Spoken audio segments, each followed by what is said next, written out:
Before, Prince Gar of the 9th District wanted to prove it, didn't he? If Bellamy's test confirms that the coffin can suppress the curse of the blood race, then it is the most powerful proof. Let Gar come and try it himself. Once he can convince Prince Gar to do things for himself. Fang Heng began to get excited faintly. No wonder Jian Musi dare not tell the blood race that he got the king's coffin. The coffin actually has this additional effect. As for hidden skill 7, Fang Heng carefully read the skill description twice, with some realization in his heart. It should be a power similar to enchanting in the previous life game. By awakening through blood infusion, the coffin can enchant weapons or items, allowing them to gain an additional skill. Of course, the blood awakening also has a probability of failure. The more compatible the item is with the blood race, the higher the success rate. If it is a sacred class equipment, then the success rate of blood awakening is very low, and there is a risk of equipment damage. Similarly, according to the level of the enchanted equipment item, the higher the level of the equipment, the more blood is consumed for awakening. Coincidentally, Fang Heng had already led Hai's collect blood in various game worlds to raise the bloodline level of the blood race.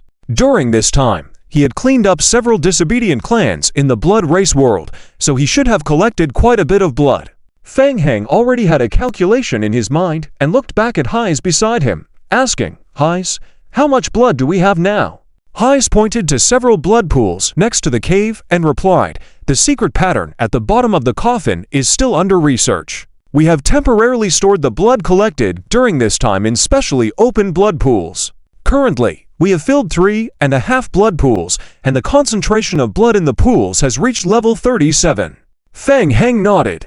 There is the concept of energy concentration in the blood of the blood race, and the blood race can refine the blood through secret methods. Refining is time-consuming and laborious, and usually, refining to level 20 is already very difficult. Only the Elder Council has the ability to continue refining with the help of the power of Angitis. The highest level Angitis can refine the blood to the peak level of 50. The Blood King's coffin can refine it all the way to a full 100 levels. Start infusing the blood. Yes.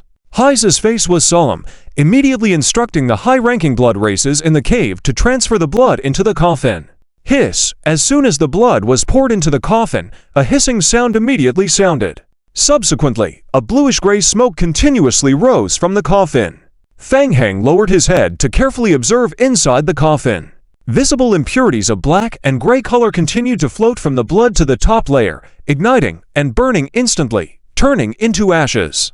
A bucket of blood poured and immediately shrank to 1/10 of its original volume. And this was just the beginning. The blood continued to make hissing sounds, evaporating and condensing continuously. Fang Heng did not wait for the blood to be fully refined. He directly tossed 5 seeds into the blood pool. Tip: current blood pool blood quality level LV 52, containing energy 14,817.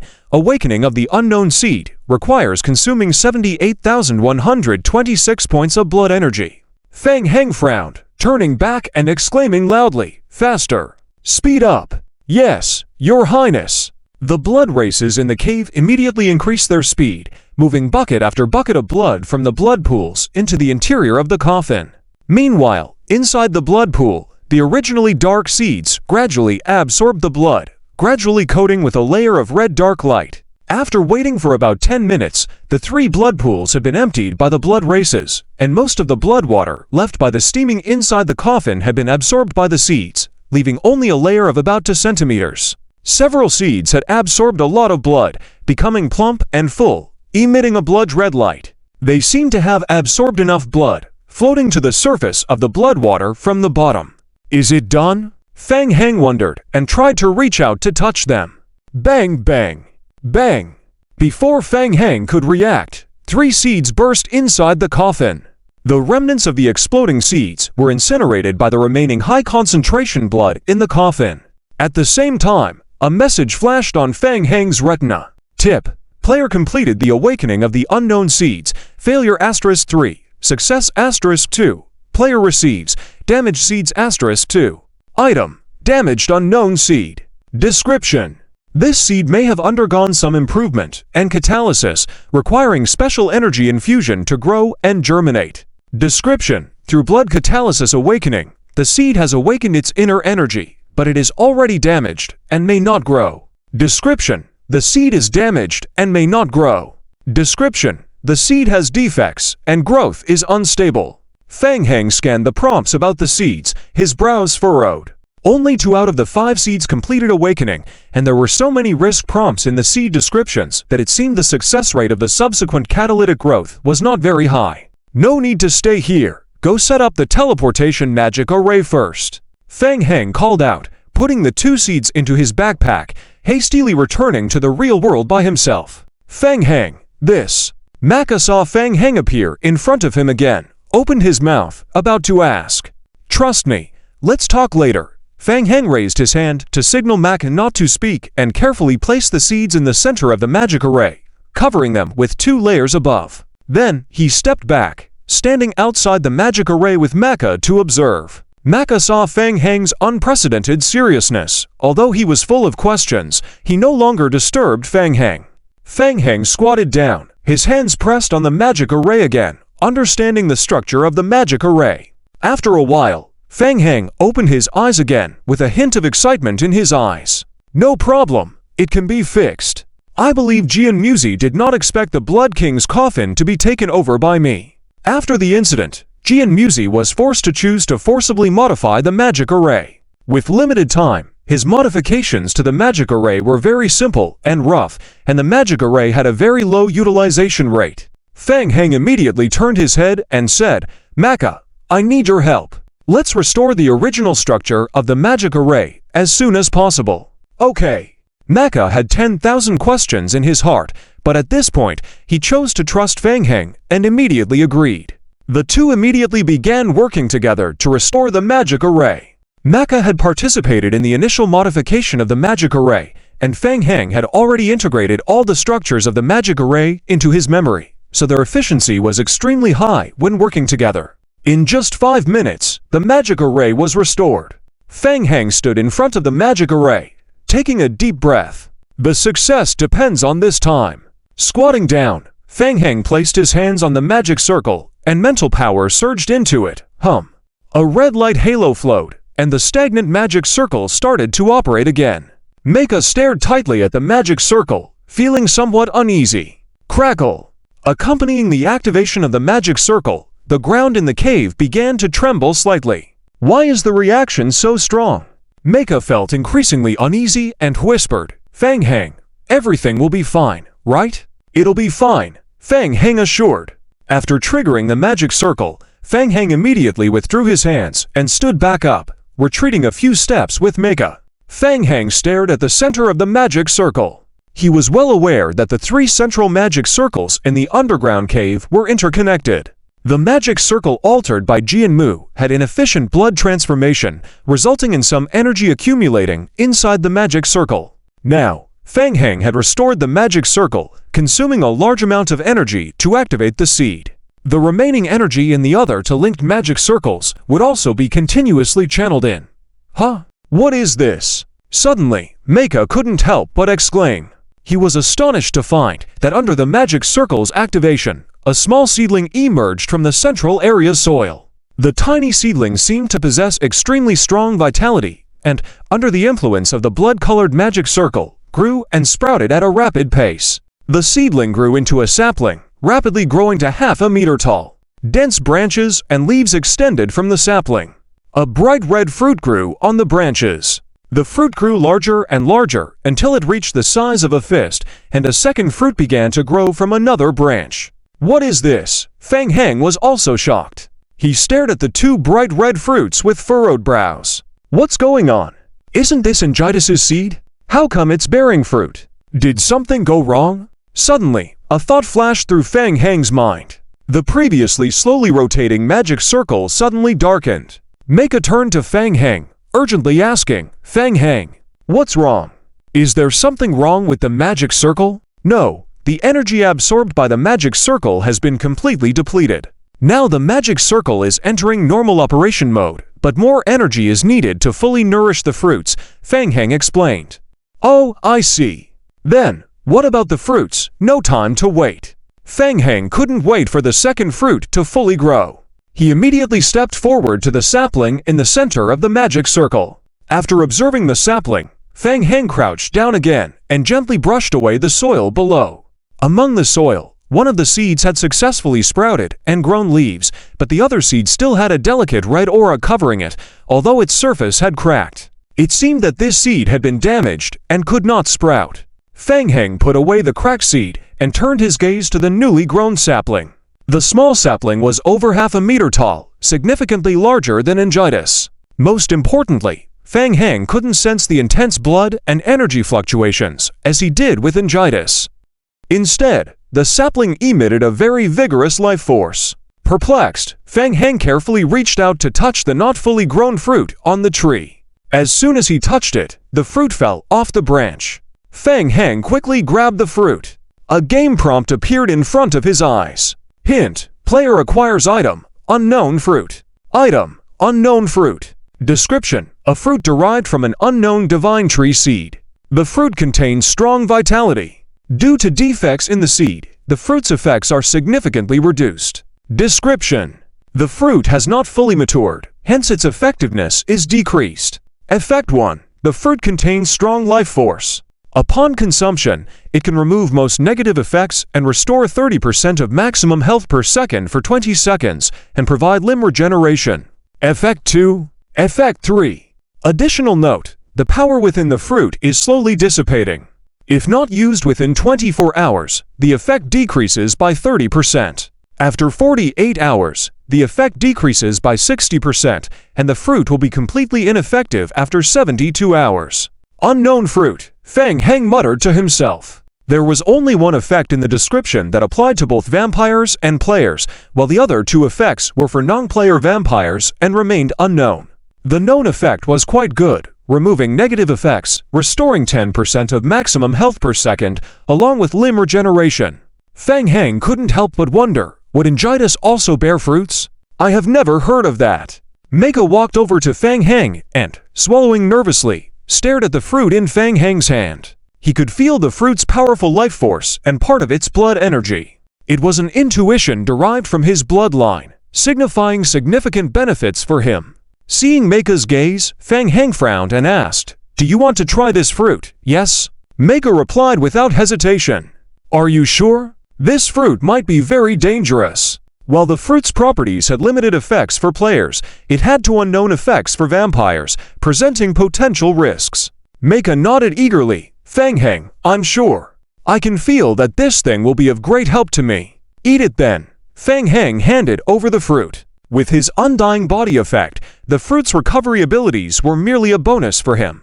All right. Meika wasted no time, grabbed the fruit, and swallowed it in one go. The red fruit turned into juice upon entering his mouth, flowing down his throat. The next moment, Meika's pupils suddenly shrank. The juice transformed into a fiery force that melted into his limbs and body. Meika felt his blood churning uncontrollably inside his body. Suddenly, Meika couldn't control it and took a few steps back as the raging blood energy emanated from his body. Simultaneously, a burning blood aura appeared on Meika's body. Fang Heng squinted his eyes, feeling the rapidly rising blood energy on Meika's body. It lasted for a whole minute. The burning blood around Meika gradually subsided, and the uncontrollable blood energy dissipating from his body gradually receded. Meika lifted his head, his eyes still blood red. Exhaling heavily, he looked at Fang Heng and knelt down on one knee. "Thank you, Your Majesty, for the reward." Meika was overwhelmed with excitement. He had successfully ascended. After consuming the unknown fruit, he had smoothly transitioned from a vampire count to a duke. It could take regular counts, thousands of years of hard work to achieve the rank of a duke, but he had accomplished it simply by ingesting a fruit. Not only that, even the curse inside his body was completely suppressed. In the Viscount stage, the curse punishment effect faced by the Blood Clan is not obvious. Nevertheless, after the curse inside his body was temporarily suppressed, Meika felt a sense of relaxation that he had never experienced before. Removing the curse and completing the rank promotion.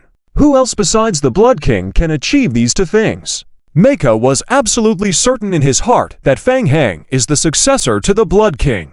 There was no room for error. "You completed your promotion?" Feng Heng was also very surprised. He felt that Meika's strength had greatly increased, so he stared closely at Meika. The effect of the fruit is actually this strong. Yes, my lord, not only that, the effect of the curse inside my body has also been temporarily suppressed, Meika said, trying to sense it. I just don't know how long the suppression effect can last. Feng Heng nodded, reaching out to pick another fully grown fruit from the small sapling. So the two additional effects of the fruit are temporarily suppressing the curse and increasing abilities.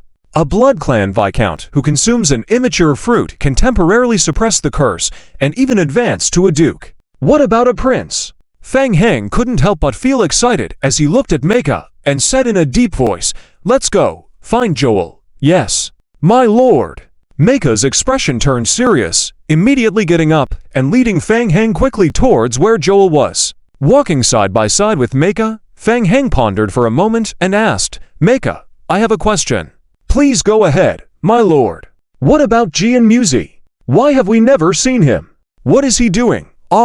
Meika sighed. After repelling the federal pursuers, we remaining blood clans followed Mr. Jian to the cave. Mr. Jian set up a special coffin in the cave, wanting to perfectly integrate the king's remains. Meika couldn't help but glance at Feng Heng. According to Mr. Jian, merging the king's remains requires a large amount of blood marrow. Initially, this matter was not difficult, but after the failed invasion of the Blood Clan into the real world, Mr. Jian also lost the ability to return to the game world.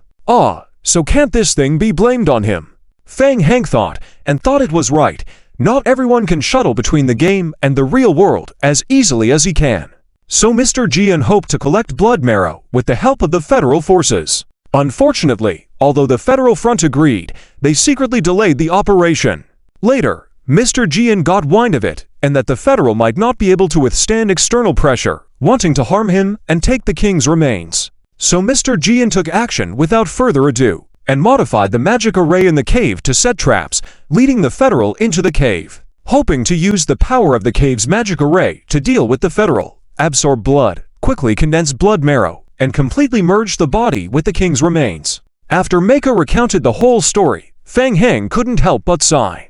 So that's how it is. The cave is a trap. Jian Muzi is using himself as bait, not afraid to take risks. Jian Muzi is really cunning, seeking wealth and honor in danger. If it weren't for him being called over by Zhang Haoyang, Jian Muzi might have succeeded. However, if it were him, he would probably find a place to hide. After all, Feng Heng is afraid of death. Why rush with things like blood marrow? Is Jian Muzi still in hibernation? It's likely, Meika said, glancing at Feng Heng again. He suddenly realized that Feng Heng had just restored the magic array directly and extracted the residual energy from it. This way, the three central magic arrays won't be able to continue constructing blood marrow to provide for Jian Muzi for a short period of time. Jian Muzi was once again outsmarted by Lord King. Meika deeply admired, "My lord, was this also part of your plan?" Feng Heng fell silent for a moment and gave Meika a profound look. "My lord is wise." Feng Heng pondered. At the moment, Jian Muzi should still be in a dormant state. Jian Muzi's ability to merge with the remains of the Blood King seems very strange, and being willing to turn against the Federal, there's most likely a hidden card, and directly rushing over to deal with Jian Muzi is too risky. To be safe, it's better to first find a way to persuade the prince to loyalty. With the help of the Blood Prince, there's a better chance of reasoning with Jian Muzi. As for persuading the prince to be loyal, it depends on the fruits in hand. No, just having the fruits may not be enough. It's also necessary to ensure that the teleportation channel is open. After all, they still need to bring everyone safely back to the Blood Clan world. Like playing a game, you need to secure the guaranteed reward first before considering trying to gain more. Feng Heng thought and said, "Meika, let's split up. You go find Joel, and I'll go get the materials for the magic array." Somewhere in an underground cave, Prince Joel ran forward. Behind him, two Federal-level inspection team squads chased after him relentlessly. The distance between the two sides was rapidly closing.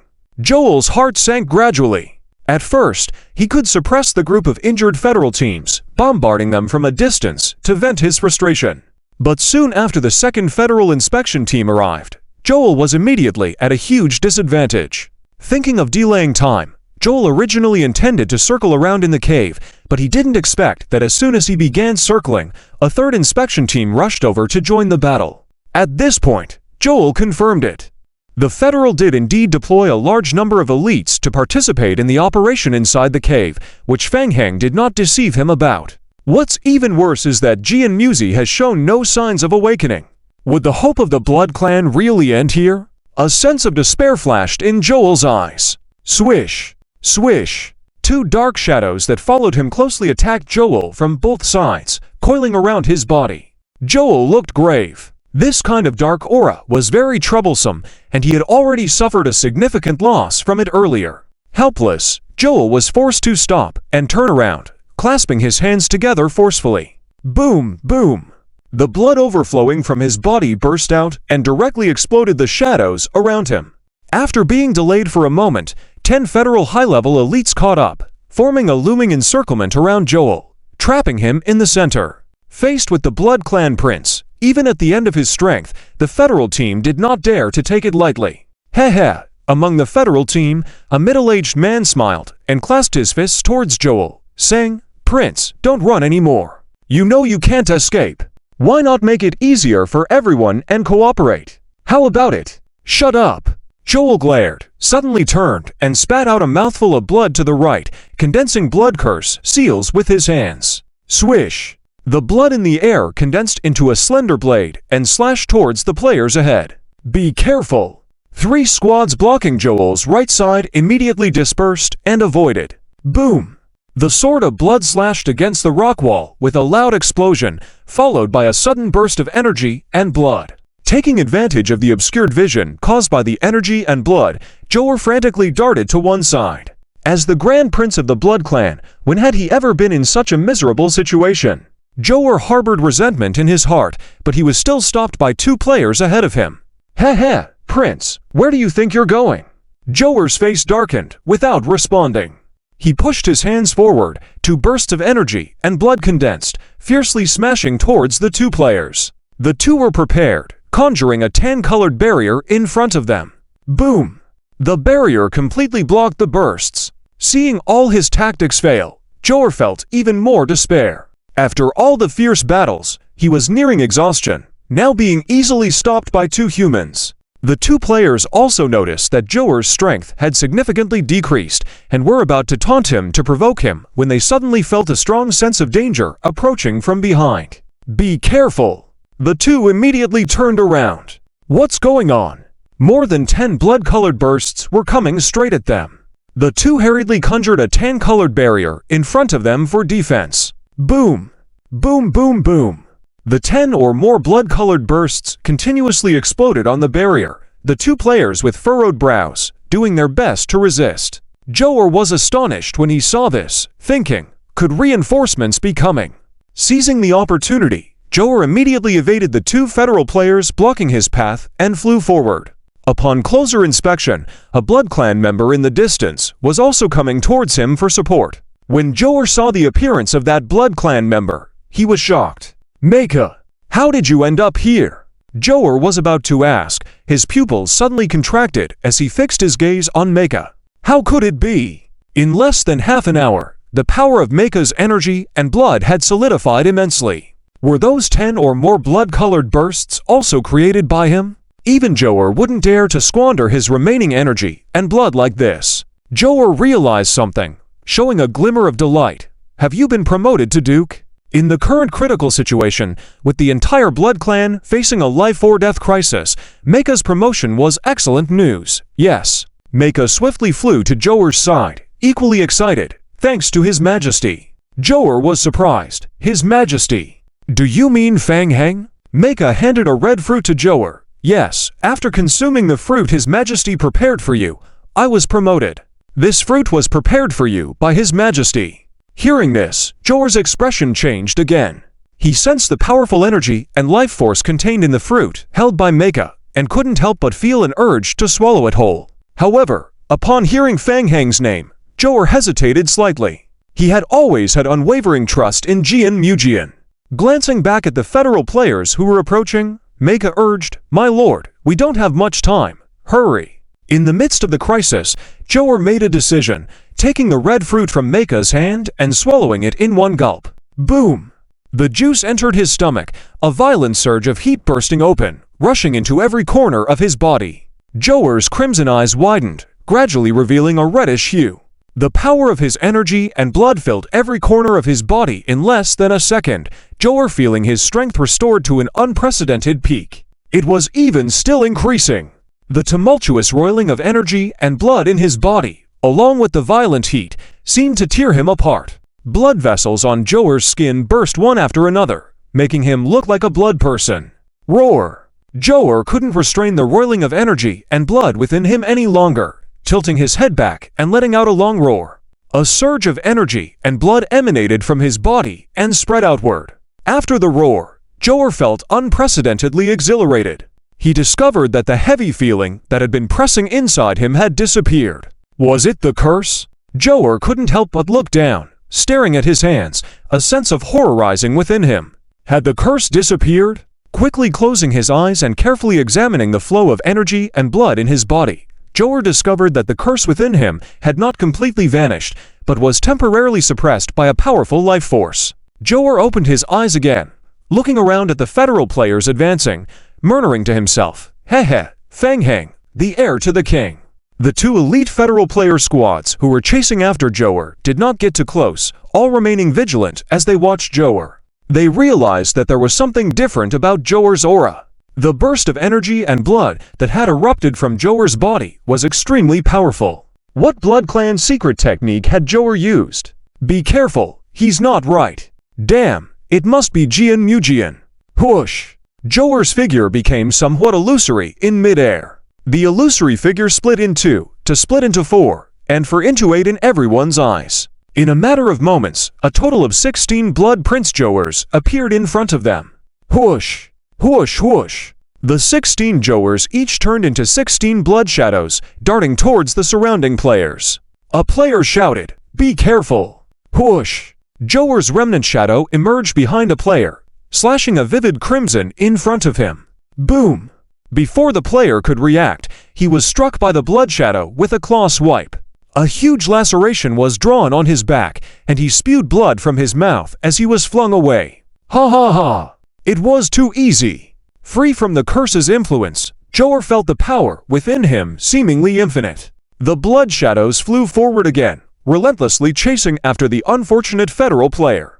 Comparatively, the federal players all showed expressions of shock. In a short time, the ability of the Blood Prince had greatly improved as if going through a rebirth. 16 remnant shadows hammered the players like a sledgehammer. In just a few seconds, the Federal Inspection Team of players were almost beaten to death. What had happened? The players felt like they were going crazy. The Prince was the pinnacle combat power in the initial game, experiencing significant weakening upon entering the real world. In theory, two Federal grade squads should have been enough to handle this. But the Blood Prince Joer had suddenly erupted with even more formidable power than in the game. What had Jian Mujian done to the Blood Clan? Use the Sacred Judgment. Retreat quickly. The two team captains saw that Joer was acting strangely and immediately made a decision, shouting for everyone to retreat. A player pulled out a quaint scroll from the backpack on his back, gritting his teeth, he infused his spiritual power into the scroll and threw it into the air. Buzz! Radiant light burst from the scroll. The light shone even brighter, illuminating the entire cave as if it were broad daylight. The dazzling light made even Prince Joer and the other blood shadows involuntarily turn their heads away. When the light subsided, and Joer's vision had returned to search around, the federal players had already retreated far back. Due to various reasons, the address has been changed, so please bookmark the new address to avoid getting lost. The web version chapter content is slow, so please download the Love Reading Novel app to read the latest content. Please exit the code conversion page and download the Love Reading Novel app to read the latest chapters. The new Best Novel will provide you with the fastest updates on all people game. Hang up starting from the Zombie Apocalypse, Chapter 990 Cursed Suppression for free reading. Heh heh. Joel didn't chase after them. 16 lingering shadows in place burst into laughter simultaneously. Delightful! The curse that had been weighing on him for thousands of years was temporarily lifted, and Prince Joel felt a relaxation and ease like never before. These humans. After laughing, the 16 lingering shadows turned their heads simultaneously, looking in the direction where the federal players were fleeing nearby. Wasn't the chase just now exciting? It's time to make them pay a price. Joel was about to catch up and leave the humans with an unforgettable memory when Duke Maka suddenly appeared next to him, kneeling down on one knee. "Your Highness." Joel frowned, halting his steps. "Speak. Your Majesty has ordered that humans are not our primary enemies at the moment. You should not pursue them deeply. We should first return to protect the gateway to the vampire world." Feng Heng, Blood King. Joel listened to what Maka said and pondered for a moment. The fruit just now, was this the evidence of the king? The image of Jian Muzi that had been built up in Joel's heart began to gradually collapse. Seizing the opportunity, Maka continued, "Your Highness, we have followed Jian Muzi for so long and gained no benefits. In my opinion, it's easy to see who is real and who is fake between these two." Indeed, the facts were right before his eyes, and Joel already believed most of Feng Heng's words. Jian Muzi is just a fraud. Unbelievable. He actually deceived me for so long. Joel unconsciously clenched his fist and asked in a deep voice, "Where's His Majesty now?" "He recently separated from me, concerned about your safety. He asked me to bring the fruit to rescue you. His Majesty has gone ahead to find materials for setting up the magic circle for the teleportation gateway. Once he finds the materials, he will quickly converge with us at the teleportation circle's setup point." Joel nodded. "Very well, I will go with you. Tell me in detail about what just happened." "Yes." The two immediately transformed into bat forms and flew towards the interior of the cave. Translated text ends here. For the full translation, please provide more text to translate. Lebu and Joel are different. He feels very indifferent about Jian Muzi. However, at this moment Lebu's expression was serious, with no hint of joking. "Feng Heng, I have heard everything from Maka about your situation. There must be someone lying between you and Jian Muzi, deceiving us. Before clarifying the truth, please forgive my rudeness. We need to see the coffin of the Vampire King with our own eyes and confirm your identity." Not long ago, Lebu was still fighting to the death with the federal forces in the cave and was saved by Joel and Maka at a critical moment. On the surface, Lebu appeared very calm, but in reality, a huge storm was already brewing in his heart. Joel and Maka were both witnesses to the situation. After coming to the real world, they had not rested for a long time and completely lost the support of the Angelus power. Their individual strengths were rapidly declining. But now, with Feng Heng's help, Joel had completely recovered to his peak state. No, that's not correct. Joel's strength had even increased, and with the curse inside him temporarily suppressed by a special power, his current strength had increased by at least 50% compared to his previous peak period. After hearing about the whole thing, Lebu even felt a bit jealous. Clearly, he had cooperated with Feng Heng first, so why did Joel gain greater benefits than him? And Maka, that guy. With Feng Heng's help, Maka had even advanced to become a Duke of the Vampires. Lebu was almost certain in his heart that Feng Heng was undoubtedly the new Vampire King. To hell with Jian Muzi. Bastard. After seeing the changes in Joel and Maka, Lebu cursed Jian Muzi hundreds of times in his heart and immediately disregarded the orders given by Jian Muzi, following Joel back to the cave to guard the portal. By now, Joel already had about 80 to 90% trust in Feng Heng, and his attitude towards Feng Heng had undergone a 180-degree transformation. Helplessly, Joel and Lebu had been fooled by Jian Muzi. So before Feng Heng arrived, the two vampire princes decided that to be safe, they would wait to confirm Feng Heng's identity as the king until after they saw the king's coffin with their own eyes. "Well, it's no big deal. It seems you've been greatly deceived by Jian Muzi." Feng Heng casually shrugged, feeling the inner conflict of the two princes. He didn't mind delaying for about 10 more minutes since he was already prepared to open the gateway to the real world and take the vampires back home, no rush at all. Joel clenched his fists unconsciously and said in a deep voice, "Jian Muzi will pay for this." Maka had already boarded the Feng Heng as kingship by admitting Feng Heng's identity, so he decided to stick with it. Eagerly approaching, his gaze involuntarily shifted to the sackcloth bag behind Feng Heng and said, "My Lord King, the preliminary arrangement for the magic array has been completed, but we are lacking some materials to continue. Do you, Fang Heng looked up in the direction indicated by Meika and saw that in just 20 minutes, a few dozen high-level vampires adept at magic had already set up a rudimentary magic array in the hall. Fang Heng nodded, signaling for Zhang Haoyang behind him to toss the sackcloth bag to the high-level vampires waiting behind. Meika, excited, immediately directed the vampires to start arranging the magic array. "Quick, follow me, get to work." With the materials Fang Heng brought and the prospect of returning to the vampire world, the vampires were equally excited and worked hard to set up the magic array. In just 10 minutes, the vampire magic array was completed. Fang Heng planned to break open a game world space channel that could accommodate the passage of vampires, so a large magic array wasn't necessary. The gateway created could allow the vampires in their bat forms to fly back and forth between the game world. Inside the cave, all the vampires stared at Fang Heng with hopeful eyes. Somehow, Zhang Haoyang also became nervous, his sweaty palms clutching tightly, silently praying that Fang Heng could deceive the two vampire princes. With no real burden on his mind, Fang Heng confidently walked to the alchemical magic array, checking it again. Once the magic array was confirmed to be fine, Fang Heng squatted down, pressing his hands on the magic array, and infused it with mental power. Suddenly, the whole magic array emitted a crimson light. Crackle! A faint sound emanated from the space above the magic array, revealing dense black cracks. As the cracks gradually spread, the vampire's breath became heavy. Boom! Under the eager eyes of the vampires, the black cracks burst open, revealing a black portal. The black portal expanded gradually, forming a circle with a diameter exceeding half a meter. Success! The vampires were immediately delighted, their hearts filled with excitement. What Fang Heng had shown them was much more reliable than Jian Muzi. At least now they wouldn't have to hide like street rats in the real world anymore. They could return to the vampire world. No one knew how they had spent this time.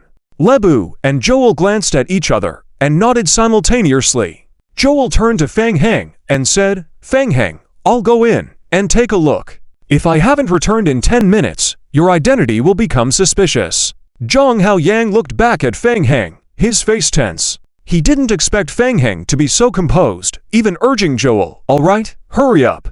Without saying more, Joel transformed into his bat form and flew into the open spatial channel, disappearing instantly. Time passed by second, and the spatial channel remained unusually calm.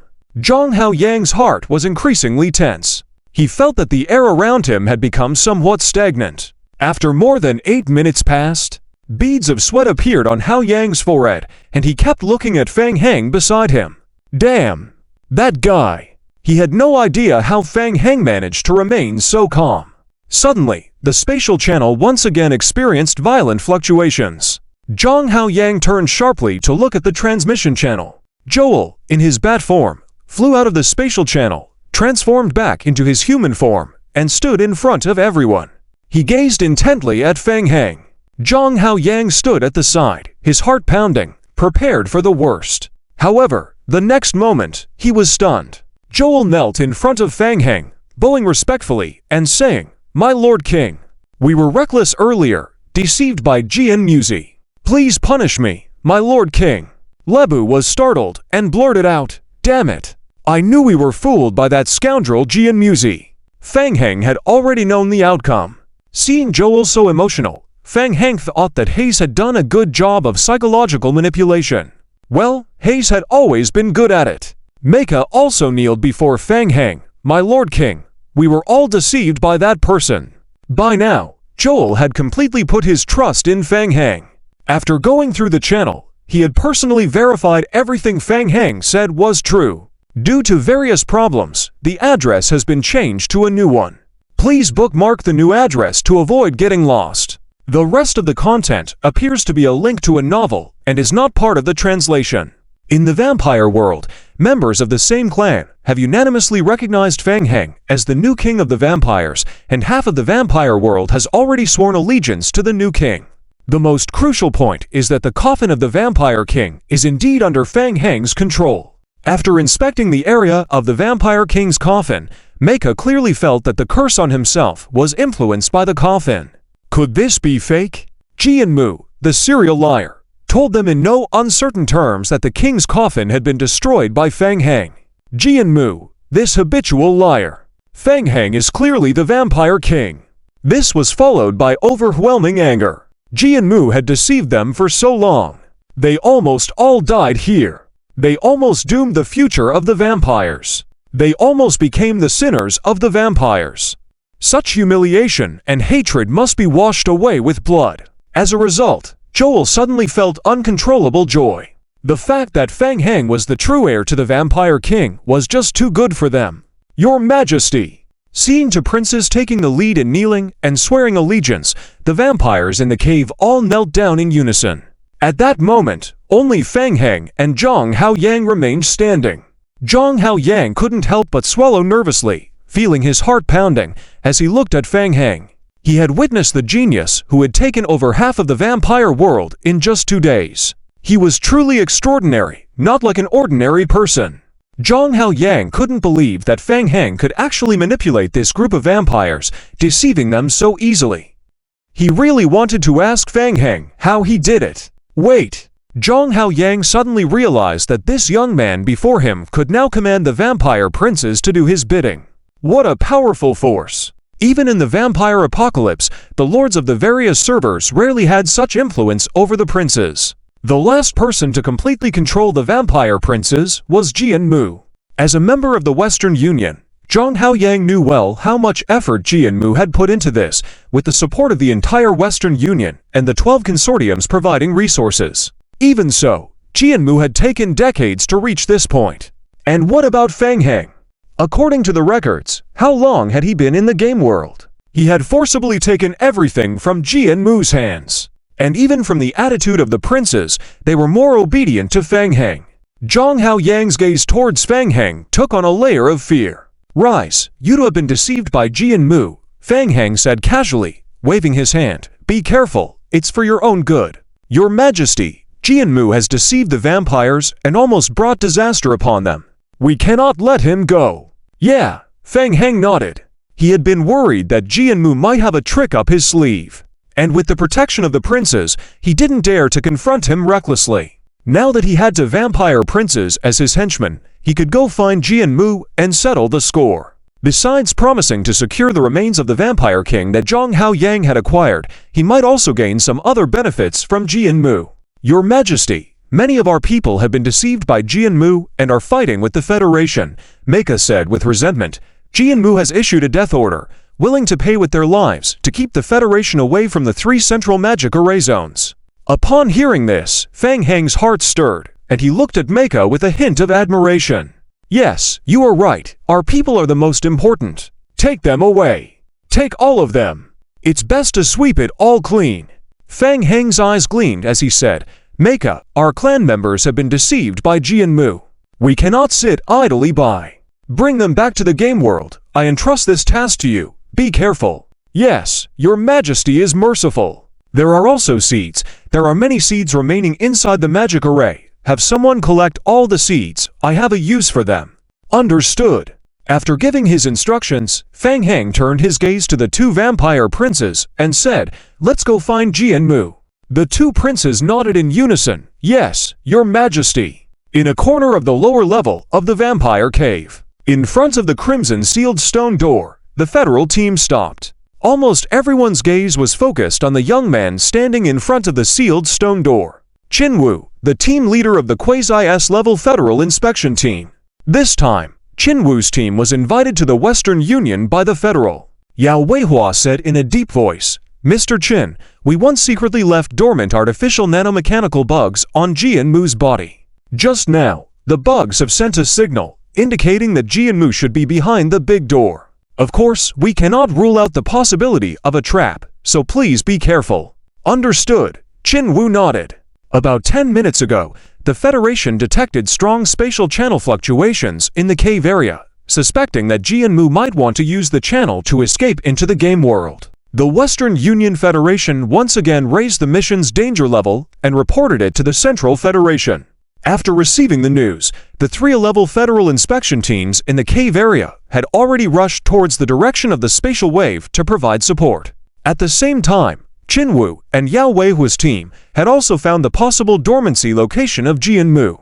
Qinwu walked up to the door and gently placed his hand on the stone door. Sizzle! As soon as his palm touched the door, it emitted a sizzling sound like a branding iron, and layers of grayish-blue mist emerged from his hand. Thick blood energy overflowed from the crevice of the door. Jinwoo suddenly sensed something, withdrew his hand, took 2 steps back in succession, and stared at the entrance of the door. "Be careful!" Before his words fell, there was a loud bang at the entrance of the door. Boom! The vampire door suddenly exploded, and a figure covered in blood rushed out of the burst red blood aura. It's Jinwoo! Seeing the figure rushing out of the cave, everyone was shocked. Jinwoo's entire right face was twisted and distorted, continuously growing and mutating, revealing a terrifying and ferocious face. Jinwoo's face turned serious. He immediately led the Quasi-S-level team behind him forward and blocked Jinwoo. "Get out of my way!" Jinwoo shouted, his voice heavy and rough. Jinwoo naturally would not retreat easily, nor would he underestimate it. He stood alone in front of Jinwoo and nodded. "Mr. Jin, your reputation precedes you." Before he could finish speaking, Jinwoo's eyebrows raised. Suddenly, Jinwoo's figure flashed and appeared in front of him, delivering a punch. Dong! Jinwoo pressed his hands in front of him, and a colorless barrier appeared in front of him, directly blocking the incoming fist. A strong and arrogant force surged forth, causing Jinwoo's hands to go numb. He was startled and immediately stepped back to deflect the impact. Jinwoo paused for a moment in place before quickly dodging and escaping after forcing Jinwoo back. "Leader!" Two team members immediately rushed to support and asked, "Are you okay?" "I'm fine. Nothing happened," Jinwoo replied. Jinwoo watched as Jinwoo fled, deep in thought. He could sense the chaotic aura emanating from Jinwoo and the impending fiery rage in his eyes, clearly struggling to restrain himself. Also, the fact that the other party did not use any blood magic, but instead relied on his fists. Coupled with that eerie right half of his face, it seemed that the information about forcibly inheriting the king's remains was accurate. Jinwoo was already being influenced by the will of the king. Jinwoo realized that he needed to detain him, otherwise, there would be trouble in the real world. "Wang Qihong, leave your team to assist Chief Yao, and the rest follow me in pursuit." "Yes." With a quick command, Jinwoo led his team members and 3 other level inspection team squads in pursuit of Jinwoo's escape route. Apart from Wang Qihong's team and the Federal Operations Department unable to catch up due to slow movements, the Federal Inspection Team squads quickly cleaned up. Yao Weihua and Wang Qihong locked eyes. The cavern should be Jinwoo's nest. Since he left in a hurry this time, he may have left behind important items. "Let's go in and take a look, preferably finding valuable clues," Yao Weihua suggested. "My team will go in first, and you follow behind to coordinate," Wang Qihong instructed. "Be cautious, retreat immediately if there's danger." With that, Yao Weihua signaled for the Federal Operations Department members to step back a distance to provide protection by shining a flashlight behind them. Wang Qihong squinted. He assessed the open cavern, carefully leading the inspection team into the cavern for exploration. The interior of the cavern was quite spacious. After Jinwoo left, all that remained were debris and ruins strewn across the floor. The walls bore numerous large craters, as if they had been through a great battle. After confirming that it was safe, Wang Qihong gave a secure gesture to the rear. Yao Weihua also led the Federal Operations Department into the cavern, using flashlights to fairly examine the area. "Search the area thoroughly, don't overlook any suspicious details," Yao Weihua ordered. "Yes." The Federal Operations Department team immediately dispersed and began a meticulous search of the cavern. "Leader, we found something. Come over here." Soon, a member of the inspection team noticed something, attracting the attention of everyone present. It was, at a relatively hidden spot on the right side of the cavern, a red magic circle was slowly circulating. Rings of light encircled the center of the magic circle, eventually converging to form a faint blue aura. Suspended within the aura was a 3-dimensional rhombus-shaped golden polyhedron with a metallic appearance. Each face bore a strange black pattern resembling eyes, observing the surrounding players. Yao Weihua walked over to Wang Qihong, furrowing his brows in confusion, and asked, "Brother Wang, what is that?" "I'm not sure. I've never seen it before," Wang Qihong replied, puzzled. He then walked over to the magic circle and touched it to sense its properties. "It is some sort of protective magical array, very difficult to activate," he explained to Yao Weihua. Bring in the experts to examine it, and the rest of you, continue searching the area meticulously, Yao Weihua commanded. Soon, more than 10 federal vampire experts who had accompanied the Federal Operations Department team quickly gathered around the magic circle, studying it carefully, discussing, and inspecting it. However, despite the lengthy discussion, no progress was made.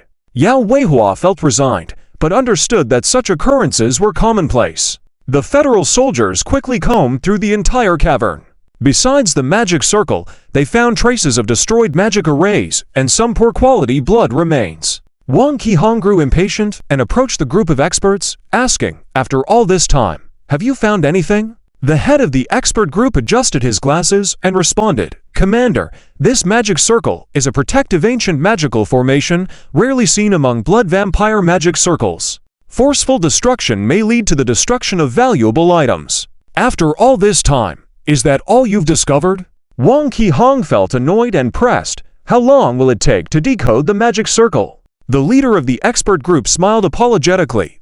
You should also understand, this is an ancient magic circle with an extremely high level of difficulty to decipher. Even the elders from the Blood Vampire Council would struggle." As Wang Qihong was about to lose his patience with the experts, he suddenly sensed something and turned his head to look behind him. Boom, boom, boom. Several consecutive explosions echoed outside the cavern.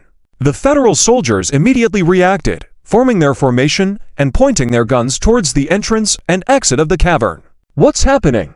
We are under attack." Two individuals swiftly entered from the outside, their faces shifting slightly. "It's the Blood Prince." The atmosphere within the team instantly became tense. Confusion riddled Yao Weihua's expression as he looked at Wang Qihong on the side.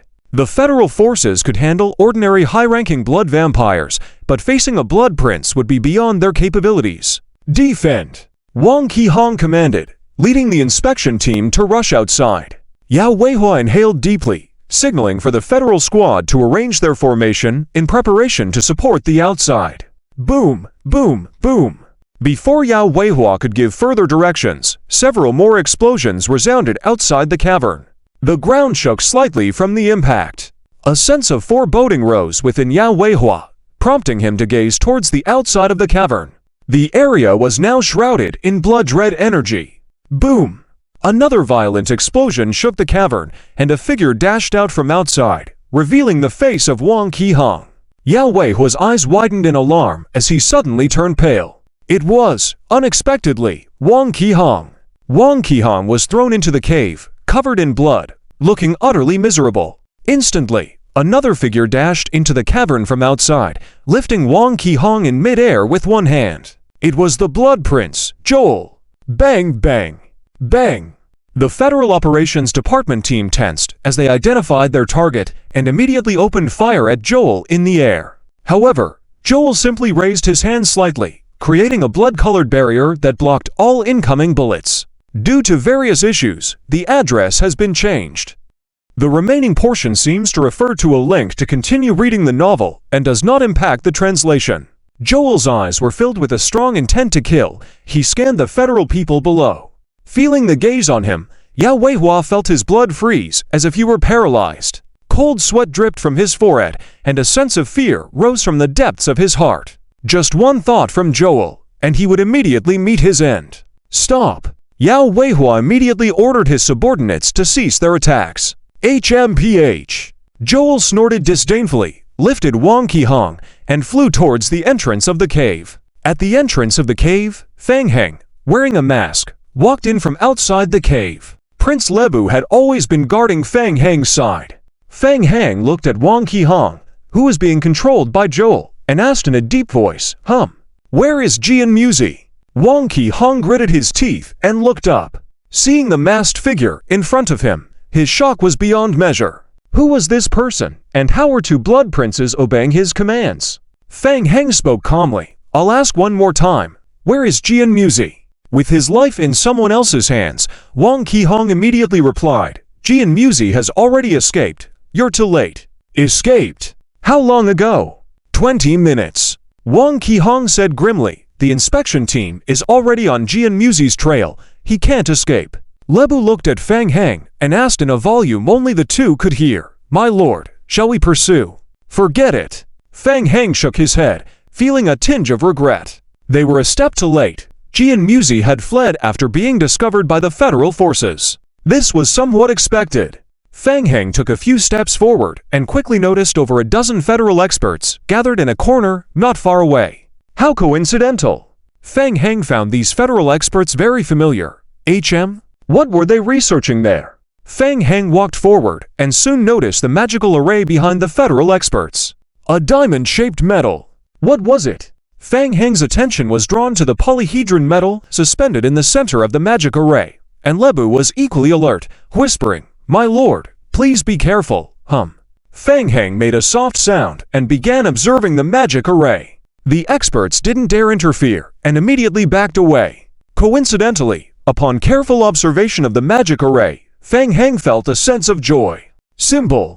This was a Blood Clan protection magic array, and thanks to the will passed down by the Blood Clan King, Fang Heng had detailed information about this magic array in his memory. The method to break it was very simple. Just inject mental power and follow a specific sequence to decode it. Fang Heng immediately acted, placing his hands on the magic array and infusing it with mental power. In front of everyone, the light of the magic array gradually dissipated and stopped spinning. The federal experts on the side were shocked to see this. Who was this guy? Asterisk click, click, click, asterisk. The diamond metal in the center of the magic array made a slight sound, disintegrating into petals in front of Fang Heng like a lotus flower. In the center of the petals, Fang Heng's pupils constricted. Seeds. Fang Heng stared at the 3 suspended seeds inside the diamond-shaped device. Seeds of the World Tree. Unlike the damaged seeds he had found in the soil previously, although these 3 seeds had withered over time, it was evident they had been carefully preserved and showed no signs of damage. They were intact seeds. A surge of excitement ran through Fang Heng. He immediately reached out and grabbed the seeds. Asterisk chirp, asterisk. As soon as his fingers touched one of the seeds, Fang Heng's eyebrows raised. Asterisk swoosh, asterisk. One of the seeds instantly erupted into flames fiercely. Fang Heng didn't have time to react as the seed in his hand burned to ashes, disappearing. Hint: player discovers special item, unknown seed asterisk 2. A message flashed on the game interface. What's going on?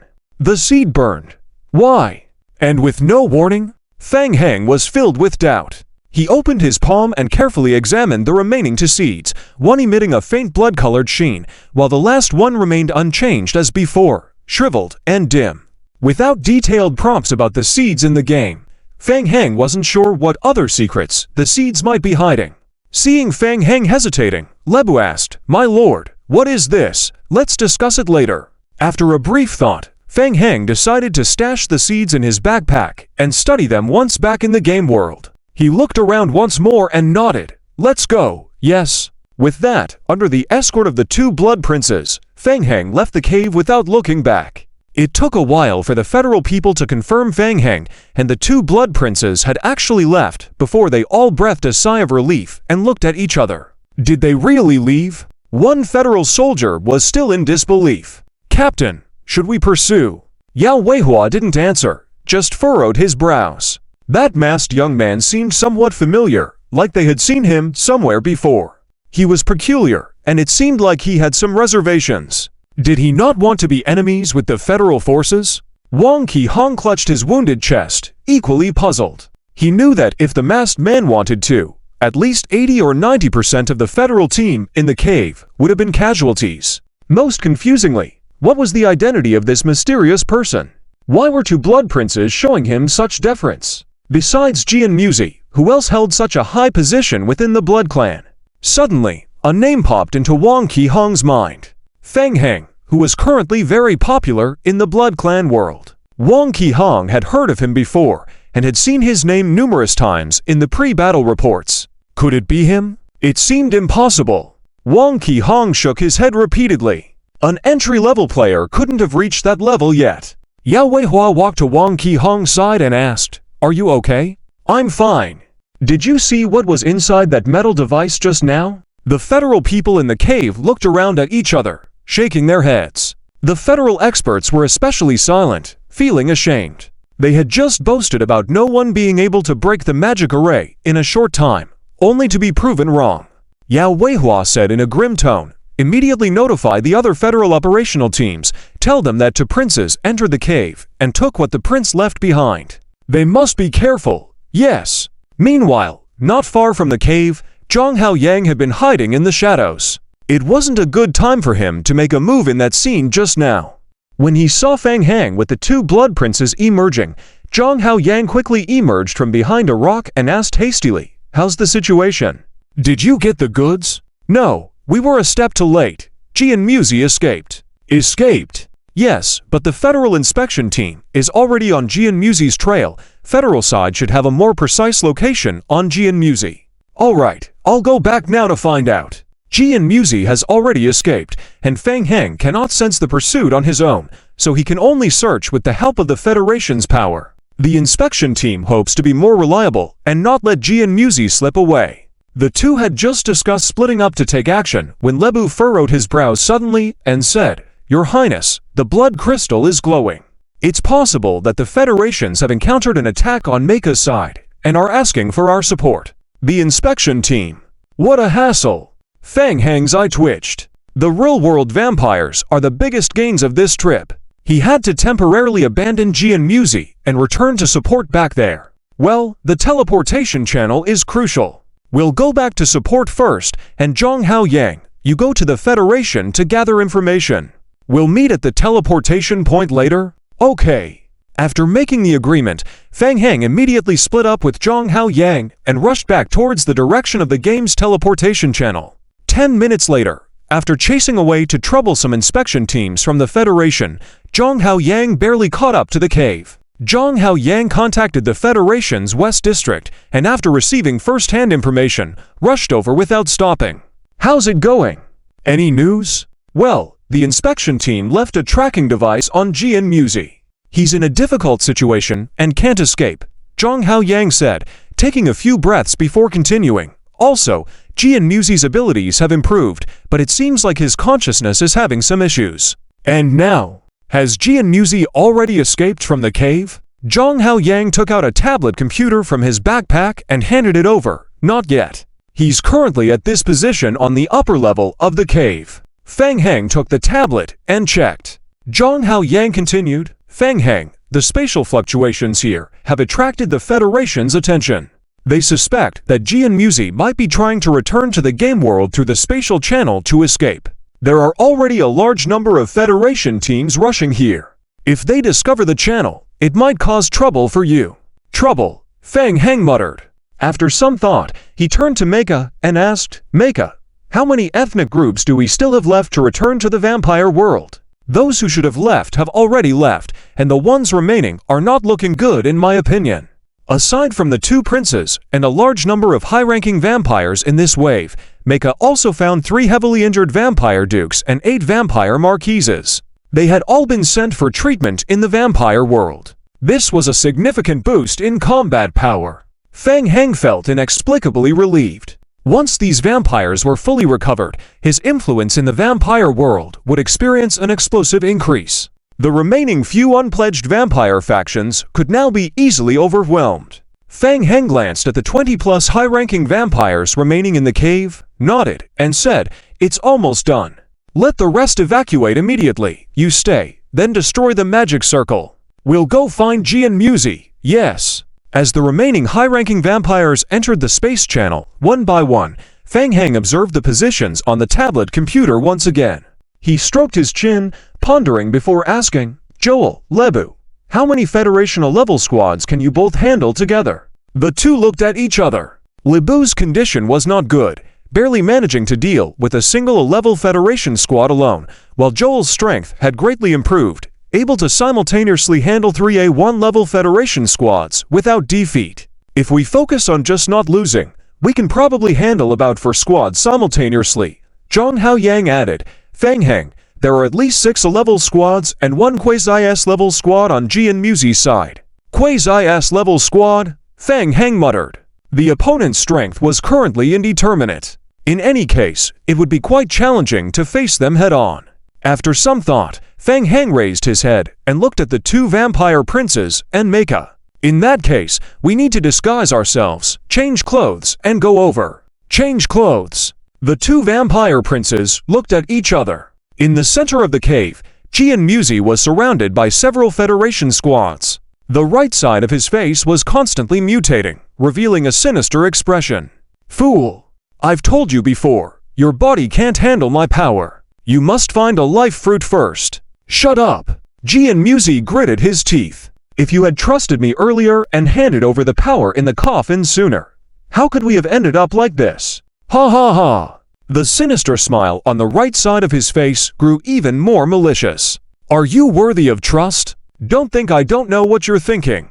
There's no use talking about this now. Show me what you've got, or we'll both die here. Watching Jian Muzi muttering to himself and his right side face, the Federation squads on high alert around him felt a strange unease.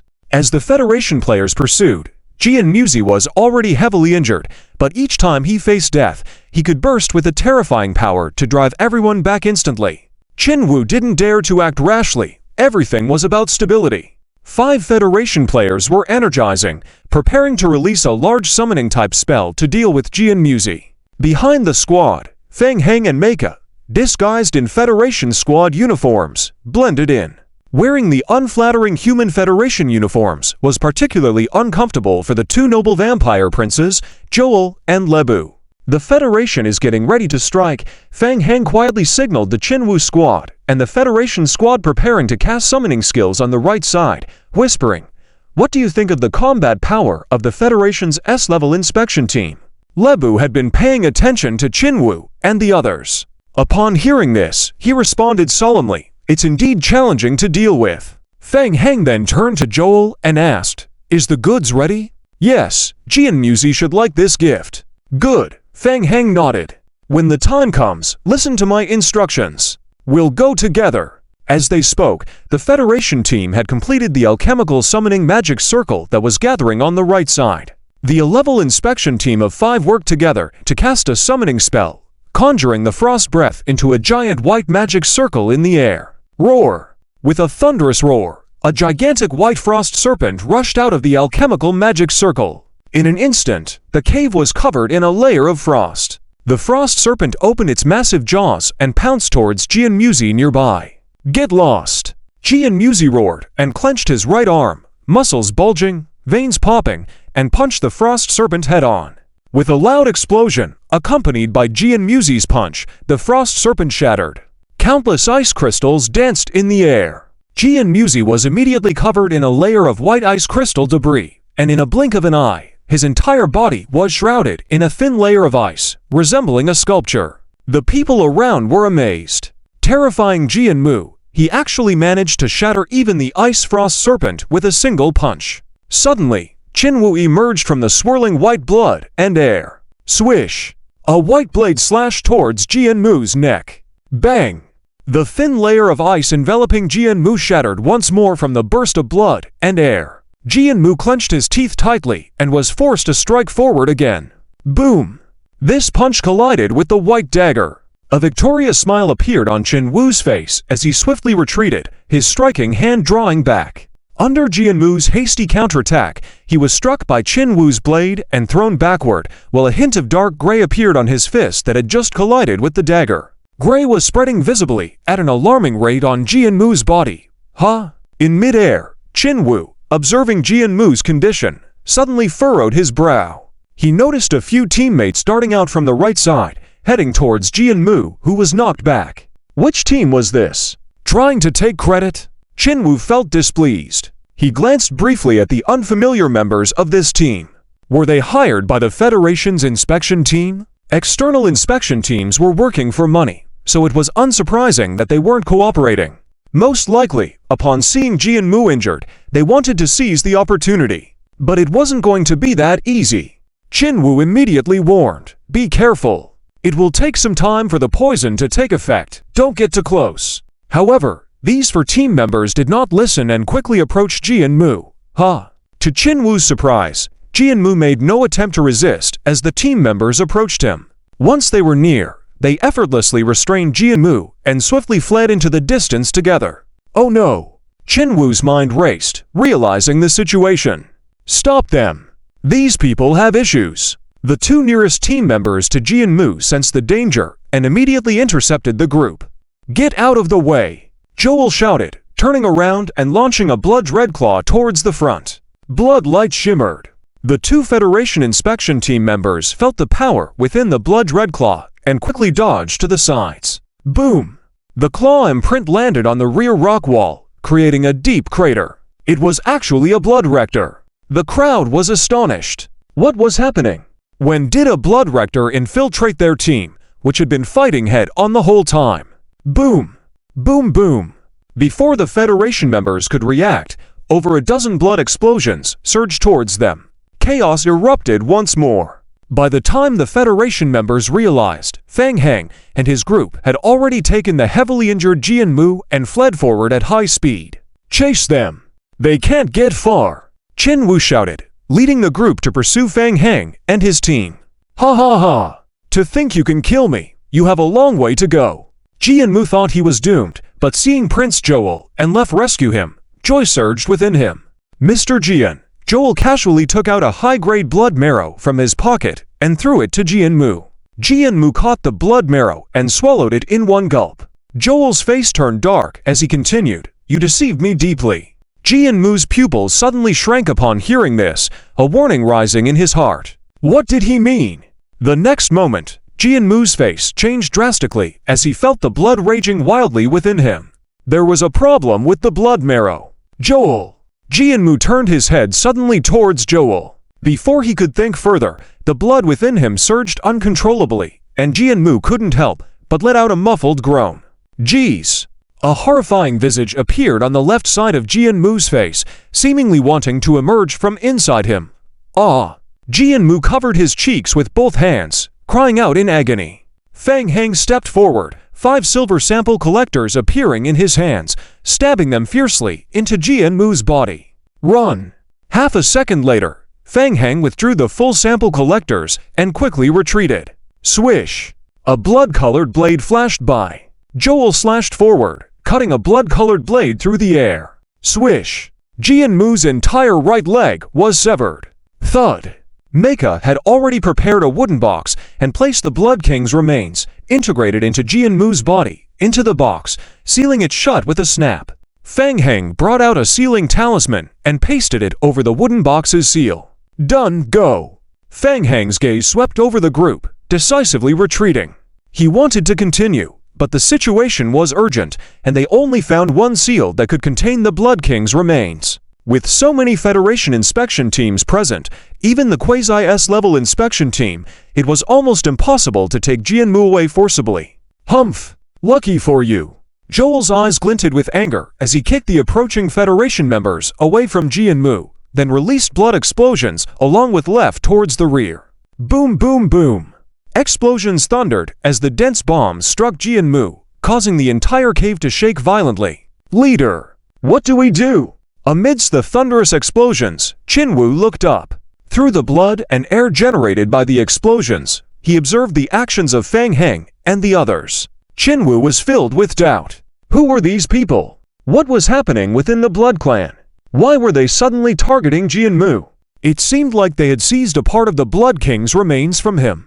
Suddenly, Qin Wu's eyebrows furrowed tightly once again.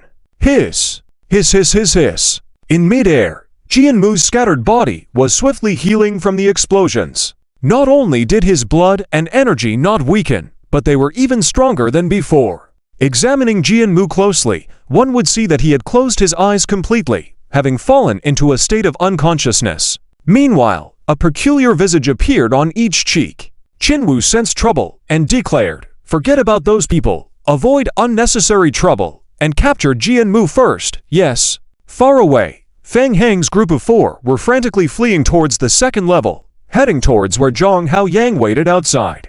Seeing Fang Heng and the others approaching with the wooden box, Zhang Hao Yang's face lit up with joy as he asked, "Got it! Got it! Let's go!" Meika tossed the wooden box into Zhang Hao Yang's hands. Zhang Hao Yang accepted the wooden box and couldn't contain his joy, carefully inspecting it several times. Boom! Boom boom boom!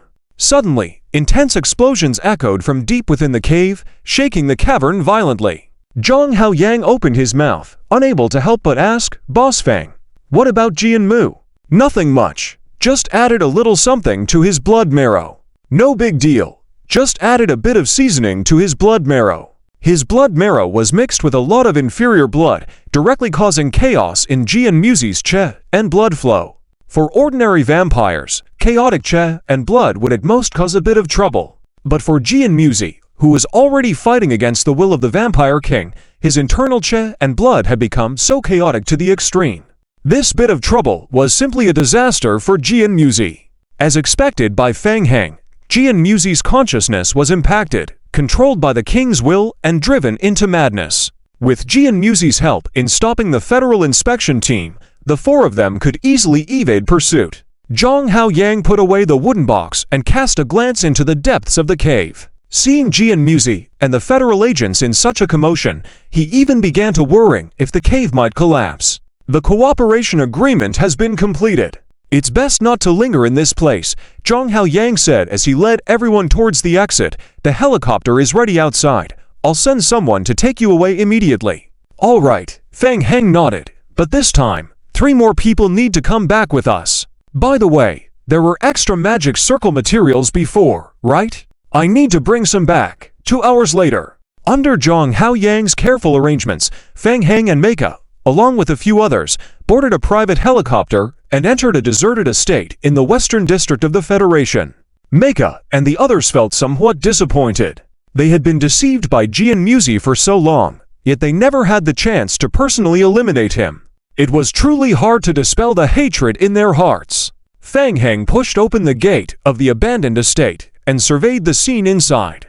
As Zhang Haoyang had mentioned, Jian Muzi had lived here for 2 months as a child. After a long time had passed, the estate had been abandoned, and the Federation had thoroughly searched the area multiple times, finding nothing.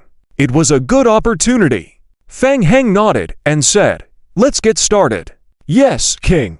Meika dropped the magic circle materials he had been carrying behind him and began to set up a teleportation magic circle on the spot. Once Jian Muzi died, the Western Federation would quickly control the vampire worlds manipulated by Jian Muzi. For Feng Heng, this was also his chance. Quickly send the 2 princes back to strengthen the combat power of the vampire world and confront the 12 consortiums head-on.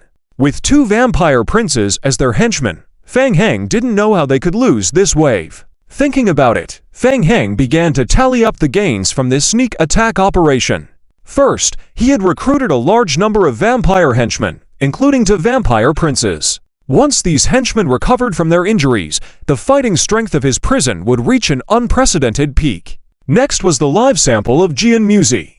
Jian Muzi's condition was extremely bizarre. Combining Joel's description with Zhang Haoyang's intelligence, Feng Heng deduced that Jian Muzi had somehow fused with the power of the original Vampire King ancestor through a special method. However, it didn't seem to be a complete fusion. Jian Muzi often talked to himself, his mental state extremely unstable. Perhaps analyzing his blood sample could reveal how he controlled the power of the Vampire King ancestor. Well, at worst, he could hand the sample over to Lao Hei and sell it on the black market. Lastly, the seed of the divine tree. Before leaving, Meika sent his vampire subordinates to thoroughly search the 3 central magic circles and collected nearly half a bag of damaged seeds, which were still waiting on the helicopter outside. Besides these, there were 2 seeds stored in a special way in Jian Muzi's lair. Thinking about those 2 seeds, Feng Heng couldn't help but feel eager. He needed to quickly return to the game world to figure out the effects of the 2 divine tree seeds. Preserved so well, there might be some big secrets hidden within them. While Meika and the others were setting up the magic circle, Feng Heng closed his eyes on the spot and put the 2 seeds into his Game Leapfrog backpack, returning to the game world.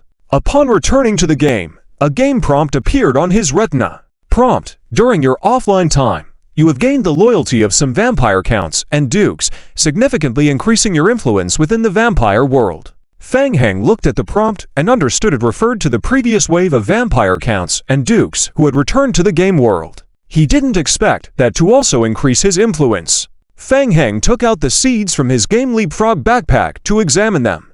Feng Heng, you're back. How's the situation over there? Mo Jiawei also logged into the game and immediately approached Feng Heng. Well, it's mostly taken care of. Come take a look at this, Feng Heng responded, spreading out his palm and displaying the 2 intact seeds. Last time he entered the game to cultivate the seeds, he was in a hurry and didn't have time to find ManhwaRecap. As a result, out of the 5 seeds, only 2 were successfully awakened. So Fang Heng immediately called for ManhwaRecap to come online, hoping to borrow some of his luck to increase the success rate. Item: Unknown Divine Tree Seed. Description: the seed may have undergone special cultivation, containing some special power. Conducting a certain energy infusion may be able to reawaken the seed's vitality. Description 3. As Fang Heng read the description of the seeds, his eyebrows furrowed. The 2 seeds, one with a dull surface and the other faintly emitting a blood-red light, were placed closer together. Upon closer inspection, the game descriptions of these 2 seeds were different. The seed with a dull surface had description 3 displayed as. The other seed, despite also having 3 question marks, had a parenthesis after the question marks. Description 3. It was the coffin of the Blood Emperor again. Seeing this game prompt, Fang Heng couldn't help but sigh in his heart. Why blood again? The wave of blood accumulated 2 days ago had already been mostly used up. It was simply not enough to awaken this complete seed.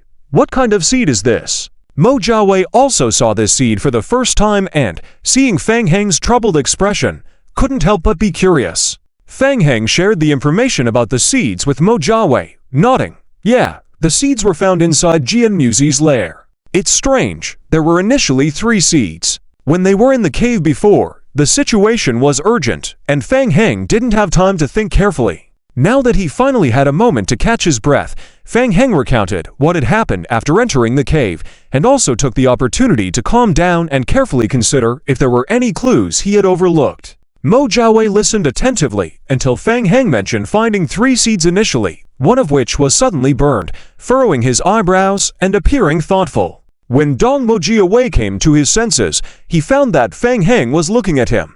"Old Mo, what are you thinking about?" "Oh," ManhwaRecap nodded. "I had some thoughts when I saw the seeds just now. I feel like the seeds might be related to some kind of bloodline or academic discipline." Fang Heng vaguely felt that he caught a glimpse of inspiration upon hearing this, and continued to ask, "What do you mean? Elaborate on that." It's like the prompt said these seeds were specially cultivated, right? I think that the seeds, after being cultivated, may have acquired corresponding attributes," ManhwaRecap pondered, continuing. "The red one in your hand probably inherits attributes from the bloodline, able to awaken regenerative abilities through the Blood Tribe King's coffin. The other seed might possess some other special attributes, like water, fire, or dark attributes, but we don't have corresponding items in our hands, so there's no triggering of hints, and we can't awaken them either." Fang Heng pondered. "Fang Heng, do you remember when we went to the Demon Hunter camp together to receive the inheritance of the Demon Hunters, and it seems like you also failed back then?" Fang Heng raised an eyebrow, puzzled. "Yes, so what?" "I later discreetly inquired with the Elder Demon Hunter, and situations like the one you encountered are rare. The Elder thought it was very likely due to an inherent conflict in your body with the Demon Hunter bloodline, or some kind of knowledge," ManhwaRecap explained. "And it's a high-level bloodline or academic discipline, which has had a crushing effect on the Demon Hunters, to the point that even the statues of the Demon Hunter inheritance were destroyed." So I'm thinking, didn't you find 3 seeds in the beginning? Is it possible that one of the seeds conflicted with the bloodline or knowledge within you, and thus got burned? Fang Heng opened his mouth. Is there such a possibility? It seems to make some sense. When he touched the seed initially, the fusion status of skills and knowledge in his body was in blood family mode. That seed conflicted with him, so it got burned. If you want to verify the guess, it shouldn't be difficult. The 2 fell silent for a moment, both looking at the seed in Fang Heng's palm. Switching to the Sacred L division to cast a purification spell on the blood-colored seed to see its reaction. Cough, Fang Heng cleared his throat, feeling a bit apprehensive. "Let's skip it. Brother, let's not mess around. What if it actually burns? Wouldn't that be a loss? And there's also the possibility that the real reason the seed got burned isn't because of your bloodline, but because of an unknown lineage hidden within you. Trying the purification spell wouldn't reveal much either. It's better not to risk it." "All right, I think your guess is possible," Fang Heng frowned, continuing to ponder, saying, "Following your line of thinking, I found many seeds in the cave, including a large number of failed and damaged ones. These seeds have been left for thousands of years, obviously not cultivated by Jian Mu. So the real cultivator of these seeds. The two looked at each other and said simultaneously, the Blood Tribe King Ancestor. Isn't there a rumor outside saying that the Blood Tribe Ancestor originally came from the Divine Realm as a criminal, accidentally escaped into a certain world, and gained power there? ManhwaRecap speculated, maybe the Blood Tribe King Ancestor found a way to suppress curses in that mysterious special world, then brought back many seeds to our reality for cultivation experiments. Feng Heng nodded. Yeah, that's similar to what I was thinking. For some reason, the Blood Tribe Ancestor wanted to try cultivating a divine tree in the real world to unravel the curse on himself, incorporating various abilities for experimentation, and then coincidentally cultivated the divine tree Angidif, giving birth to the Blood Tribe, and then accidentally discovered and was hunted by the Divine Realm. Feng Heng was saying this when he suddenly stopped. Both he and ManhwaRecap simultaneously saw several lines of game prompts in front of their eyes. Prompt: Player unlocks Blood Tribe Apocalypse Worldview. Blood Tribe Origins. Completion. 78.2%. Prompt: Player gains 1780 to main God points. Prompt: Detected player has triggered some related missions. Merging related missions. Prompt: Player triggers advanced mission. Blood Tribe Origins. Forest of 10,000 Realms. Mission name: Blood Tribe Origins. Forest of 10,000 Realms. Mission description: After unraveling the Blood Tribe King's inheritance, you have uncovered some secrets of the Blood Tribe world. You have discovered an unknown mysterious world where the Blood Tribe Ancestor once gained powerful abilities. Mission requirement: Find the entrance to the Forest of 10,000 Realms. Optional mission branch 1. You can start the investigation with the secret patterns inside the Blood Tribe King's coffin. Optional mission branch 2. You can start the investigation with the remains of the Blood Tribe King. Optional mission branch 3. You can start the investigation with the cultivation seeds of the unknown divine tree. Optional mission branch 4. You can start the investigation with the study of impure blood samples of the Blood Tribe Ancestor. Mission completion reward: After opening the entrance to the Forest of 10,000 Realms, the player will have an additional 15 days of exploration time. Within these 15 days, aside from players who complete the mission, no one else can enter the Forest of 10,000 Realms. The two looked at each other, seeing the joy in each other's eyes. They actually guessed it right. The Forest of 10,000 Realms. The Blood Tribe King Ancestor gained his powers from that eerie place. So the next step is to find a way, an entrance to enter the Forest of 10,000 Realms. The mission even provides so many optional branch prompts. Feng Heng felt as if he struck it rich overnight. If it weren't for the notice also kindly providing difficulty prompts, he wouldn't know how to choose. Well, let's start with researching the secret patterns on the Blood Tribe coffin and the cultivation seeds of the unknown divine tree. ManhwaRecap was eager, not understanding Feng Heng's hesitation. He urged, "What's wrong?" "Boss, the atmosphere is already set. Let's try it quickly." I understand the reasoning, but ... Feng Heng helplessly spread his hands, smiling bitterly. "We're out of blood." The unknown seeds left by the Blood Tribe King Ancestor need blood to awaken. And studying the secret patterns under the coffin would take a long time. Upon hearing this, ManhwaRecap also couldn't help but open his mouth, falling into silence. Indeed, what could they do without blood? For the Blood Tribe, any activity requires blood. Not to mention them, Jian Muqi even risked his life just to get some blood. The Wasteland Apocalypse is a decent source of blood, but transportation consumes a lot of energy, and with limited daily production in the Wasteland, they can't supply it in the short term. The mystery has reached this point, but unfortunately it came to a halt due to the lack of blood, which is quite frustrating.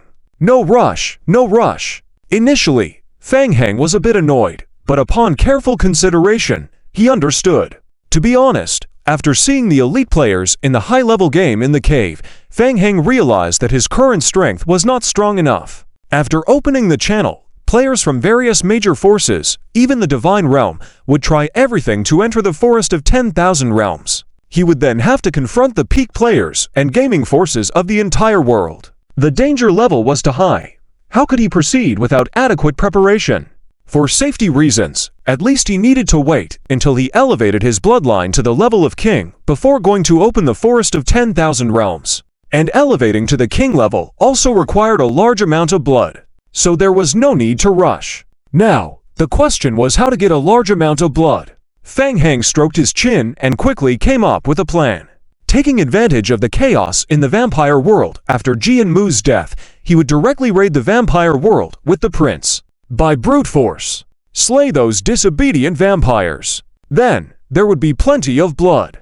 As for whether the blood was enough, that was another story. Lao Mo, let's prepare quickly. The teleportation channel will open soon, and we will start by taking control of the vampire world controlled by Jianmu. Let's conquer all the vampire worlds, Fang Heng said with a smile, and let's get some blood from those vampire worlds while we're at it. Mo Jiawei's heart stirred at the words, and he immediately understood Fang Heng's intention, showing excitement. All right, leave the logistics to me.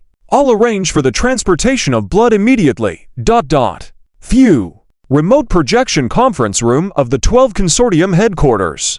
After confirming the news that Jianmu had finally been killed, the top executives of the 12 Consortium breathed a sigh of relief. Jianmu was extremely troublesome and knew many secrets of the 12 Consortium.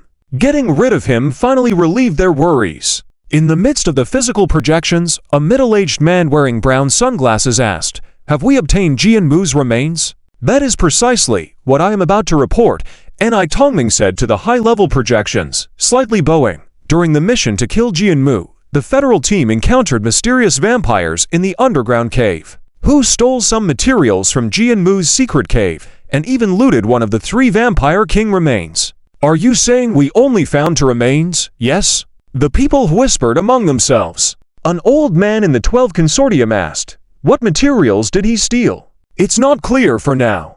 "Who was it? Was it Fang Heng?" Ni Tongming shook his head. "It's not confirmed for now." A beautiful woman with long brown hair smiled and said, "I heard that Fang Heng has a close relationship with the Eastern Federal recently and is helping with the research on the undead aura over there. It is unlikely to be him. Maybe it could be a diversion." The projections fell into a moment of silence. The other party has a mysterious background. Even Qinwu finds it difficult. In any case, we should start investigating first. The impulsive old man slammed his fist on the armrest, angrily questioning, "What is going on? Wasn't there no movement on Fang Heng's side? How did you handle it?"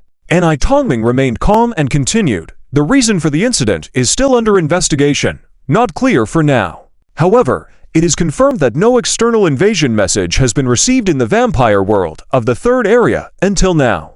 "No message at all? The 3rd area just disappeared like that? Are you kidding me?" The high-level executives of the 12 Consortium were frosty. The irritable old man gritted his teeth. Fang Heng, how did he manage this? Breaking the silence, Ding Bai faced the top executives of the 12 Consortium and talked confidently. "The whereabouts of the vampire prince in the 3rd area are unknown, lacking protection. With proper planning, it's possible that they fell into Fang Heng's attack and the area may be taken over in a short time. At present, we should stabilize the situation. As long as the teleportation channel is not destroyed, the 2 princes definitely have the ability to reclaim the 3rd area. Rest assured, leave everything to me. Within 3 days, I will definitely reclaim the 3rd area." "Good. That's it. The situation is urgent. Go and do it immediately. The 12 Consortium will provide you with maximum support. Our only requirement is to regain control of all the vampire worlds that have been occupied. I won't let the leaders down." In the hall, the projections of the high-level members of the 12 Consortium disappeared one by one. Ni Tongming looked at Ding Bai and said with a smile, "Congratulations, Mr. Ding. If there is anything I can help with, please don't hesitate to ask, and I will do my best." "Thank you, Mr. Ni." Ding Bai bowed to Ni Tongming, and the projection gradually became ethereal, exiting the hall. The Dream Kingdom Game West Branch Company headquarters. Ding Bai walked out of the room with a disdainful smirk on his face. It is very likely that Fang Heng's attack on Blood Clan World Zone 3 was triggered by the news of Jianmu's death, intending to catch him off guard. He really fell into Fang Heng's ambush.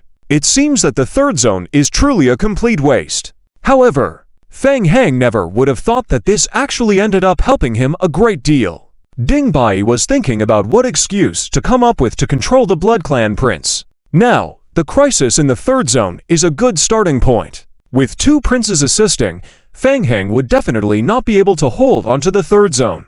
Having made up his mind, Ding Bai was about to enter the game when he met his personal secretary walking towards him from the other end of the corridor. The secretary looked very anxious and hurried. When she saw Ding Bai, her body stiffened and her face turned extremely unpleasant. Ding Bai frowned and asked, "What urgent matter is it?"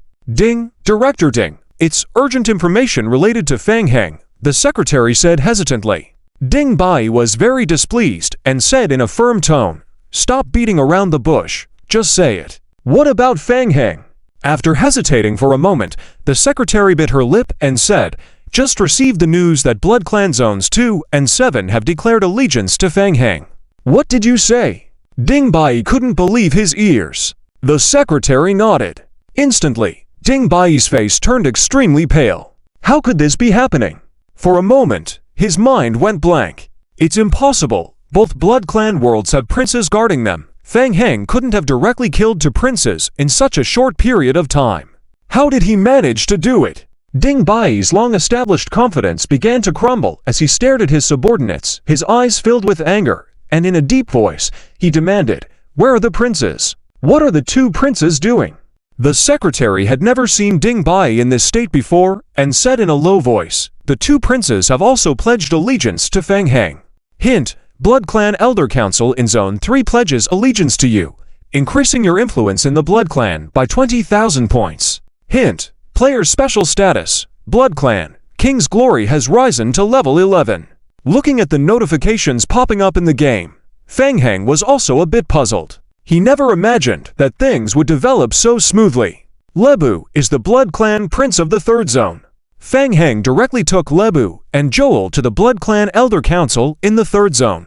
The Elder Council saw Lebu and, without hesitation, immediately chose to surrender and pledge allegiance.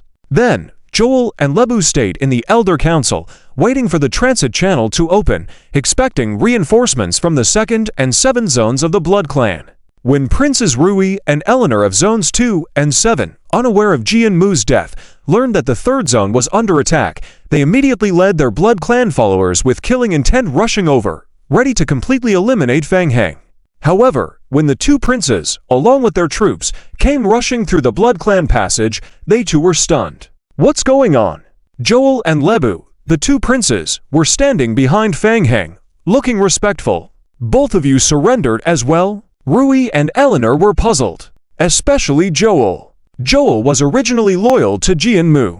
Did he also turn against them? After listening to Joel's account, the two princes felt as if their worldview had been shattered and took some time to recover from the shock. They reconfirmed, carefully examining the curse on Joel. Once the two Blood Clan princes confirmed that the curse on Joel had indeed been suppressed, they both knelt before Fang Heng, swearing allegiance at the same time. The princes understood it clearly. If Joel and Lebu had already pledged allegiance to Fang Heng, engaging in a fight with him would be an even match. Was it necessary? Moreover, the evidence Fang Heng provided was very convincing. If Fang Heng could help them temporarily lift the curse, how could it be fake? What about Jian Mu? Besides nonsense, what else could he do? Rui and Eleanor cursed Jian Mu in their hearts for deceiving them and obediently swore allegiance, hoping to quickly remove the curse inside them. Hint, Blood Clan Elder Councils of Zones 2 and 7 pledge allegiance to you, increasing your influence in the Blood Clan by 270,000 points. Hint, Player's special status, Blood Clan, King's Glory has risen to level 15. In less than half an hour, all three Blood Clans declared allegiance. The progress of the situation was so smooth that Fang Heng couldn't help but suspect if he was sleepwalking. Fang Heng couldn't help but turn back to look at Mo Jiawei behind him. The latter also looked stunned, opening his mouth in a somewhat perplexed manner. Odd, wasn't it agreed upon to come and have a big battle while additionally harvesting some blood? The logistics team was already catching up with the buckets, prepared to collect blood, and then the enemy surrendered. Can't handle it? It's all right, let them surrender. There will always be some who won't follow orders, and we can deal with them together. Fang Heng was saying when another game prompt popped up.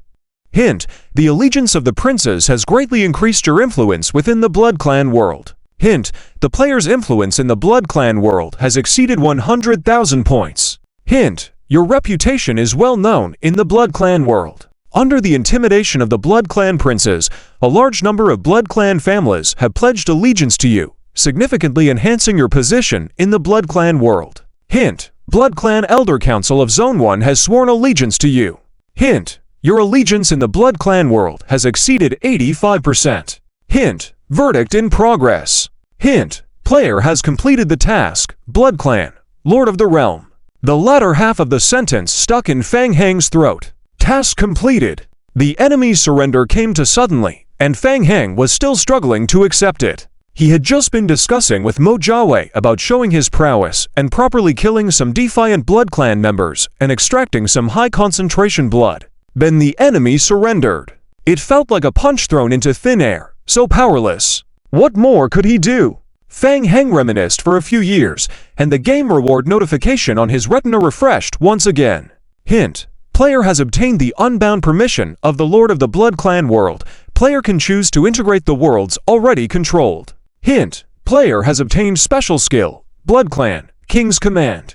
Skill: Blood Clan, King's Command. Skill description: within a 3,000-meter radius around the player, all Blood Clans receive a 20% over all attribute enhancement. Hint: player has obtained a special hidden architectural blueprint, Temple of Blood. Fang Heng immediately inspected the two rewards he received. The King's Command skill was very good, providing a team aura effect directly enhancing by 20%. It was a bit annoying that it didn't work on himself, but upon careful thought, his zombie doppelganger could also switch to a Blood Clan form, theoretically enjoying the aura effect. Profit. The text describes a game scenario in which the player, Fang Heng, is presented with various hidden rewards and choices. The player is given the option to choose a hidden reward related to the Blood Temple, and after weighing the pros and cons, Fang Heng decides to select the second and third rewards, which provide him with main storyline missions and an additional 15 days of exploration time in the Blood Forest world. Later in the text, Fang Heng explores the possibility of merging the zombie apocalypse world with the Blood Tribe world, ultimately deciding to go through with the fusion process. The successful fusion results in reduced energy consumption for transfers between the worlds and a significant enhancement in the strength of the zombie apocalypse world. Overall, the text dives into the game mechanics, strategic decision-making, and the consequences of the player's choices in the virtual worlds presented in the game. Title: National Game. Starting from Zombie Doomsday Autoplay Volume 103. Explosive Real World. The Federal Western District has released the official report on the recent Blood Clan invasion incident. According to the investigation, the mastermind behind this Blood Clan invasion of the world is Jian Muzi. Jian Muzi was influenced by the will of the Blood Clan King ancestor during the exploration of the main storyline missions and was manipulated by it. In order to regain power, the Blood Clan ancestor, in collaboration with the anti-federal organization Night Owl, plotted the entire Blood Clan invasion of the real world. Currently, Jian Muzi has been killed by the Western Federal team. The official announcement declared the conclusion of the Blood Clan invasion incident. Online, players are actively discussing the killing of Jian Muzi. Despite the official report being released, players are still enthusiastic and discussing the conspiracy behind it. Even if it's just a regular event, players can come up with various conspiracy theories, especially since this incident was already suspicious. 30 minutes later, while players were passionately discussing, all players in the Blood Clan Doomsday game world received a game tip message. Tip: player Fang Heng has completed the mission, Blood Clan, Domain Lord, and has obtained permission as the Domain Lord. The Blood Clan Doomsday world is about to be removed from the beginner game. Seeing the game tip, player's first reaction was astonishment. Is it real? Fang Heng really defeated the Federation and took control of the Blood Clan world. No response from the Federation. Could they really allow an ordinary person to take over the entire domain world? The forum erupted again. After 3 days of silence, in less than an hour, Fang Heng consecutively took over for Blood Clan worlds, gaining complete control authority in the Blood Clan domain. The players who had mocked Fang Heng as being overconfident on the forum were immediately silenced. The discussions became even more intense, with Jian Muzi being killed and the Federation issuing an announcement, followed by Fang Heng gaining control of the Blood Clan world. The short interval between these two events raised suspicions. Could it be that the Federation and Fang Heng reached some kind of consensus? Everyone knows that while the Federation publicly welcomes citizen participation in the game for harmonious competition, how could they easily hand over an entire domain world? Did the Federation encounter some difficulties and make great compromises this time? Or perhaps, has Fang Heng been recruited by the Federation? The biggest online conspiracy theories claim that Fang Heng was actually cultivated in secret by the Federation and even provide many conjectures. Subsequently, the explosive news of the removal of the Blood Clan Doomsday World from the beginner games spread like wildfire among players. The discussion online was more heated than ever before. The Blood Clan Doomsday was considered one of the simplest among the 3 beginner games by regular players. If the Blood Clan Doomsday were to be removed from the beginner games, life would become even more difficult for novice players, which would be a huge blow to the players. Without the Blood Clan Doomsday, would a new Doomsday World emerge? Necromancer Research Association. It had been 5 full days since Fang Heng left. The concentration of death energy in the area had slowly begun to rise again. Qiu Hai set aside the latest report in his hands, reflecting on Fang Heng's appearance when he asked for leave last time. Qiu Hai couldn't help but smile bitterly. Who would have thought that Fang Heng went to the Federal Western District once and actually managed to get all the blood crystal sources into his hands? Perhaps to Fang Heng, the Blood Clan world was just a gift. Now, Fang Heng had become the actual controller of the Blood Clan world, and even the Central Federation hesitated to confront him. What methods had he used? Qiu Hai lit his cigarette. The reduction of one of the 3 major beginner game worlds was not a good thing for the Federation. What the Central Federation truly desired was stability. Unknowns implied greater risks. 2 days ago, coordinated by the Eastern Federal District, the Central Federation and North River Heavy Industries discussed for a whole day and finally reached a 3-party cooperation with Fang Heng and North River Heavy Industries. Fang Heng agreed to hand over the control of 4 Blood Clan worlds -2, 6, 8, 9 to the Federation for management, appointing agents provided by the Federation as the domain lords, and allowing the Federation to build various facilities in the Blood Clan zones to provide protection for the civilians. For ordinary players, this was good news. They now had another option. As the landlord, Fang Heng would receive 20% of the final profits from all non-public facilities in the Blood Clan Doomsday provided by the Federation each month. The 4 Blood Clan worlds provided by Fang Heng were divided among the 4 federal regions, East, West, South, and North. In exchange, the Federation would also provide corresponding protection for the Zombie District 8 world. In addition, Fang Heng proposed some exchange conditions that made the Federation quite uncomfortable. The Blood Clan needed a large amount of blood. In addition to the Federation providing Fang Heng with 5 million tons of beast blood and various rare mineral resources within a month, each player in the Zombie Doomsday game world would be forced to donate blood or use high-intensity blood as compensation. Considering that the Blood Clan indeed needed blood to sustain life, the Federation had no choice but to reluctantly agree. For the Eastern Federal District, this was considered a profitable deal, as they essentially obtained control of a Blood Clan world for free. As for stability, the Western Federal District, controlled by the 12 oligarchs, was already a ticking time bomb. Stability was just a joke. What's bothering you so much? Qiu Hai suddenly realized he had been lost in thought, and there was someone in front of him. He handed over the cigarette he held. I've been under a lot of pressure these days, spacing out constantly. Would you like one? Thanks, I'm not used to these things. Wei Dao waved his hand. The world isn't doing well. I'm under even more pressure now. You're also in trouble. Yes, it cost me a lot. This time I managed to get a hint for the domain upgrade mission in advance. Is it difficult? I can't disclose specific details. Simply put, it's a matter of life and death. Wei Dao had been worrying about upgrading for some time. The difficulty of this upgrade has significantly increased. The mission must be completed after entering the intermediate game world, and with our current strength, it's almost impossible to complete it.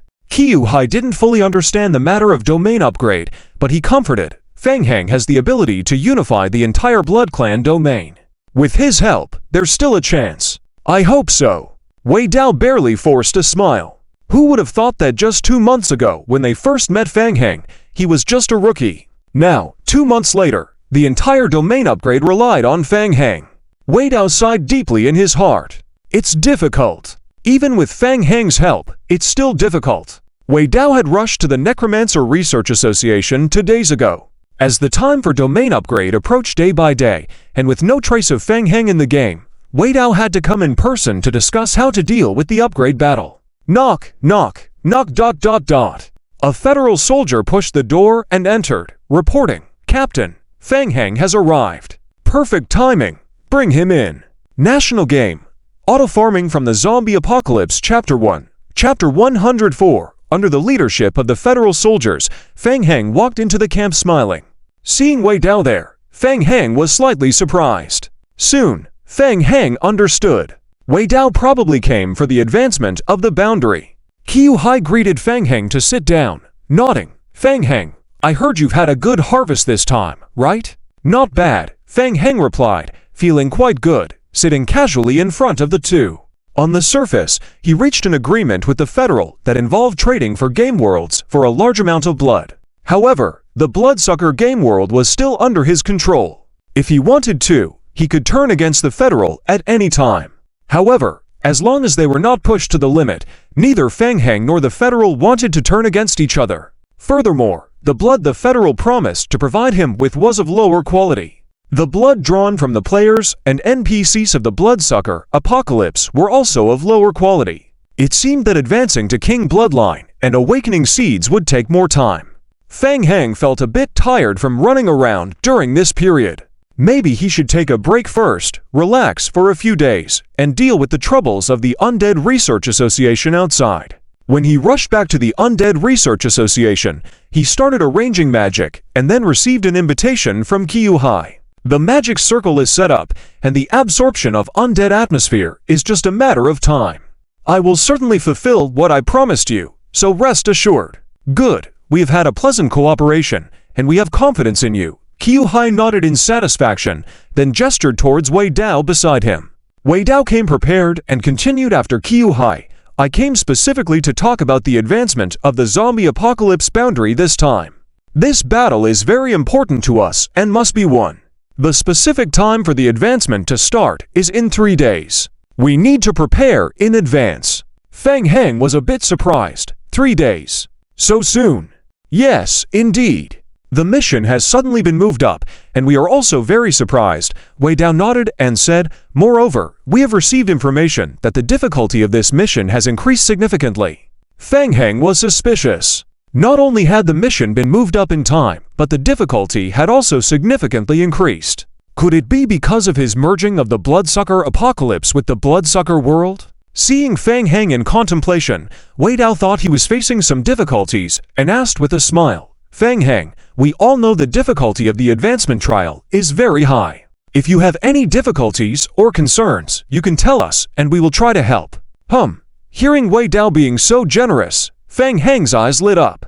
"Well, I do have some troublesome things I need help with." Feng Heng looked at Wei Dao, trying, "Could you perhaps help me get more blood?" Wei Dao's smile froze on his face. "More blood? Do they burn blood in their households like others burn oil?" Qiu Hai and Wei Dao exchanged a glance and both gave a bitter smile. "Feng Heng, all the blood we could provide has been given. The shelter in the wasteland does nothing now. They are always outside hunting wild creatures. Where can we get so much blood for you?" "Hey, it was just a casual question. I thought you might have some wilder ways to get it," Feng Heng also asked casually, trying to test the waters. He had heard Chen Yu complaining about gathering blood. Not to mention the Wasteland Apocalypse, the Federal promised Feng Heng a large amount of blood that needed to be collected, and now even the Undead Research Association where Chen Yu was located had been roped in. Today, the shelters in the Undead Apocalypse had their quotas assigned by the superiors, and Federal players had to go out hunting every day. Each small shelter had to provide at least 300 units of beast blood per day. It was an Undead Apocalypse where wild animals were already scarce. Feng Heng shrugged, asking, "Do you want to buy another Bloodsucker Apocalypse from us to get blood? How about giving you a friendly price?" Qiu Hai was stunned. What kind of words are these? Is the game world as easy to trade as cabbages? Probably only Feng Heng could say such things in the entire game. Surprisingly, Qiu Hai even felt the urge to give it a try for a moment. After careful consideration, he shook his head with a bitter smile. They couldn't afford it. However, Wei Dao frowned and earnestly warned, Fang Heng, I don't know much about the bloodsucker issue, but I suggest that collecting blood cannot be rushed.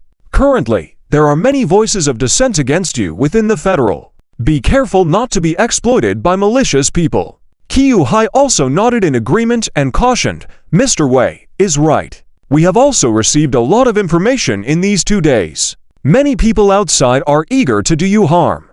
Not only are the federal regions against you, but various player forces as well. They cannot harm you in the game, but outside of the game, it's a different story. So be careful. But don't worry, as long as you stay in the East District, we will provide you with protection. Well, thanks. Fang Heng also heard some rumors. Previously, he traded for bloodsucker worlds to the federal in exchange for a large amount of blood.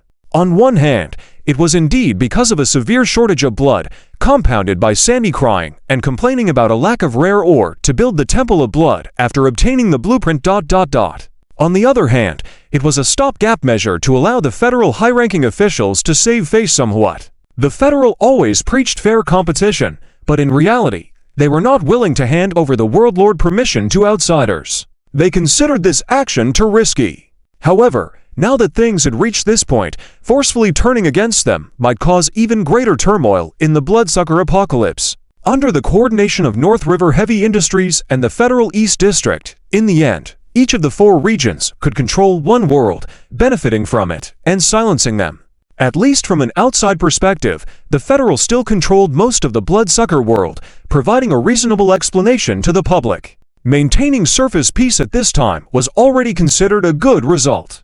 Alright, let's not dwell on this. Just know what's on your mind. Wei Dao redirected the conversation back to the advancement matter, saying, the difficulty of this boundary war is very high, but the rewards are also very generous. Once victorious, you can temporarily open the permission to the intermediate level game world as a beginner player, but there are many restrictions, such as not triggering missions. Fang Heng listened to Wei Dao and nodded inwardly, noting it down.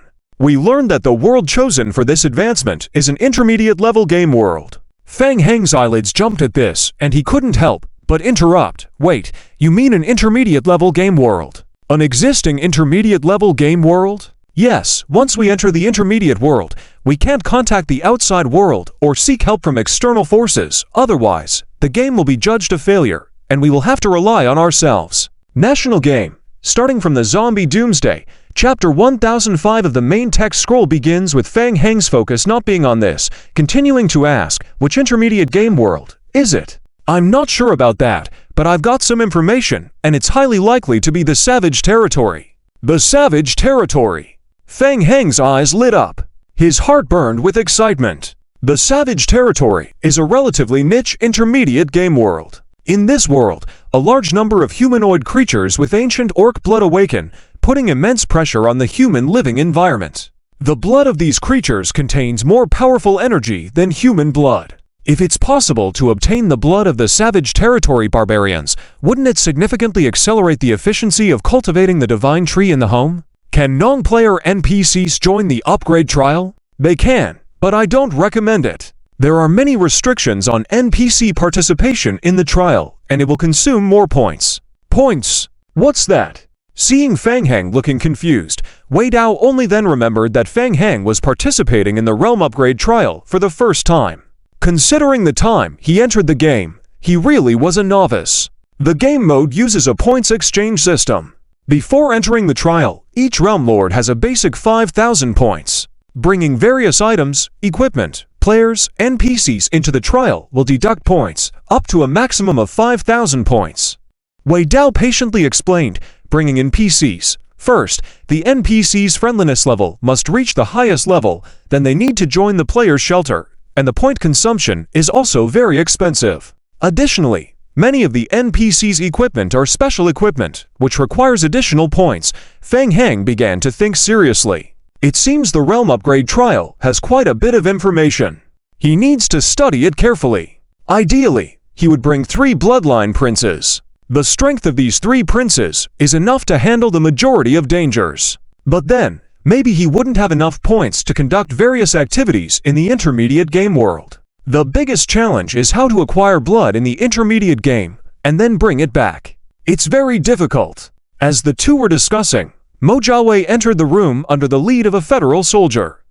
Sorry to interrupt your conversation. Mojaway saw the three people in the room and cast a glance at Fang Heng, saying, Fang Heng, there's an urgent matter in the game. Very important, it'll take you about 10 minutes. Fang Heng's heart skipped a beat, apologizing to Wei Dao and the others. Sorry, there's an urgent matter in the game that needs handling. No problem. Wei Dao waved his hand. You go first. I've been here all these days. We can discuss it later when you have time. Okay. Fang Heng left the room with Mojaway and headed straight to the game room. He saw Mojaway with big dark circles under his eyes, looking like he hadn't gotten enough sleep. What's wrong? Mojaway yawned and said, It's Sandy, causing trouble in the game, crying and making a scene, demanding to see you. What? Mojaway was also helpless. He leaned in and whispered to Fang Heng. She said you need to participate in the ribbon cutting ceremony, or she make a big scene. Ribbon cutting. Zeus Temple. Fang Heng was surprised for a moment, then realized. Calculating the time, the Zeus Temple should have already been completed. Yes, Zeus Temple, and the Blood Temple blueprint you just obtained, that's also completed. So fast. Let's go. Fang Heng's eyes lit up, and the two headed towards the game room in the temporary camp. Zombie Doomsday, District 8. Behind the prison. Sandy looked spiritedly at the two massive temple buildings in the distance. After receiving the design blueprint of the Blood Temple from Fang Heng's hand last time, Sandy was overwhelmingly excited. She immediately pulled Mojaway and Victor into action. Build. It must be built. It must be built now. Gathering materials from various bloodline worlds and the zombie world, along with the special or resources provided by the Federation, Sandy tirelessly worked day and night. Finally, today, the Blood Temple and the Zeus Temple were both completed. Today was bound to go down in history. Sandy's name would surely be written in the annals. I must also bring Fang Heng over, so he can leave his mark in history. Sandy was very principled in terms of art, shouting for Fang Heng to participate in the ribbon-cutting ceremony. She had the relentless attitude of not stopping until her goals were achieved. Mojaway and Victor had been kept busy for 2 days and nights, already exhausted. After all, Sandy was a high-level elite NPC, and Mojaway was worried that she might trigger special missions. Helpless, he hurried offline to find Fang Heng. At that time, 2 empty spaces were cleared outside the prison mountains, where the 2 temples stood tall. One exuded a strange blood-colored aura, while the other radiated divine light. Fang Heng also seemed a bit distracted seeing these 2 temples. After investing so many rare or resources, these 2 temples were finally completed. Sandy brought a large group of NPCs over, mostly bloodline members and researchers from the prison.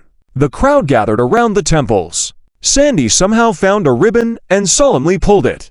I proclaim that the Zeus Temple and the Blood Temple are officially established. Sandy shouted loudly, feeling incredibly excited.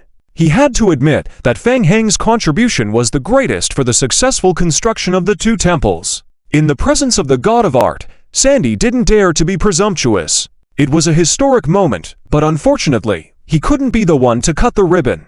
Sandy's heart was bleeding as he tremblingly handed the scissors to Fang Heng. Fang Heng, please cut the ribbon.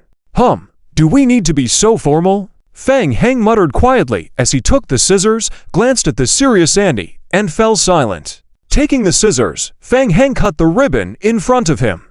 Bang bang! Thousands of fireworks burst in the sky, and the spectators clapped and cheered in cooperation.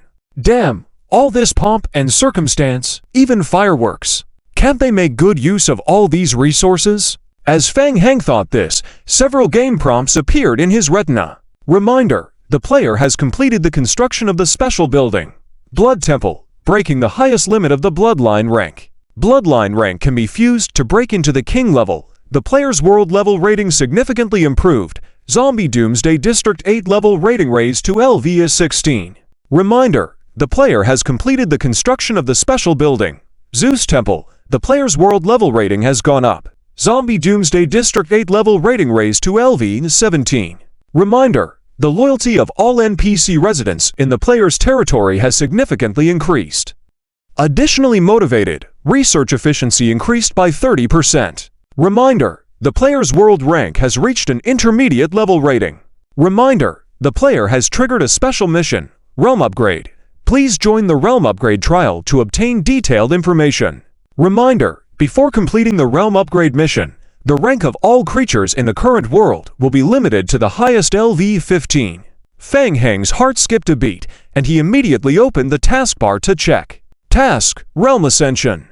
Task description: the world under your control meets the conditions for ascension, and the lower-level world is no longer sufficient to strengthen your power. Task requirement: participate in the Realm Ascension trial and pass the Ascension trial assessment. Task reward: unlock the upper limit of world creature ratings.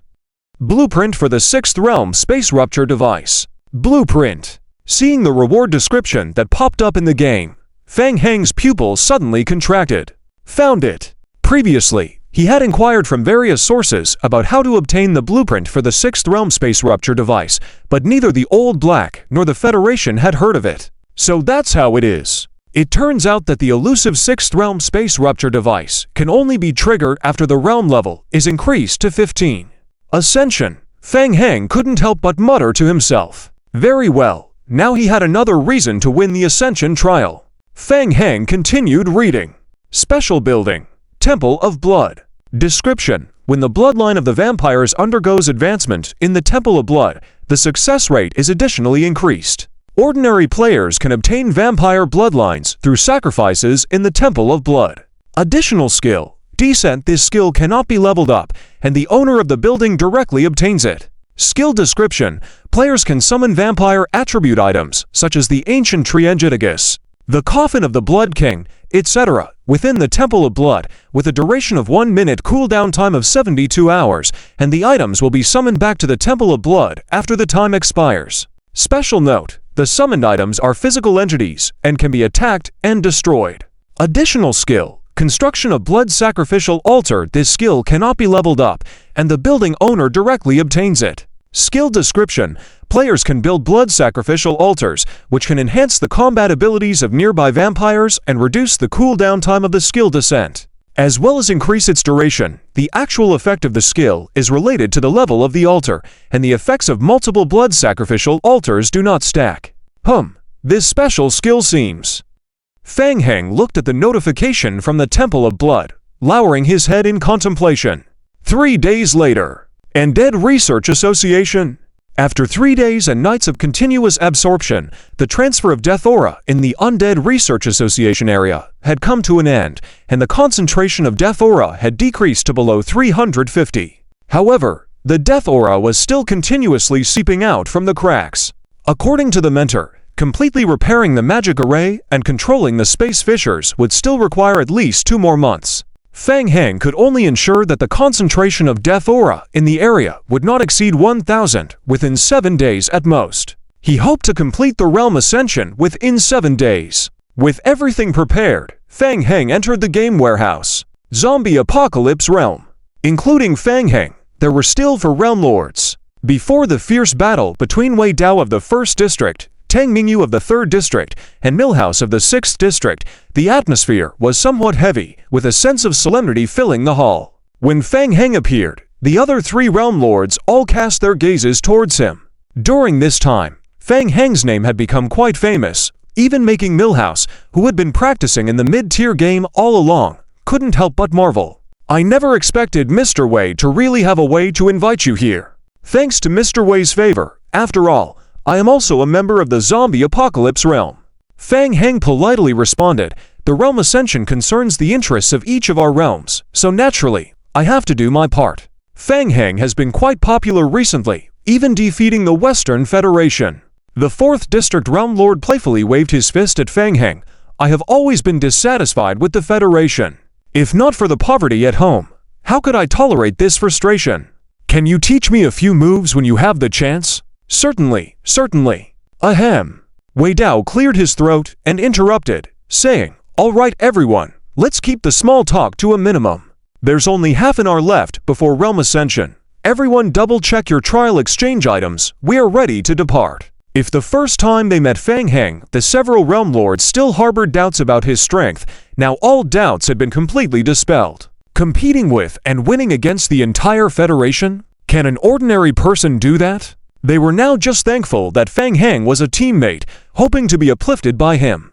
With these thoughts in mind, everyone stopped talking and began to check their points exchange items. Fang Heng also opened the taskbar to verify. The point exchange had already begun 24 hours before the trial officially began. Due to Fang Heng's status as a dual realm lord, he could obtain an additional 3,000 points, totaling 8,000. Fang Heng did a detailed calculation.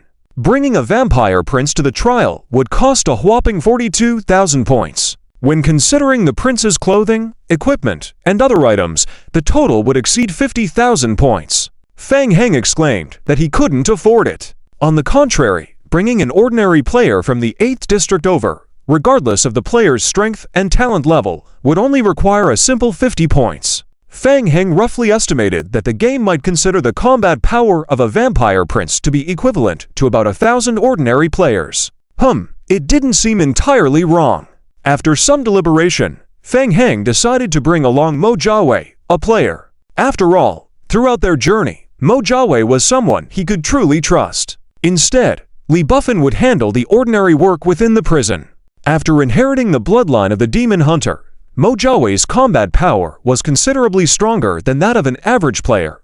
Coupled with his lucky passive talent, he would surely be of great help.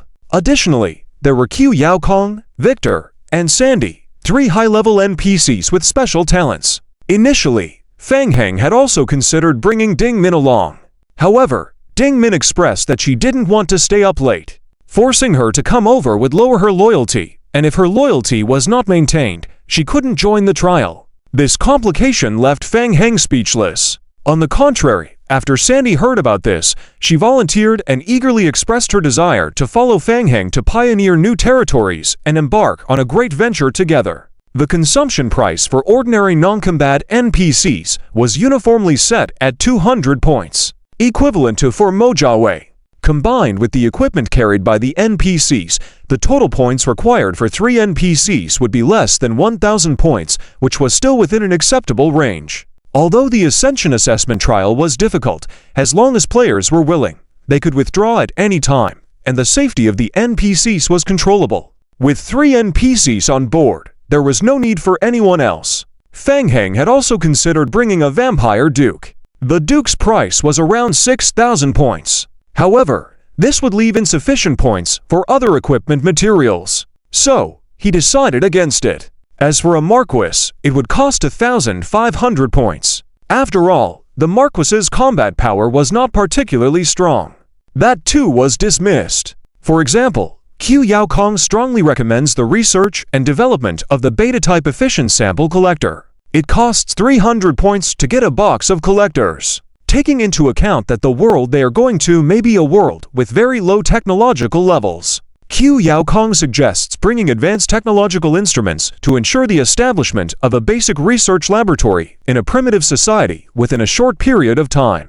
Well, technology. The investment. Just the research aspect alone costs Fang Heng 3,000 points. The remaining part involves setting up the blood family magic formation and obtaining the advanced rare materials needed to establish the blood altar, as Fang Heng has some additional goals this time, such as trying to manipulate blood and ideally awaken the unknown tree seeds directly. Cutting here and there, barely managing, the points are just barely enough. Hint, the player has confirmed. Are you ready to join the Interdomain promotion trial and enter the preparation stage? Fang Heng confirmed by pointing at the confirmation.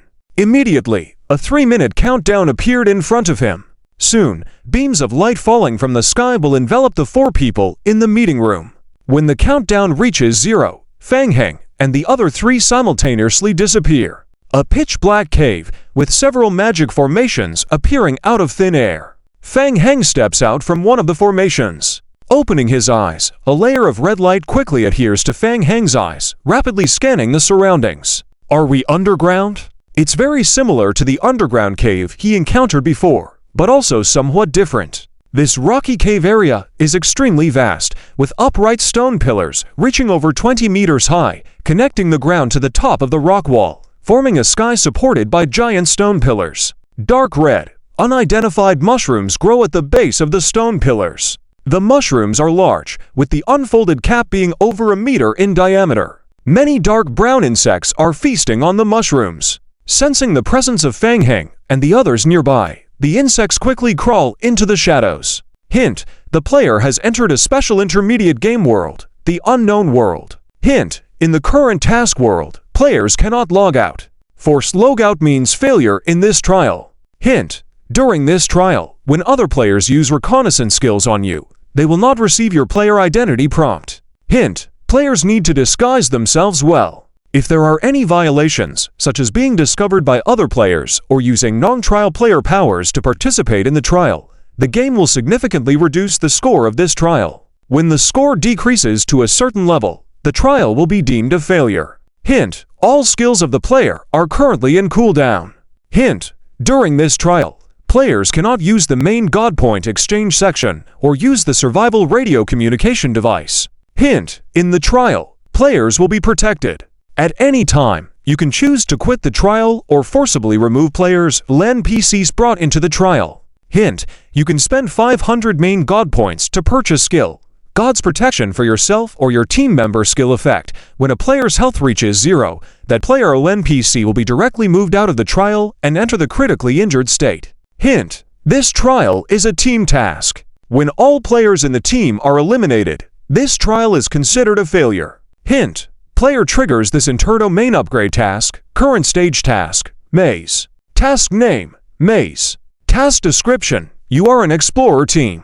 You find that you have a significant memory loss about the past. You only remember that your team accepted a commission from the City Lord to investigate a recently discovered underground maze. It seems that while searching the maze, you fainted, and when you woke up, you were already deep in the maze. Task requirements: Fang Heng quickly checks the hints and the task and frowns. Bad news: all skills are on cooldown.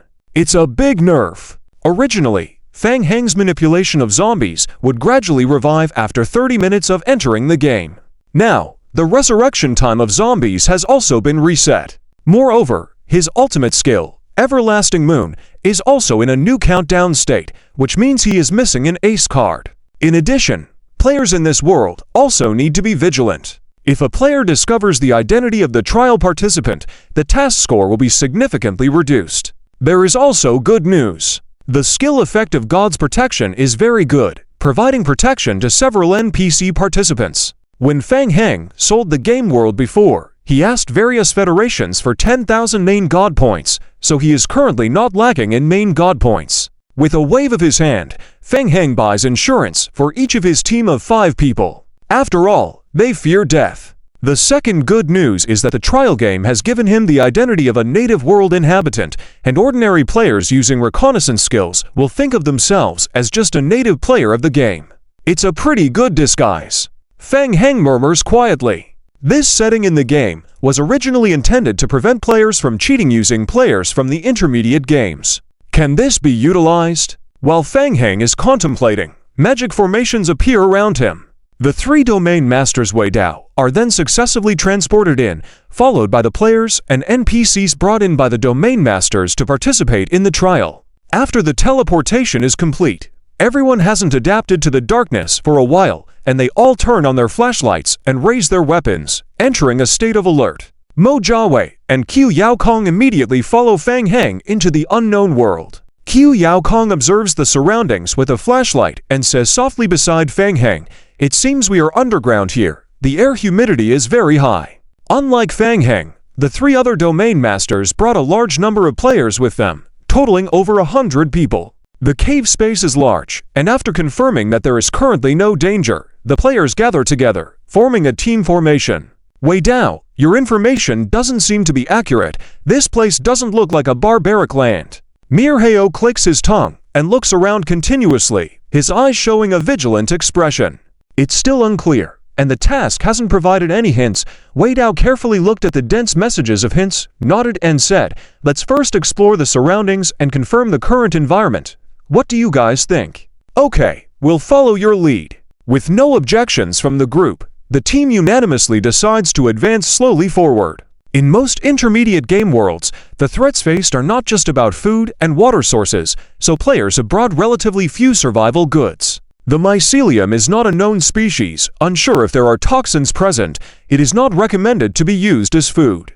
Once the laboratory is established, I can make an initial judgment. Also, the insects here are quite large, Q Yao Kong said, pointing to the bite marks left on the mushroom cap. Understood. Let's go. Unable to discern the direction, the team proceeded forward in a straight line. As they advanced, after about 10 minutes, scattered stone pillars gradually increased in number. The protruding stone pillars stood densely, resembling a stone forest. Walking at the front of the team, Tang Mingyu suddenly stopped, signaling for the team to pause. Ever since entering this area, Tang Mingyu had been feeling increasingly uneasy. Looking around, she kept feeling like someone was watching them from the darkness. Do you all feel like the stone pillars here are a bit strange? Tang Mingyu kept looking around the darkness and said, I always feel like someone is watching us in the dark. Victor stopped in front of a stone pillar that pierced the ground to the top of the rock formation and examined it carefully. There are traces of human-made carving on these stone pillars. Look at the imprints above. Don't they look like eyes? Victor illuminated the top of the stone pillar with a flashlight. Upon closer inspection, the stone pillar was engraved with a strange symbol resembling closed eyes, making the group gasp in surprise. Indeed. Look, this stone pillar has it too. It seems like every stone pillar has it. Upon closer inspection, the group discovered that each stone pillar had strange imprints. Who's there? Miller raised his eyebrows suddenly, shouted lightly, and threw a throwing knife swiftly towards the back. The sharp knife struck the stone pillar with a dull sound as the handle disappeared into it. Following the direction of the knife, a small figure quickly darted into the shadows from behind a stone pillar. Sizzling, sizzle. Miller's action seemed to have awakened creatures lurking in the nearby darkness as rustling noises filled the surroundings. What is it? I don't know. It was too fast to see clearly. The voices around them grew louder, and the players became alert, forming a circle and raising their weapons to guard against any potential threats. Be careful, there are many enemies nearby, we may be surrounded. Wei Dao furrowed his brow. Encountering such a mysterious environment upon arrival was a clear indication of the high difficulty level of this trial. Everyone, be cautious, try not to engage first. The players held their formation, aiming their guns at the darkness. The faint noises gradually subsided, leaving only one sound to the right. Rustle, rustle. The sound grew closer. Click, click. The players raised their firearms, pointing the barrels in the direction where the sound came from. A small creature emerged from the darkness ahead, holding a bone spear, revealing its appearance under the light. Resembling a humanoid life form walking upright, it was about half a person's height. Its skin was covered with dark red spots, its legs were extremely muscular, and its head lacked a neck, with the brain directly connected to the body, and most of its face were dominated by a split mouth. Saliva dribbled down its mouth, giving off a repulsive appearance. Do not attack. Wei Dao immediately raised his hand, signaling the others not to act rashly. Ma Jiawei stood at the back of the team, covering his left eye. Creature, cave-dwelling beast boss level. A life form that has survived in dark caves for a long time. Its eyes have degenerated, relying on sound and perception for identification. It is a unique group accustomed to group combat. Ma Jiawei quickly recited the information obtained through reconnaissance. Special skills include hardened skin, evil strikes, decay venom, altered perception, and several unknown skills. The threat level is extremely high. Ma Jiawei's heart sank suddenly. He exclaimed loudly, "Be careful, it's a boss-level life form." The group immediately tensed up, facing a mid-level game boss that also engaged in group combat. Who would have thought that they would encounter a boss monster right after entering the trial? How should they handle this? The cave-dwelling beast stopped in front of the group, opened its mouth to reveal sharp teeth, and made an unknown grumbling sound. Wei Dao furrowed his brow. Good news, the creature seemed willing to communicate. Bad news, they couldn't understand what it was saying at all. Confused, the players looked at each other, collectively wearing puzzled expressions. Considering the difficulty of the trial, Wei Dao had mostly assembled players, focused on combat, lacking in language-related skills. They had no way to understand what the cave-dwelling beast was mumbling about. Sandy leaned over next to Ma Jiawei and asked softly, "Ah Wei, what is he muttering about?" "I don't know. How about you?" "Well, how would I know? I have no common language with this kind of creature." Sandy retreated helplessly, saying, "I feel like this guy doesn't appreciate art that much." Majia Wei felt something odd, thinking, "Why would you think I understand?" Watching the cave-dwelling beast grow more agitated, Wei Dao could only approach it bravely, gesturing with respect. "We didn't mean to offend. We stumbled here accidentally, and if we've offended you, we can leave immediately." The creature fell silent for a moment before emitting a sharp screech. Screech! In response, everyone raised their weapons. Rustle! Rustle! In the darkness all around, countless cave-dwelling beasts wielding bone spears emerged, encircling the group. The SOMOBD. The cave-dwelling beast leader made grumbling sounds once again. This time, Fang Heng vaguely recognized a few syllables, but still couldn't understand what it was saying. After speaking, the cave-dwelling beast leader turned and walked deeper into the cavern. The surrounding cave-dwelling beasts that had gathered parted to create a path. The players also felt that it would be useless to start a fight with their hands, so they followed Wei Dao's orders, holding their firearms and following the monster leader ahead. The deeper they went, the denser the stone forest ahead became.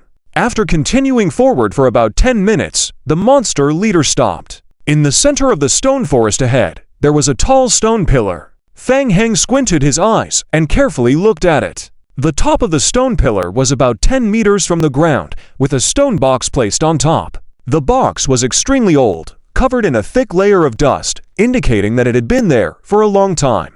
The cave-dwelling creatures seemed wary of the stone box, staying far away in a circle around it. The monster leader pointed to the box on the stone pillar with his white bone spear and took a few steps closer to the players, then raised his spear again, pointing at Tang Mingyu, making grumbling noises in his mouth. Everyone turned their gaze to Tang Mingyu.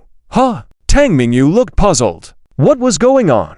Why was she singled out? She couldn't understand what the monster was saying, showing a confused expression. Fang Heng pondered and asked, maybe there's something inside the box, and he wants you to open it. Tang Mingyu felt something was wrong just by looking at the box from afar. Feeling reluctant, "It's strange. Why doesn't he open the box himself? Why choose me? Maybe you have some special abilities? Or perhaps you can trigger a quest by opening it. It's not right. The box might be dangerous, very risky." The group discussed in a few words. Millerhaw surveyed the people in the cave and said, "They don't seem like they'll let us leave easily. Either we fight directly, or..." Tang Mingyu looked at Fang Heng. "Fang Heng, what do you think?" The group turned their gaze to Fang Heng. Being too far away, Fang Heng couldn't sense what was inside the wooden box, but he felt that the box seemed a bit dangerous. "I think since we're here, we might as well take a look," Fang Heng said. Tang Mingyu looked hesitant. Well, let me go. My HP is higher, so it's safer." Fang Heng nodded. He had the effect of immortality and teleportation ability, making him quite capable of self-preservation. However, it didn't mean there was no danger at all. The current situation was a bit strange. In case he got involved in some curse or nightmare, even all his HP wouldn't be enough to survive. Therefore, to ensure 100% safety, he planned to use his Blood Shadow skill to create a blood duplicate to open the box. What if there was something good inside the box? In games, danger often hides opportunities. But Fang Heng didn't expect that as soon as he took a step forward, the monster leader suddenly raised his bone spear and thrust it towards him. Swish! The bone spear cut through the air. The monster leader's eyes showed a ferocious glint, making grumbling noises in his mouth as a clear warning. It seems not to be allowed. Fang Heng and the monster leader stood in a stalemate for a moment, then Fang Heng had to take a couple of steps back. Everyone turned their gaze to Tang Mingyu. The monster leader seemed dead set on Tang Mingyu. No one else was allowed. "Okay, I'll go." Tang Mingyu felt helpless. She already felt that the success rate of this trial task was low, and she only reluctantly came because she was moved by Wei Dao's sincerity. "If I die, there better be an extra payment," Tang Mingyu said, giving a glance to Wei Dao. Of course, Wei Dao understood Tang Mingyu's thoughts and nodded. "Be careful. If you survive, the reward will be greater." "It's a deal." Tang Mingyu's eyes lit up, showing more enthusiasm. A completely different treatment from Fang Heng's. As Tang Mingyu walked towards the stone pillar in front, the monster leader didn't stop her. Instead, he stepped aside to make way. Tang Mingyu looked up at the top of the rock and took a deep breath, then lightly leapt upwards from her original spot. In mid-air, her figure was agile, using the protruding gap on the stone pillar as leverage to climb up to the top in just 3 jumps. At the top of the pillar was a platform with a diameter of over a meter, and the stone box was right in the center of the platform, surrounded by scattered pieces of stones. Tang Mingyu observed the box, feeling a vague sense of danger and unease. Phew! Tang Mingyu blew on the box, dusting off the thick layer of dust on top it. Taking a deep breath, Tang Mingyu activated her strengthening skill to enhance her defense and slowly reached out her hand to touch the stone box. The stone felt extremely cold in her hands. Nothing unexpected happened. Tang Mingyu gained a bit more courage, trying to lift the lid. It was so heavy, she couldn't lift it. Tang Mingyu had already entered the mid-game stage. All her basic gaming skills were maxed out, and her strength was considered top-notch among average mid-level players, yet she still found the stone lid extremely heavy. Tang Mingyu had to use both hands to forcefully move the stone lid slightly forward, lowering her head to look inside the box.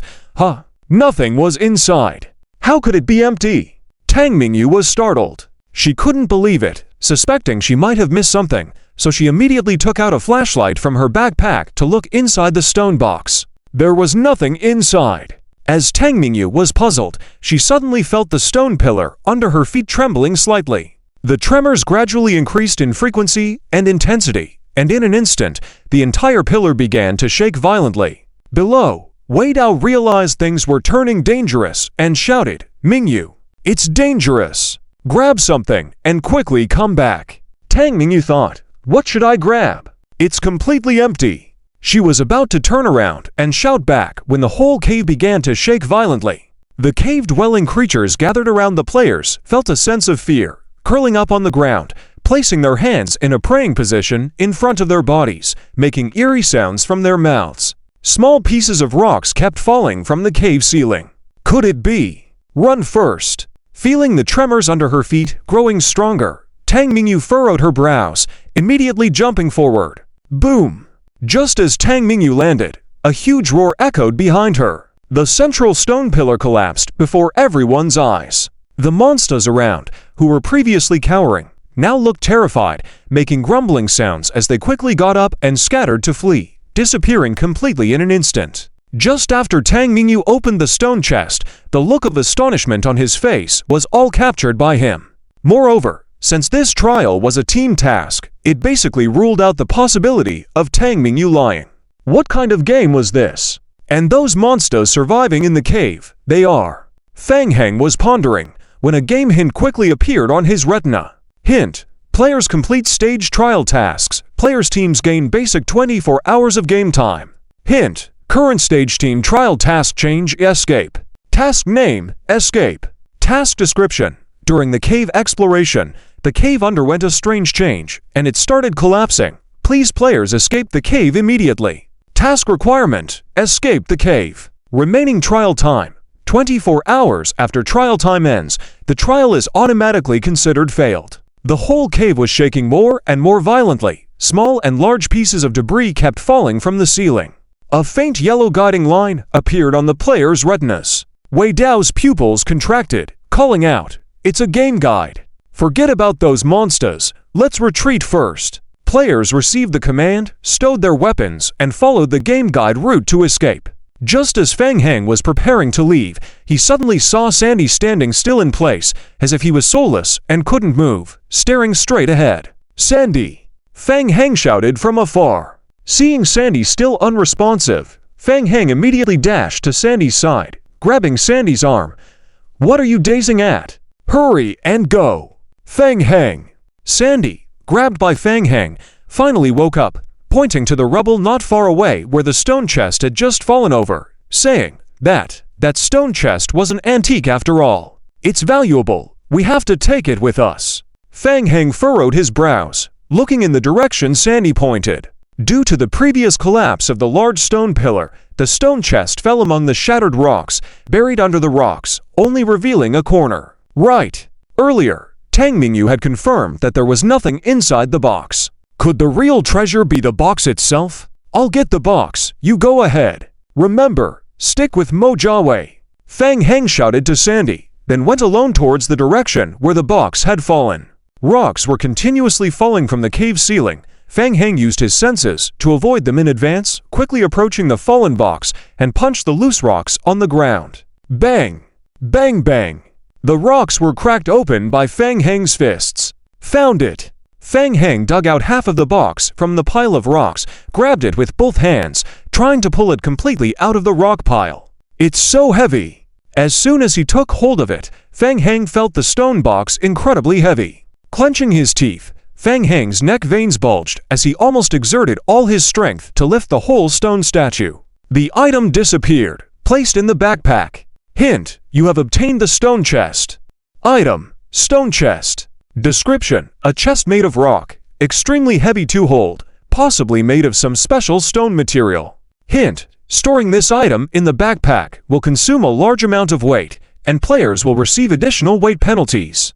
Carefully, after the box was thrown into the backpack, the player's original burden suddenly jumped to the full value and gained an additional 40% reduction in movement speed effect. Hung couldn't find anything strange in the game prompt. Just a common stone. No, Fang Heng immediately realized the issue. Sandy is a high-level NPC. His art appreciation skill has already surpassed the master level. He wouldn't make a mistake. Since Sandy insisted that this item was an antique, but the box description did not show any specifications, it was indeed problematic. First, take the box away. Lifting his head, Fang Heng saw that the team players had already gone far, so he could only grit his teeth, endure the 40% movement speed slowdown penalty, and run away. Transforming into a bat form, Fang Heng swiftly followed the game prompt towards the exit. Faster! A bit faster! The exit is right ahead. After running for more than half an hour, Milhao, who led the way at the forefront of the team, finally saw the sunlight shining into the cave from afar. Running all the way, the area behind the cave continued to collapse, and players ran for their lives, fearing they would be completely buried in the cave if they were a beat slower. The players ran out of the cave one by one, lying flat on the grass, looking at the azure sky, gasping heavily. Blue sky, white clouds, birds flying, insects chirping. It feels so good to be alive. It was only by relying on drugs to forcibly restore their stamina that most players didn't collapse halfway. After such a depletion, most of the players' stamina potions were nearly depleted. Finally, Tang Mingyu and a few players ran out of the cave together. Is everyone out? Quickly count the numbers. Just as Wei Dao gave the order, he furrowed his brows suddenly, constantly searching the crowd for something, and asked, "Where's Fang Heng? Why don't I see Fang Heng?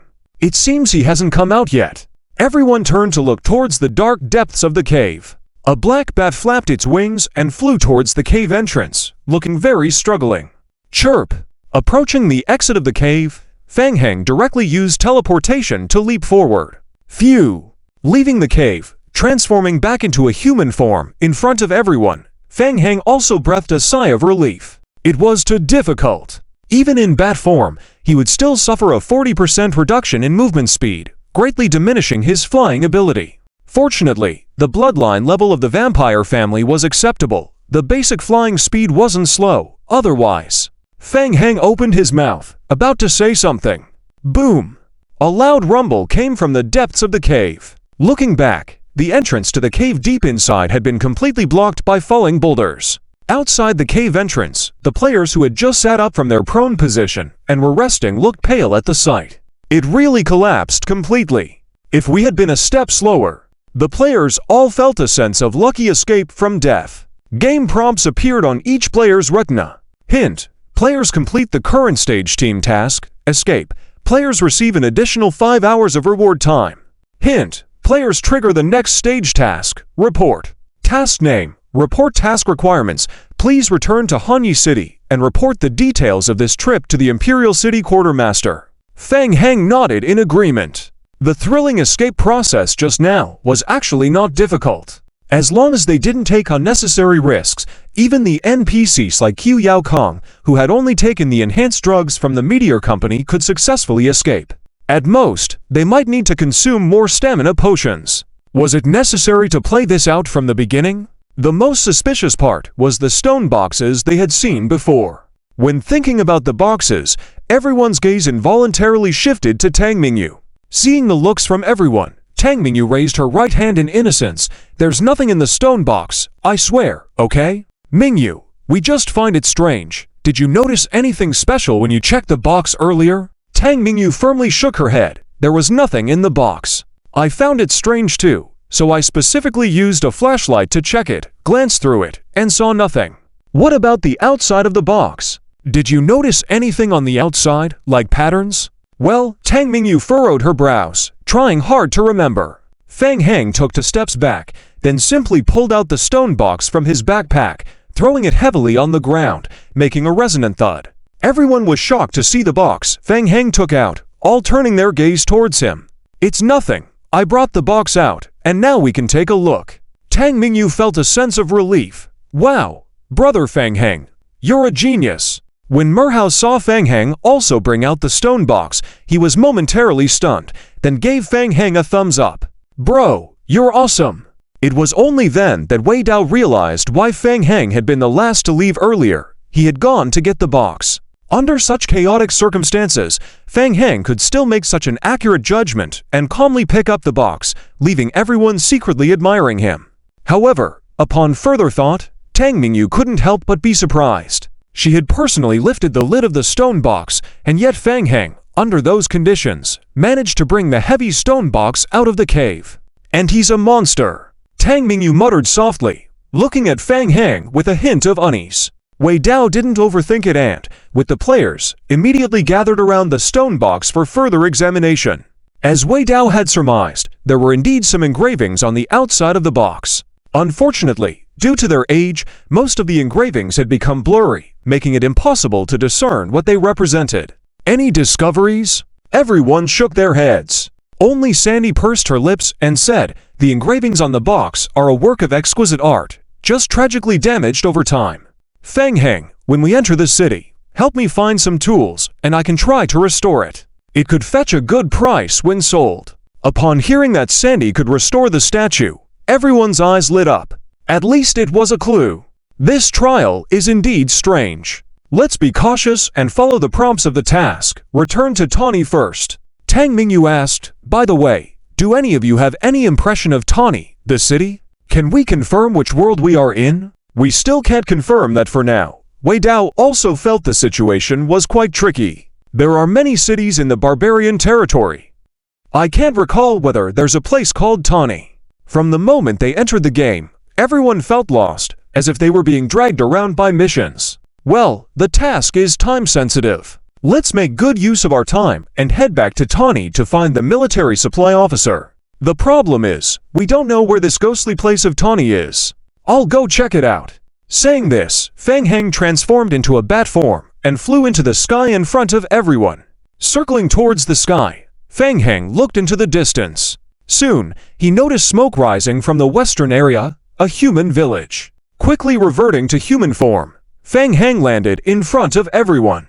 To the west, about 6 kilometers away, there's a village. We can go there to inquire about the specific information on Haney City and gather some intelligence and supplies. The players looked at Fang Heng with envy for his ability to fly high.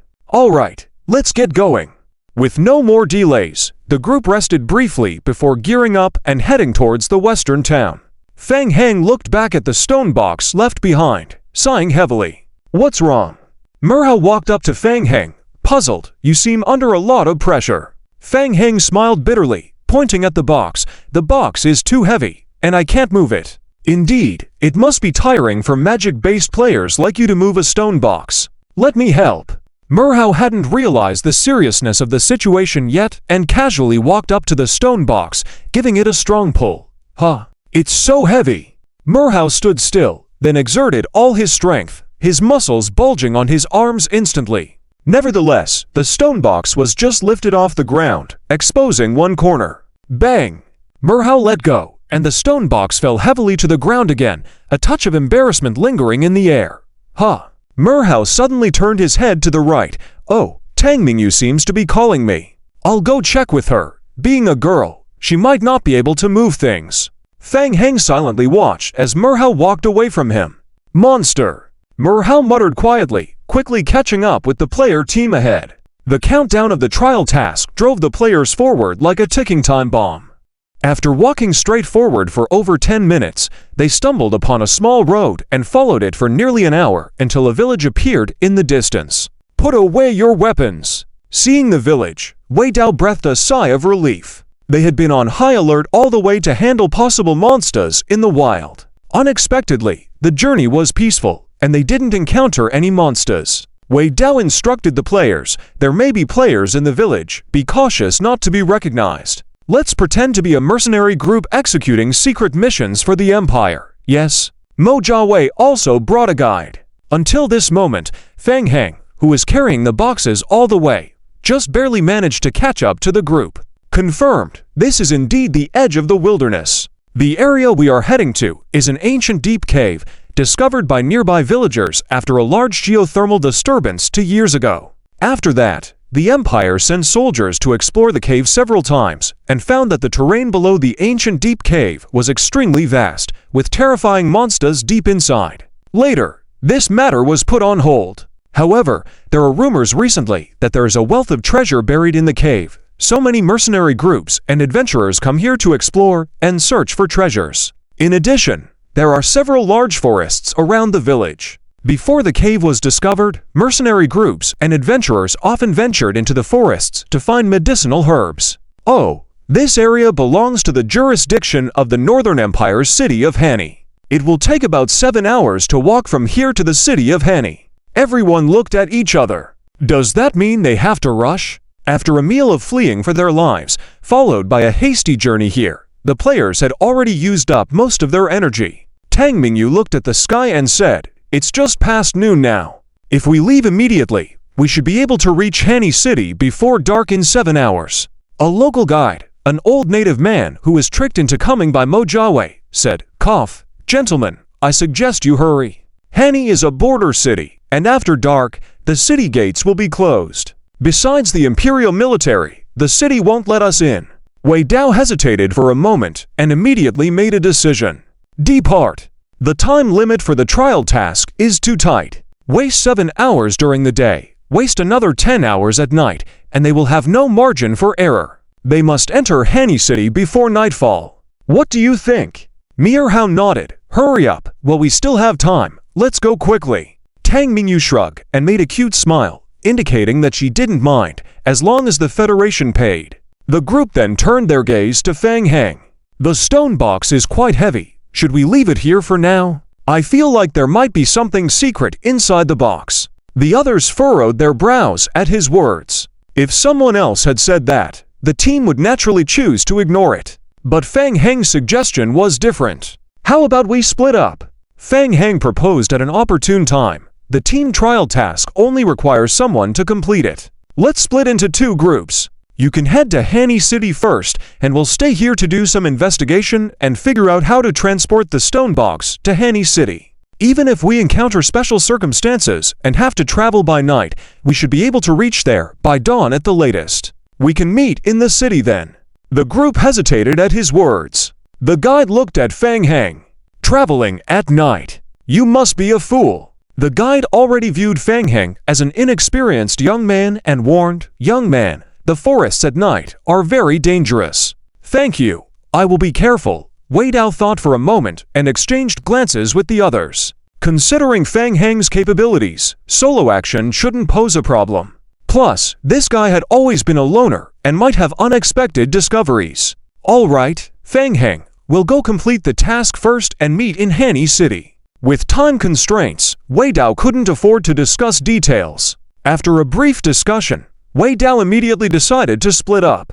Wei Dao led the team to set off once again, speeding up to reach Hani City before nightfall, while Fang Heng stayed in the village with his belongings. Watching Wei Dao's group of players leave the village and gradually disappear into the distance, Mo Jiawei stretched his body, looking ready for action, and asked, "Fang Heng, what's our plan now?" "Don't worry. Let's explore this place first, and then figure out how to make some money." Fang Heng outlined a rough plan. Wasting time on the road was the most unnecessary thing. In just over an hour, the zombie avatars would be resurrected, with the fusion tyrant form making it easy for them to carry the stone box. Besides, attracting attention with so many zombies suddenly emerging while traveling in the wilderness was not a good idea. Moreover, Hani City probably wouldn't allow his zombies and fusion tyrant form to enter. It was safer to stay separated from the main group and remain in the wilderness. After all, he had some things he wanted to verify. Fang Heng wasn't in a hurry and leisurely strolled around the village with the group, getting to know the daily life of the villagers. Thanks to the nearby mountain forests, the villagers lived relatively comfortably by farming and hunting for survival resources. Several large merchants from Hani City had set up purchasing stores in the village, buying wild beasts and herbs from hunters. The mercenary groups and adventurers who came in search of treasures often passed through the village, taking a short rest and resupplying here. Sometimes they needed a guide, and a single tip could sustain a rural family for a lifetime. Hani City also paid close attention to the village, dispatching a guard team that rotated every half-month. After patiently wandering through the village for a while, Qiu Yaokong gained an understanding of the world's research level and said, "Fang Heng, forgive me for being frank, but the research level here is very low." Victor nodded in agreement and added, "The construction level is also not high. Judging from the existing technology level, it will be very difficult to build a spatial rift device. The main issue lies in precision instruments. Starting from scratch, and with adequate mineral resources, it would take at least 3 years to build a spatial rift device." 3 years. Maybe it was better to start fresh and upgrade the tech tree. Fang Heng had only been trying to test the waters from the beginning. It was expected that the rift channel wouldn't be established. Fortunately, we brought some research equipment this time. With some modifications, we can still set up a basic research laboratory. Qiu Yaokong looked at Fang Heng and said, "I suggest we complete the basic research laboratory as soon as possible and study that stone box. I believe there will be more discoveries." "Yes, no problem. I will do it as soon as possible," Fang Heng replied. After another half an hour, when the zombie avatars were revived, he could quickly expand the construction. "I'll take a look outside, and if everything goes smoothly, we'll establish a laboratory nearby first. You stay in the village and continue exploring.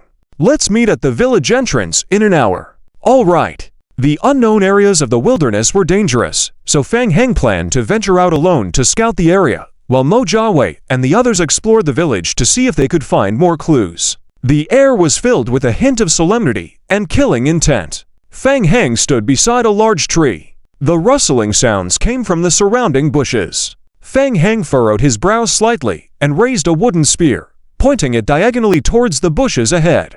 The tip of the wooden spear was covered with a layer of dark red. Hiss, hiss, hiss, 5 large, gray-black spiders emerged from the dense forest. The spiders were 2 to 3 meters long, with legs covered in fine barbs, and each had a single eye on their heads, staring at Fang Heng with their dark yellow triple pupils, surrounding him in the center. Fang Heng glanced around. It wasn't just these 5 spiders. There were more spiders hidden in the surrounding bushes and even in the dense trees. Fang Heng thought to himself, trouble. Earlier, as he searched through the forest, he walked along a small path, not encountering any wild creatures along the way.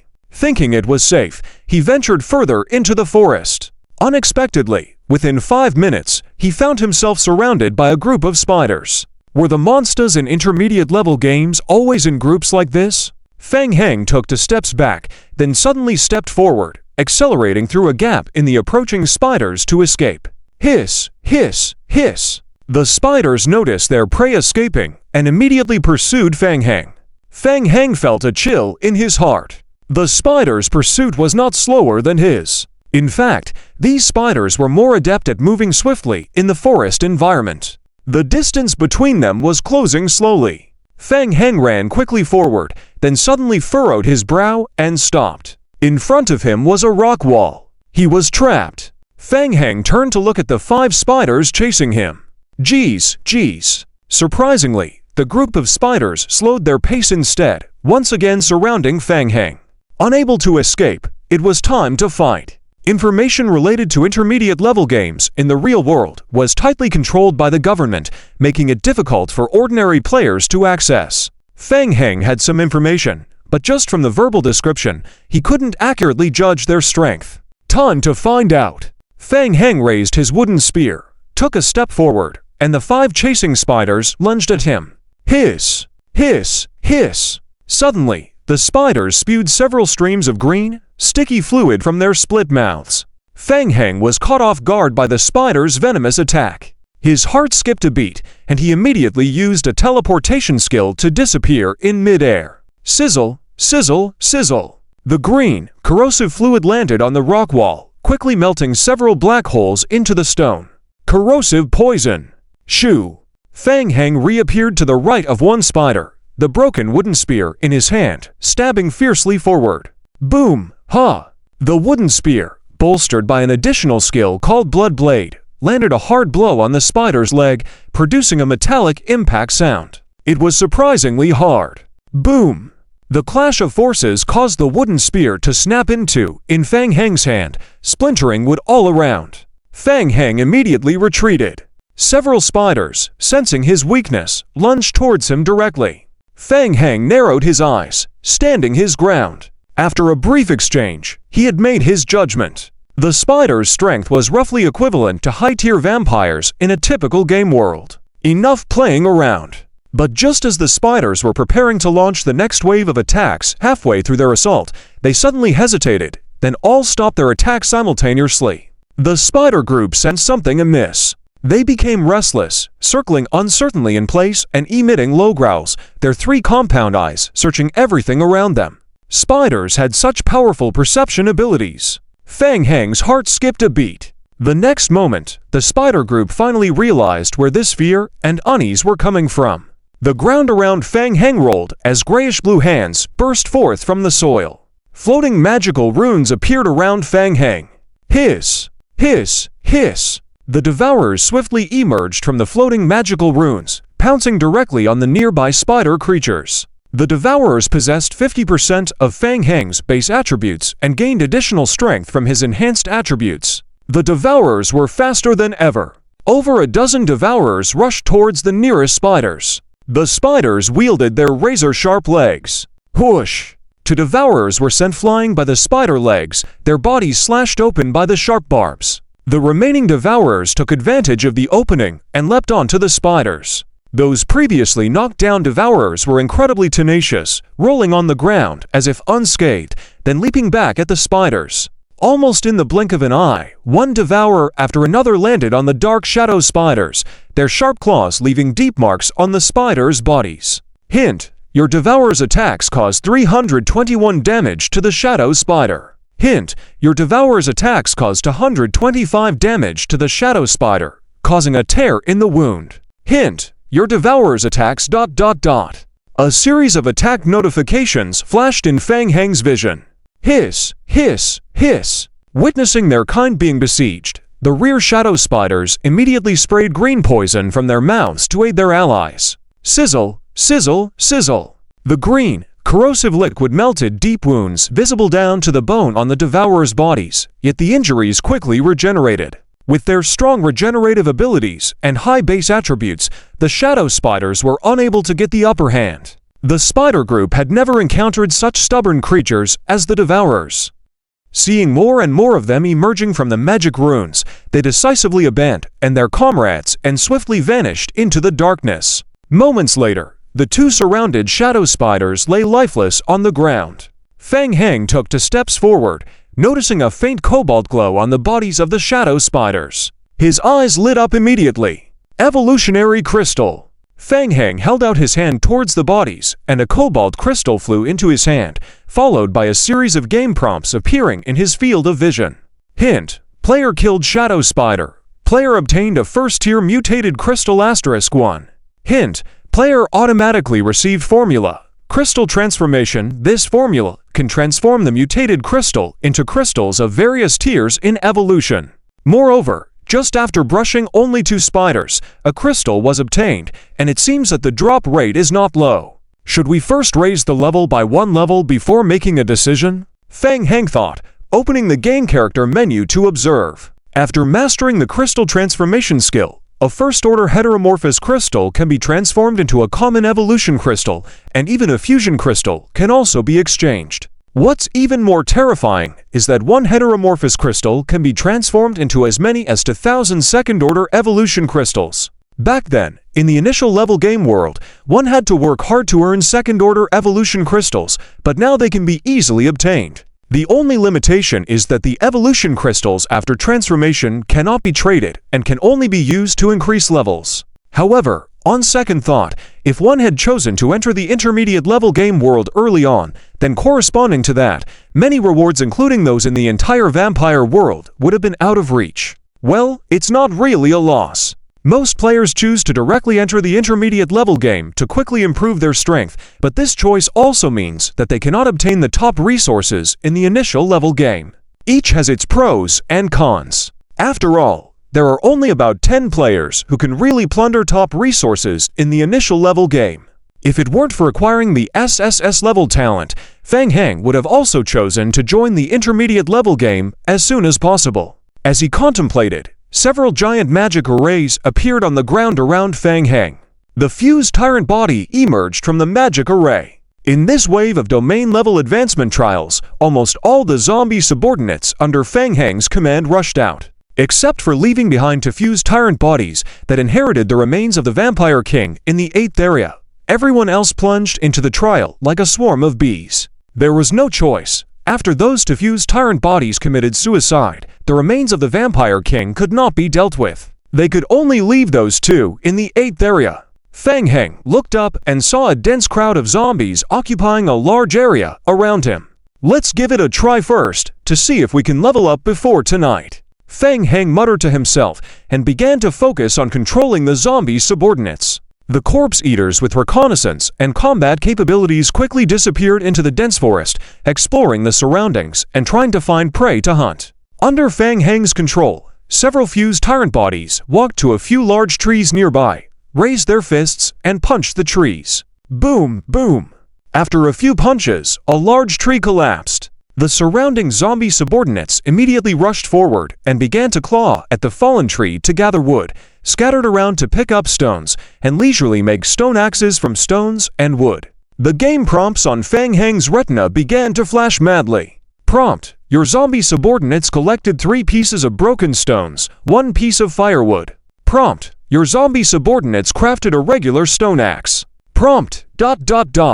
Prompt: your zombie subordinates completed making a stone knife. In the initial zombie apocalypse, Fang Heng had already maxed out skills such as gathering, logging, planting, crafting, and decomposition with a level of 20, making his work efficiency very fast. 10 minutes later, the zombie subordinates were already holding newly made stone knives and were starting to disassemble the shadow spider's body around them. Prompt: your zombie subordinates obtained foul meat *5 from the shadow spider's body through the decomposition skill. Prompt: your zombie subordinates obtained damaged poison sacs from the shadow spider's body through the decomposition skill. Huh? Poison sacs? Fang Heng looked at the game prompt, feeling a spark of interest. He remembered seeing merchants in the village buying poison sacs while wandering around. Killing monsters could also make some money on the side. Not bad, not bad.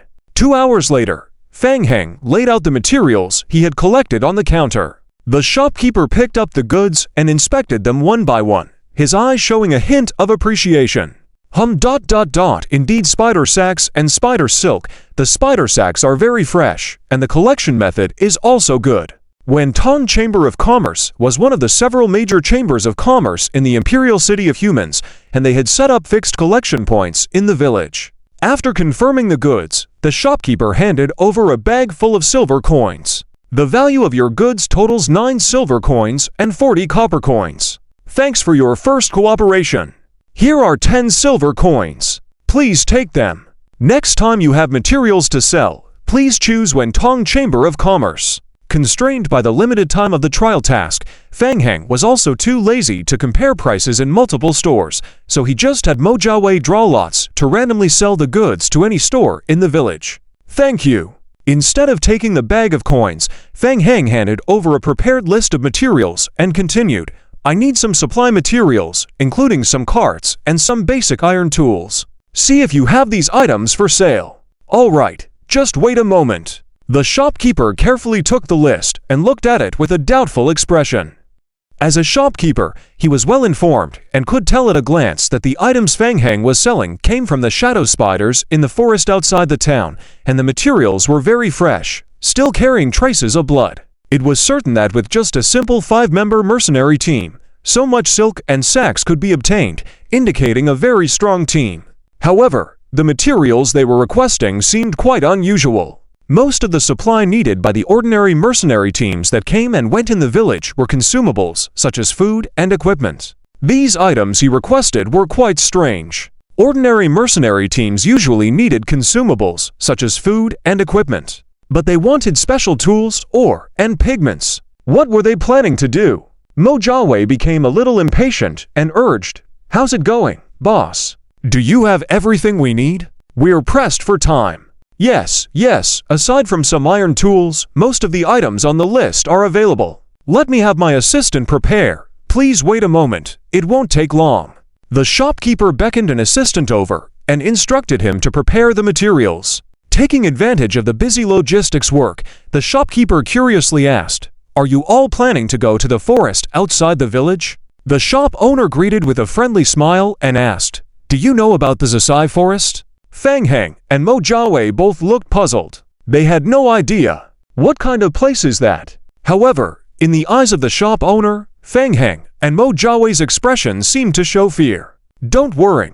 I know that Zisai forest is not in the Empire's territory, and the Empire strictly prohibits citizens from entering the forest." Well, the owner sighed, then continued, "However, due to the difficult times in recent years, legitimate businesses are not making much money. Not to hide anything from you, not only our trade association, but many others have secretly entered the Zisai forest. In fact, the Empire is aware of these activities and even purchases some special products from the Zisai forest from various trade associations. But 2 months ago, this business couldn't be carried out anymore." Fang Heng was initially not interested in taking on any tasks for others, but as he listened to the story, he couldn't help feeling a bit curious and asked, "What happened? Is there a problem?" The entrance area of the Zisai forest has been occupied by a group of dragon mosquitoes. Once you enter the forest area, you will encounter a large number of dragon mosquito attacks. We haven't entered the depths of the forest for a long time, and the losses have been heavy.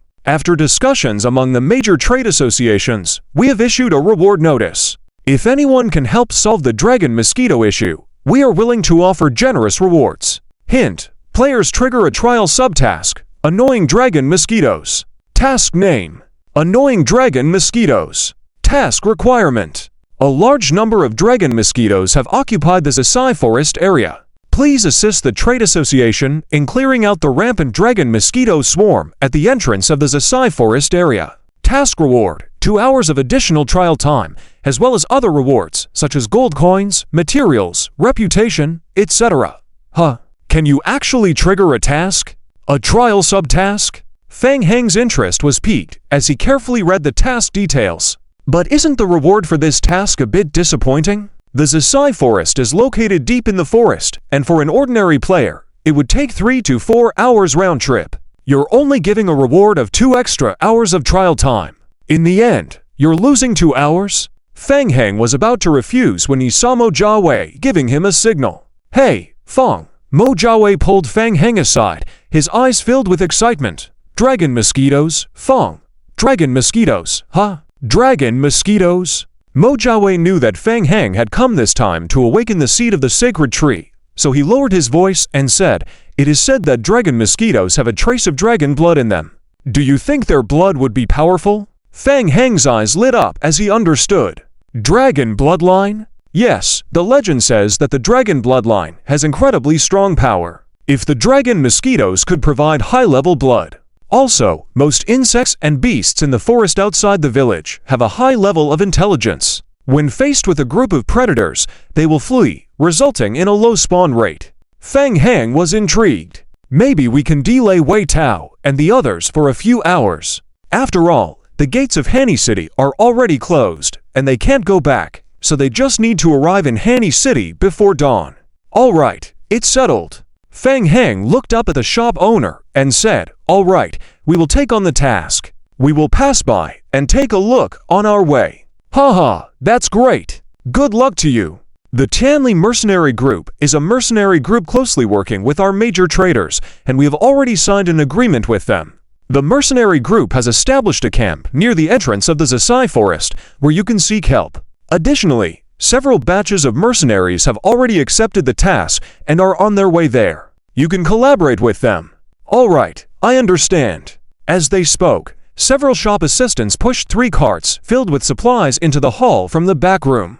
These are the supplies you requested. Please check them carefully. Of course. Mo Jiawei stepped forward and quickly checked, then nodded to Fang Heng. Let's go. Amid the surprised looks of the villagers outside, Fang Heng and his group of 5 pushed the carts filled with special equipment materials towards the forest outside the village. Go. To the forest area. Let's stock up. ...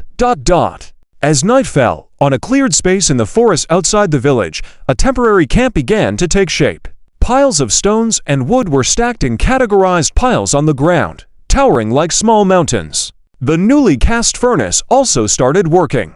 With raw wood, a furnace, and iron ore, setting up a temporary camp was not difficult. Fang Heng tried to arrange a bloodline altar in the area. The altar can increase the strength of nearby bloodlines and refine blood, roughly condensing the blood to a strength of LVA8.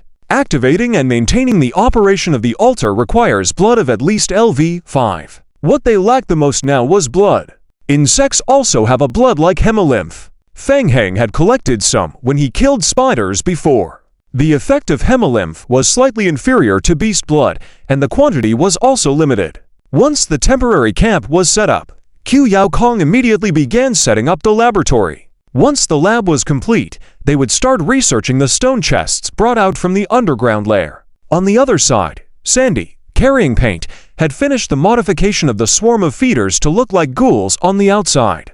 They had to be prepared in case players encountered them during the trial. Seeing that the temporary residence and laboratory were finished, it was time to go to the task location.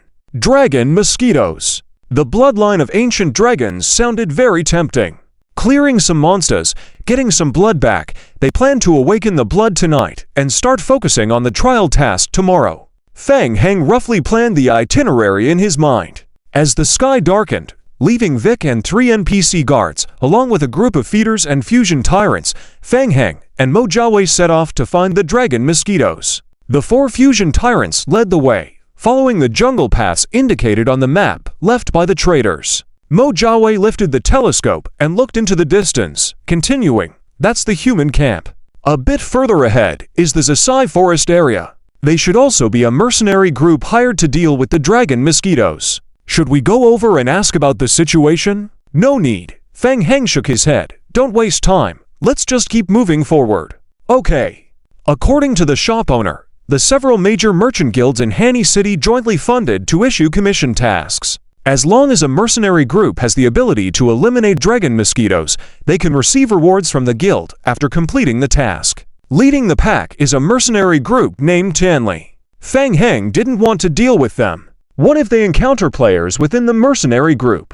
Taking advantage of the night, the two took a detour, skirting past the human camp until they arrived near the entrance to the Zisai Forest. Standing before a small river, Mo Jiawei halted his steps. This river serves as the boundary. Once across, it's the Zisai Forest area, which has left the Empire's borders. The Empire had strictly prohibited its citizens from entering. Mo Jiawei pointed at the map. The Zisai Forest area is rife with danger, but it also holds many precious medicinal herbs. Many merchant guilds in the past have hired large mercenary groups to escort them to the outer edges of the Zisai Forest to collect herbs, hunt beasts, and earn immense profits. It started about 2 months ago when a large mercenary group encountered attacks from dragon mosquitoes. Since then, the entrance to this area has been completely occupied by dragon mosquitoes. Fang Heng observed the opposite side of the river and said, "It looks peaceful, doesn't it?" Yes, it said that the dragon mosquitoes only launch attacks after crossing the river. Let's go and take a look. The river was only about 2 meters wide, with a gentle flow. The fusion tyrant was the first to step in, followed closely by Fang Heng and Mo Jiawei. The river was relatively shallow, only reaching up to Fang Heng's waist at its deepest point. Upon reaching the other side of the river, Fang Heng sensed something and stared into the dark forest ahead. Buzz! Small black dots emerged from the dark woods in the distance. They didn't look like mosquitoes, but more like mutated dragonflies, with wings that made them appear larger than they were. Creature: dragon mosquito. ManhwaRecap covered his eyes with one hand and used his innate detection skill to gather information on the dragon mosquitoes. Dragon mosquitoes are creatures living in jungles and marshes. They often move in groups, attacking by releasing stingers to draw blood from enemies, thereby restoring their own life force. While piercing with spikes, they inject a mixed toxin into the enemy's body. They possess good flying and short-distance sprinting abilities. Their weakness is a fear of flames, with generally low health points. Trouble: for most players, creatures with flying abilities are the most challenging to deal with. Additionally, given their group behavior, they tend to appear in large numbers. In just half a minute, the buzzing around them grew louder and more intense. More and more dragon mosquitoes emerged from the dense forest, gathering in front of Fang Heng and ManhwaRecap. Damn, so many! ManhwaRecap's head pounded just by seeing the large swarms of mosquitoes flying low. Fang Heng narrowed his eyes and led the Lich Eater horde to charge towards the front group of dragon mosquitoes. The Lich Eater clan members leapt forward to attack the dragon mosquitoes in the air. However, the dragon mosquitoes held the high ground advantage, displaying agility and evading attacks in the air. Following behind, the fusion tyrant strode heavily. The dragon mosquitoes noticed the large invading figure of the fusion tyrant and immediately surged toward the undead. Enormous stingers extended from their mouths, piercing deeply into the fusion tyrant's skin. Yet, the next moment, the dragon mosquitoes sensed a foul, acidic odor from the blood they had drawn. The blood within the fusion tyrant's body was rotten. They gained no restoration from the blood they had consumed. The fusion tyrant retaliated, extending a massive hand to grab one of the mosquitoes sucking on his blood, then exerted force on it. Crunch! The dragon mosquito was crushed in his hand. Good job! ManhwaRecap exclaimed, unable to contain his satisfaction, and punched the air. He detested mosquitoes and believed they should be exterminated. Just as they felt victorious, the buzzing in their surroundings intensified. Looking into the distance, ManhwaRecap's expression suddenly changed. Everywhere they looked were swarms of mosquitoes. The field was filled with black swarms rising from the forest, crazily rushing towards the undead. Holy! 2 words escaped ManhwaRecap's lips: run. Fang Heng also didn't expect this many dragon mosquitoes. His scalp tingled with fear as he shouted, pulling ManhwaRecap back and leaping into the water. The dragon mosquitoes employed swarm tactics. In an instant, the dense mass of mosquitoes surrounded the fusion tyrant. Fang Heng and ManhwaRecap plunged into the lake, occasionally poking their heads out to observe the situation outside. It was terrifying. The dense swarm of dragon mosquitoes encircled the fusion tyrant, stinging him dozens of times every second. ManhwaRecap's lips quivered with fear. It was horrifying.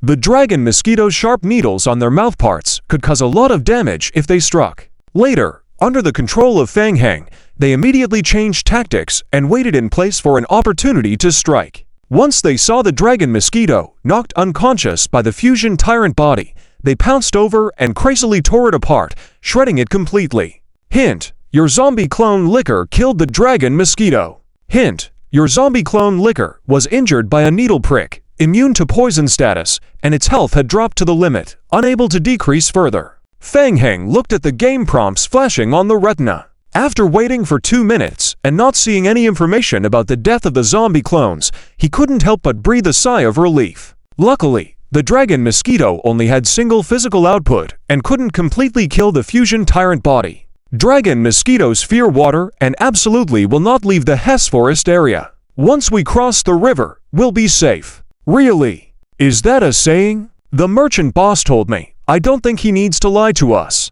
Let's try it. Fang Heng and ManhwaRecap hid on the water surface and discussed for a while, then returned to the opposite bank of the Hess Forest together. Sure enough, upon returning to the opposite bank, the dragon mosquitoes ignored them and just frenziedly attacked the zombie clones on the riverbank. The two exchanged glances. Something was odd. Why weren't these dragon mosquitoes chasing them? Were they afraid of something? Or was someone controlling them from behind? After some thought, Fang Heng took out 2 bottles of coffee from his backpack, handed one to ManhwaRecap, and found a space to sit down.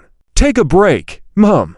The two sat on the ground, leisurely drinking coffee while calmly watching the zombie clones on the opposite side spawn monsters. Normally, Fang Heng would be content with this, AFK. This was how he always played, almost becoming instinctual. If it were any other time, Fang Heng would probably go offline now, have some fun, and return later to check the loot. But this time was different. After waiting for over 10 minutes and finishing the second can of coffee, Fang Heng stood up. "Mo, something's not right." "Huh, what's wrong?" "We can't kill them all," Fang Heng chuckled. Despite having over 200 liquor clones and the fusion tyrant body's strong combat capability, their monster spawn efficiency just couldn't keep up. The dragon mosquito groups in the Hess forest were too overwhelming. After killing for more than 10 minutes, it was still densely crowded, even more so than before. At this rate, it would probably take all night to finish. Normally, this wouldn't be a big deal, just AFK a bit longer. But this was a domain trial task, and they had a time limit. That's a bit troublesome. Should they continue AFK? Fang Heng ran his hand through his hair, unable to help but glance in a certain direction in the distance. Human mercenary camp. Would it be better to team up with these humans, leveraging the mercenary group's strength to launch an attack on the dragon mosquitoes? Some choices needed to be made. Gritting his teeth, Fang Heng made a decision. They needed to complete the task quickly. He still had to head to Hanny City before dawn for the main quest. "Let's leave the zombie clones here to spawn monsters. We'll go and see if we can get some help from the mercenary group." "All right." Mo Jiawei nodded and quickly followed. Within the human build camp, inside a temporary meeting hall, the senior members of various mercenary groups were engaged in a heated discussion. However, Ma Xiaowan, the deputy leader of the Tianli mercenary group leading the team, couldn't help but sigh heavily in her heart. It was so difficult. The Tianli mercenary group had been here for a full half-month. During this time, they had tried numerous methods and strategies, but still couldn't handle the dragon mosquitoes in the Hess forest. The number of dragon mosquitoes was just too vast, and they even had the ability to fly. If it weren't for the fact that for some unknown reason the dragon mosquitoes couldn't cross the small river, they would have given up long ago. As time passed, mercenary groups of all sizes came and went. The Tianli mercenary group managed to earn some money by establishing a large camp here, slightly offsetting some losses. Within the entire Marhead Empire, the Tianli mercenary group was well known. After several small mercenary groups failed initially, many of them temporarily joined the Tianli mercenary group, seemingly in awe of the Tianli mercenary group, hoping to get a piece of the pie after the mission was completed. Tonight, another routine discussion was taking place. As the warmed-up mercenary groups presented some outlandish ideas, a guard walked in from outside the door. "Captain Ma, there are 2 individuals outside who claim to be necromancers and wish to see you." Upon hearing the words necromancers, the previously lively discussion fell into an eerie silence. The atmosphere suddenly turned somewhat stiff. Several guild leaders in the camp glanced at each other with a sense of wariness. Necromancers. People born in the Marhead Empire from a young age had been instilled with a concept by their elders. The appearance of a necromancer signified disaster, especially when a necromancer actively sought a meeting. Disaster multiplied. No one could escape, and they couldn't refuse to meet. According to the elders, if a necromancer's meeting was rejected, the vengeful necromancer would use various evil means to harass them. In the minds of the Empire's people, necromancers were already associated with ominousness. All eyes turned to Ma Xiaowan. Ma Xiaowan furrowed her brow. She had naturally heard of the rumors about necromancers and was extremely amazed. Necromancers were mostly reclusive and evil figures, rarely appearing in the Empire. Why would they come looking for her? Did the presence of the dragon mosquitoes have something to do with the necromancers? Unable to avoid it anyway, she decided to meet them and see what their intentions were. Ma Xiaowan remained on high alert and said solemnly, "Bring them in." 5 minutes later, Fang Heng and Mo Jiawei, wearing masks on their faces and gray robes, entered the room. Along the way, Fang Heng carefully observed each person. Firstly, they needed to confirm if there were any players in the mercenary group. Whenever they encountered suspicious individuals, Mo Jiawei would use his detection spell to check. Sensing the slight unease in everyone's gaze, Fang Heng felt a bit strange. Fang Heng nodded. He wasn't sure if there were players among this group, so he tried to speak as little as possible. The higher-ups of each mercenary group found this even more strange. Most of the undead mages did not possess strong combat abilities. They only focused on researching evil spells. What were they here for? Ha ha ha, welcome, welcome. Tianli Mercenary Group's deputy, Kuno, broke the silence, smiling. We have all come here to complete commission tasks with the goal of solving the dragon mosquito problem in the Hisai forest. If we all work together, we can definitely get rid of this big trouble. As he spoke, Kuno signaled to Ma Xiaowan. Their origins were strange, so it was better to agree first. Keep them stable, then investigate later. At worst, they were just con artists trying to make some money. There was no need to clash with the undead mages. Ma Xiaowan nodded. You all have come a long way. Rest for now. Tomorrow morning, we will try. No need, Fang Heng interrupted. We have already investigated the situation across the river. We are in a hurry and want to solve the commission as soon as possible. Upon hearing this, the senior members of the mercenary groups were not happy. Solve it as soon as possible. Who do you think you are? You may not know if you have the capability, but your attitude is certainly arrogant. Kuno furrowed his brows and asked, Now, frankly, the number of dragon mosquitoes is huge, and we are struggling as well. Do you have any way to completely eliminate the dragon mosquitoes? Fang Heng nodded and said, We have checked. The dragon mosquitoes use the river as a dividing line. We can launch an attack on the dragon mosquitoes from the other side of the river. Ha! Cheek, the deputy leader of the Cheek mercenary group, huffed disdainfully. He thought they were saying something profound, but it was simply using the riverbank as cover to launch attacks from a distance on the other side. That's simple. We have also noticed this point, but utilizing it to deal with the dragon mosquitoes is very difficult in practice. Ma Xiaowan patiently explained. The dragon mosquitoes only initiate attacks when their territory is invaded. Most of the time, they hide in the dense forest. What if I can lure them out? Lure them out? Ma Xiaowan was surprised. We can figure out a way to lure out the dragon mosquitoes. With your abilities, you should be able to quickly eliminate the dragon mosquito group, right? There was a moment of silence among the group. They sensed the challenge in Fang Heng's words. After all, if they could lure out the dragon mosquitoes, they would have the terrain advantage, and it would be like hammering the dragon mosquito group. In fact, during this time, the mercenary groups had also considered similar methods, but all had failed. The simple reason was that they couldn't lure them out. Cheek frowned. Hey, young man, don't talk big. How do you plan to lure them out? How long can you lure them out for? How many can you lure out? A lot, for a long time. Fang Heng didn't want to explain too much and said, Time is tight. If you don't believe me, you can come with us to try it out. Now. The group began discussing in hushed voices again upon hearing his words. They were very familiar with the situation near the camp, but nighttime operations were still a taboo. Fang Heng's words made them feel like he had ulterior motives. Yes, I'm in a hurry. I want to clear out this group of dragon mosquitoes before dawn.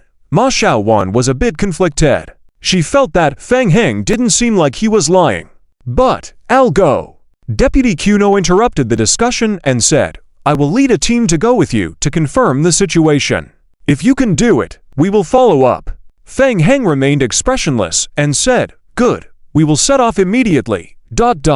Hanny City. Wei Dao's team finally entered the city just before the gates were completely closed. Despite encountering various troubles on the road that delayed their journey, the team managed to complete the mission successfully. After a tiring day, the players were exhausted. Wei Dao divided the players into groups, with some selling resources in the city, finding accommodations for the night, and others gathering intelligence in the city. After learning about the location of the military camp in the city, Wei Dao wasted no time and immediately took Tang Mingyu and Mer to find the city's military supplies officer, RA, to report the situation. However, what surprised Wei Dao was that after seeing a few people, the military supplies officer RA didn't say a word, but immediately led them to the central city lord's mansion. In the hall of the city lord's mansion, the city lord of Hanny was pacing back and forth anxiously. When he saw Tang Mingyu being brought into the mansion, his anxious expression transformed into relief, and he hurriedly approached. Princess Mingyu, it's really great to see you return safely. Wei Dao and Mer were left bewildered, both turning to look at Tang Mingyu.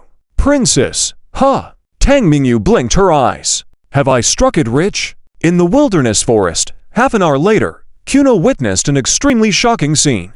What kind of monster was that? Across the river, a dense group of dragon mosquitoes almost obscured the view. They surrounded a nearly 3-meter-tall monster in the middle, launching attacks frenziedly. That monster was terrifying, wielding a thick tree trunk of over half a meter in diameter to counterattack continuously. Kuno looked at Fang Heng with horror, hoping for a reasonable explanation. Flesh Puppet, Fang Heng's face was masked, as cold as ever, and he simply explained, a summoning branch of undead studies. The Flesh Puppet has a strong restraining ability on dragon mosquitoes and can resist for a long time. I see. Kuno had been traveling with the mercenary group since he was 8 years old and thought he had a broad view. Today, he was truly enlightened. The undead mage was so terrifying and could summon such powerful undead creatures. Fang Heng said, Kuno, the dragon mosquitoes have been lured out. Now it's up to you. Okay, Kuno's face turned serious. He immediately sent someone back to report the situation and instructed his subordinates to start preparing for the attack on the spot. The mercenary group had been here for over a month and had a good plan to deal with the dragon mosquitoes. Fang Heng is curious. Kuno patiently explains, it's a kind of leaf called Longji fir tree. The smoke produced when burning, it can be effective against dragon mosquitoes. Dragon mosquitoes really dislike this smell, and after inhaling a large amount of gas, they will also be affected. In case the dragon mosquitoes cross the river, we need to have a countermeasure. Fang Heng nods, picks up a few Longji fir tree leaves from the ground and puts them in his backpack, then continues to stand on the side to watch. Soon, Ma Xiaowan rushes back with the main forces of various mercenary groups. Upon seeing the fusion tyrant body being besieged on the opposite bank and the rampaging ghouls, the senior members of the various mercenary groups all show surprise. Flesh Puppet, Ghoul, why are these undead creatures so fearless? Is it the work of those 2 undead mages? The eyes of the members of the mercenary groups immediately show a hint of fear when they look at Fang Heng. Undead mages, indeed as terrifying as the legends say. They control life and death, harnessing ominous powers. Ma Xiaowan takes her gaze off Fang Heng and shouts loudly to the mercenaries, what are you looking at? Stop staring and take action. The mercenaries finally come to their senses and start forming formations, using bows and arrows to shoot frantically at the dragon mosquito swarm on the riverbank. The dense rain of arrows falls on the dragon mosquito swarm on the opposite bank, significantly increasing the team's monster-killing speed. In a moment, a pile of dragon mosquito corpses accumulates on the opposite bank. By default, Fang Heng and the mercenary group are in team mode, so the mercenaries also leave behind mutated crystal cores when killing monsters. Fang Heng also has the right to pick them up. However, in this state, the drop rate of monsters will be somewhat lower. Enough! Fang Heng exchanges a glance with Mo Jiawei. Mo Jiawei had just used reconnaissance skills to check a few suspicious individuals in the team, confirming that they do not belong to the player camp. Fang Heng nods and lets more than 20 ordinary zombies who were already ambushed in the shadows come out of the woods. The zombies stagger towards the center of the dense dragon mosquito swarm, dragging a few dragon mosquito corpses. Under the attack of a large number of dragon mosquitoes, they slowly walk into the river and approach the mercenaries. The mercenaries immediately become alert, stopping their attacks and retreating slowly, aiming their weapons at the zombies. Hey! Seeing the mercenaries looking so fearful, as if facing a major enemy, Fang Heng is a bit puzzled. He chuckles softly, takes a few steps forward, and says to the group, I need to conduct research on undead creatures. Please don't be nervous. Undead mages are truly terrifying. Who knows what they might do with the bodies for research? The flesh puppet might have been created through such research. We must not offend them, or even if we die, we will suffer torment. Seeing Fang Heng's wry smile, the mercenaries feel even more uncomfortable, immediately making way for him and keeping a distance, focusing their attention on attacking the dragon mosquitoes on the opposite bank. Many of the dragon mosquito corpses have mutated crystal cores. Only players can see them. If not picked up within 30 hours, they will completely disappear. After waiting intentionally in place for a moment, Fang Heng notices that none of the mercenaries sneakily go to pick up the mutated crystals. He can roughly confirm that there are no players within the player team. With this in mind, Feng Heng confidently starts collecting the evolved crystal cores, while instructing the zombie clones to start dismembering the bodies with small knives. Feng Heng concentrates on controlling the zombie clones to optimize their efficiency, entering auto-farming mode once again. Tip: players obtain 23 first-stage mutated cores. Tip: your zombie clone vine form gains the dragon mosquito's sting through disassembly. Gradually, the zombie clones hidden in the shadows reveal themselves. The zombies go back and forth from the opposite river, slowly transporting the dragon mosquito corpses near the mercenaries. While Feng Heng focuses on controlling the zombies to dismember the bodies, the mercenaries watching on the side become increasingly terrified and apprehensive. They suddenly realize that there are far more undead hidden in the shadows than they had imagined. There's a large number of zombies on the opposite bank. There must be at least 300 to 400. Who are these two undead mages? What's even more perplexing to the mercenaries is the realization that these zombies can actually handle the bodies. Ma Xiaowan joined the mercenary group for training at the age of 12 and has engaged in activities such as killing and arson. But witnessing such bizarre undead mages still makes her feel extremely uneasy. The Empire was right to say that undead mages are indeed uncanny. Ma Xiaowan takes a deep breath and focuses on dealing with the monsters. She decides to have as little interaction with the undead mages as possible and leave immediately after completing the mission. Seeing no one disturbing them, Feng Heng concentrates on controlling the production line on the side. After giving instructions to the zombies to begin manufacturing the production line, he can completely relax and auto-farm, leisurely waiting by the side, occasionally reaching out to grab a wave of mutated crystals. He is just waiting to collect 500 first-stage evolved crystal cores for an upgrade. The monster spawn efficiency is good. At this rate, he can collect them all in at most an hour. Just as he thinks this, a dense row of game prompts suddenly appears. Tip: player team completes the current main storyline trial task report, gaining an additional 4 hours of trial time. Tip: player team triggers the next phase of the main storyline trial task, Suspicious Traitor. Has Wei Tao's team completed the task? Feng Heng is intrigued and opens the detailed task information to check. Task name: Suspicious Traitor. Task description: after many trials, you have met the mayor of Hanny City, Claude.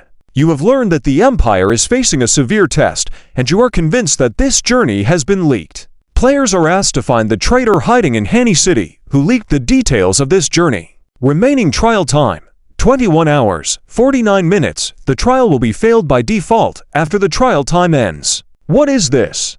Journey leaked? Traitor. Just looking at the task prompt, Feng Heng finds it all quite confusing. He feels that the entire trial's task line is scattered, without a clue. At least they did the right thing by splitting up. They wasted too much time in Hanny City. Dealing with a traitor, a task that requires delicate thinking, is not something he can help with. It's better left to Wei Tao. Feng Heng decides to continue farming monsters peacefully, complete the task before tomorrow morning, and then run to the city to rendezvous with Wei Tao. Watching the zombie clones collecting a considerable amount of blood from the bodies, Feng Heng decides not to waste it and proceeds to clear an area nearby to set up a blood altar. The two sides cooperated peacefully with no issues. Soon, the mercenaries' attack began to slow down as they encountered an embarrassing situation. They were running out of arrows. Urgently summoned by Kuno for reinforcements, the mercenaries hurried over with limited arrows in tow. Ma Xiaowan immediately sent people to deliver more arrows to the camp. Lacking weapons, the mercenaries took a short break to regroup. As they waited for logistical supplies, more and more people noticed something unusual on Feng Heng's side. In the center of a large area, littered with dragonfly corpses, a figure in a black robe and mask was immersed in drawing a sinister and bizarre magic array. Occasionally, zombies dragged body parts over to dump near Feng Heng, filling the air with a strong smell of blood and decay. Unknowingly, leaders of other mercenary groups gathered around Ma Xiaowan. They looked at Feng Heng with expressions of worrying and unease. Captain Ma, those two people, Ma Xiaowan nodded. The necromancer's behavior is strange. They are used to dealing with corpses, so it's fine to entrust the spoils to them. The Tianli mercenary group has close collaborations with various trade associations, and the rewards upon return will not be unfair to anyone. Captain Ma, you misunderstand. Wei Yu, the leader of the Kike mercenary group, looked at Fang Heng and the mysterious figure, eyes full of trepidation, and shook his head. We are not worried about those dragonfly corpses. Their value is not very high. It's fine to give them away. We are concerned that their behavior is too eerie. The research of necromancers is peculiar. We should not be their enemies. Don't disturb them. Just keep an eye on them. Wei Yu nodded. I will have someone watch them. It's best for everyone to cooperate. In case of any anomalies, we can provide immediate feedback. All right, I'll leave it to you. As the crowd discussed, their brows furrowed suddenly, turning their heads to gaze in Fang Heng's direction once again. They witnessed another eerie scene. The ground around Fang Heng began to churn, pale blue hands emerging from the earth. These were ... The mercenaries' expressions grew increasingly serious as one after another undead zombies struggled out of the ground, emitting mournful wails. In a short moment, hundreds of zombies emerged around Fang Heng. Hint: the player has met the conditions for a level up. Player level upgraded to LV 26. Due to the player's talent skills, the player gains an additional 176 zombie clones. Hint: player's current zombie clone count, 1054. Hint: to advance to the next stage and level up the player character, 2,000 first order crystals are required. Finally, the character level had reached 26, and Fang Heng's zombie clone count had surpassed the 1,000 mark. A legendary victory! Great! Fang Heng's spirits lifted as he continued to set up the blood altar. These zombies were hardworking laborers. Fang Heng immediately issued commands through the game log to have the zombie clones continue hauling bodies across the riverbank while he focused on setting up the blood altar. Meanwhile, the mercenaries fell into a silence akin to death. The fearsome necromancer. He could still summon these undead life forms that were completely unafraid of death. Legend spoke of how evil necromancers could summon armies of the undead. They had initially thought it was just exaggerated rumors. But after seeing Fang Heng, they had started to believe a bit. Glancing at each other, the group remained silent. Just as they were full of astonishment and uncertainty, Ma Xiaowan suddenly saw Fang Heng raise his head, turning to look in their direction. The mercenaries, as if guilty, averted their gazes. They had become utterly wary of Fang Heng. After whispering to Mo Jiawei for a moment, Fang Heng and Mo Jiawei approached the mercenaries. When they reached the group, Fang Heng slightly bowed to Ma Xiaowan and politely asked, "Captain Ma, everything is going smoothly." Ma Xiaowan's smile was somewhat forced. "Thank you for your assistance. Everything is proceeding very smoothly. According to our agreement, after the completion of the mission, the Trade Association will provide the two of you with corresponding rewards. I believe it will be satisfactory for you. Thank you very much." Under his mask, Fang Heng's satisfied smile showed through. He nodded and continued, asking, "I have some private matters where I need the team's help. Of course, it won't be free. The payment can be deducted from my mission rewards." "Mr. Fang, there's no need to be so polite. Our collaboration has been very enjoyable, and we will do our best to assist with anything you need help with. I'd like to borrow a couple of carts." Fang Heng pointed to the carts nearby being unloaded. "Would that be possible?" Ma Xiaowan looked back. Not far away, the logistics team of the mercenary group had just used carts to transport a large quantity of arrows, but before they could finish unloading, they were swarmed by people from various mercenary groups eager to claim the supplies. "Well," Ma Xiaowan hesitated slightly, nodding, "we still need a lot of carts to transport arrows back and forth to the camp, so we may not be able to lend out to many." "I see." Fang Heng looked at the carts behind, then took a step back and asked, "Do you have any nails? And some rope?" "Huh?" Ma Xiaowan was taken aback by Fang Heng's unexpected request. "Nails?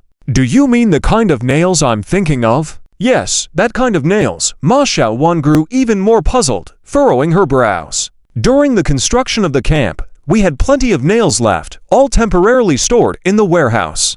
But we didn't bring them along. If you need them, you can go to the warehouse to get them." "Do you need them now?" "Yes, it's urgent. I want to borrow 2 carts and transport some nails and ropes over." Fang Heng signaled to Mo Jiawei beside him, who immediately understood and nodded. "Yes, I'll go with you to fetch them. It's best to have a few more people with us." "Okay, sure." Ma Xiaowan didn't know what these 2 evil necromancers were planning, but if they only needed a couple of carts along with nails and ropes, it didn't seem like a big deal. With the intention not to provoke the necromancers, Ma Xiaowan nodded in agreement.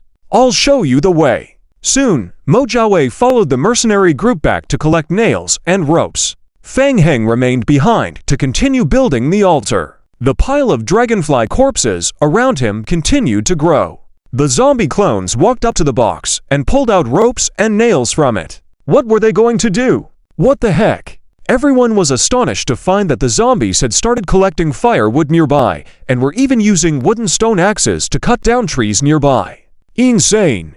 Could zombie creatures really come to this point? The shock in Ma Xiaowan's heart was beyond words. She no longer had the mind to focus on the team attacking the dragon mosquitoes. Her attention was completely drawn to the zombies. Watching the zombies' eerie actions, a terrifying thought suddenly flashed through her mind. Could it be?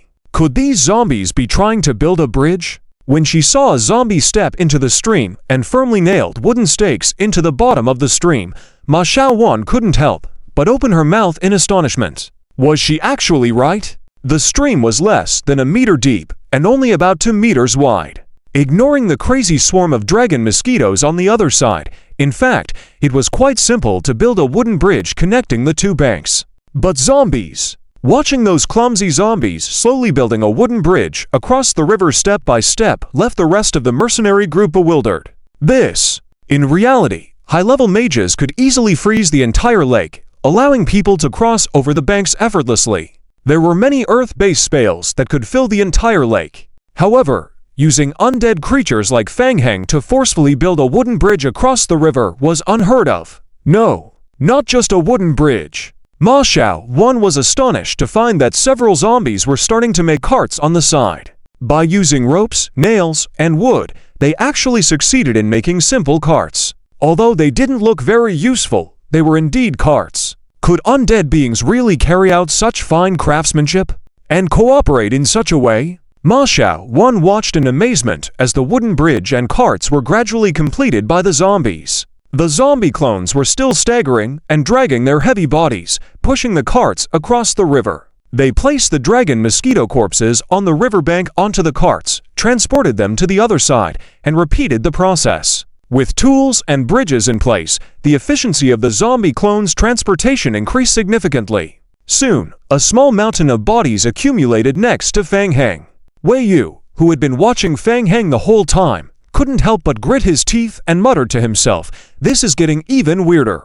Everything that had happened tonight had exceeded Ma Xiaowan's and most mercenaries' cognitive range. Ma Xiaowan turned to look at Fang Heng, unable to speak for a long time. Suddenly, a strange thought arose in her mind. How strange! Why haven't undead mages unified the continent? Ignoring the gaze of the others, not far away, Fang Heng, who had almost been buried in a pile of corpses, let out a deep breath. Finally finished! Fang Heng reached out and pressed on the altar magic array. Hint: player completed blood altar task, current altar level, LV1. The newly established altar had a low initial level and only needed to slowly absorb blood. The altar could be upgraded to level 30 at most. The higher the level, the faster the rate of refining and purify blood. The zombie clones nearby began to act, throwing the dragon mosquito corpses piled up like small mountains into the blood pool pit. Fang Heng closed his eyes and infused his spiritual power into the altar magic array. The blood altar immediately emitted a faint dark red light. Phew! Dark blue flames instantly shot up from the pit of corpses. The corpses of the dragon mosquitoes in the pit caught fire. The flames continued to burn away impurities in the pit, leaving behind only pure blood. Watching Fang Heng perform the evil ritual, the mercenaries around him occasionally glanced sideways, casting fearful gazes at him. Hint: your zombie clones have replenished the blood pool with a mixed blood substance. Hint: blood pool is refining and purify blood. Hint: the altar has absorbed blood. Current altar level upgraded to LV2. Very good. Fang Heng nodded in satisfaction.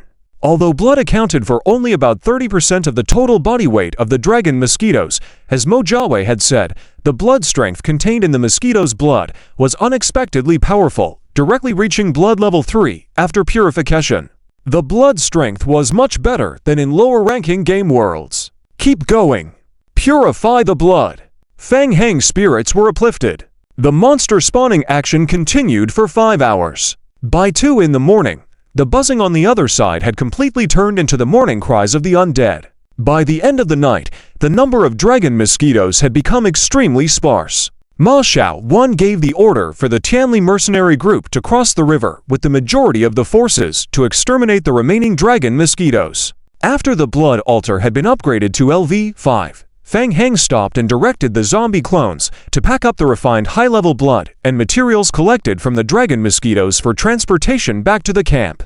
After a night's work, over 1,200 first-tier anomalous crystal coins were credited. Not to mention the cars filled with high-level blood and resources. Feng Heng roughly estimated the gains and felt that he had harvested a bountiful reward. Just as he was about to return, a game prompt appeared on his retina. Hint: player has completed the annoying dragon mosquito task. The player's trial team receives an additional 2 hours of trial time. Hint: player can return to the village to find the merchant to receive the remaining related material rewards. Hint: player triggers the next phase of the side quest, Deep Investigation. Mission name: Deep Investigation. Mission description: you have cleared the dragon mosquitoes lurking in the entrance area of the Hisai forest, but the existence of these dragon mosquitoes is very peculiar. Please try to investigate the reason for the gathering of the dragon mosquitoes. Mission reward: additional 10 hours of trial time. Additional note: abandoning this mission will not incur any penalties. There is a follow-up to the mission. Even this time, the follow-up mission was more generous than the first phase, offering a full 10 extra hours of time. Feng Heng admitted that he was intrigued. Should he just complete the simple investigation? Would time be a bit tight? As Feng Heng pondered, he saw Ma Xiaowan walking towards him from a distance. Boss Feng, the dragon mosquitoes on the other side of the river have been cleared. Thank you for your assistance to the guild. We will report your contributions honestly to the guild during the mission, and you can claim the assignment rewards at any guild store. How about now? Feng Heng suggested. We're very interested in the reason for the presence of the dragon mosquitoes, and our necromancer especially enjoys the night. Ma Xiaowan looked at Feng Heng, a sense of unease rising to the extreme in her heart. Could it be true? According to her original idea, the difficulty lies in how to deal with a large number of dragon mosquitoes in the early stages. The subsequent reconnaissance mission is just a regular process for the guild. Who knows what stimulated these dragon mosquitoes to nest nearby? There may be danger, but it's probably just a one-time accident. Would encountering a necromancer really bring about a disaster? Are there even bigger troubles waiting for them in the forest? Ma Xiaowan felt conflicted. Of course, if there were powerful necromancers accompanying them, the safety factor of the reconnaissance would be significantly increased. It's just hearsay, and getting too close to necromancers may lead to increasingly severe disasters over time. Feng Heng didn't seem to care. With or without these mercenary groups, he could complete the mission. He was just curious why Ma Xiaowan was so conflicted. Ma Xiaowan took a deep breath, deciding not to believe in these mysterious things. All right. Please give us some time. We will leave immediately half an hour later. Okay. In the early morning, Hisai Forest. For merged titans cleared the way ahead. Behind them were a group of swaying zombies. The moonlight tonight was relatively clear, illuminating the path ahead. The sounds of insects in the forest could be faintly heard. After entering the Hisai Forest area, Feng Heng discovered that the vegetation here was much larger compared to the outside world. Along the way, several pharmacists exploring with the team were ecstatic, taking breaks every few steps to gather herbs along the path. Confirming that there were no player identities in the team, Mo Jiawei became a little bolder and started chatting casually with the team.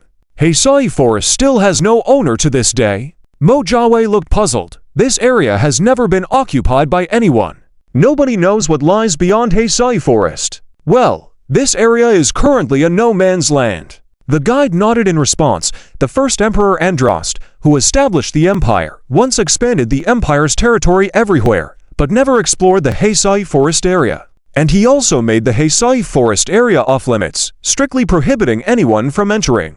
Mo Jiawei found it strange and asked, but why? Who knows, but there are many rumors outside. It is said that when Emperor Andraste was young, she was the daughter of a lord of a fragmented small country. When the territory was invaded, the lord perished, and she fled into the Heisai forest under the protection of her guards. The enemy wanted to eradicate her completely and sent legions to cross the Heisai forest to chase her down. Later, it seems that something happened in the forest, resulting in heavy casualties in the army. Everyone thought that Andraste was dead, but 3 years later, she reappeared and established the Marhart Empire dynasty. The guide shrugged. I think it may be because she had some special feelings for this forest. Mo Jiawei was taken aback and pondered. The story sounds strange. Could she have gained some powerful force from the forest? Well, the guide nodded and continued. You don't say. There are indeed many such rumors outside. Really? Well, before the emperor died, she built an extremely vast underground tomb, said to be unprecedented in scale. The people who participated in building the tomb were secretly executed. There are also many rumors that Andraste exhibited many abnormal behaviors before her death, and some even claim to have seen her with their own eyes. Ahem. Ma Xiaowan cleared her throat, interrupting. These are all baseless rumors. The Empire has always been very wary of Andraste, so it's best not to discuss this too much. Fang Heng, who had been silent, turned his head and said, I'm very interested. Please continue. Hey, it's not a big deal actually. The guide chuckled. Many of these are just rumors from the outside world. Take them as post-dinner gossip. Times have changed. Many high-level medicinal herbs in the Heisai forest are urgently needed by the Empire, and the external purchase price is ridiculously high. In addition to herbs, there's the redwood, a type of wood that not only has insect-repelling effects, but also emits a pleasant fragrance, cherished by nobles. Although redwood can be found outside the Heisai forest, it's rare to find them growing as large as they do here. Fang Heng glanced at the busy mercenary group pharmacists collecting herbs, feeling a bit itchy himself. Wow, this could be a lucrative business. He had a large number of zombie avatars, and his gathering skills in gathering had already reached level 20. If he could gather wood and herbs to make money. It's a shame that the trial has time limitations. Plus, he couldn't spend too much time wandering around with Wei Tao. It would be a waste of effort if it affected the main mission.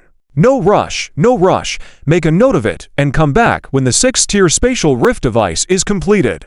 Along the way, they harvested a good amount of herbs, and the pharmacists in the group were in good spirits, becoming more talkative. I think it's better that it's sealed off.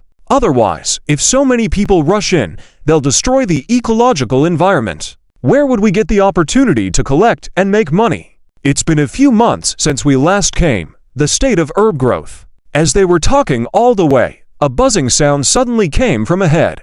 Dragon mosquitoes. Fang Heng raised an eyebrow. Ma Xiaoyu immediately raised a hand to signal. Shh, don't speak. Ma Xiaowan's brows furrowed tightly. It turns out that she was really hit by the comments of the two undead magicians. There are still dragon mosquitoes that haven't been cleared. Losing the geographical advantage, the mercenary team struggled to deal with this group of dragon mosquitoes. Ma Xiaowan's immediate reaction was to find a way to retreat, but before she could speak, the 6 fused tyrants in front of the team had already stepped forward and charged. The fused tyrants did not hesitate, swinging the tree trunks in their hands to attack. Whoosh! Whoosh! Whoosh! The sound of the wind rang out. Many dragon mosquitoes directly hit by the tree trunks fainted. Hissing. Following behind the team, the group of feeders rushed forward and crazily attacked the dragon mosquitoes that had fainted on the ground. The dragon mosquitoes were not easy to deal with either. Seeing their companions being attacked, they also immediately rushed forward to retaliate. Ma Xiaowan watched in amazement. Huh! The undead creatures actually entangled that group of dragon mosquitoes? Fire! Ma Xiaowan, with rich team-leading experience, recovered from her initial surprise and promptly issued attack orders to the mercenary team. It was a great opportunity that couldn't be wasted. From a distance, the mercenaries aimed at the group of dragon mosquitoes and launched a coordinated attack. The dense rain of arrows fell upon the group, causing many dragon mosquitoes to fall. The team effectively cooperated with the undead group, and in just over 10 minutes, they managed to clean up a wave of 500 dragon mosquitoes. Fang Heng waved his hand and collected the more than 10 first-order crystalline mutations that had exploded. Everything was fine, except for the low drop rate. Phew! Ma Xiaowan breathed a sigh of relief in her heart. She was very grateful to have Fang Heng with her this time. Otherwise, relying solely on their team, Not only would they have been unable to overcome the situation, but they might have had to sacrifice several high-level scrolls to complete the escape. When it rains, it pours. Fang Heng put away the mutation crystals with his pupils tinged with a red glow, once again surveying the surrounding environment. It seems that the group of dragon mosquitoes hasn't been cleared out yet. The guide asked. The group of dragon mosquitoes came from that direction. Should we continue forward to investigate? I remember there should be a large lake in that direction, surrounded by some rare herbs. Since the mission was not yet complete, it naturally needed to be continued. Fang Heng nodded. Of course, since we are here, let's continue forward and take a look. After some light organization, the mercenary team continued on their way. Just as they had taken a short distance forward, a buzzing sound could be heard in the far distance in front of them. This time, it was different. The sound was coming from a farther place. It was quite dense and felt like they were back to the time when a large number of dragon mosquitoes were gathering. Everyone couldn't help but pause in their steps, feeling a sense of unease. It seemed that there was a large gathering of dragon mosquitoes in a certain place in the distance. The sound is coming from that direction, Fang Heng contemplated and said, with more people, it will be easier to attract the attention of the dragon mosquitoes. Let's retreat first, and then find a few people who have mastered concealing their presence to investigate together. Yes, good idea. Ma Xiaowan thought Fang Heng's approach was right and nodded, quickly selecting a few players from the team and joining Fang Heng's group to form an 8-person squad. They cautiously moved into the thick tree bushes, feeling their way forward. Along the way, the team held their breath and moved forward silently, trying not to make any sounds. They continued to cautiously advance through the bushes for about 5 minutes. Mo Jiawei pushed aside the hanging branches in front. A little ahead, an open space appeared. Behind the open space was a large body of water. The moonlight reflected on the surface, emitting a pale light. This is... Mo Jiawei couldn't help but cover his mouth to suppress any outbursts. A stunned silence fell over the group as they followed Mo Jiawei's gaze, and each had a grim expression on their face. Fang Heng leaned in to observe and furrowed his brows tightly. Above the water surface, large groups of dragon mosquitoes gathered, covering the entire lake's surface in a dense mass, almost blocking out the entire lake. What was even more terrifying was that above the lake's surface were white dragon mosquito pupae. The pupae were densely packed on the lake surface. With a gust of wind, the cocoon swayed in the direction of the wind, making one's scalp tingle. Occasionally, dragon mosquitoes emerged from the pupae and flew into the sky. Ma Xiaowan's face turned pale. So many pupae almost covered the entire lake's surface, triggering her intense fear of crowded spaces. Mo Jiawei couldn't help whispering, "It's really bizarre. I was wondering where all these dragon mosquitoes came from. Turns out they have built their nest here." Hint: players have discovered the dragon mosquito's nest. Secondary mission updated to deep investigation mission objective. Players are advised to try to clear the dragon mosquito nest. Mission name: Deep Investigation. Mission description: you have discovered the dragon mosquito's nest where they breed their offspring. Why are they here? Please attempt to clear the dragon mosquito nest. Mission reward: 10 hours of additional trial time. Upon receiving the mission prompt, Fang Heng and Mo Jiawei exchanged glances. They knew this secondary mission wouldn't be straightforward. The reward of 10 extra hours of trial time wouldn't come easy. Ma Xiaowan's mind was in chaos right now, buzzing with confusion. She had never expected to encounter such a situation before coming here. What should she do? How should they proceed? If the cocoons were not completely destroyed, the dragon mosquitoes would quickly reproduce, making it impossible for the Commerce Guild to collect resources safely. Fang Heng stroked his chin, pondering, looks like we need to figure out a way to clear these cocoons. Yes, merely completing the task of clearing the cocoons wouldn't be enough. It would be ideal to also deal with these dragon mosquitoes in one go. They were a significant source of crystal in mutations. Ma Xiaowan's mind was in disarray, and as she listened to Fang Heng's words, she subconsciously nodded in agreement. Yes, this. As Fang Heng was contemplating how to handle the cocoons, he suddenly noticed something and furrowed his brows tightly once again. Look over there. As the team followed Fang Heng's gesture, their expressions grew even more solemn. In the distance, a giant dragon mosquito, over 5 meters in length, was slowly flying towards them. Including its wings, it appeared to be more than 8 meters long from afar, a truly colossal creature. The leader of the giant dragon mosquitoes. Just by its size, the mercenary team felt an intense pressure emanating from it, even from a distance. With the densely packed dragon mosquito swarm nearby, the deputy leader Kuno couldn't help but gulp and whispered, "Everyone, the dragon mosquito leader seems to be on patrol, not specifically targeting us, but this place is still too dangerous. If it senses us, we'll be in trouble. I suggest we retreat first and then figure out a plan." The mercenaries learned from Ma Xiaowan's mouth about the recent events, and they were all shocked to the core. The dense clusters of insect cocoons and mature insects, and even a giant dragon mosquito leader. They knew that they wouldn't stand a chance in this fight. No one wanted to linger here any longer, afraid of catching the attention of the dragon mosquitoes. "Everyone, the situation has changed. Let's go back to report to the guild first and try to request military assistance. Let's go back and discuss first. It wouldn't be good if we were discovered. Okay, let's retreat for now." Ma Xiaowan was discussing the retreat with everyone when she heard a light chuckle and turned to see Fang Heng. There was a hint of greed in Fang Heng's eyes. Ma Xiaowan was startled by his strange behavior and cautiously asked, "Do you have any ideas?" "Oh, nothing. I was just thinking that if we go back now, it might not be so easy to come back next time." Fang Heng looked at Ma Xiaowan. "Everyone saw the white cocoons on the lake just now. I believe that after some time, a large portion of the dragon mosquitoes will hatch. Now is our best time to attack. It would be a shame to give up." Ma Xiaowan fell silent. Not only Ma Xiaowan, but others also looked at Fang Heng with a strange gaze. They thought both necromancer mages had gone crazy. "A shame! A shame on you!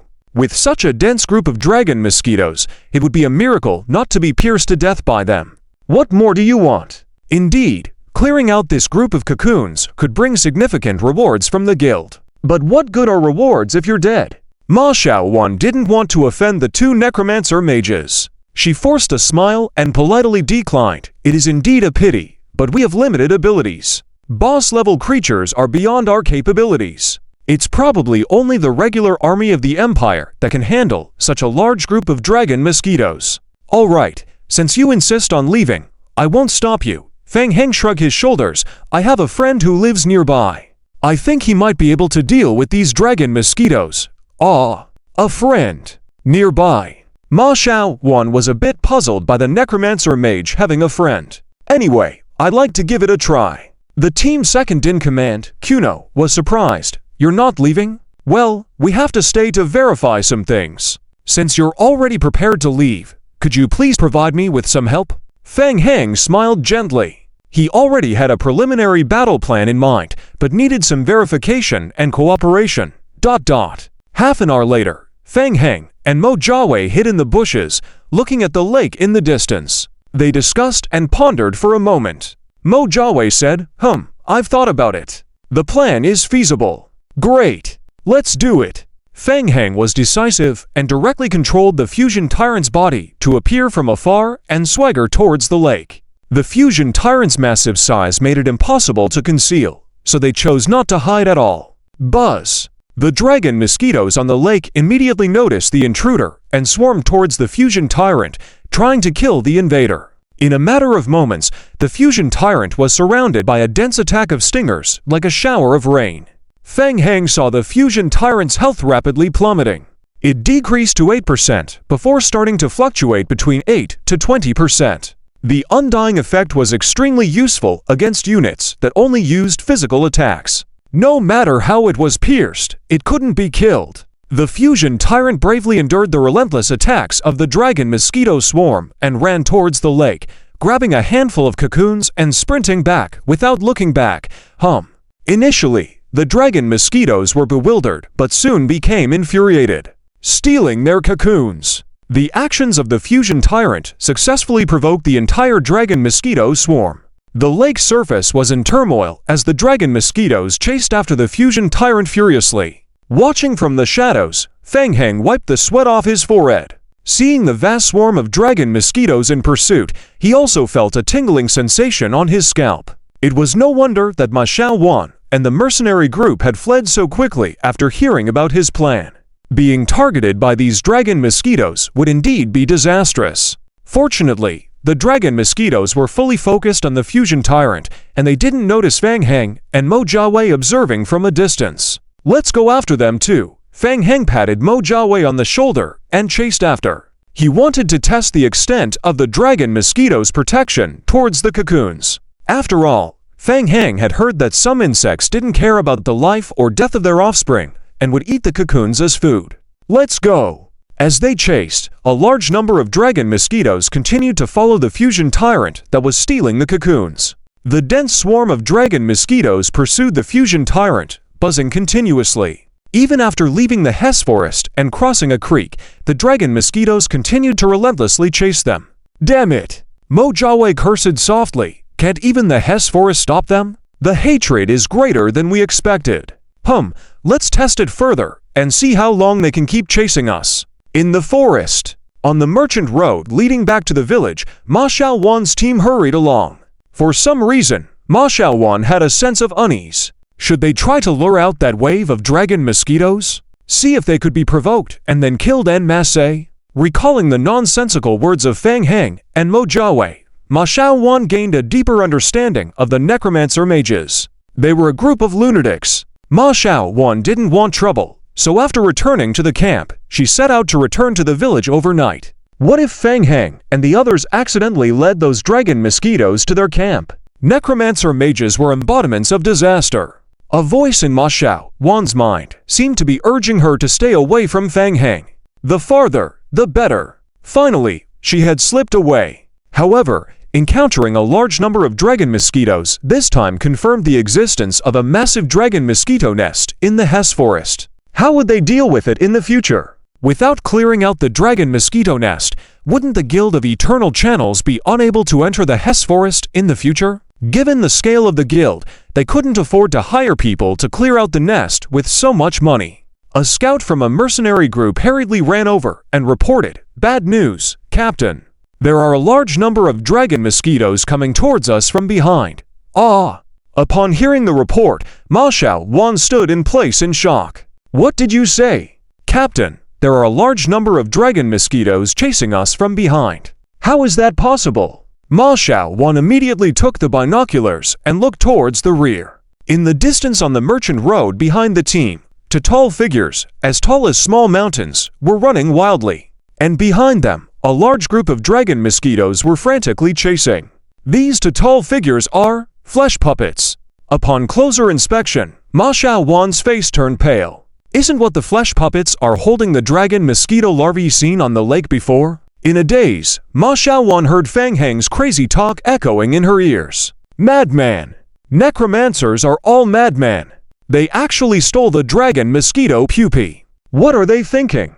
This technique is simply incredible. Indeed, the legends are true. Necromancers are disasters." Ma Xiaowan had a terrible headache and couldn't help but hold her head. For safety reasons, she had already led the team to run overnight, but unexpectedly, they still encountered this. Disaster is upon them. Seeing the dense group of dragon mosquitoes approaching from behind, the mercenary group guards were nervous and asked, "Captain, what should we do?" "Line up. Prepare for battle." Ma Xiaowan gritted her teeth. What else could they do? They couldn't run away, and fleeing forcibly would only cause greater losses. It's better to face the battle head-on. At least they still had the flesh puppets to help share the firepower. Ma Xiaowan quickly scanned the surroundings. The two necromancers should be nearby, right? Fang Heng and the others were originally following the dragon mosquito group from a distance, and when they saw Ma Xiaowan's team in the distance, they were also taken aback. These mercenary groups seemed a bit unlucky to run into this. Mo Jiawei pursed his lips and said, I heard that the merchants built a road through the forest for easier transportation, and it seems that there is only this one road, so they are bound to run into each other. I see. Looks like we need to help them out." Seeing Ma Xiaowan's team assuming a defensive posture to prepare for the enemy, Fang Heng silently praised them. If they simply fled from the dragon mosquito swarm, the losses would surely be heavy, so it was better to confront them head-on. Luckily, after a long chase, a large portion of the dragon mosquitoes had already dropped out midway, and the number of pursuers had decreased to 1/10. Under Fang Heng's control, the fusion of the tyrant body suddenly slowed down as it approached the mercenary group. They held the stolen larvae in one hand and raised their fists to attack the dragon mosquito swarm, chasing from behind. "Shoot!" Ma Xiaowan immediately ordered. A dense rain of arrows flew out from the mercenary group, continuously injuring and bringing down dragon mosquito bodies. The mercenary group, seasoned from many battles, quickly ignited the leaves of the dragon spine cedar in front of the team, releasing billowing smoke to disperse the dragon mosquitoes. With limited intelligence, most of the dragon mosquitoes were thoroughly enraged by the fused tyrant body. After being attacked, only a small number of dragon mosquitoes chased after the mercenary group, while more focused on attacking the fused tyrant body. Seeing this, Ma Xiaowan finally breathed a sigh of relief. They first dealt with the dragon mosquitoes actively attacking the mercenary group, then slowly handled those still bearing hatred against the fused tyrant body. Relying on the fused tyrant body as a shield, the mercenary group cooperated to confront the approaching group of feeders, taking nearly half an hour to completely kill off the dragon mosquito swarm. Fang Heng and Mo Jiawei then slowly emerged from the dense forest. "It's great to have met you guys." Fang Heng thanked Ma Xiaowan's group, and with a wave of his hand, the blue crystal mixed in with the dragon mosquito corpses flew into his hand. Note: player obtains Tier 1 Mutation Crystal *97. Ma Xiaowan looked at Fang Heng and felt bitter. If she could help it, she really wouldn't want to get involved. This was just too unlucky. These dragon mosquitoes have been chasing us all this time, and if we hadn't met you, we wouldn't know what to do. Fang Heng chuckled. "There's not much of a decent reward, so why not share the retrieved pupae with you?" As he spoke, the fused tyrant body had already approached, handing over the pupae. Ma Xiaowan's face stiffened upon hearing this. "Who wants your pupae? This stuff isn't anything good. What if more dragon mosquitoes come after them again?" Ma Xiaowan felt her smile must be very forced right now. "Thank you, we appreciate the gesture, but the pupae are not of much use to us, and I'm a bit allergic to these things." "I see, that's a shame. What about you guys? Don't be shy." Fang Heng looked at the other mercenary leaders behind Ma Xiaowan. No, we don't need it. Thank you, but no thanks." The group of people politely waved their hands as if avoiding a plague, showing a clear reluctance. "All right then." Fang Heng thought the pupae should be quite valuable and also have some research value, so why wasn't anyone interested? He shrugged helplessly and naturally followed the mercenary group as they continued their journey. After all, they had caused some trouble for others, so they might as well protect them for a while. Ma Xiaowan watched as Fang Heng and the others casually joined the team, feeling extremely anxious. But she didn't dare to drive Fang Heng and the others away. So, reluctantly, she nervously continued the journey with them. As the team approached the entrance to the forest near the village, Fang Heng finally suggested parting ways, also asking Ma Xiaowan for some dragon spine cedar leaves for research. Hearing Fang Heng's intention to leave, Ma Xiaowan was too preoccupied to care about where he was going, so she handed over a bunch of dragon spine cedar leaves without hesitation and parted ways. "Lao Mo, I can't shake off this feeling that there's something strange about this group of people." Watching Ma Xiaowan and the others head towards the village direction, and even looking a bit panicked, Fang Heng rubbed his chin in thought. It does seem a bit odd. Mo Jiawei didn't pay too much attention to the mercenary group, patting Fang Heng on the shoulder. "Bro, don't dwell on it. We've got the dragon mosquito eggs. Let's quickly get Qiu Shen to research them. No need to bother Gu Wei Dao and the others for too long." "Okay." The two discussed and turned back to the temporary camp in the forest. "Well done. Where is Qiu Yaokong?" "Huh?" Fang Heng was busy focusing on leveling up and killing monsters, looking around for the figure of Qiu Yaokong. Sandy turned to look towards the direction of the laboratory. "Haven't seen anyone. He should still be in the lab, right?" Mo Jiawei ran into the laboratory and called out Qiu Yaokong. "Qiu God, finally found you. We brought back a lot of good stuff this time. Hurry up and take a look." Good stuff. Qiu Yaokong was still setting up a temporary lab, but upon hearing about the good stuff, he became interested and followed them out to check. Interesting. Seems to be some kind of mutated mosquito. Qiu Yaokong saw the dragon mosquito pupa and corpse outside the lab and became intrigued. He walked up to the larval pupa, put on gloves to examine it, and took out a pen from his pocket to poke at the pupa. Is this the native species of this world? Very interesting research material. Help me move it inside. I need to do a detailed examination in the lab. All right, we'll research it as soon as possible. We are running out of time. Fang Heng controlled the zombie clones to move the dragon mosquito corpse and pupa into the room, briefly recounting what they had encountered along the way. Sandy also listened attentively on the side. By the way, this is the leaf of the dragon spine tree.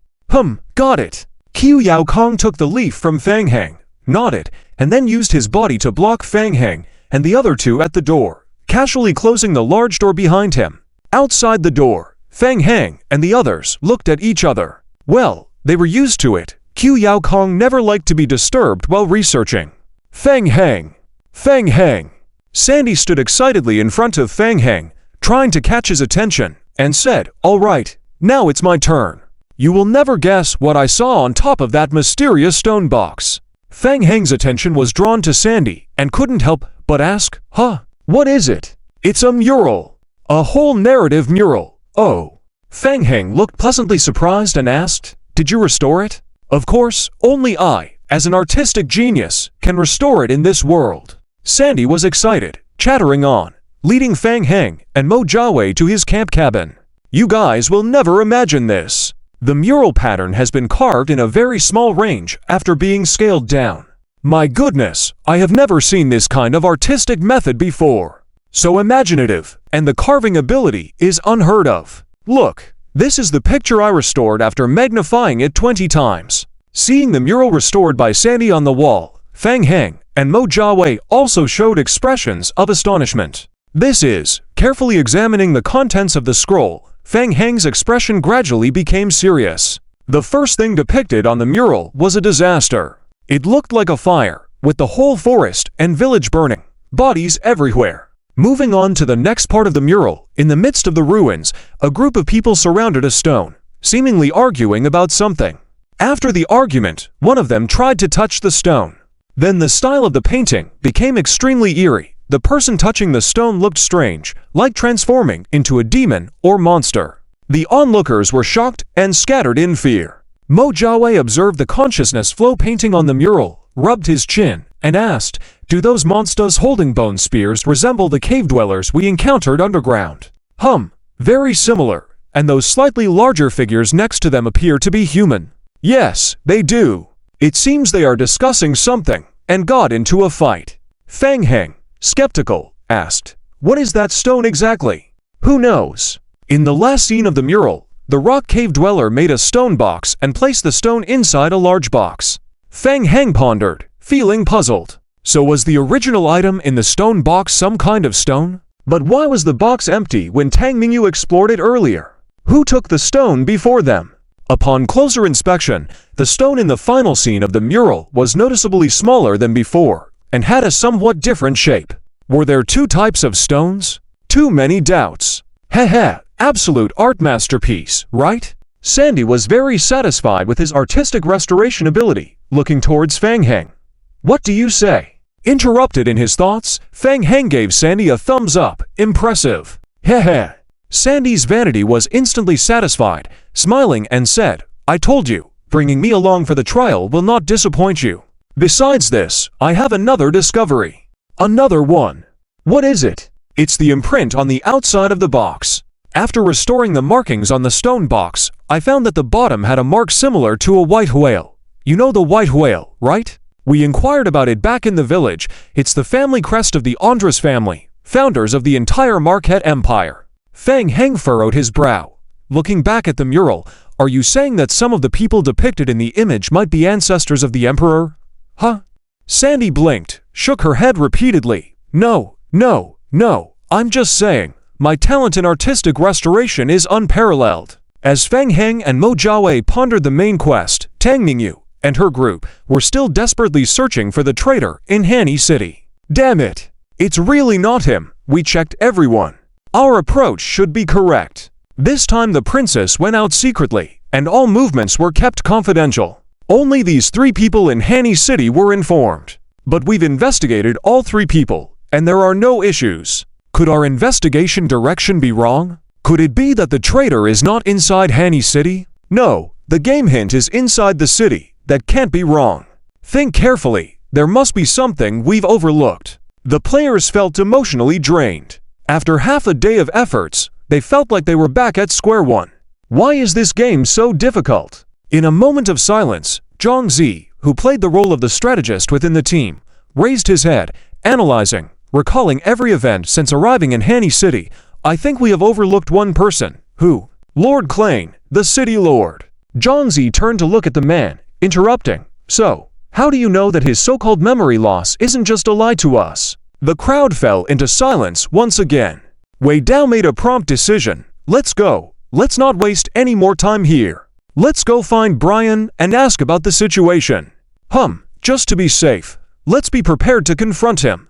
As the group discussed, a game prompt appeared on the retina. Prompt: your teammate has completed a side mission. Your team gains an additional 2 hours of trial time. The team players looked at each other in confusion. Teammate. Side mission. What's going on? After a moment of confusion, Mir Hao was the first to react, asking tentatively, is it Fang Heng? Right. It must be Fang Heng. Who else could it be? It's late at night. Why would he go off to do a side mission alone without coming to meet them first? The group exchanged glances, feeling somewhat exasperated. Wei Dao took a deep breath and said, all right, let's not worry about Fang Heng for now. Let's continue with the main mission first. Okay. Outside the forest in a small village. Listening to Fang Heng's words, Ma Xiaowan was taken aback. What did you say you need? Oil, or any other kind of oil. Fang Heng explained, it's already late at night. The shops in the village are closed, so it's not suitable to forcefully take it. That's why I've come to ask for your help, since you seem to have some relationship with them, right? Yes. Ma Xiaowan felt troubled. Why is she being hounded by these two necromancers? Initially, after returning to the village, Ma Xiaowan was planning to immediately lead the mercenary group back to Hanny City. However, the mercenaries were exhausted after traveling most of the night, their morale was low, and they couldn't continue rushing through the night. Combined with the persuasion of the accompanying team members, Ma Xiaowan had to let the mercenaries rest and regroup in the village, setting off again the next noon. Just as the mercenaries had settled in, she saw Fang Heng and the other person appear in front of her once more. Do you need a large quantity? There's still some oil left in our team supplies. I'm afraid it's not enough. We need a lot. The more the better. Ma Xiaowan felt helpless. Why do they suddenly need so much oil in the dead of night? Wait, what are they planning to do with those things? The mercenary group's assistant, Kuno, suddenly thought of something. His expression changed slightly, and he asked cautiously, do you want to burn up all the larvae on the lake's surface with that much oil? Fang Heng nodded, looking as if it was a matter of course. Yes, that's right. Ma Xiaowan was once again shocked by the necromancer's outrageous idea. Madman! They had barely touched a few larvae before being pursued by the dragon pattern for half the forest. Now they wanted to burn all the larvae on the lake's surface with fire? Who knows what those mad dragon mosquitoes would do?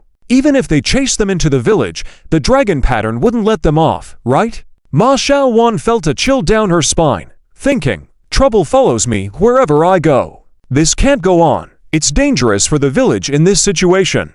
They can't stay at the village. They must leave as soon as dawn breaks. It's too dangerous. Yes, the farther away from these two necromancers, the better. Ma Xiaowan's face changed several times in a short period, already thinking about how to escape quickly. Fang Heng politely said, I hope we can have the assistance of your esteemed mercenary group. Ma Xiaowan and Kuno glanced at each other. What else could they do? These two necromancers were too mysterious in their origins, and their strength was terrifying. They couldn't afford to provoke them. We have some connections with the merchants and can help you secure the oil quickly, but I still advise against burning all the larvae on the lake's surface. It's too dangerous. Thank you for your help. Please arrange for the oil to be delivered to the village gate as soon as possible. I have marked the receiving location on the map. When Fang Heng heard Ma Xiaowan's agreement, he ignored her further persuasion and handed her a map marking the gathering point in the wilderness. Also, do you have any extra leaves from the Dragon Ridge fir tree that can be used to drive away the dragon mosquitoes? We would like to purchase some as well. The more, the better. Fang Heng nodded. Regarding the reward, I won't accept any payment for this mission to clear out the dragon mosquitoes. All will be left to your esteemed mercenary group as compensation. It's just ahead. 2 hours later, under the protection of a group of mercenaries, hired workers began pushing carts into the forest, arriving at the designated location marked on the map. Seeing the temporary camp established in the woods, the workers were extremely surprised. Houses! In such a dangerous forest, who would dare to establish a wilderness camp here? When did this happen? What made the workers from the merchant even more suspicious was that the area near the camp was filled with various wooden materials, and there was even a smoldering furnace. It was very strange. The camp seemed to have appeared out of nowhere. Who had transported so many materials here? As they looked at each other, a young man walked out of the wooden cabin in the camp. His face bore a hint of aloofness. Everything arrived. Just leave them outside. I'm afraid of noise. Be gentle when unloading. Thank you. The workers remained silent, unloading the cargo where they were directed. Qiu Yao Kong turned and went back to the cabin, closing the door. He approached the experimental table and carefully poured out a purplish powder from a beaker in front of Fang Heng and the other person. I've tested the leaves of the Dragon Ridge fir tree. After burning, it can produce a mixed gas that acts as a brief anesthesia on the dragon mosquitoes. Is it only a brief anesthesia? Fang Heng was somewhat disappointed. The mercenaries had used the smoke generated by burning the leaves of the Dragon Ridge fir tree to block the attacks of the dragon mosquitoes. He had thought this substance was something more akin to an insecticide. Qiu Yao Kong glanced at the sky outside. Due to the restrictions of the experimental equipment, the extraction and mixing will take time. To get the oil to a considerable concentration, it will probably have to wait until daylight tomorrow to complete. Daylight. Fang Heng couldn't help but glance at the game time. It was already 3:30 in the morning. Time was dragging a bit long, and as for the situation over at Wei Dao, Fang Heng and Mo Jiawei exchanged a glance. Forget it. Let's delay the mission. Completing the task 10 hours later will definitely make up for it. The extraction work can be entrusted to the zombies, and I will handle the modulation work, said Qiu Yao Kong, nodding.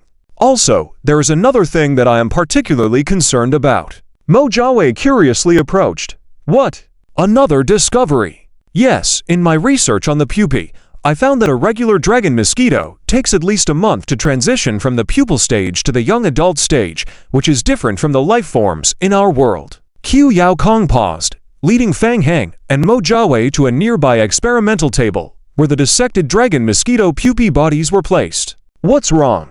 I am thinking about how to explain these scientific discoveries in a way that you can understand, Qiu Yao Kong said, stroking his chin. I suspect there is something wrong with the lake water, as in the process of analysis, I found that the liquid outside the dragon mosquito larvae contains trace amounts of energy. It is possible that the lake water originally had a high concentration of energy, but the energy quickly dissipated after leaving the lake water. The lake water. No problem. I will carefully inspect it later, Fang Heng silently noted, planning to investigate the lake water after finishing up. The next day at dawn, in the Zisai forest, the sunlight shone on the lake. A gentle breeze swept by, causing the layers of white cocoons on the water surface to sway gently. In the thicket not far from the lake, Mo Jiawei pushed aside the branches and whispered, "It's here." The round trip takes about 20 minutes, Fang Heng also observed the distant water surface with a telescope. The lake was vast, almost covered with densely packed white cocoons. The leader of the dragon mosquitoes tirelessly patrolled the lake, appearing about every 20 minutes. They tried their best not to attract the leader's attention. Fang Heng patiently waited, and as soon as the time for the dragon mosquito leader to patrol had passed, he immediately controlled the fused tyrant to act. Let's do it. The fused tyrant standing not far away immediately stepped forward, dragging a heavy cart behind towards the lake. Fang Heng spent most of the night controlling the zombie avatars to extract liquid components from the Dragon Ridge fir tree leaves. The zombie avatars used recently crafted wooden tools for the delicate extraction work. Fortunately, Fang Heng had low requirements for the extracted solution's performance, as long as it could be used. Finally, the zombie avatars carried the successfully modulated mixed fire oil by Qiu Yao Kong in barrels. A total of 18 large carts were filled. The fused tyrant used vine whips derived from its body to pull the carts forward. From a distance, a large number of guarding dragon mosquitoes on the lake noticed the figure of the fused tyrant. Wasn't that the guy who stole the cocoons before? Enemies met with intense hostility. Immediately, A dense swarm of dragon mosquitoes rushed towards the fused tyrant. More than 10 zombie avatars pulling the carts in a line had already become accustomed to this. Seeing the densely packed dragon mosquito swarm coming at them, they remained calm, slowly dragging the carts behind. Buzz, the dragon mosquito swarm immediately launched an attack. The first wave of long-range needle attacks swept over densely. Countless needles pierced the fused tyrant's body. Without any reaction, the fused tyrant's body was now covered with needles, adding a sense of intimidation. The dragon mosquitoes then closed in for close-range pecking attacks. Still ineffective. It felt like they were pecking at a rotten turtle shell. No matter how hard they tried, they could not stop the fused tyrant's steps. The dense dragon mosquitoes began to try to attack the carts, being pulled by the fused tyrant from behind. Unexpectedly, Feng Heng was prepared. A large number of zombie avatars behind directly used vines to wrap around the boxes containing the mixed fire oil on the carts, covering them with their bodies to protect the carts. The fused tyrant had long been accustomed to the attacks of the dragon mosquito swarm, withstanding the damage due to its undead effect. Eating up the attacks, it dragged the heavy cart step by step towards the lake, slowly approaching the water surface. Mo Jiawei felt anxious, calculating the time, and couldn't help but urge in his heart, "Hurry, a bit faster, just a bit more." The dragon mosquitoes, noticing the fused tyrant heading towards the lake again, knew they were up to no good and continued the frenzied attack on the cocoons. More and more dragon mosquito swarms gathered, almost obscuring the line of sight in front of them. The fused tyrant charged forward, leading all the way to the lakeside and plunged the cart filled with oil drums into the water. Then, the fused tyrant turned around and left. What was it doing? The dragon mosquitoes were somewhat afraid of the water, leaving them momentarily at a loss. Soon, the zombie avatars that had relied on their vine entanglement skill to attach to the cart also plunged into the water. A few dragon mosquitoes continued to chase the fused tyrant for further attacks, while more of them wandered aimlessly on the lake, making buzzing calls continuously. Everything seemed to return to calm. Gudong, gudong. Only the continuous bubbling of water and oil beneath the waters. After the modulated fire oil leaked out of the broken box, it floated on the lake's surface. After waiting for over 10 minutes, the fused tyrant made 2 more trips with the carts. A careful observation would reveal a layer of special fire oil spreading rapidly on the lake's surface. Almost there, the dragon mosquito leader will be back soon. Mo Jiawei rubbed his hands, took a deep breath, feeling a mix of excitement and nervousness, reminiscent of the time he blew up a dung heap as a child. "Feng Heng, how is it going? Are we ready to start?" "Yes, let's get started," Feng Heng said excitedly, nodding and beckoning a liquor to come over. Crackle! Feng Heng lit a match and tossed it towards the nearby liquor. The voracious lick eater burning violently swiftly swept towards the distant lake. The dragon mosquitoes also noticed the lick eater engulfed in flames. What is that? The burning lick eater also emitted a very foul smell, making the dragon mosquitoes reluctant to approach. However, seeing the lick eater rushing quickly towards the lake, the dragon mosquitoes realized that the chrysalis was under threat, so they bravely charged towards the lick eater. Whoosh! The lick eater accelerated crazily all the way, pushing through and forcefully taking hits from the swarm of dragon mosquitoes. Just as the lick eater was about to break into the lake, suddenly, a huge shadow flew over the lake. The chief of the dragon mosquitoes. Boom! The chief slammed into the burning lick eater with his body, sending the lick eater flying backward. Following closely, a large number of dragon mosquitoes surrounded the lick eater, preventing it from moving an inch. Darn! In the distance, Mo Jiawei, observing through binoculars, couldn't help but curse. "Don't panic, it's just a minor issue." Feng Heng licked his lips. He had a backup plan.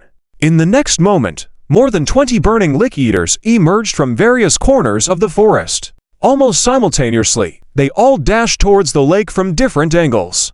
Can they do that? Wow! Mo Jiawei's eyes lit up, excitedly tapping Feng Heng on the shoulder. "Boss, wow!" The chief of the dragon mosquitoes panicked. High-level creatures have a highly sensitive perception of threats, which is why the chief had bravely defended against the lick eater earlier. But with so many lick eaters suddenly, the chief of the dragon mosquitoes flew swiftly towards the burning lick eaters, trying to intercept them and prevent them from reaching the lake. However, the chief of the dragon mosquitoes could not stop so many lick-eaters from getting close to the lake at the same time.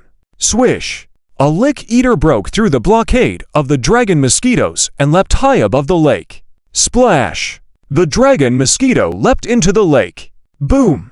Almost instantly, flames shot up. The oil mixture floating on the lake ignited, burning wildly. In an instant, the dragon mosquito pupae on the lake surface were also ignited. Thick smoke billowed above the lake. Ha ha ha! Success! Success! ManhwaRecap, watching through binoculars from afar, couldn't help but shout with excitement. Realizing that the pupae were under attack, the entire group of dragon mosquitoes went extremely crazy. Fang Hang's ears were filled with continuous buzzing chirps. The dragon mosquito swarm on the lake surface was in chaos, flying around wildly. It was urgent. They wanted to save the pupae, but they were afraid of the flames themselves, unable to do anything about the burning pupae. So, they tried to use the wind generated by flapping their wings to extinguish the flames. But why did the fire grow larger as they flapped their wings? A dark smoke covered the lake surface. The game prompt kept frantically refreshing in Fang Hang's visual cortex. Prompt, you've damaged the pupae. Prompt, you've damaged the pupae. Prompt, you've damaged the pupae. Prompt, the smoke released by you has an unknown effect on the dragon mosquitoes. Watching the fire burning and the mosquitoes in chaos on the lake in the distance, ManhwaRecap felt incredibly satisfied, muttering to himself, "This feels good, really good." Fang Hang's eyes also concealed excitement, even anticipating something. Heh, the real show is just beginning. The thick black smoke emitted a foul smell from the burning chrysalis and the unique stench of burning dragon spine for leaves. The dragon mosquito swarm buzzed around the lake like headless ants. They had not realized the real threat yet. Here it comes! Fang Hang silently exclaimed. The first dragon mosquito that absorbed a significant amount of poison entered a dizzy state and fell from the sky. Soon, the entire dragon mosquito swarm started falling one by one. Hiss, hiss, hiss. After falling into the water, the dragon mosquitoes were immediately soaked in oil, becoming fuel and adding more flames to the lake. The frenzy of burning. Damn! They're poisoned! Poisoned! ManhwaRecap exclaimed in surprise, turning to Fang Hang. They're poisoned, right? It's the extract from the dragon spine for leaves. ManhwaRecap suddenly realized. Ha ha ha, that's for sure. Q is amazing. Excited to see the plan succeeding, Fang Hang also burst into laughter. So bringing Q Yao Kong and a few others for the trial was definitely worth it. Using the dragon mosquito swarm's natural instinct to protect the young, Fang Hang had added a special dragon spine for tree insecticide to the water and oil. The longer the dragon mosquito swarm stayed on the lake, the more insecticide they inhaled, making them more prone to falling into a state of unconsciousness and plummeting from the sky. Once a dragon mosquito fell into the fire, being soaked in oil, its entire body burst into flames. Is there anyone left alive now? The game prompt on Fang Hang's retina continued to refresh frantically. Prompt, you've killed a dragon mosquito. Prompt, you've killed a dragon mosquito. Prompt, you've killed an elite dragon mosquito. Prompt, you've killed a dragon mosquito. Exciting! This monster spawn efficiency was much more intense than last night. And because of the game's assessment of Fang Hang's contribution to the kills, the drop rate of the crystallized essence was even higher than the night before. Fang Hang could see the azure crystallized essence above the lake and under the flames. Making bank. This would easily get him to level 27. But he was too far away to grab them directly. Just wait a little longer. Fang Hang held back his eagerness. Hey, Fang Hang, look over there. ManhwaRecap noticed something and pointed to the right. Ha! The chief of the dragon mosquitoes. The leader-level life form, realizing a massive death among the larvae, was furious and flew back from a distance. It might have sensed the toxic smoke on the lake, but halted at the lakeside. In a panic, it mindlessly flapped its wings at the water's edge, attempting to extinguish the flames. Unfortunately, it was futile. Did the oil blend concocted by Q Yao Kong think you low-life creatures could fan it away? Fang Hang sneered inwardly, his eyes narrowing. Has the moment arrived, right? Perfect timing, don't go. Let's deal with you as well. Not far away, Several Fusion Tyrant-bodied individuals who had just completed a transport mission stepped forward and leapt into the burning lake. Rolling on the water, flames immediately ignited on their bodies. Then, the Fusion Tyrants rushed towards the Chief of the Dragon Mosquitoes. The Chief of the Dragon Mosquitoes, completely enraged, saw the charging Fusion Tyrants and fiercely aimed its sharp stinger at them. Hiss! The Fusion Tyrant's body was instantly punctured by a dark, gaping hole. Dark and foul-smelling blood flowed continuously from the wound. Fear and horror were visible in the Chief of the Dragon Mosquito's human-like eyes. In panic, it flapped its wings trying to fly higher to shake off the Fused Tyrants and managed to fly halfway up. However, more Fused Tyrants caught up, one after another, stomping on the ground before leaping up to grab onto the Dragon Mosquito leader tightly. Boom, boom! More and more Fused Tyrants followed, grabbing onto the Dragon Mosquito leader and not letting go. Unable to support the weight of 5 or 6 Fused Tyrants, the Dragon Mosquito leader struggled in the air for just over 10 seconds before plummeting towards the lake. Boom! Engulfed in the burning oil on the lake, the entire Dragon Mosquito leader ignited wildly, struggling violently. Unfortunately, the Dragon Mosquito leader's strength was originally not high, and all its skills were restrained by the Fused Tyrants. Coupled with the effects of inhaling toxic smoke, its attributes were further weakened. No matter how it struggled, it couldn't escape the combined control of 6 Fused Tyrants, forced to endure the burning oil and toxic smoke in the fire along with them. Its HP continued to decrease. The fire burned for an hour. The game prompts on Fang Heng's retina gradually decreased in refresh rate. There were no more surviving dragon mosquitoes on the lake, leaving behind a layer of black ash and a layer of deep blue crystallized structures. Heh, a big win. Fang Heng and Mo Jiawei exchanged glances, then burst into laughter. Refreshing. Let's go check it out. The two went to the lake, where large patches of burning oil remnants emitted a foul odor. Fang Heng reached out his hand and grabbed a dense cluster of crystalline substances on the lake. Hint: player obtained first order crystals, *3703. High energy crystals, *1. Hint: player has met the requirements for level advancement. Do you choose level advancement? Hint: player level advance to LV 27. Due to the player's talent skill, player has additionally acquired 211 zombie projections. Hint: current number of zombie projections for player, 1265. Hint: advancing the next stage of player's character level will require the consumption of 500 second-order crystals. Phew! Leveling up from level 1 to 17 only yielded a total of over 200 zombie projections.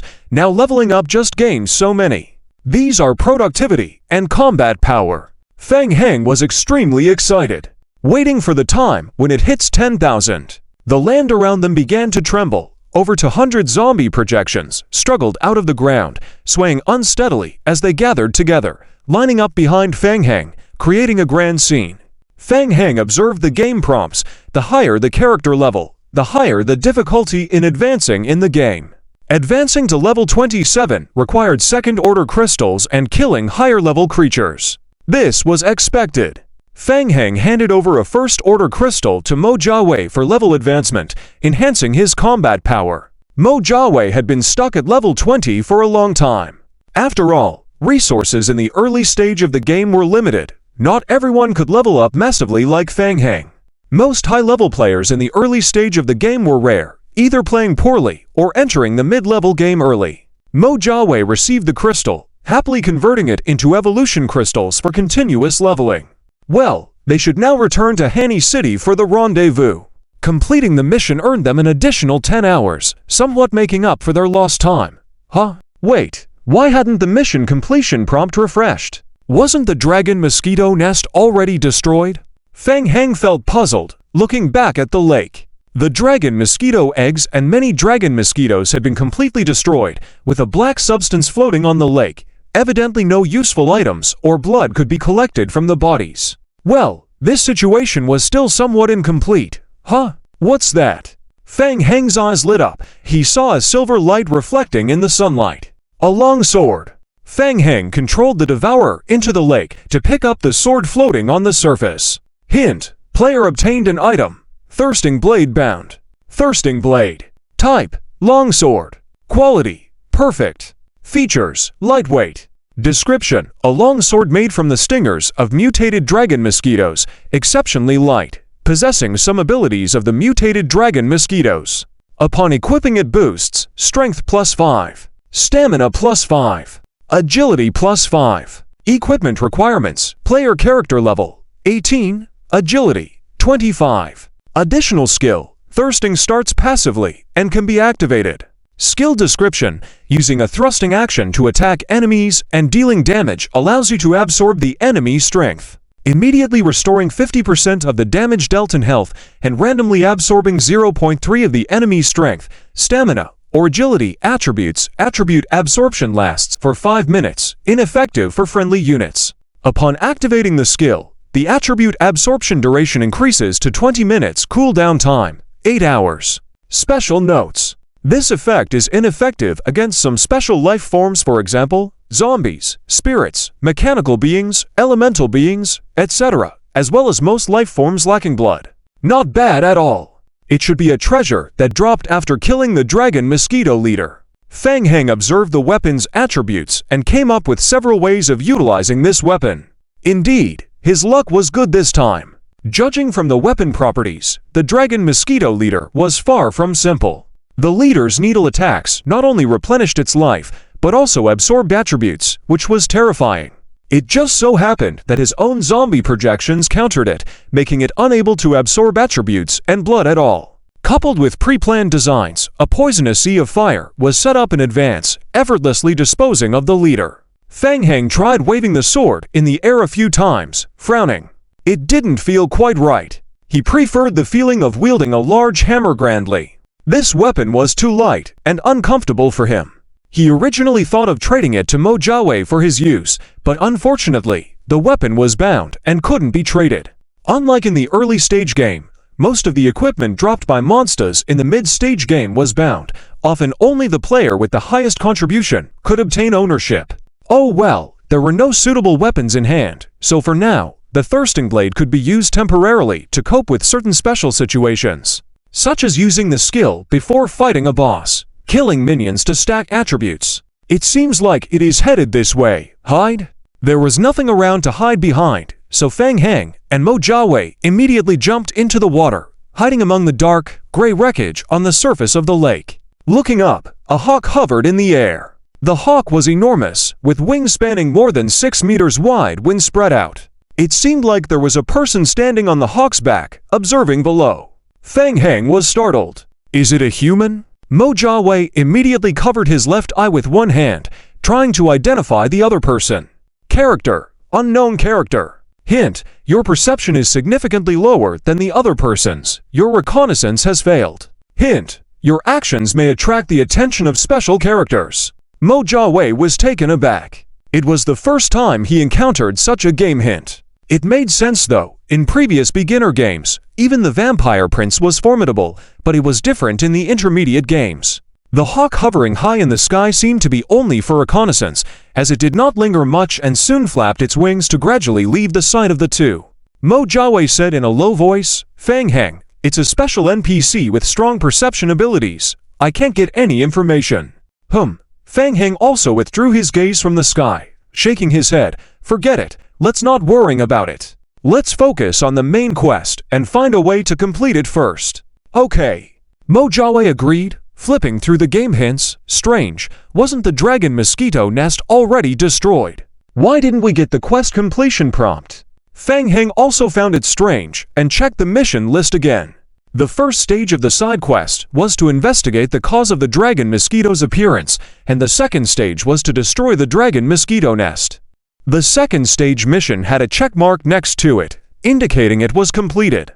It seems we need to continue investigating. Fang Heng directed his gaze towards the lake, pondering. I remember Qiu Yao Kong mentioned that there might be a lot of energy in the lake to nurture the dragon mosquito swarm. Mo Jiawei realized. Are you saying there is something underneath the lake's surface? Yes. Fang Heng looked at Mo Jiawei, not speaking, just nodded thoughtfully. Mo Jiawei blinked a few times, pondering and asked, so, shall we go down to take a look? The lake is so vast. You should decide where to investigate, Fang Heng replied. Come on, don't do this. I'm not good at making decisions. You can't rely on metaphysics all the time, Mo Jiawei was saying when suddenly he furrowed his eyebrows as he noticed something. What's wrong? Mo Jiawei pointed not far from Fang Heng on the lake surface. Fang Heng, did you see bubbles just coming up over there? Huh? Fang Heng turned back and looked in the direction Mo Jiawei was pointing at. Upon seeing the calm lake surface, Fang Heng also showed a hint of doubt. Huh, really? Mo Jiawei said so, then there must be. Let's go take a look. The two of them had learned swimming and diving skills in the beginner game, so without further ado, they jumped into the water and swam towards the bottom of the lake. Barbarians. Vanguard Camp. The young barbarian leader, Locke, dismounted from the back of the griffin and strode into the camp tent. Inside the tent, more than 10 barbarians were discussing something. Locke scanned the surroundings and spoke loudly. Commander, there was movement at the dragon mosquito nest, and when I went to investigate, I found the nest had already been destroyed. There were signs of human activity. To avoid alerting them, I did not reveal my identity. The tent fell silent. The young barbarian commander, Almoy, remained expressionless, his emotions unreadable. After a moment, Almoy sneered disdainfully. HMPH, humans are indeed troublesome. An elder barbarian leader looked at Almoy. Commander, humans may have already sensed our actions. I suggest taking immediate action. What do you suggest? Commander, the ambush point is ready. Since the dragon mosquito nest has been destroyed, there is no need to wait any longer. I propose launching an attack immediately to avoid complications as the night progresses. Almoy nodded satisfactorily. Get to it, yes? The various barbarian officers showed excitement, leaving the tent, prepared to lead their subordinates to invade human territory. Locke stayed behind, waiting until everyone had left before asking, Leader, do we need to retrieve the primitive stone? No need to waste time. The energy in the primitive stone has been depleted. You should also set out with your men immediately. Understood.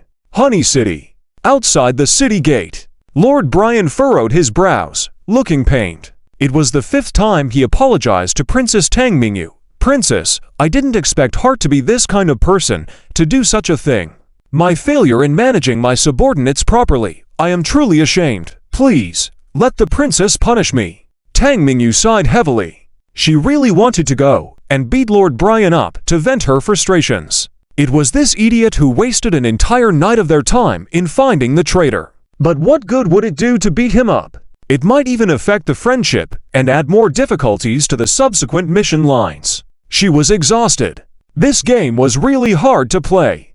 Previously, everyone had already prepared themselves to confront Lord Brian to find out the truth. Unexpectedly, after finding Lord Brian, the situation changed again. After investigating for some time, they discovered that Lord Brian was not the problem. The issue actually lay with Heart, the personal guard of the Lord. Lord Brian was sweating cold. The bodyguard had been hiding by his side for over 20 years, earning his trust. Who could have anticipated he was a traitor? It was unbearable. Thankfully, Princess Tang Mingyu returned safely this time. Otherwise, he, as a small lord, would have been doomed as well. Let's make up for the mistake, Tang Mingyu said helplessly. She was under a lot of pressure now. The player team had already wasted more than 10 hours on this mission. But the subsequent tasks kept coming. After the traitor was found and committed suicide, players still had many means at their disposal, like searching the soul memory, which revealed some clues. Surprisingly, it was related to the 9th prince of the empire. Could it be a drama of seizing the throne was about to unfold? Tang Mingyu imagined a court intrigue play in her mind. She was starting to feel a headache, and the temples throbbed. And, on top of that, there was no news of completing the main quest after the traitor's suicide. It was unbelievable.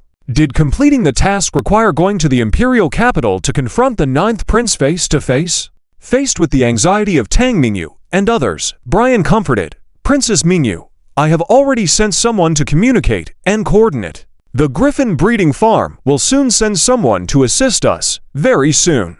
Wei Dao glanced at the remaining time of the trial, feeling restless. He couldn't help but look up at the end of the road outside the city. Their journey to Hanny City this time was full of difficulties. The investigation had wasted too much time. He couldn't help but wonder, what if they had chosen to let Fang Heng come with them? Would Fang Heng have noticed the problem? Also, Why hasn't Fang Heng appeared yet? They had agreed to meet in the morning, so why the delay? Could it be due to a side mission delaying him? Originally, Wei Dao and the others had planned to wait for Fang Heng to come back together and discuss the investigation of the imperial capital. This time, Wei Dao planned to take Fang Heng to the imperial capital, Altamay. While lost in thought, two crisp cries came from high up in the sky. After circling in the air twice, the imperial griffin landed slowly in front of them. Tang Mingyu's eyes lit up. The feathers on the imperial griffin were gray-white, with a cluster of white on its head, bright-eyed and handsome. Goo goo. The griffin was not afraid of people at all. It curiously looked at Tang Mingyu, even took a few steps forward and walked to Tang Mingyu's side, rubbing against her cheek in a very affectionate manner. Goo goo goo goo goo. The imperial caretaker glanced at Tang Mingyu a few times. It was strange that apart from the caretaker, the griffin rarely showed such closeness to humans. The caretaker bowed to the city lord. My lord.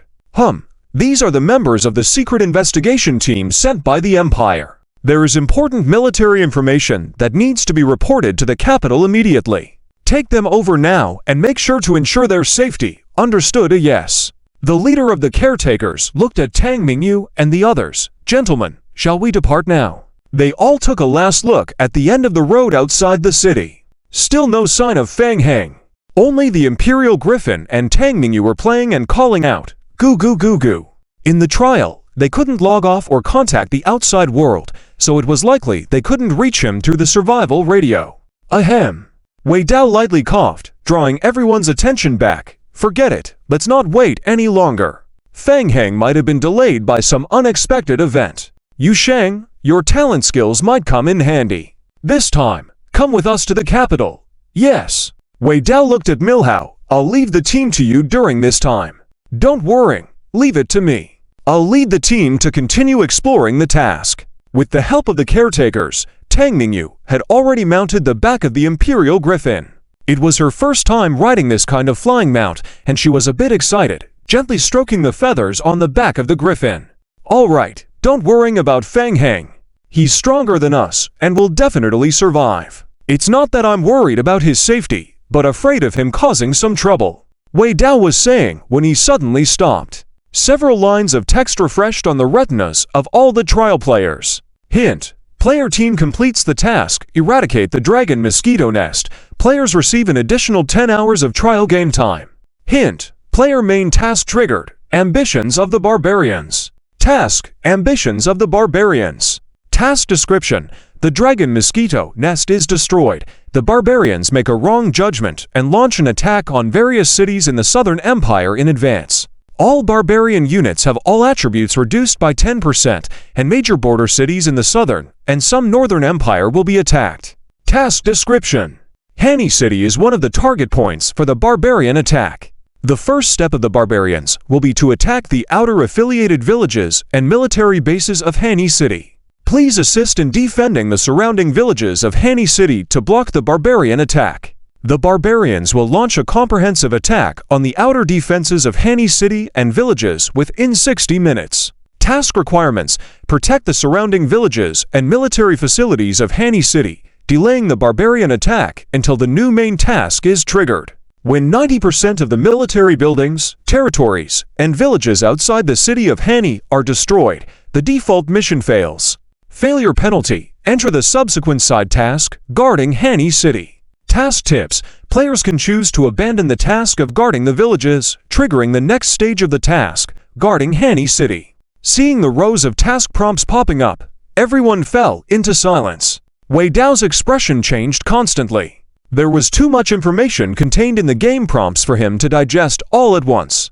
An additional 10 hours of trial time? Barbarian invasion? Defending Hani City? What was happening? Tang Mingyu was also bewildered. Looking up, she saw the same sense of astonishment on everyone's faces. What was Fang Heng up to? In the midst of silence, Wei Dao solemnly said, "This is troublesome.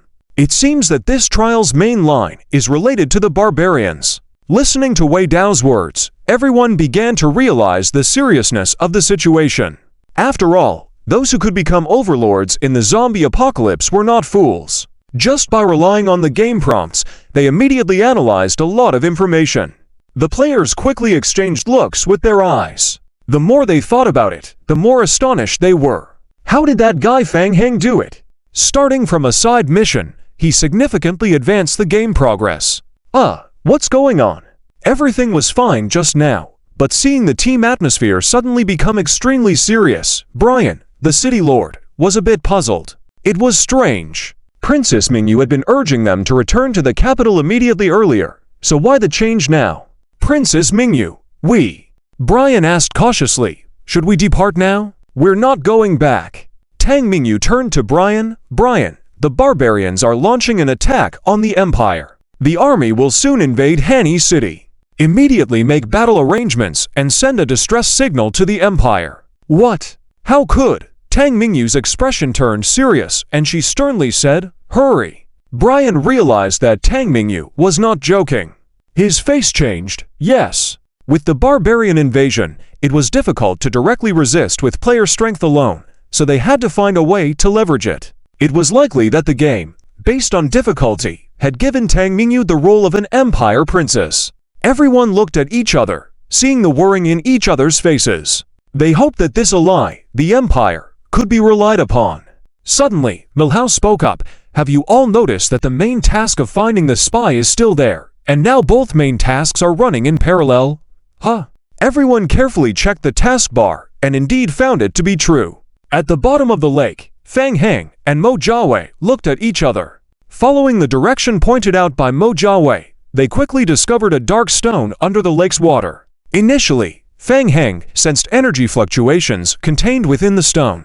Just as they were discussing moving the stone up to study it, unexpected events unfolded as soon as their fingers touched the stone, leading to a series of game prompts. Main quest. Barbarian invasion? The information was overwhelming, leaving Fang Heng somewhat overwhelmed. They decided to deal with the stone first. Fang Heng once again bent down to observe the rock's properties.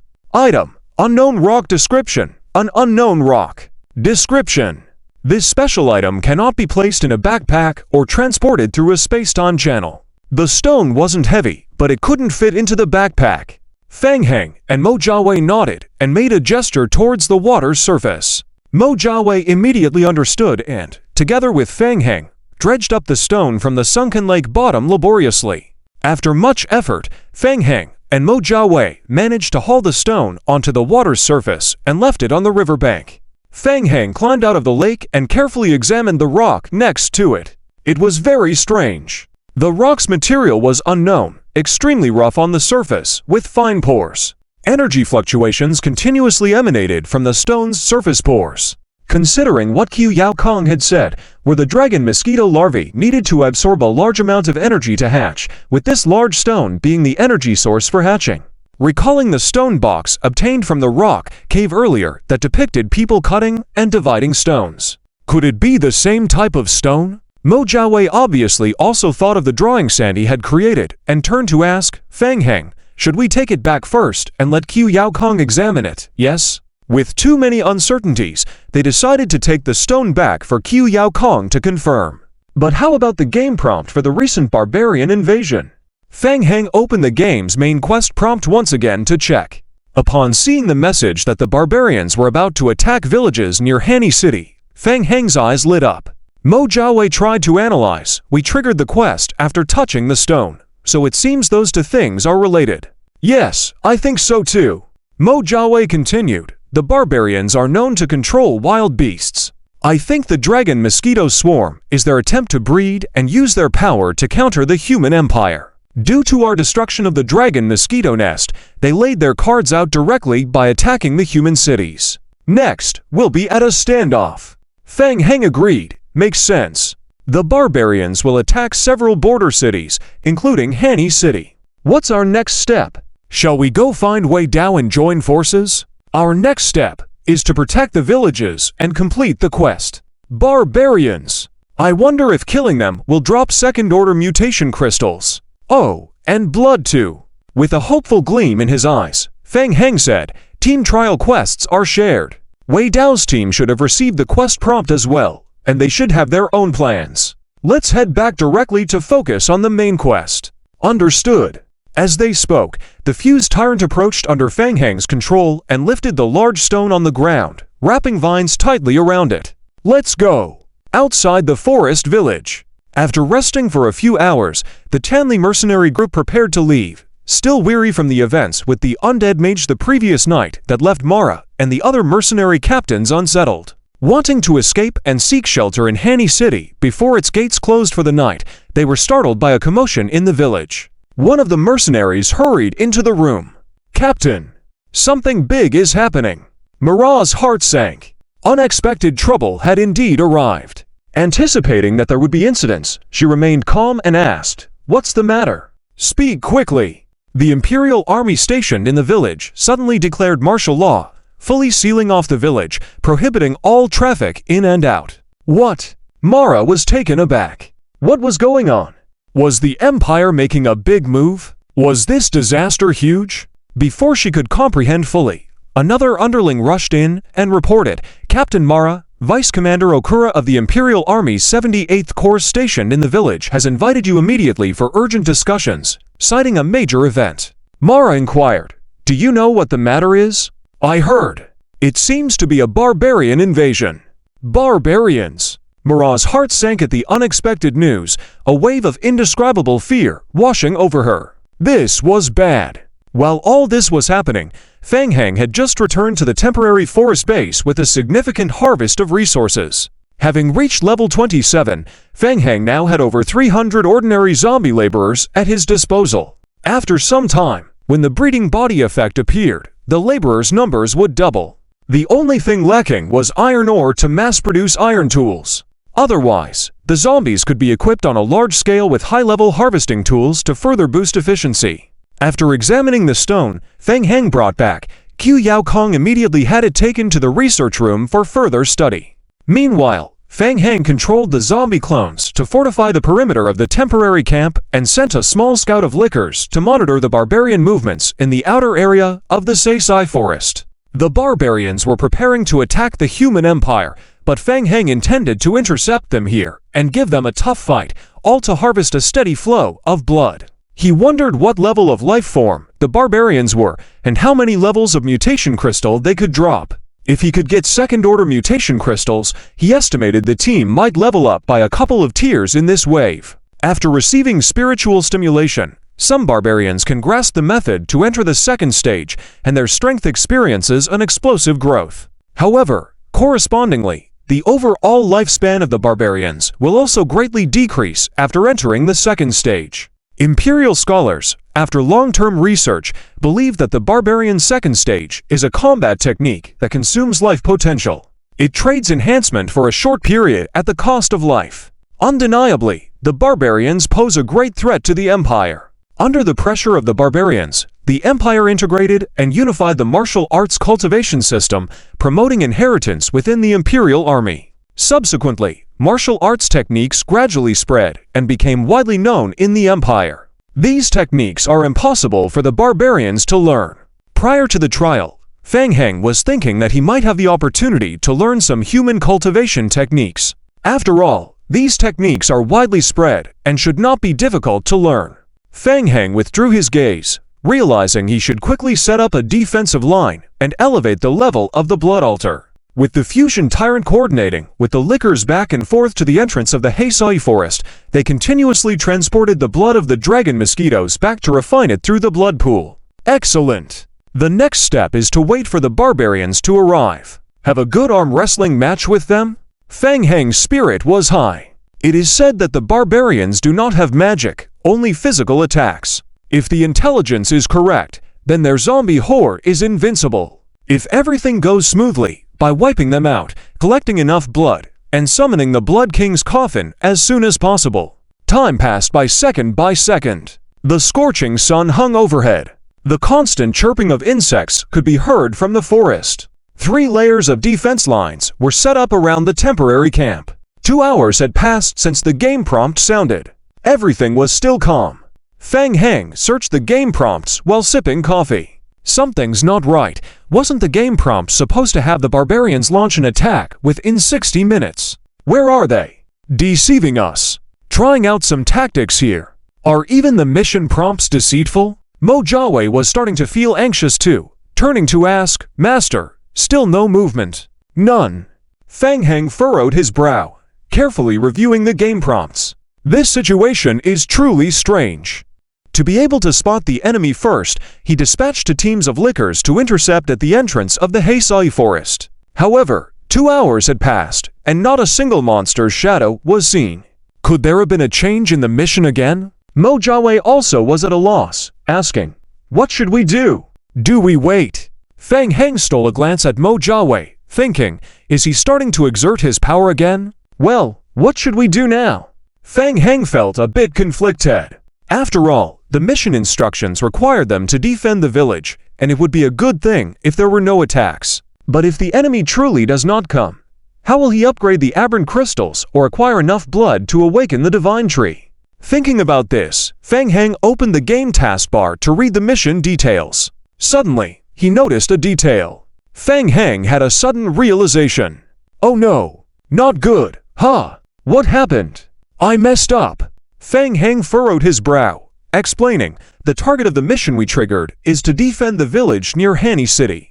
"Yeah, that's right, so we're here defending, waiting to give those barbarians a taste of our strength." "Right, because of the dragon mosquitoes, we determined that the barbarians would attack from the direction of Heisai Forest." "But is that really the case, huh?" ManhwaRecap, upon hearing this, also realized. Opening his mouth, he said, "The Heisai Forest is a lawless area, not really part of the barbarian territory. Are you saying that the direction of the barbarian attack is not here? Damn it!" The barbarians split into multiple attacking points to assault various villages and military facilities surrounding Hanny City. The Heisai Forest direction was supposed to be one of the barbarians' attacking points, but we already wiped out the dragon mosquitoes in the forest prematurely, so we won't see anything waiting here. Feng Heng had figured it out, cursing quietly, "Let's go. Let's quickly return to the village. We should make it in time." With that, Feng Heng immediately controlled the zombie horde to move, leading them back to the village. The camp was not far from the village, and even with all their might, it only took a little over 10 minutes to reach there. Feng Heng stood atop the back of the fusion tyrant, advancing at full speed. In the distance, Feng Heng saw the village enclosed by wooden fences, feeling a bit relieved. "Thank goodness, the village hasn't been attacked. We made it in time." ManhwaRecap said, "Most likely, we destroyed the dragon mosquito nest earlier, so this village isn't the primary target of the barbarians. Okay, let's go see inside the village." Feng Heng controlled the zombie horde, marching in a massive wave towards the village. Not far away was the watchtower above the village. The guards on duty, seeing the approaching horde from the outside, turned pale. What kind of monsters are they all facing? A zombie horde? Wasn't it supposed to be a barbarian attack? How did it turn into a zombie army? Bang! Bang! Bang! The city's alarm immediately sounded. The guards from the Empire, their faces pale, all raised their bows and arrows on the city walls. The deputy commander of the Empire's guard regiment, Osumi, with furrowed brows, said, "Huh? It's Mr. Feng's undead army." Ma Xiaowan had been invited to assist in protecting the village on behalf of the Empire. She saw the approaching horde outside and immediately realized. "Do you know them?" Osumi, the deputy regiment commander, asked with a frown.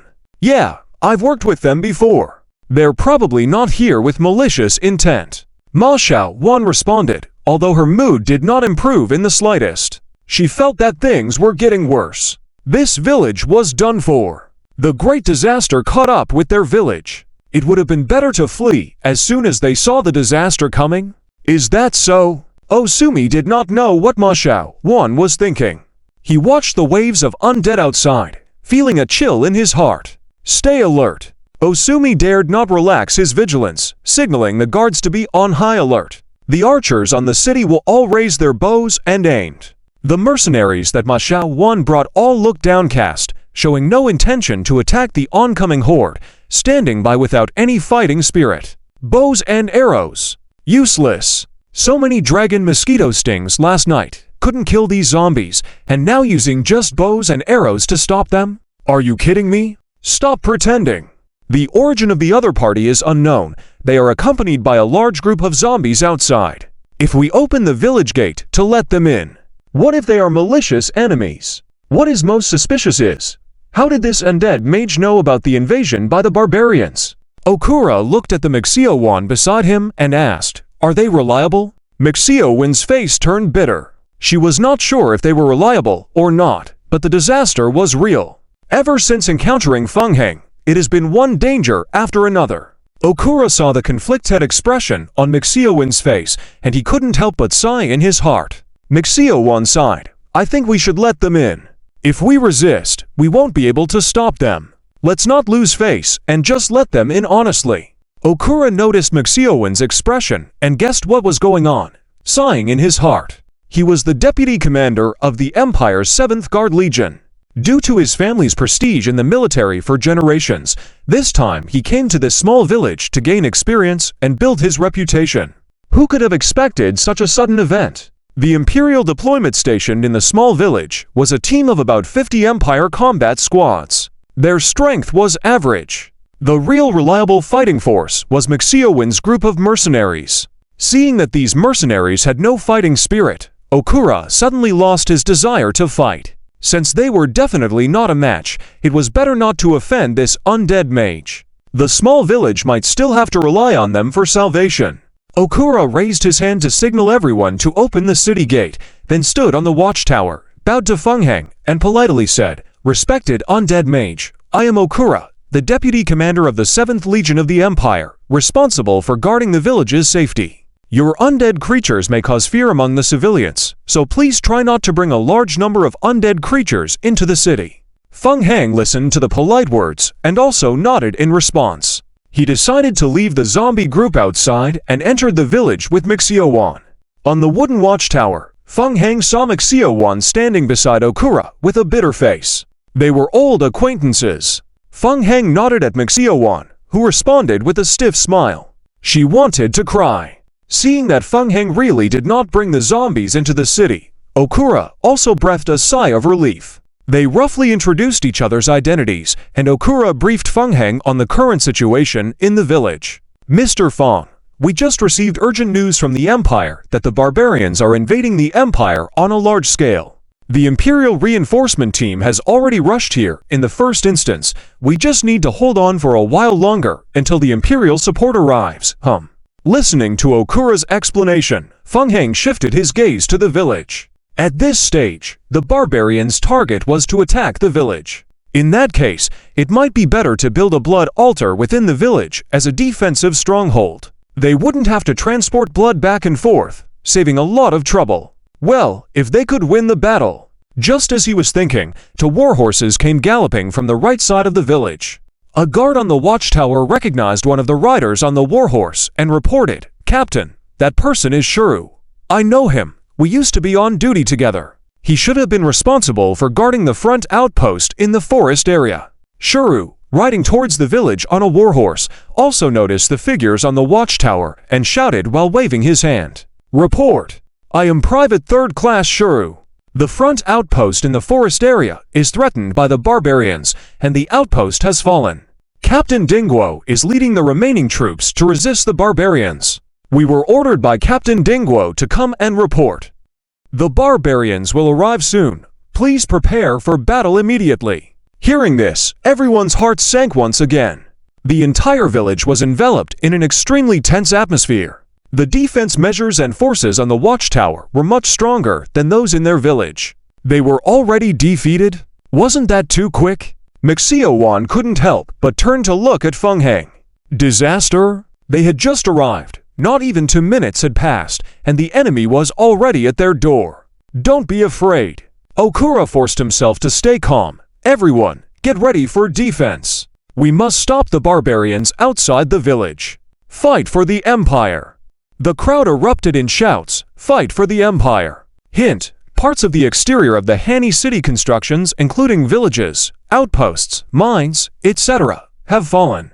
Please be cautious. Current barbarian control, destruction of 28% of the exterior buildings of the Hani city. Hint: the barbarian forces are pursuing the remaining team from the outpost, and it is expected that the barbarian forces will arrive at the player's current village within 45 minutes. Please prepare. The 2 lines of game hints refreshed, and Feng Heng and Mo Jiawei looked at each other. Feng Heng said, "This is quite timely. Why don't we take the initiative and use this opportunity to test the strength of the barbarians? Before ManhwaRecap could reply, Okura was taken aback. Now, they were planning to take the initiative. Have they gone crazy? He almost doubted if he misheard.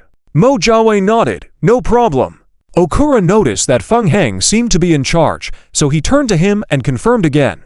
Are you really planning to take the initiative? Feng Heng nodded and glanced at the wooden defense structures surrounding the village. The village's defense structures are quite average, with very limited defensive capabilities. Instead of wasting time here, it's better to directly engage in battle for a better chance of winning. The village's defense being called average was actually giving them some face. It was simply in ruins. It wasn't even as reliable as the temporary wooden defenses set up by the zombies. By the way, I took that soldier with me as well. Without waiting for Okura's response, Feng Heng patted ManhwaRecap on the shoulder. Let's go. Wait, you guys. Okura tried to stop them, but couldn't. Watching Feng Heng and ManhwaRecap leap down from a height and head towards the east side of the village, Okura couldn't help but look at ManhwaRecap, taking the initiative to attack. Who are they really? Can they be trusted? Maybe. ManhwaRecap looked bitterly uncertain.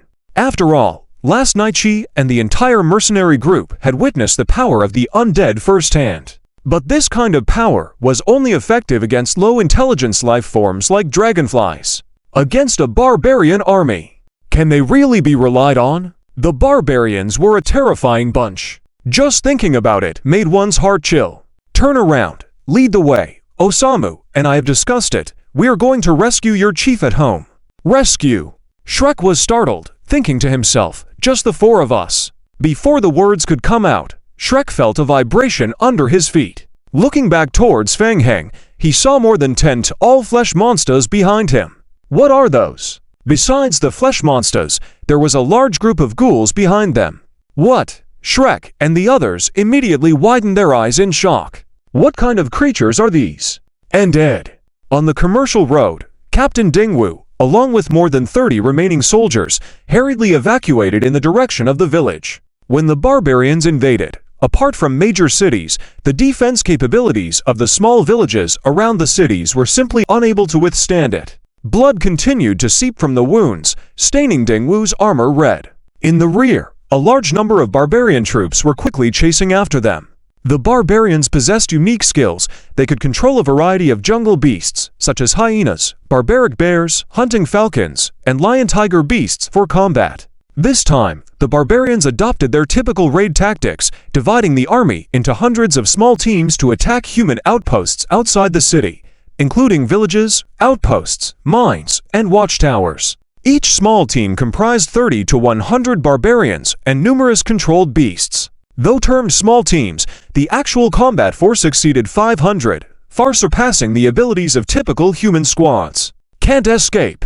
Dingwu gasped heavily, hearing the roars of the beasts behind him and feeling the ground shaking. Don't give up. There's a cave ahead. Let's go in and hide. Hold on for a bit longer. Reinforcements will come to rescue us, yes. The soldiers immediately entered the forest to the right and took refuge in a cavern. The cave was naturally formed, not very deep, but with a narrow entrance that served as an easily defensible choke point. Just as the soldiers erected a simple fence at the cave entrance, the ground began to tremble violently. A large group of beasts approached from a distance. Dingwu commanded, "Follow my orders, attack."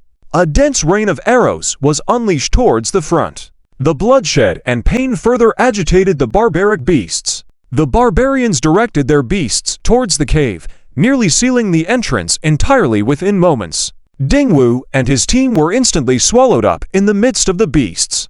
They could only rely on the rock wall behind them for support to avoid being surrounded. However, they were also trapped in place, unable to escape. At most, they could delay for a few more minutes. Dingwu mechanically swung his hands forward, slashing away. Several more wounds appeared on his body, and he felt his strength rapidly diminishing, his vision becoming increasingly blurred. Suddenly, an excited voice rang out in his ear. "Boss, brothers!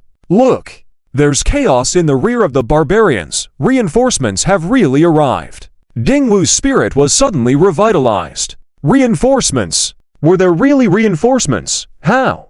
Dingwu had already prepared himself for sacrifice to buy more time for the village. He understood the external situation better than anyone else. The nearby station teams in a few villages did not exceed 100 people. How could they have the ability to leave the village alone to come support them?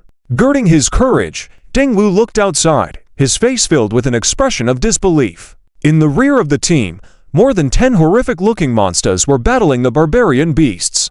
Following closely behind, even more dark brown life forms surged towards the rear of the barbarian team.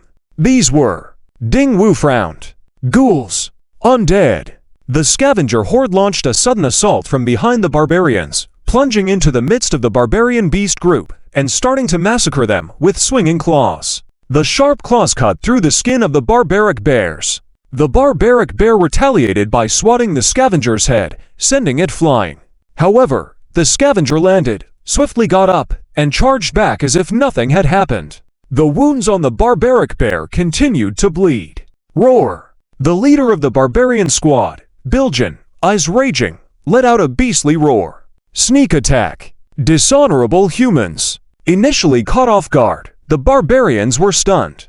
Upon noticing the attack from the rear, Biljan immediately issued orders and personally led his subordinates to charge towards the fusion brutal tyrant and ghoul group. The two sides immediately engaged in a fierce battle. Blood clashed with blood. Biljan hefted a huge dark silver axe, leapt high, and brought it down fiercely on a scavenger's body. Crack! The axe severed the scavenger's body in half. Roar! Biljan let out a triumphal roar. However, he quickly noticed something unusual, a flash of astonishment crossing his eyes. The scavenger, with the severed limbs, writhed on the ground, contorting and straightening its body until it fully regenerated at a visible speed from the wound. What? It could regenerate and return to combat, even after being severed in half. Biljan was shocked by the scene before him. Apart from the chameleon gecko, he had never seen such a resilient creature. No, this regenerative ability was even stronger than that of a chameleon gecko. In a moment of bewilderment, as the scavenger recovered, it once again wielded its claws and charged towards Biljan. Startled, Biljan bellowed, raising his colossal axe to strike the scavenger. Boom!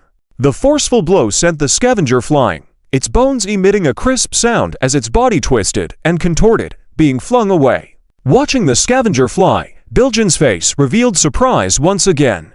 Creak! In midair, the misshapen limbs rapidly straightened out, and by the time it hit the ground, it had completely regenerated, leaping back up to charge at Biljan in a bizarre fashion.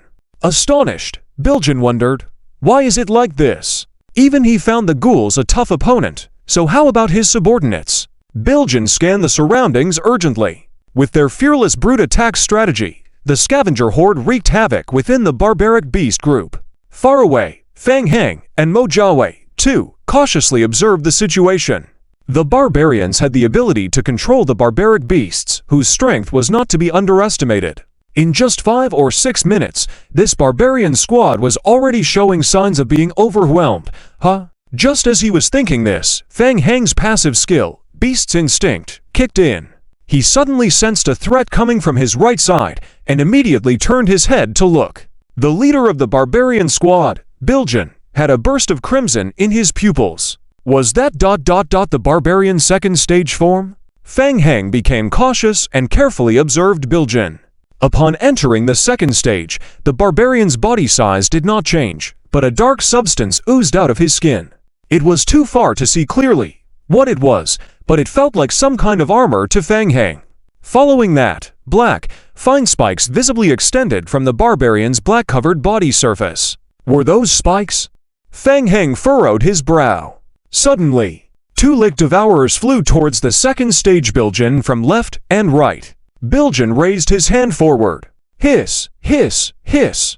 Fine black diamond-shaped spikes oozed out from his body at an extremely fast speed, instantly piercing into the bodies of the approaching lick devourers. The lick devourers were immediately propelled backward by the huge impact of the spikes. Boom, boom. The 2 lick devourers flew out and hit the rocks in the distance, making heavy collision sounds. After landing, they rolled back up to attack again. Boom, boom, boom. The fine black spikes in the bodies of the lick devourers exploded. The Devourers were exploded to a gory mess by the spikes penetrating their bodies. Boom, boom, boom, boom. The bodies of the Lick Devourers kept receiving explosive impacts, and their recovery speed couldn't even keep up with the speed of the explosions inside their bodies.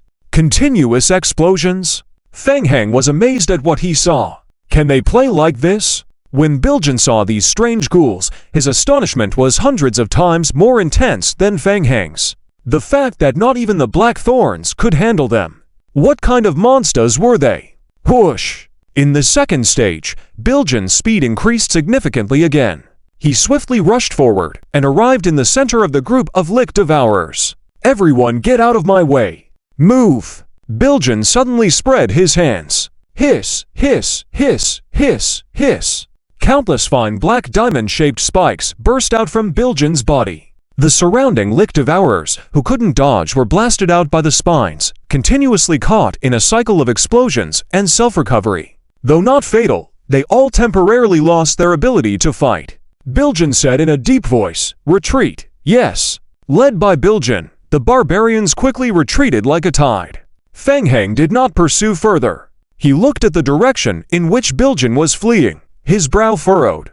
Higher-level creatures in intermediate games are indeed challenging to deal with. To be able to escape so miserably, even under the suppression of the Lick Devourers. Feng Heng had come this time with the intention of gathering intelligence. He felt it unnecessary to pursue and waste time, so he immediately opened the game log to check the details of the battle just now. The black diamond-shaped spikes extending from Bilgen's body were a mixed damage of piercing, poison, and explosion. The first step was piercing damage, and the second step, after entering the Lick Devourer's body, would continuously cause massive mixed damage of explosion and poison inside the body. Fortunately, Feng Heng's passive skill, Undying Body, could counter both the piercing, poison, and explosive damage. The Lick Devourers were no match for them. But under the influence of the explosion from the diamond-shaped spikes, the Lick Devourers would lose their combat capabilities for some time. Thinking carefully, after the barbarians transformed into the second stage, the needle attacks extending from their bodies could launch from any part, making them hard to handle like a porcupine. Very difficult to deal with. Feng Heng stroked his chin. The barbarians looked very peculiar. He decided to bring back the barbarian's body for Qiu Yao Kong to examine thoroughly. Hopefully, they could find a way to counter the barbarian's black diamond-shaped spikes. Feng Heng shook his head and stopped thinking further. With a wave of his hand towards the battlefield ahead, he absorbed the crystalline heteromorphosis on the ground into his palm. Tip: you have obtained 29 first-stage heteromorphosis crystals, 1 second-stage heteromorphosis crystal. Ha! A second-stage crystal obtained. Feng Heng's eyes lit up. Though it was only one, it meant a huge hope. Barbarians could indeed drop second-stage crystals. Nearby, witnessing the retreat of the barbarians, Shrek, who had come to support the rescue mission along with Feng Heng, was surprised. They actually managed to beat them. The terrifying barbarians were defeated by this group of undead creatures and fled. This was beyond his wildest dreams. Watching the entire battle, Shrek opened his mouth but couldn't speak for a long time. "What are you thinking?" Feng Heng patted Shrek's shoulder. "Let's go. We'll talk to your captain." Shrek then snapped out of it and nodded. "Ah, okay, Captain." In a nearby cave, the Dingwu team also saw the scene of the barbarians retreating. The team was shocked by the sight. It felt like a dream. The barbarians were already terrifying enough, but those undead creatures were even more horrifying to the point of being chilling. Their bodies were already blown to pieces, yet they could still regenerate and continue fighting. What terrified them most was that after the battle, only the bodies of the beasts and barbarians remained on the battlefield.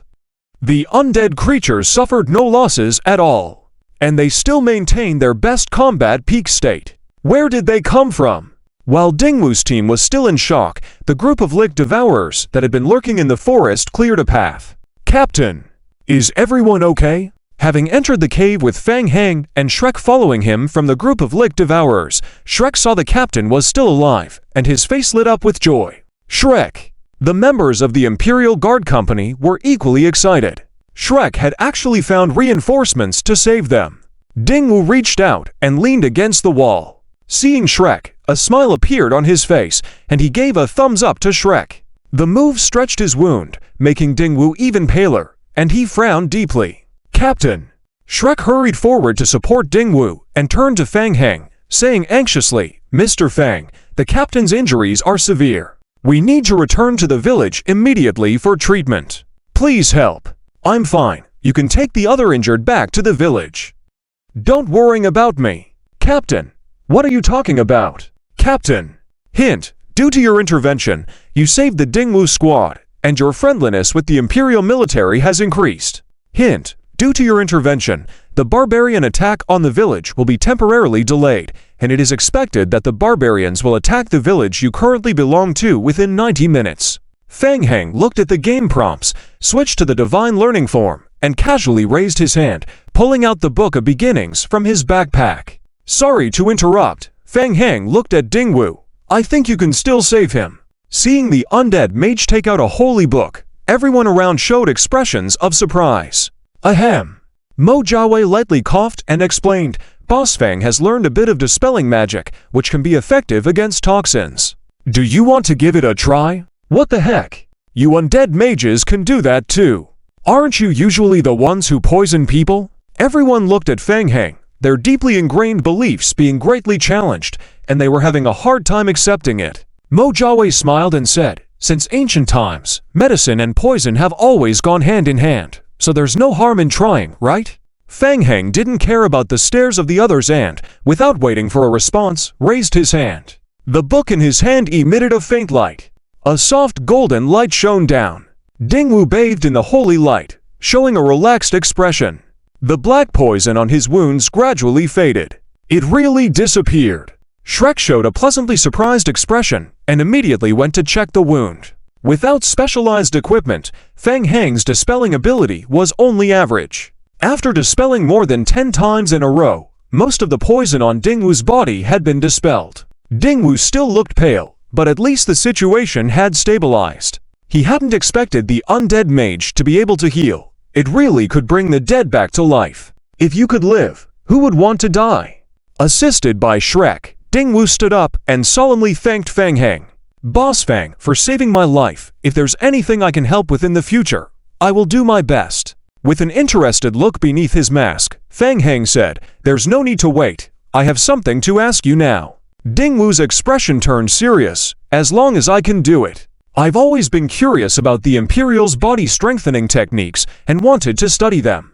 I heard that this technique was created by the Imperial royal family and originally came from the Imperial military. I wonder if you can teach us." "Is that all?" Dingwu wondered. The soldiers of the Empire all learn the internal techniques passed down within the Marhit Empire. Almost everyone knows them. "Is it very troublesome?" "Then forget it." Fang Heng waved his hand. "No, not at all." Dingwu just found it strange and asked, "Boss Fang, are you sure you want to learn this?" "Yes." "All right." Dingwu said to his subordinates, "You guys leave the cave to rest. Shrek will stay behind." "Yes." Once the others had left the cave, Dingwu nodded to Fang Heng. "Boss Fang, the Empire's body strengthening techniques are traditionally taught one-on-one. I have injuries and can't move well, so Shrek, you demonstrate it for him." "Yes." Shrek stepped forward and began to demonstrate the techniques in front of the two. Fang Heng and Mo Jiawei stood by watching. Dingwu continued to explain, "Almost everyone in the Empire knows the body strengthening techniques. Generally, only 5 to 10 forms are circulated outside. The military has 15 forms in total. Only officers and above can learn them. It's relatively easy for outsiders to obtain them too, but the 18 forms after that are very difficult to acquire, only possible after earning military merits for the Empire. Moreover, the Empire strictly prohibits private teaching.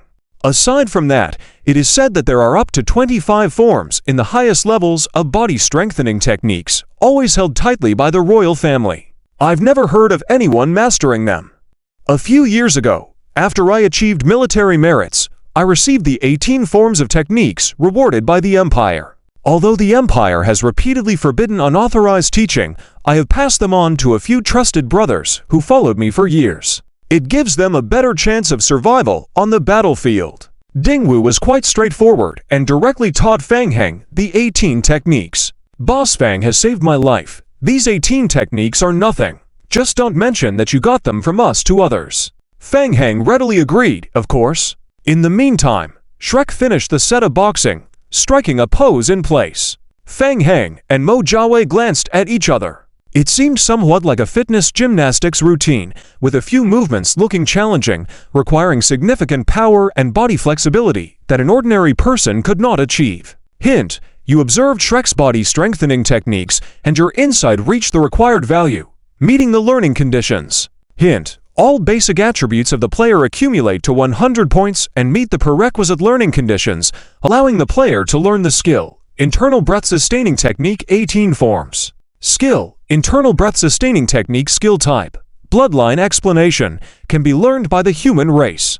Information: an internal body strengthening technique passed down within the Marhit Empire, gradually improving the body's adaptability and strength.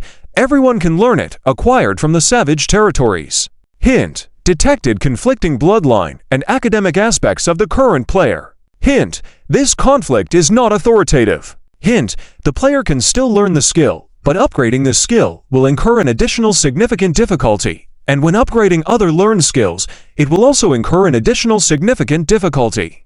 Another conflict. Feng Heng vaguely felt a bit annoyed.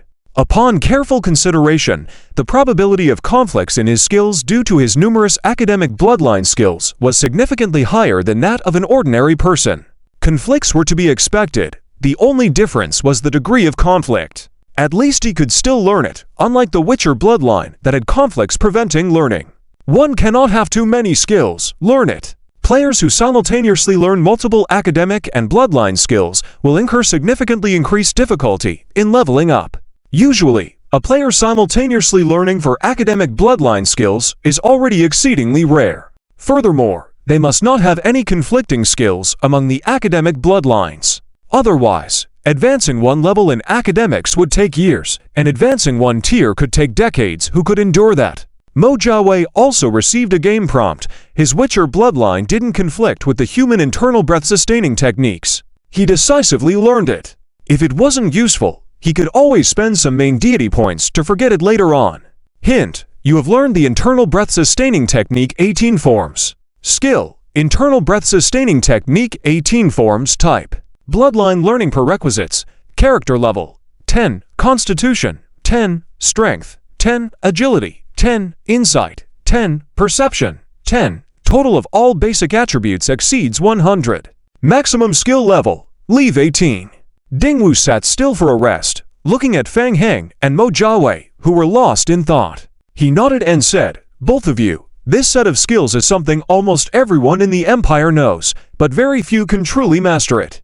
Just now, Shrek already demonstrated it once. Now it's your turn to try it, and I'll help you correct any mistakes." Feng Heng and Mo Jiawei nodded and began practicing on the spot. Dingwu sat beside them, guiding and correcting their movements. After practicing a set of health-preserving techniques, Feng Heng felt a rush of heat throughout his body. It actually had some effect. Game prompts appeared in Feng Heng's field of vision. Hint: player successfully practices Inner Breath Health Preservation Art. Inner Breath Health Preservation Art Experience +1. Hint: player receives special character Dingwu's guidance. Inner Breath Health Preservation Art Experience +100. Feng Heng glanced at the game prompts and couldn't help but marvel silently. Only gaining 1 point of experience for one practice session? He would need to practice 50,000 times to level up the skill. And this was just at level 1. As the level increases, the required experience points would also significantly increase. Feng Heng couldn't help but look at Mo Jiawei, who looked excited beside him, and whispered, "How much experience points do you need to level up?" 120, Mo Jiawei nodded. "It's quite fast. Just practice a dozen more times on the spot, and you can level up." Damn, Feng Heng cursed inwardly, feeling quite speechless. He had learned too many conflicting bloodline academic skills. Even with the god-level skill of academic fusion, it still required 50,000 points of experience to level up, making the practice much more difficult than Mo Jiawei's. Thankfully, he had a cheat code. Feng Heng was already thinking about using it as soon as he returned. Forget about licking eaters. Even making them do gymnastics would be difficult for them. Practicing skills with ordinary zombies shouldn't be a problem, right? After the end of the barbarian invasion incident, immediately find a place to try it out. After all, There were too many people now, and he didn't want to attract too much attention. Yep, keep a low profile. After resting in the cave for a while, Fang Heng watched Mo Jiawei enthusiastically practice the health preservation art a dozen more times, leveling up the skill to LV2, a hint of envy in his eyes. Afterwards, the vine zombies and ordinary zombies that came with the accompanying team also arrived. Under Fang Heng's control, the zombies loaded all the bodies of the barbaric beasts and barbarians on the battlefield onto the carts and took them away. Done. Let's go back. They're back. They're back. From a distance, the soldiers on the watchtower saw Fang Heng and others returning and immediately shouted excitedly, their faces filled with joy. The morale of the Imperial team guarding the village soared. The village gate immediately opened, and Aokura personally welcomed Fang Heng and his team into the village. After listening to Ding Wu's account, everyone's gaze towards Fang Heng became even more astonished. They actually managed to repel even a team of barbarians. The soldiers under Aokura's command, who had experienced the battlefield, knew very well that second-stage barbarians were terrifying, often requiring several Imperial teams to cooperate with the Imperial Mage team to kill them, and a misstep could lead to a very high price. The undead creatures were actually so strong. Fang Heng looked at Aokura and said, "Commander Aokura, the barbarian team was only temporarily defeated. I believe their attacks will not stop here. They will soon come knocking at our door. I want to find a piece of open space in the village for research and defense. Besides that, I need some supplies and hope to get your help." Good, excellent, for sure. Seeing Fang Heng rescue Ding Wu's team, Aokura no longer had any doubts about Fang Heng. He immediately nodded and said, "The villagers are all gathered to the west of the village. Except for there, the Empire can urgently requisition any other place, and you can also urgently requisition any materials in the village. The Empire will settle things after the barbarian invasion event ends." Good. I need a furnace, iron tools, a brick kiln, carts, and a large number of tools. Aokura nodded. Hurt, accompany Mr. Fang, and provide him with whatever he needs immediately. Yes. Fang Heng politely bowed to Aokura. Thank you so much. He was very satisfied with Aokura's cooperation attitude. Since he was preparing to turn the village into a temporary camp, he needed to transform it properly. Currently, the village's defense capabilities were too weak. Fang Heng immediately directed the ordinary zombies to transport the supplies brought along into the village, nodding to Mo Jiawei. "Old Mo, go with them to pick a place in the village. We will prepare for construction and grab any usable materials in the village. I'll go first to meet the people and supplies at the temporary camp in the forest." "Yeah, leave it to me. I'll get it done." Mo Jiawei promised and hurriedly left with Hurt. Fang Heng thought for a moment, then turned to Aokura and asked, "Commander Aokura, are there any mines nearby in this area, and where can we collect clay?" "Ah." Aokura looked puzzled at Fang Heng's question. With such a major threat, why was he thinking about mines? There are mines nearby, not many though, and those far away may encounter barbarians in the wilderness. I'll have someone bring you the specific maps. Okay, just give that to Mo Jiawei. Fang Heng agreed and immediately climbed onto the shoulders of the fused tyrant, leading the group of zombies back to the temporary camp in the forest. Time was running out. With the current defensive facilities of the village, they could resist a few barbarians with the zombie group, but blocking a large number of second-stage barbarians was simply wishful thinking. In any case, they had to figure out a way to reinforce further. With Victor, the god-level engineer, they should be able to make some quick-drying cement and city walls according to the local terrain. Fang Heng stood on the shoulders of the fused tyrant, lost in thought.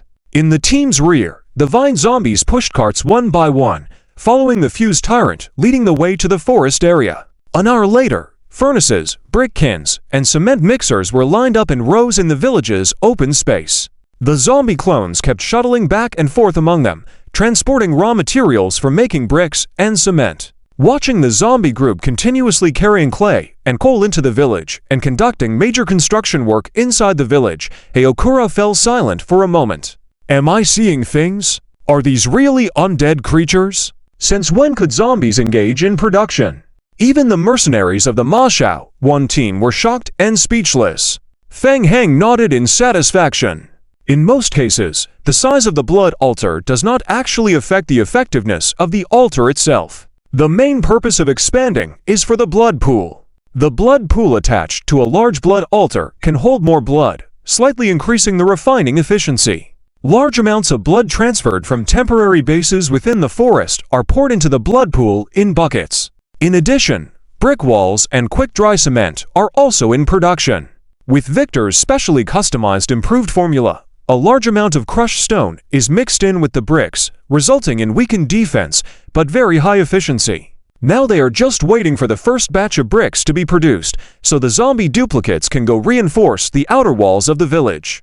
By then, all the wooden fences at the entrance of the village will be dismantled and replaced with brick walls, significantly improving the village's defense capabilities. The only trouble is that there are several mining fields near the village, but there is a lack of iron or resources.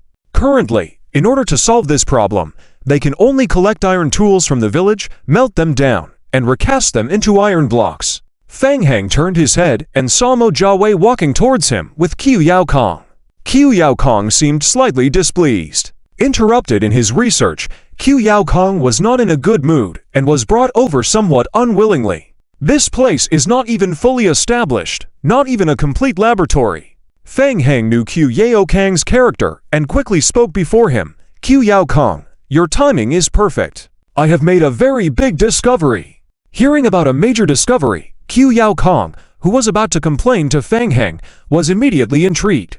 Oh, what discovery is that? It's the savages. Fang Heng then detailed the events that occurred during the battle with the savages, focusing on the second phase state of the savages and the eerie black, angular spikes extending from their bodies.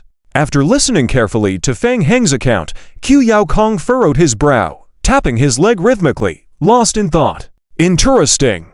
Qiu Yao Kong was very interested in studying the savages able to reach the second phase. It sounds like a transformation of a life form.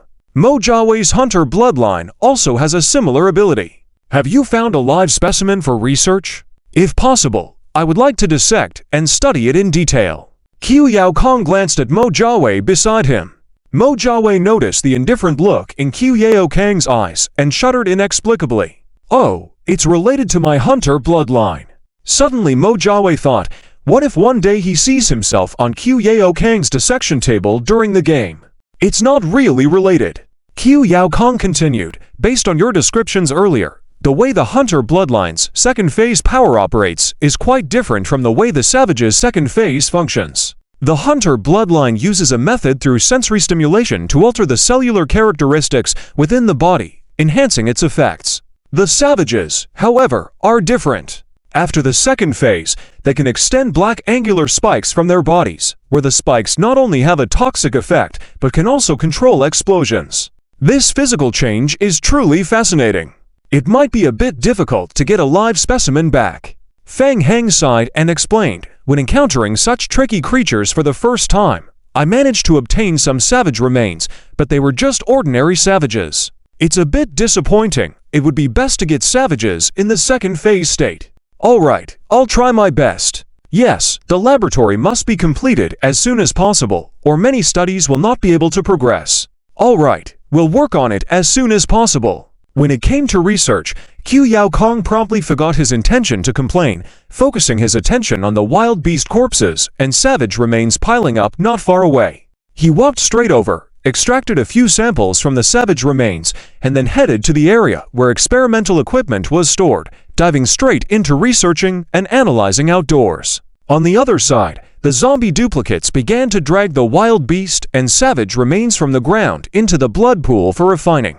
Hiss! As the bodies were placed into the blood pool, blue flames several meters high immediately rose from it. Since Fang Heng controlled only the modified zombies, they could not simply extract blood from the bodies like higher-level bloodsuckers. Therefore, they had to resort to a more cumbersome method of transporting the bodies back and pouring them directly into the blood pool for refining. The rising flames made Fang Heng's eyes light up. Impressive! The higher the flames, the greater the potency of the blood. This meant that the blood of the savages contained immense blood power. If everything goes smoothly, when the city walls are completed and Qiu Yao Kong finds a way to deal with the second phase savages, countless savage attacks on the village will result in endless opportunities to obtain refined blood. Leveling up and awakening the seeds of the unknown divine tree is just around the corner. With this in mind, Feng Heng felt exhilarated. On the watchtower not far away, Feng Heng, Akira, and the mercenaries looked even paler as they watched the evil ceremony taking place in the center of the village. What are those undead doing? Are they sacrificing? Necromancers will do anything. It's no wonder they bring about disasters. You can't say that. Necromancers may have sinister and weird nature, but they are also helping us. As they were discussing, a guard suddenly raised his eyebrows and pointed to an area not far away. Hey, look over there. In the eastern area of the village, newly baked bricks were being taken out from the kill by zombies. Bricks. The zombies loaded the bricks onto a cart. Soon, a fused tyrant dragged the newly baked brick cart towards the eastern side of the village. Everyone couldn't help but gulp, exchanging glances. The brick walls have really been constructed. If the city walls are truly completed, the village's defense capabilities will be significantly enhanced. It will also increase the chances of resisting savage attacks. But can they really do it? The manpower, resources, and finances required to build the city walls are immense. Moreover, relying solely on these undead in such a short time. Feng Heng praised. It's really great to bring 3 major divine NPCs over in this wave. If it weren't for Victor helping improve the brick formula and furnace design, as well as providing a village wall defense design based on the current environment, he would probably have had to rely on the zombie split bodies to reinforce the village with the most primitive wood. The effect would have been greatly inferior. Seeing the completion of the village fortification work for now, Feng Heng lowered his head to check the mission prompt. Delayed for more than half an hour, the barbarians had already occupied over 70% of the villages surrounding Hanny City and its affiliated buildings. In addition, a small border city from the Empire has already declared total collapse. Feng Heng pondered that the Empire must have been able to stand for so many years against the barbarians' attacks. Their strength shouldn't be too bad. They should have already reacted and be on their way to come to the rescue. He had to hold on a little longer. Hint, the barbarians are expected to attack the player's current village within 40 minutes. There are still 40 minutes left. The brick wall has just started construction. Even if it is completed within 40 minutes, it will not be able to completely dry out to ensure the protective ability of the wall surface. Instead of waiting in the village, it's better to find a way to harass the barbarians again and delay their attack process. Yeah, let's do that. By the way, figure out how to bring back the second-order barbarians needed by Q Yao Kong for further research. Yes, and bring back more blood on the way. Feng Heng's plan was clanking.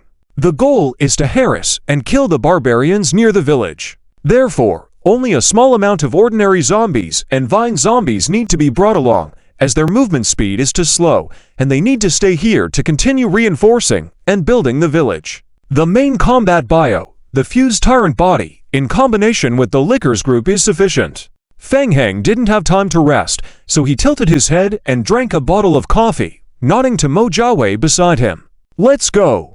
Let's go outside to find trouble for the barbarians. All right, Mo Jiawei nodded excitedly. Where are we going to fight? We have a target. Feng Heng nodded. He had already sent a batch of liquors to explore the surroundings in advance. Through the game prompts, Feng Heng already had a rough understanding of the external situation.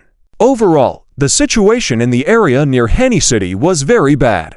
The Empire, unprepared, was almost collapsing under the barbarians' attack. There seems to be a situation outside, Captain. Harper picked up the binoculars from his subordinate and looked down the mountain, his face changing instantly, filled with surprise. What's the situation? Is there a commotion in the barbarians' rear? Could it be that the Empire's reinforcements have arrived? No, this was impossible. Harper was very clear in his mind that the Empire's defense forces had been mobilized to guard the northern region in recent years. It was impossible for a team to come for support this quickly. Captain, it seems like there's a disturbance in the animal group at the foot of the mountain. Should we go help? Harper narrowed his eyes. He didn't think these barbarians would play any deceitful tricks like luring them out to set up an ambush. Brothers, the opportunity has come.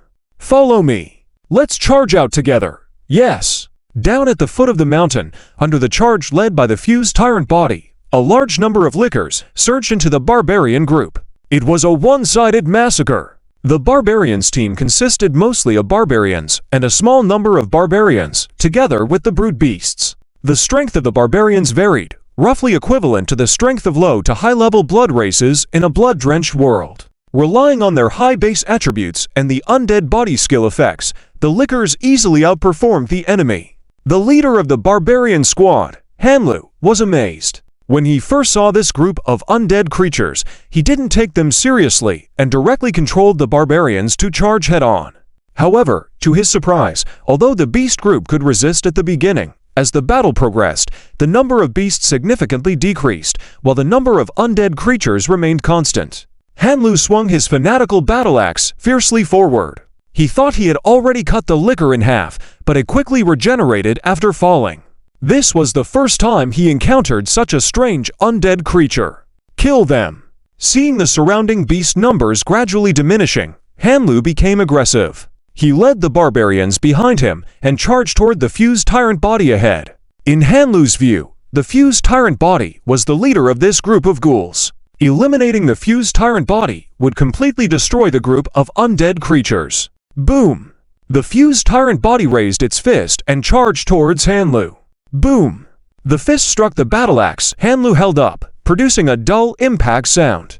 Hanlu was pushed back continuously, his eyes filled with astonishment. This monster was surprisingly strong. Roar!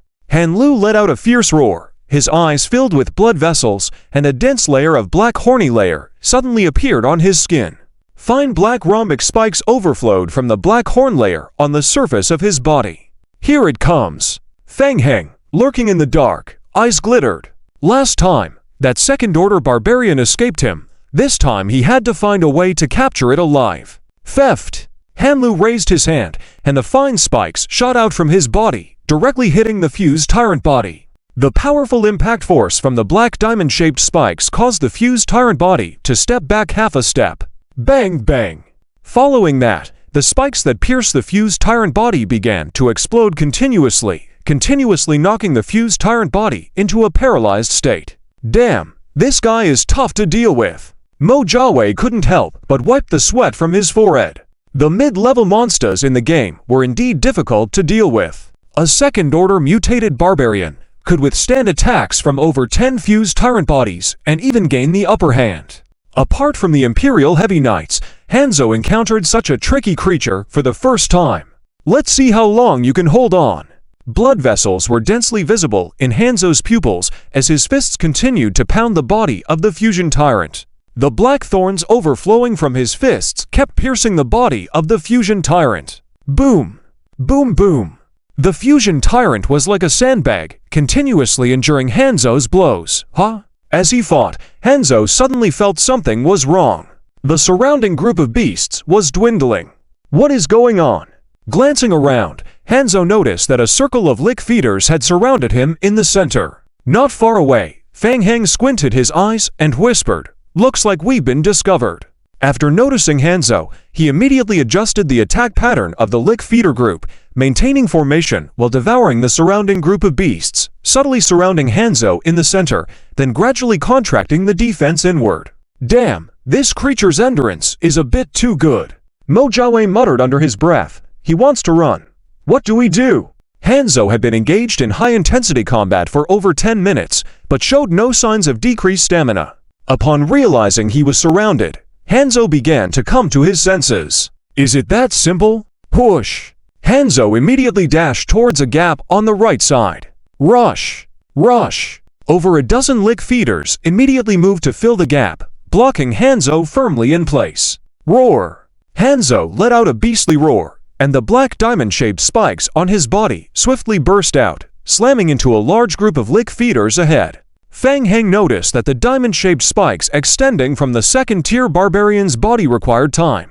Although the growth time was very short, at least it meant his skill had a cooldown. Hiss hiss hiss. Under Fang Heng's control, more lick feeders rushed in to fill the gaps on both sides. Hanzo immediately dodged to the right to avoid being bitten by the lick feeder group. This was the first time he encountered such a tenacious creature. Hanzo scanned the surroundings and saw more and more lick feeders converging towards him in the center. In contrast, the nearby barbarians were significantly decreasing in number. Upon careful observation, the barbarian group had begun to scatter and flee. Barbarians are not easy to control, and once the battle turns against them, fear could make them uncontrollable and flee. The remaining barbarian soldiers were also being picked off by the Lick Feeder's attacks. Hanzo began to contemplate retreating. If he continued like this, he would be trapped and die here. He had to retreat. Nearby, Harper led the Imperial Legion charging down the mountain, cooperating with undead creatures to slaughter a small part of the group, then witnessed the scene of the barbarians dispersing. Continuing downwards, they found the ghouls entangling with Hanzo and the fusion tyrant, each showing surprise. What was going on with this group of undead creatures? And the second-tier barbarian in a state of outbreak. A surge of fear rose from the depths of the hearts of the Imperial Legion. It was horrifying. The undead actually surrounded the second-tier barbarians in their outbreak state in the center. "Captain, we..." Harper raised his hand, signaling, "Shh, stay quiet, watch carefully, and don't approach." "Understood." Just as his subordinate responded, his brow furrowed suddenly, unable to help but exclaim, "Not good, he's going to run." Realizing the situation was dire, Hanzo dashed towards the thinnest and least defended area on the right side of the Lick Feeder group. Roar! Hanzo erupted in another beastly roar, spikes erupting on his body wildly, blasting the surrounding Lick Feeder group open and passing through the gap. Boom, boom! The explosion caused the Lick Feeders in front to stiffen. Immediately, more Lick Feeders moved in to fill the gaps, attempting to intercept. Hanzo suddenly raised his hand forward, his body's bones emitting a crackling sound, and black diamond-shaped spikes rapidly extended from his palm, crystallizing into a long whip made of black diamond-shaped spikes. Whoosh! As the whip flew forward rapidly, the dense diamond-shaped spikes exploded in the air. Sizzle! Sizzle! The scattered black diamond-shaped spikes pierced into the bodies of the Lick Feeder group. Boom! Boom! Boom! The second wave of attacking Lick Feeders were knocked back one after another, subsequently exploding into stiffness, losing their combat abilities. Damn! Mojawe was anxious. After all this time engaging, he still managed to escape in the end. Whoosh! Mojawe felt a gust of wind beside him. Looking over, Fang Hang had swiftly pursued in the direction of Hanzo's escape. Fang Hang! Escaping from the restraint of the Lick Feeder group, Hanzo continued charging forward. Occasionally, a few Lick Feeders attempting to fill the gap were forcefully pushed aside by his robust body. Suddenly, Hanzo frowned. He noticed a figure approaching rapidly from his right. It was a young man wearing a mask on his face, dressed in black robes, wielding a dark golden scepter. His face was concealed, but Hanzo felt this person was exceptionally young. Is it him? A strong intuition told Hanzo that the zombies before him were being controlled by this young man. An Imperial Necromancer? He actually wants to stop me. Hanzo had just used a special ability, and the black diamond-shaped spikes on his body had not fully condensed, thus unable to attack from a distance directly. He sneered contemptuously at the thought of confronting him head-on. If possible, he would kill him too. Ha! What? Hanzo was taken aback. He saw the man in black robes raise his scepter and fiercely smash it towards him. Boom! A heavy impact. Hanzo charging forward was abruptly interrupted, and Fang Hang even took several steps back to stabilize his posture. Hanzo was extremely surprised. Wasn't he a mage? How come his strength was comparable to his? Hanzo paused briefly before decisively charging forward again. The black diamond-shaped spikes on his body fully recondensed. I'll kill him! Hanzo didn't hide his killing intent and swiftly raised his hand forward. Hiss! Hiss! Hiss! The dense diamond-shaped spikes shot towards Fang Hang. Fang Hang quickly raised his hand, a gray-black spirit niche hovering in front of him. Artifact, Spirit Niche of Bones. Originally, Fang Hang only brought in the Spirit Niche of Bones to test it out, thinking it might cost a few thousand or tens of thousands of points. He didn't expect that bringing the Spirit Niche of Bones into the trial would cost 0 points. It was a windfall. Naturally, Fang Hang brought it in. The soul's power gathered behind Fang Hang. Ha! What's that? Visible red blood waves spread out from the center of the shadow of the Blood Clan King. Bang! Bang bang bang! The spreading blood wave suddenly exploded upon touching the black angular spikes suspended in mid-air. What kind of power is this after all? Hanlu was shocked to the extreme, a sense of extreme crisis arising from his heart, causing dense black angular spikes to grow out of his body. He placed his hands in front of him, wrapping himself completely within the spikes. Boom! The shadow of the Blood Clan King lifted a huge fist and smashed it towards Hanlu. Boom! Directly hit by the blood red shadow fist, the angular spikes on Hanlu's body shattered one by one, and he was thrown out, cracks appearing in his black keratin layer. Bang! Hanlu fell heavily to the ground, completely losing his ability to fight. Huh! He's not dead yet. Glancing at the game prompt, Feng Heng was even more astonished. The second stage barbarian's defense capability is so amazing. Hissing. The surrounding lickers immediately swarmed towards the fallen Hanlu.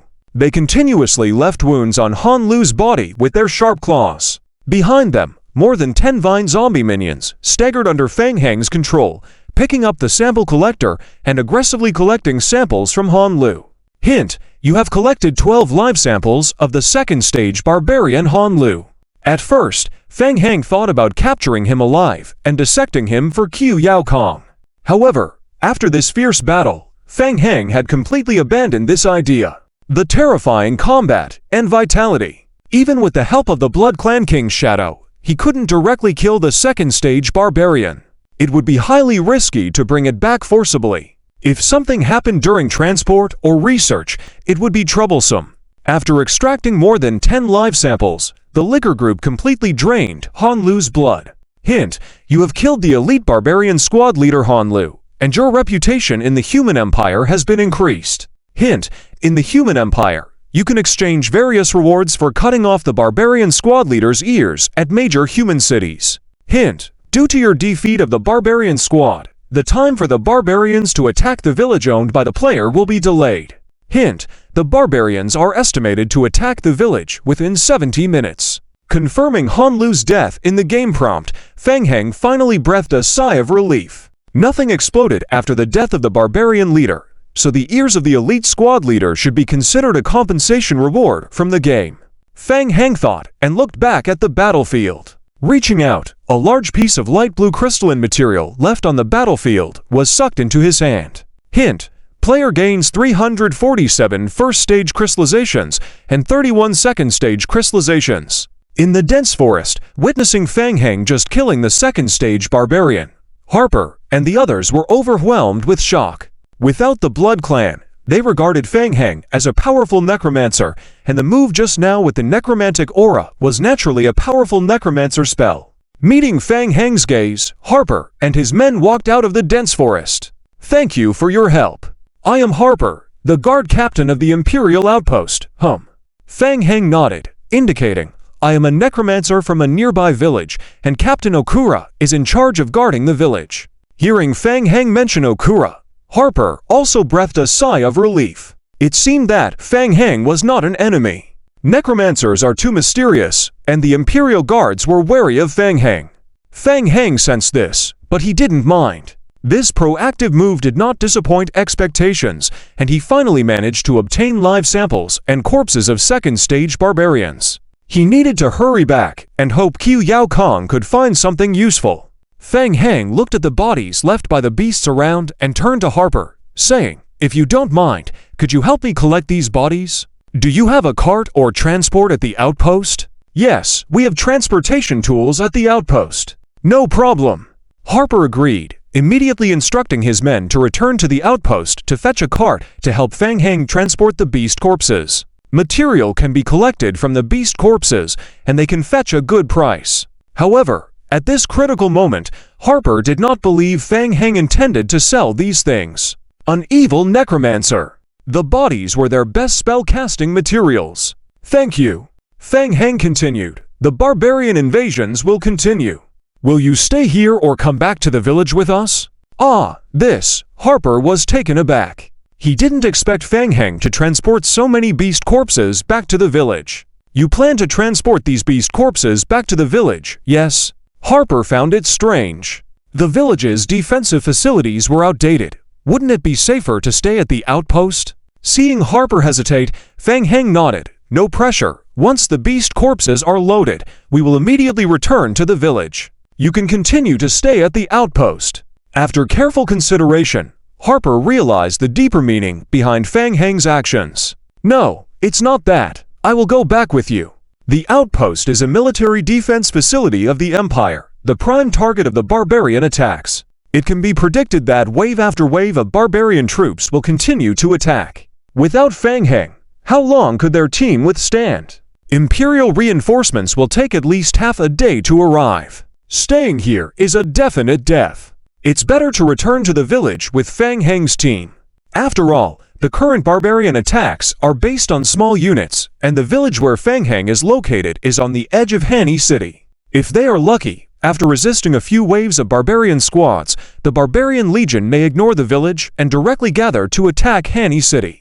By that time, they might still have a chance to survive. Protecting the village is as important as protecting for the Empire's sake. If the outpost is too far from Hanny City, and there's a fear of encountering barbarian attacks on the way, Harper would have returned to Hanny City with his men long ago to defend it. However, Harper looked back at his men who were helping to collect the beast carcasses and asked, with this many corpses, won't the transport be a bit inconvenient? No problem, I'll handle the transportation aspect. I have a way. Hearing Harper's intention to evacuate with him, Fang Heng was delighted and couldn't help but look up at the outpost on the mountainside. This way, Harper and his team would return to the village with him, and they could take the iron equipment, tools, and supplies from the outpost with them. After melting these materials, they could forge a considerable number of tools.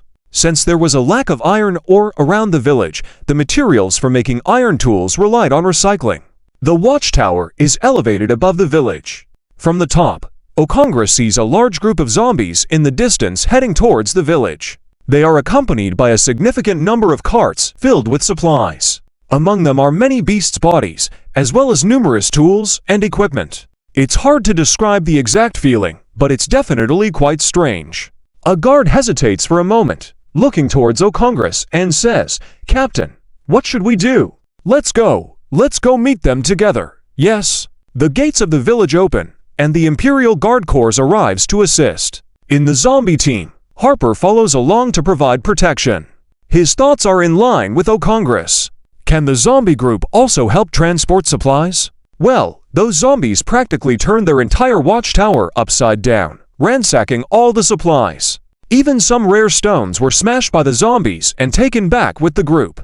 Why does this feel like encountering a group of bandits? Along the way, Harper asked Fang Heng about it. Fang Heng explained that sooner or later, the barbarian army would attack the outpost. They could endure some losses, but couldn't let the barbarians profit. So, they might as well take everything with them. Harper fell silent for a while. The logic was sound, but something still didn't quite sit right. It wasn't until he saw the village ahead that Harper was stunned once again. Hold on, what's the deal with this small village already building walls? More than half an hour passed, and the eastern wall of the village started taking shape. The zombies continued constructing. After 12 consecutive hours without combat, due to the growth effect, the number of ordinary zombie laborers with construction and gathering skills of over 20 doubled, significantly increasing their efficiency. The only limitations were in material and output speed of tools like the furnace mixer. While Harper pondered this, he saw O'Congress coming out to greet him from the village. "Captain O'Congress." "Harper, it's good to see you all safe. We will need your help to protect the village together." Of course. More able-bodied men from the outpost joined the village guard, easing O'Congress' mood slightly.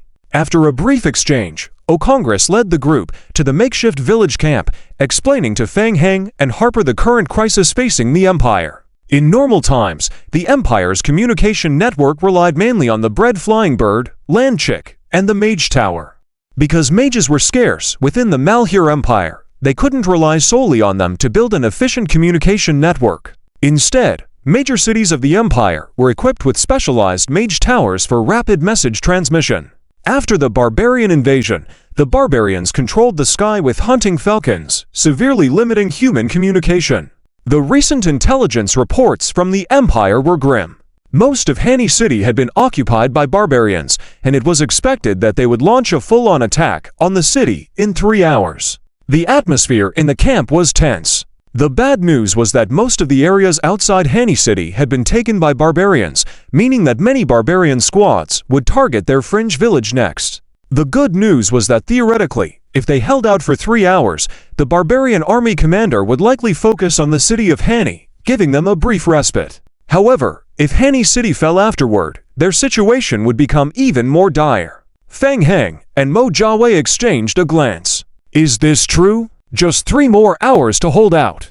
It seemed not so simple, according to the task prompts. Well, Feng Heng decided not to dwell on that for now, but to focus on the current mission.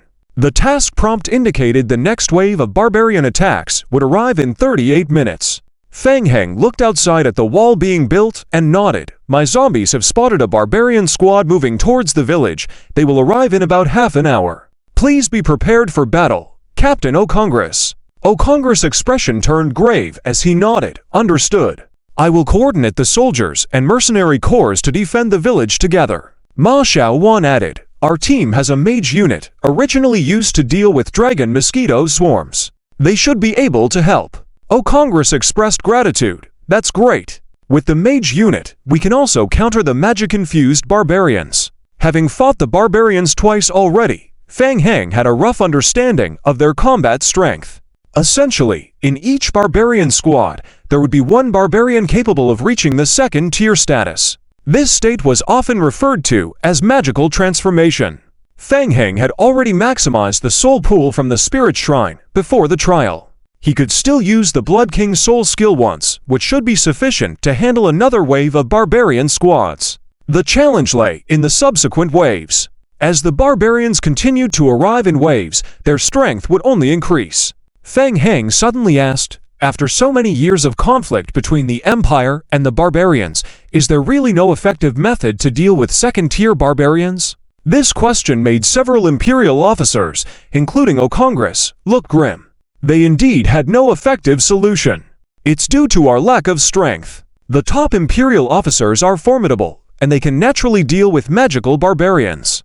Additionally, barbarians have a high resistance to spells, so we can weaken and control them using magic. Spells? Feng Heng raised an eyebrow. Yes, there's also a crystal called purple marrow that, when used to craft weapons, can cause significant damage to enchanted barbarians. However, the purple marrow is extremely rare and usually reserved for strategic reserves. Our remote village naturally doesn't have any. O'Congress continued, several Imperial generals have been stationed in the northern region of the Empire and immediately set out upon receiving the news. They are on their way to provide support, and the Imperial Mage team is also rushing here. Feng Heng shrugged. Why is the defense of Hani City so lax?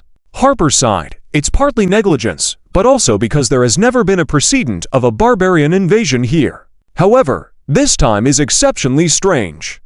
The barbarians came through a large forest area on the western side of the Empire, which is highly unusual. That's why we are in this predicament. Everyone, let's persevere. When the Imperial reinforcements arrive, the barbarians will naturally retreat. After much discussion without any practical value, they could only passively choose to defend. Ma Xiaowan cleared her throat and explained, purpura is a special mixed mineral. Our Tianli mercenary corps often cooperates with large trading companies to undertake imperial business acquisitions of purpura. Some large trading companies have the formula for making purpura. The formula contains a key ingredient that requires herbs from the Zisai forest, so the Empire pays a high price for it. How did we end up back at the Zisai forest? While Ma Xiaowan explained, she gestured to the deputy of the mercenary group, Kuno.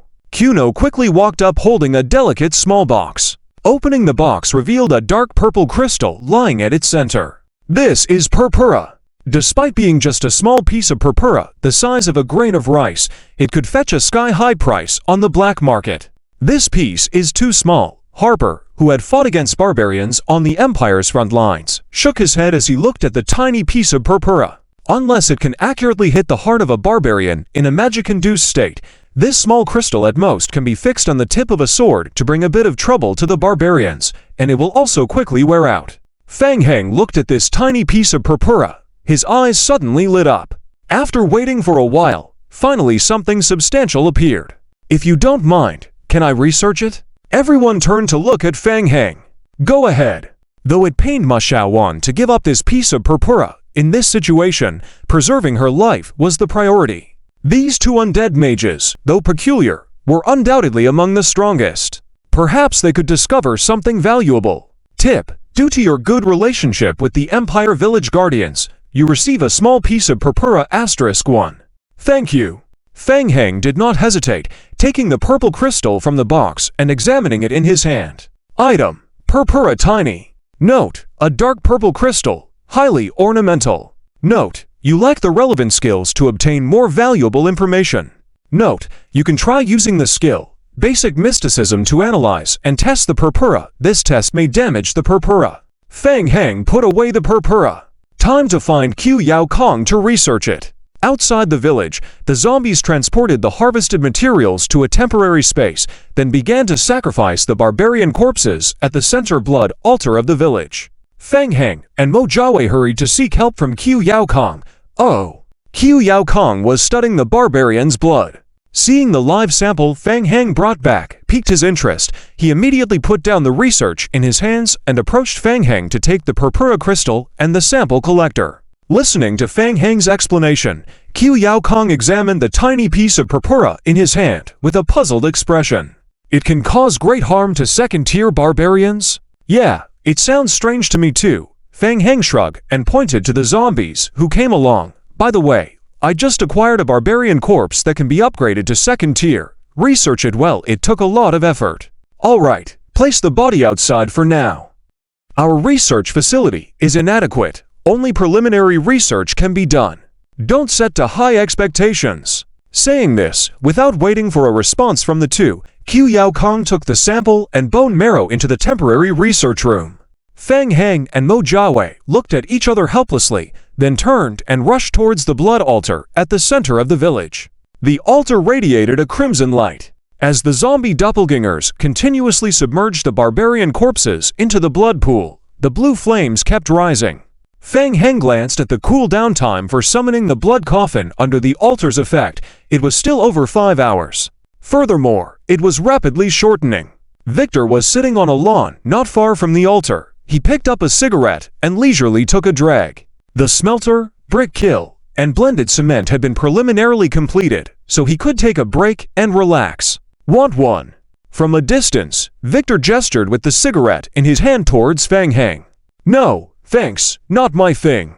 Feng Heng walked over to Victor, looking around, and asked, "Do you know where Sandy is? Have you seen him?" He wandered into the village. He found it quite boring and went to chat with the villagers, saying he wanted to understand the world's cultural background from the side, making it easier to evaluate the world's artworks in the future. Feng Heng nodded and no longer paid attention.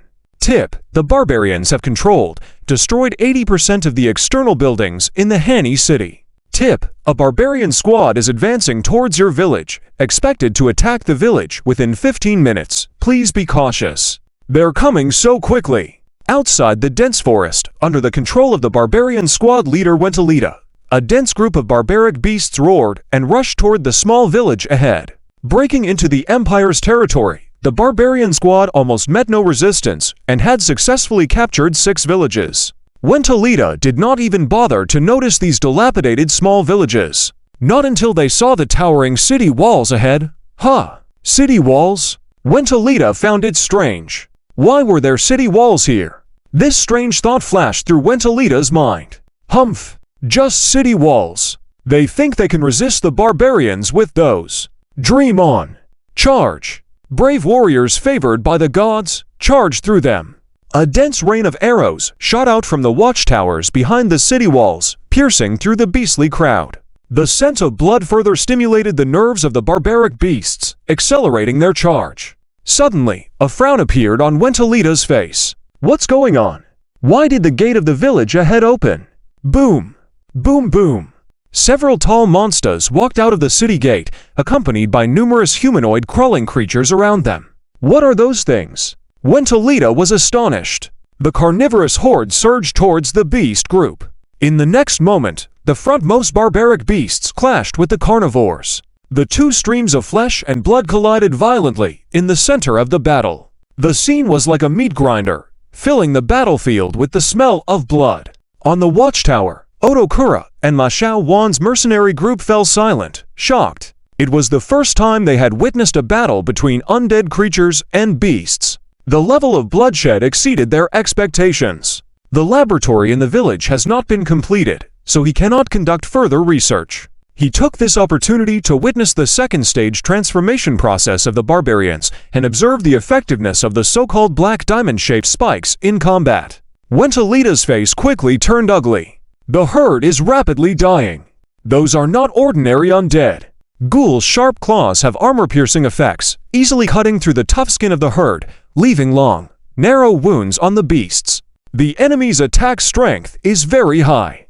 Even more terrifying, they possess a horrifying self-healing ability. He had never seen such bizarre ghouls before. Roar! Wentalita immediately burst into the second stage, a layer of black horny layer oozing from the surface of his skin, with fine black diamond-shaped spikes protruding from the horny layer. Here they come! The barbarians in the second stage, covered in black horny layers, are easily identifiable. Oh Chang saw Wentalita charging towards the front of the battlefield and shouted, "Mage team, attack!" Over a dozen mages standing on the watchtower immediately waved their staffs, casting various weakening spells on Wentalita. Ice Crystal, Sluggish, Unknown Fear, Ignite, Will Destruction. Over a dozen negative spells were cast towards Wentalita. The effect is so good. Feng Heng, who was watching from the side, suddenly looked pleased. The barbarians in the second stage are very strong and very tough, but their resistance to magic is almost zero. Covered in over a dozen negative spell effects, Wentalita's speed suddenly decreased, and his movements became very stiff. Feng Heng noticed that Wentalita's threat level had significantly decreased. Even the lickers could move faster than him. Feng Heng couldn't help but look back at Ma Xiaowan, who had visibly relaxed behind him. This teammate is not bad. However, Imperial mages have limitations. They are not good at close combat and need protection on the battlefield. If they were to engage in wilderness combat with these mages, they would easily die if the barbarians got too close to them. But for city defense, the mage team is very effective. At this moment, Feng Heng suddenly felt that the situation in Hanny City on Wei Dao's side should be relatively optimistic. Ma Xiaowan did not know Feng Heng's thoughts. She remained nervous, staring at the base of the city wall. Imperial mages are difficult to train, and it costs a significant amount of resources for the Chanli mercenary group to train these over a dozen mages each year. If one accidentally died, she would be heartbroken. Roar! Under the control of the mage team, Wentalita was in extreme discomfort. He let out another roar and raised his hand sharply towards the mage team on the watchtower. Hiss! Hiss! Hiss! The fine black diamond-shaped spikes rushed towards the mage team. Nearby, the prepared Imperial guards immediately raised shields over half a meter thick in front of the mage team. Thud! Thud! Thud! The black diamond spikes bombarded the shields, deeply embedding themselves in them, reaching several centimeters deep. What's going on? Why didn't they explode? Quick, bring the shield over here for me to see. Witnessing the second stage form of the barbarians, Qiu Yaokong was extremely excited.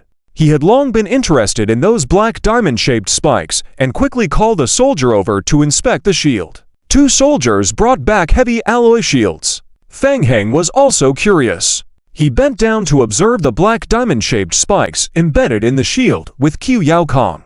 The spikes were black diamond-shaped structures, extremely sharp at the front. They looked like crystals from the outside. Qiu Yaokong examined the spikes with a serious expression. He looked at Feng Heng beside him and said, "Try removing one for inspection." Step back a bit and be careful it doesn't explode. Feng Heng was worried the spike might suddenly detonate. After Qiu Yaokong moved away, he reached out and firmly grasped the handle of the black spike. The spike felt icy cold and extremely smooth. With a strong pull, Feng Heng removed the entire black spike without it exploding. Interesting. Qiu Yaokong leaned in, took the black diamond crystal from Feng Heng's hand, and carefully examined it. After a moment, he seemed to have discovered something and leaned out to look below the city wall. Wentalita was fighting amidst the surround of the lickers. When the black diamond-shaped crystal pierced the lickers, it would continuously explode, causing secondary damage to the lickers. For the lickers, the explosive damage was not the main concern. The most troublesome issue was the stiffening effect of the continuous explosions, rendering them temporarily incapacitated for a period of time. Discover anything? Qiu Yaokong thought for a moment and explained in a way Fang Heng and Mo Jiawei could understand. In my opinion, the black diamond crystal is no longer controlled by the host once it detaches, similar to a bee's stinger. Mo Jiawei said, I understand that, but why doesn't it explode? In my estimation, it should be related to the blood. Qiu Yaokong said, then threw the black diamond-shaped crystal towards a spot outside the city wall. Smack! The spike landed on a large blood stain. In just half a second of contact, the spike exploded with a loud bang. The diamond-shaped spike shattered into several small fragments upon exploding, and these fragments, upon contacting blood, exploded again, continuously repeating the explosive process. It seems I was right. Qiu Yaokong nodded. The diamond-shaped crystal reacts with a certain element in the blood or is catalyzed to explode, and the so-called delayed explosion is probably due to the insufficient reaction of the elements. Fang Heng and Mo Jiawei glanced at each other, indicating they understood a little. But it seemed not very useful. Fang Heng asked, can you find a way to prevent the spikes from exploding? If the spikes don't continuously explode inside the lickers, the overall threat of the second stage barbarians would be greatly reduced. Qiu Yaokong thought for a moment and replied, I can't answer that question for now. I want to conduct an experiment. All right. What experiment, huh? Ma Xiaowan and O Chang, who were eavesdropping nearby, couldn't help swallowing their saliva, carefully watching Qiu Yaokong and the others discussing academics in earnest. What time was it, and they still had the mind to research here? Experimenting? Are they joking? Don't they consider the barbarians as people? To be honest, after fighting with the barbarians for so long, it was the first time they had heard about the explosion of black spikes and their connection to blood. Listening to what Qiu Yaokong said, everyone was stunned. How could this experiment sound so inhumane? Fang Heng stroked his chin, thinking about the feasibility of the experiment. Qiu Yaokong continued, in addition, the material of this crystalline structure is very peculiar.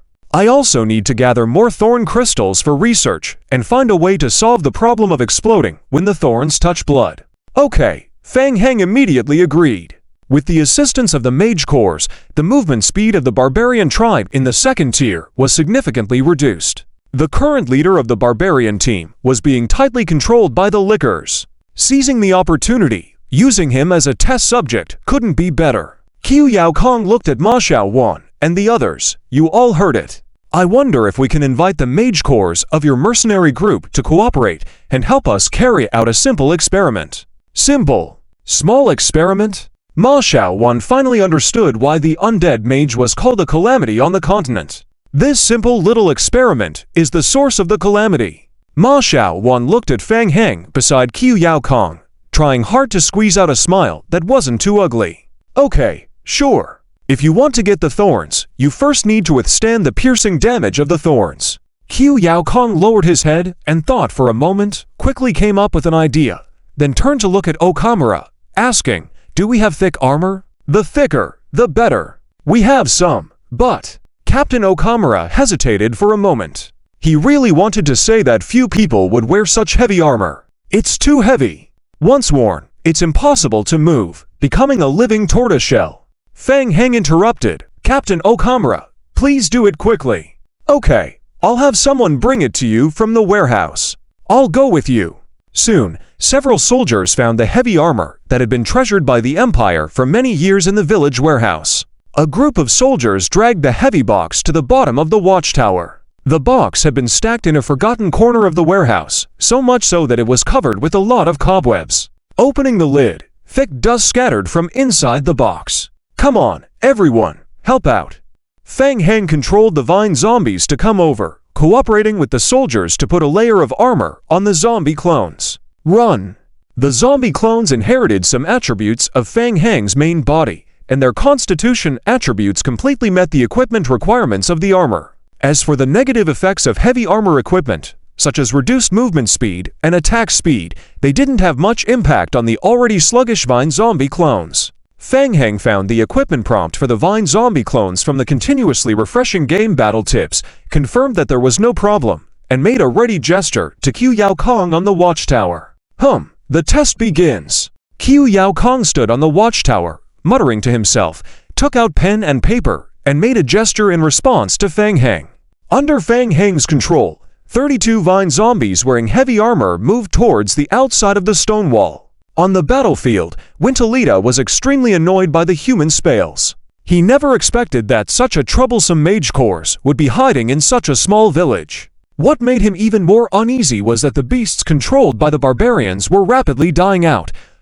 What's that? Wintalita noticed that a large number of human soldiers wearing armor were coming out of the village. They were completely enveloped in thick armor from head to toe. Because the armor was too heavy, they even swayed a bit when walking. Looking at the direction they were coming from, they were coming towards him. Wintalita raised his eyebrows, suddenly realizing that the ghouls around the village were consciously retreating, followed by several weakening spales enveloping him. He suddenly felt a weight on his shoulder, and his body became extremely fatigued. Troublesome humans.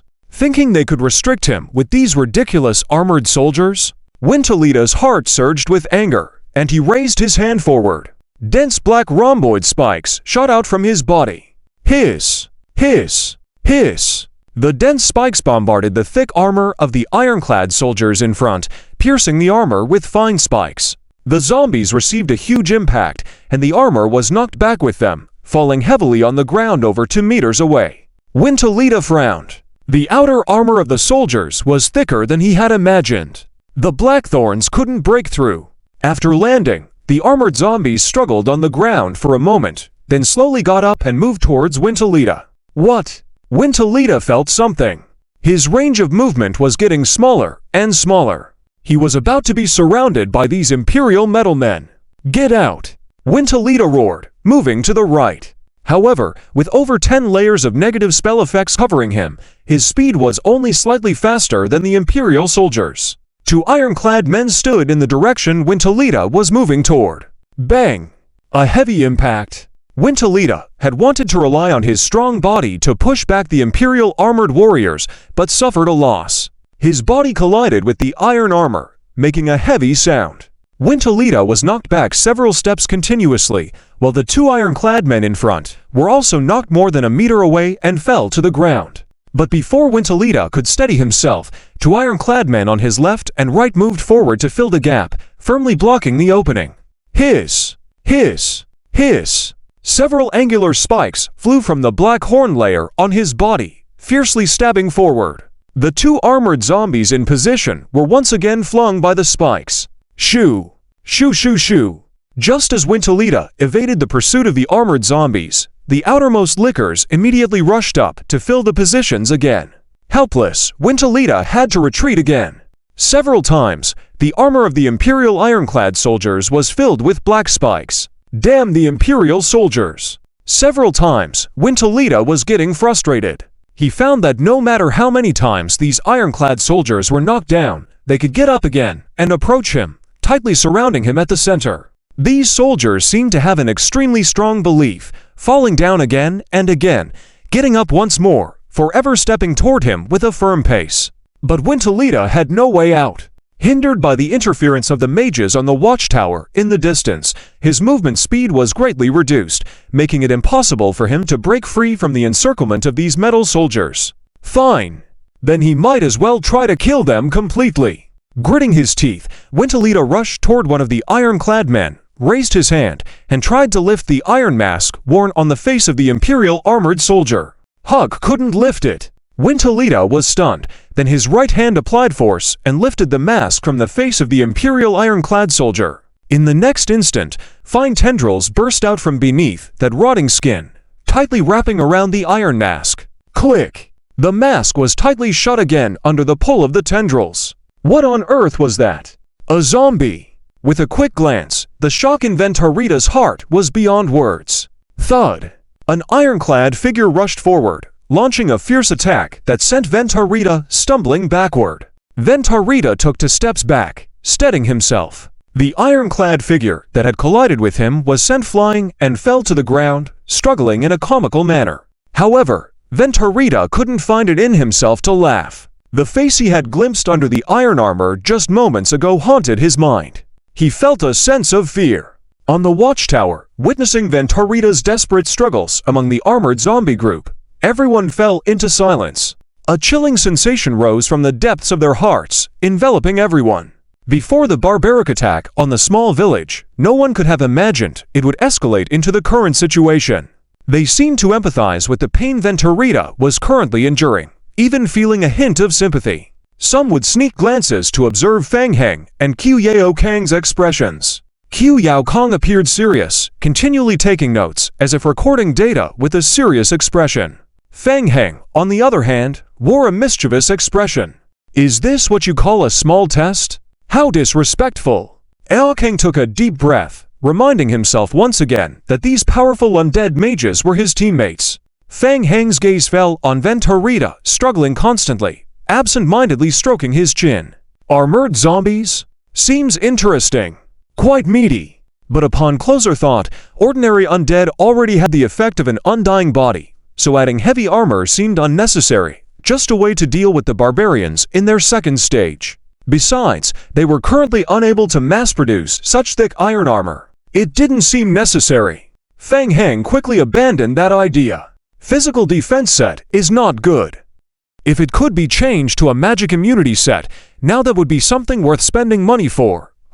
Maybe it's not impossible. Fang Heng suddenly remembered an enchanted coating he had seen somewhere, which could be applied on armor to enhance magical resistance. I'll continue to look for opportunities to research this later. It seems my guess was right. Qiu Yao Kang muttered softly while jotting down notes on paper. It's been 10 minutes. The growth rate of the black prism spikes on the barbarians' bodies is starting to slow down. People glanced down at the struggling barbarians below, then at Qiu Yao Kang, murmuring quietly. Ma Xiao Wan wanted to say, do we even need a test for this? The second stage barbarians are just tired. The undead mages really are a disaster. Fang Heng once again turned his gaze to the rear of the battlefield. After Venturita, the leader of the barbarian team, was surrounded, the remaining barbarians and beasts faced the relentless onslaught from the amalgam brutes and liquors team. When the team was left with less than a third of their members, the beasts revolted, beginning to scatter uncontrollably. Venturita gasped for breath heavily. His strength was greatly depleted, and his struggles became increasingly feeble. There are no signs of reverting from the second stage. It seems maintaining the second stage won't consume too much energy. Let's keep him trapped for now and gather more prism spikes. The current level of the laboratory is low, so we can only conduct differential testing, which will consume a significant amount of spikes. Qiu Yao Kang put away his notebook, speaking casually. I'll go back to check on the lab setup, and, record the time to see if he will automatically revert from the second stage. You go ahead, everything is fine here. I'll have someone bring the spikes to you soon. Fang Heng nodded towards Qiu Yao Kang. He then turned to Ma Xiao Wan and the deputy commander of the Imperial Legion, Yao Kang, in a tone of consultation. I want to keep the barbarians for further study. Could the mage course temporarily keep him imprisoned? Isn't that enough? Are they truly intending to torture the barbarians to death? Yao Kang and Ma Xiao Wan exchanged a glance, both feeling a chill. I have no objections, but I'm worried that other barbarian squads may come to support at any time. If we have to face multiple enchanted barbarians simultaneously, the pressure on us will be immense, Ma Xiao Wan said. Yeah, and continuous spellcasting will consume a lot of the mage's energy. If more barbarian attacks come to the village, the mage's control will be significantly weakened, Yao Kang added. It's okay, just maintain the current situation for now. I have a way to handle the subsequent barbarians, Fang Heng reassured them. Okay. Outside the village, Venturita's face stiffened. He was entangled. He realized that this group of ironclad figures couldn't actually inflict substantial damage on him. They didn't even have weapons, at most causing impact damage. Additionally, most of the time, after these impact attacks, the ironclad figures themselves would stumble and fall on the ground. But Venturita had no way out. The thick armor of the ironclad figures blocked his attacks with the blackthorns. Each of his attacks felt like striking against a wall. Although walls could be broken through, they would quickly recover after being knocked open. Looking around, his barbarians and beasts were being devoured and scattered by the frenzied opponents. The enemies had even started collecting spoils. The terrifying undead creatures emerged from the village, dragging the bodies of the barbaric beasts into the town continuously. Fear and anger swirled within Venturita. Black prism spikes overflowed from his body once again, and he charged crazily at the two nearest ironclad figures. Hani City. Since the urgent invasion warning from the Empire was sounded, the armies guarding the surrounding villages near Hani City immediately regrouped and retreated back into Hani City. They would defend Hani City to the death against the barbarians. During this period, aside from strengthening the defense, Wei Dao and others made various arrangements. They even launched a guerrilla ambush on a barbarian squad. The strength of the barbarian forces left a deep impression. Wei Dao found that they were no match for them at all. The barbarians in the second stage were terrifying, and their eerie black prism spikes instilled great fear. Once Wei Dao realized the situation was dire, he immediately chose to retreat with his team. The city walls of Hani and the 100-person mage group inside the city are their greatest reliance. Are you talking about Purple Marrow? In the main city hall, Brian nodded. Purple Marrow does indeed have a significant effect on the enchanted barbarians, but not only is Purple Marrow rare in quantity, weapons infused with Purple Marrow are also easily worn out. Currently, there are only 3 Purple Marrow weapons left in the city, and they are just longswords with a layer of Purple Marrow crystal applied to the blade. These 3 longswords were bestowed upon the 3 knights of the city's guardian knights. As the group discussed the strategy before the battle, a soldier knocked on the door and entered. Lord of the city, the latest information from the Empire has arrived. Brian took the report from his subordinate, and after a quick read, his brows furrowed deeply. Bad news. Seeing the worrying on Brian's face, Wei Dao asked, "What's the situation?" The barbarians are attacking the Empire in the same way as before, using small groups to infiltrate. Brian shook his head, handing over the information for everyone to review. It's bad. This time, the leader of the barbarians invading Hani City is Almonta. Here, Brian paused, his voice heavy. Almonta possesses a 3-stage barbarian transformation ability. 3 stages. The group gasped in shock, feeling the immense pressure. They couldn't even handle the 2nd stage, and now they were facing the 3rd stage? Lord Brian also sighed in his heart. The strength of a 3rd stage barbarian compared to a 2nd stage one had seen a significant increase, something their small border city could not withstand. And that wasn't the worst part. Almonta was a blood relative of the barbarian royal family. The intelligence report stated that the team he led had the largest number of barbarian beast legions. In previous battles, they had dealt devastating blows to the Empire's front lines. Countless barbarian beast legions. Brian seemed to already envision the whole of Hani City surrounded by barbarian beast legions. How long could Hani City hold out against Almonta's attacks? Their only hope now lay in the Empire's reinforcements. Hopefully, the Empire's reinforcements would arrive in time to save them. Facing a great trouble now, everyone couldn't help but think of Fang Heng. By the way, what about Fang Heng? Has there been any news from him? The mission was triggered by him. Maybe he has some information that can help us. We've been looking for him outside, but there's been no news so far. Wei Dao shook his head. The invasion of the external barbarians has cut off our communication, making it difficult to contact Fang Heng, and we don't even know his exact location. I'm a bit worried.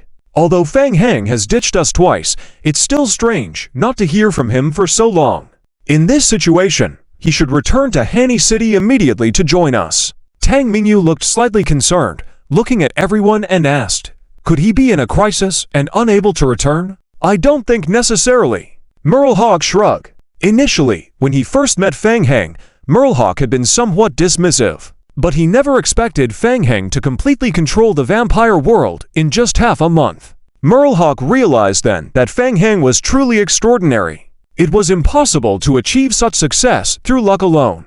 So, he managed to obtain secret information within the Federation and thoroughly studied Fang Heng's methods of completing missions from various aspects. After reading it, Merlehawk was truly shocked. Merlehawk continued, Fang Heng often surprises people with his actions. If you told me he had defected and joined the barbarian camp to help fight the Empire, I'd believe it. You're exaggerating a bit. As they were discussing, a game prompt suddenly appeared in their vision. Prompt: if players' trial team successfully resist the invasion of a barbarian small squad at the village for 30 minutes, delaying the barbarian attack by 1 hour, players will receive an additional hour of trial time. Prompt: the village has attracted the attention of the barbarians. Prompt: 3 barbarian squads will arrive at and invade the village within 40 minutes. Seeing the sudden prompt, Wei Tao remained silent. Feng Heng was making a move again. They were all idling here, so who else but Feng Heng could resist the barbarians at the village? Merlehawk looked at everyone, wearing "I told you so" expression. Tang Mingyu's face lit up, her eyes shining. Wow, Feng Heng can handle the barbarian small squads. They're second-level barbarians. Right, no need to panic. The situation wasn't that bad. They had a big shot leading them. As a sector lord, Tang Mingyu had no sense of being a big shot. She just wanted to lie back and eagerly hoped Feng Heng would lead them to victory. Indeed. Wei Tao nodded, carefully reviewing the mission prompt, and then shaking his head. Feng Heng's strength is unquestionable, but if you look closely at the mission prompt, Merlehawk looked at the game prompt description and nodded in agreement. According to the mission description, Feng Heng's team didn't defeat the barbarian squad, but managed to persist through the attack in some way. Anyway, he bought us a lot of time and an additional reward for the trial. The expected time for the barbarian attack on Hanny City was further delayed by an hour. Wonderful! With an extra hour, they could arrange more defense measures inside the city. By the way, Princess, this is a letter from the Empire that was sent to me for delivery to you. Brian carefully presented a letter with a golden threaded border, handing it over to Tang Mingyu. For me.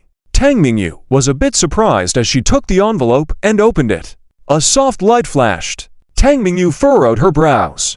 A spell had been cast on the envelope, and it could only be opened after verifying a special bloodline. Otherwise, the envelope would be completely destroyed.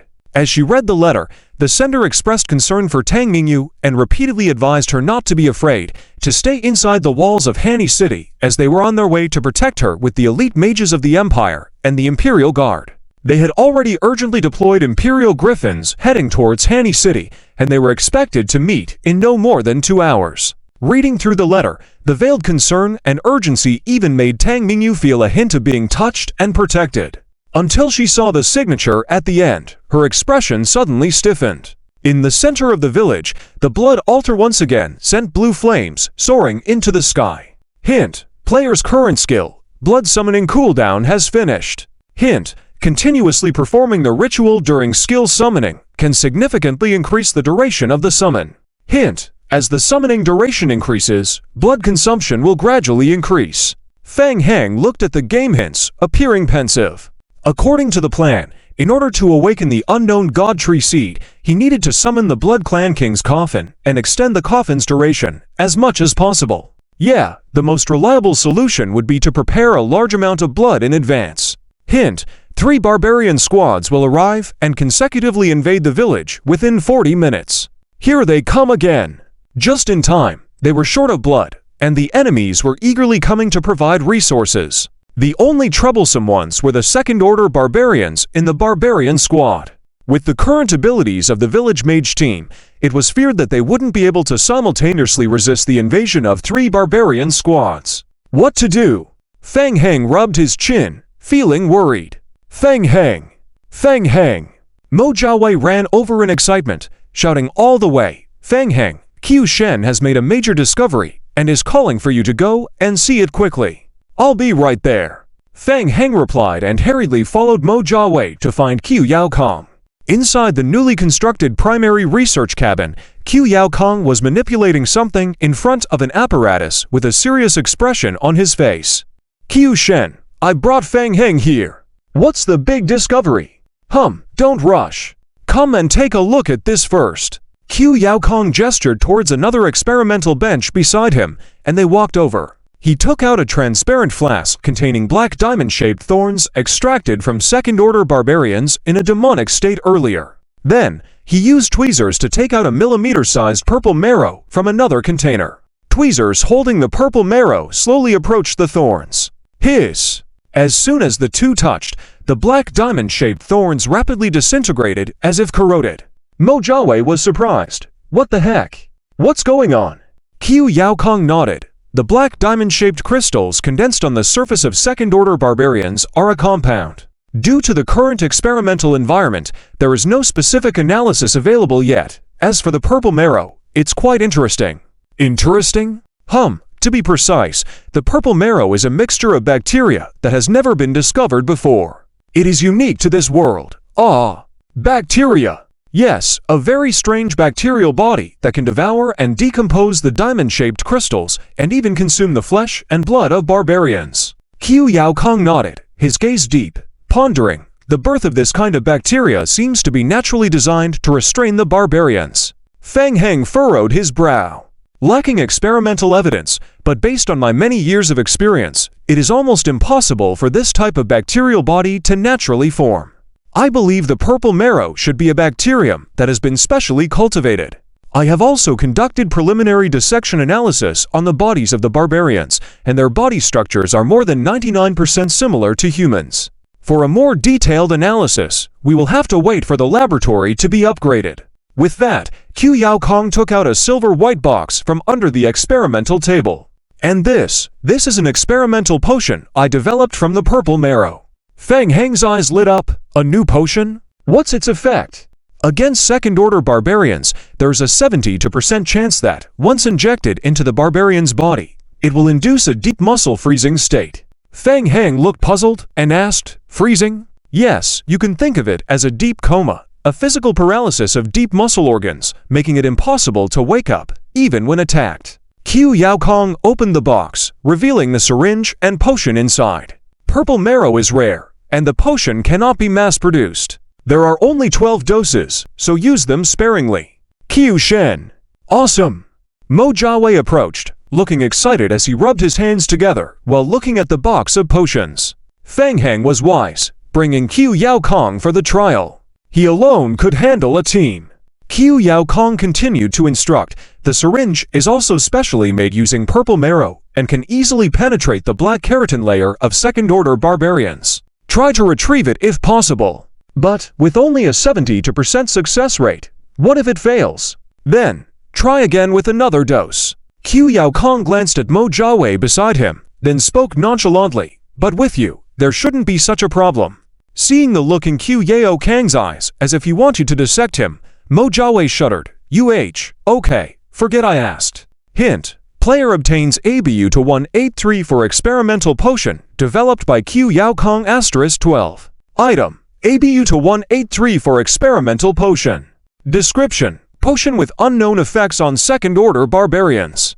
On the city wall, watching Wentalita being constantly tormented by the ironclad zombies, Max Yaowen felt heavy-hearted. What was once a life-and-death struggle had now turned into a situation where she couldn't bear to see the enemies tortured, and she even wanted to go up and give him a quick death. The faces of the others were also grim. Everyone shared the same thought. It was too tragic. Wentalita gasped heavily, continuously attacked by the iron-skinned creatures back and forth, and the growth speed of the black diamond-shaped thorns on his body had become extremely slow. Feng Heng arrived at the watchtower, feeling a bit distracted as he looked down at Wentalita being besieged by the ironclad zombies. It seemed that there were limitations to the growth of the thorns on the barbarians. It seemed, if there was a way to somehow. Feng Heng felt a flash of inspiration in his mind, as if he had a new idea again. Mo Jiawei interrupted Feng Heng's train of thought, asking, "Feng Heng, isn't it about time? Shouldn't we give him an injection to see its effects?" Oh right. Feng Heng snapped out of it. For now, it was better to first test the effect of the injection. He looked at Mo Jiawei. "Are you doing it?" Mo Jiawei looked at the second-order barbarian below and felt a bit uneasy. "You should do it. Give me a demonstration."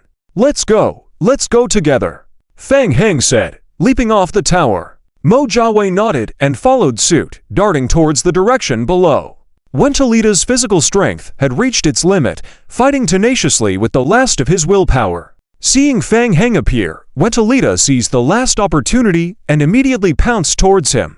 However, affected by the slow spell, and having been tortured continuously for over 50 minutes, his stamina had completely run out. Swish! Feng Heng teleported past Wentalita, appearing behind him. Bang!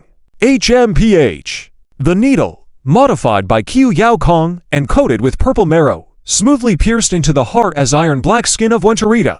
You!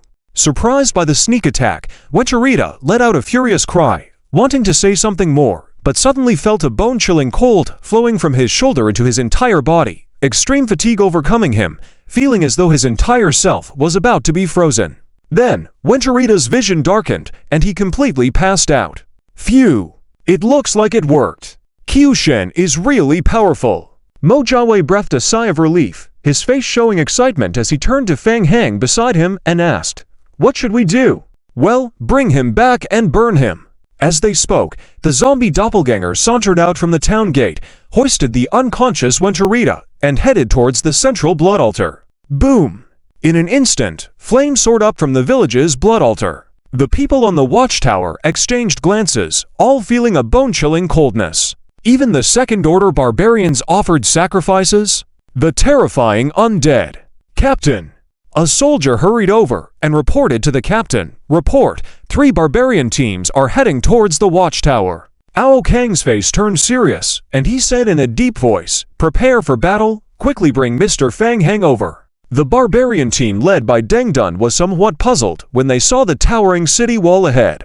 How strange, wasn't it supposed to be just a small village? What's with this towering city wall? How does the village's defensive capability match that of a city? In the barbarian culture, one's status is measured by bravery and achievements in battle. Every invasion into human territory is an excellent opportunity for various barbarian squad leaders to gain merit. Therefore, when the barbarian horde leader attacks the city area, they adopt a strategy of dispersing, allowing barbarian squads to gain merit by attacking peripheral villages and military structures, instilling fear in humans, showcasing the barbarians' bravery, and then consolidating their forces to attack the city together. The barbarian guard saw Deng Dun hesitate and asked, "Captain, are we moving forward?" "The tool leaders' teams are catching up. Let them go. This village belongs to us." Seeing the approaching group of food snatchers, although he had some doubts in his heart, Deng Dun still shouted, leading his team charging towards the direction of the city wall. As they neared the village, Deng Dun felt somewhat relieved as he noticed that the outer wall of the city seemed to have just been completed and was not yet stable. "Charge! Follow me! Smash them!" The barbaric beasts roared as guided by Deng Dun, charging towards the village ahead. Arrows rained down from the watchtowers on the inside of the city wall. "Shoot their eyes!" Ao Kang shouted as he wielded a longbow. This wave of barbaric beasts was nearly twice the number of the previous attack. There were even many armored barbarian bull beasts serving as the vanguard in the team. Armored barbarian bull beasts were heavy units controlled by the barbarians, with their attack pattern mainly consisting of charges. Their scales could defend against most types of damage and could also cause significant impact on the city wall, typically used by the barbarians for charging or attacking city defenses. These barbaric beasts were extremely challenging to deal with. Their eyes were their weak points. However, targeting the eyes of armored barbarian bull beasts with arrows from a distance was extremely difficult. The stinging pain and blood further agitated the barbaric beasts, accelerating their speed like heavy tanks charging toward the outer city wall. Deng Dun watched as the horde of barbaric beasts was about to crash into the city wall when suddenly, the city gates slowly opened in front of the barbaric beasts. The city gate swung wide open. Dong! Dong dong dong! Over a dozen integrated tyrant bodies stepped forward heavily and stood in front of the city wall. "What's that? Corpse puppets?" Deng Dun's eyelids twitched. "Regardless, crush them. Charge ahead." Boom! Boom boom boom! Instantly, the powerful armored barbarian bull beasts collided forcefully with the integrated tyrant bodies. Despite their massive and heavy bodies, the integrated tyrant bodies were knocked around by the charging armored barbarian bull beasts, falling into a state of dizziness. The charge of the armored barbarian bull beasts was also blocked by the integrated tyrant bodies. Deng Dun was shocked. What kind of monster was this? Even the charging armored barbarian bull beasts were stopped by them? Following that, the second wave of swaths of liquor swarms rushed out from behind the integrated tyrant bodies, swiftly moving towards the front line of barbaric beasts. The liquors engaged in close combat, immediately using their sharp claws to slash at the armored barbarian bull beasts, leaving long wounds on their bodies. Though not deep, In the past, when lickers fought barbaric beasts, there would typically be flying limbs and blood. After all, the sharpened claws of the lickers came with armor-piercing abilities, ignoring the enemy's defenses. Often, a slash would result in a gaping wound, triggering dismemberment effects against weaker defenses. This time, was it just a light scratch against the armored barbarian bull beasts?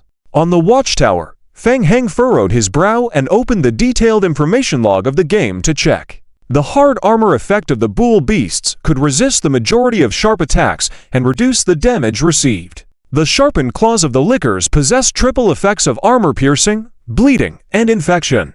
While it appeared that the lickers countered the armored barbarian bulls well, in reality, the armor-piercing effect could only ignore 200 points of defense from the opponent. And the bull beast's natural armor combined with the hard armor effect was slightly stronger than that of the lickers. This meant that only thin, long wounds could be inflicted on the armored barbarian bull beasts.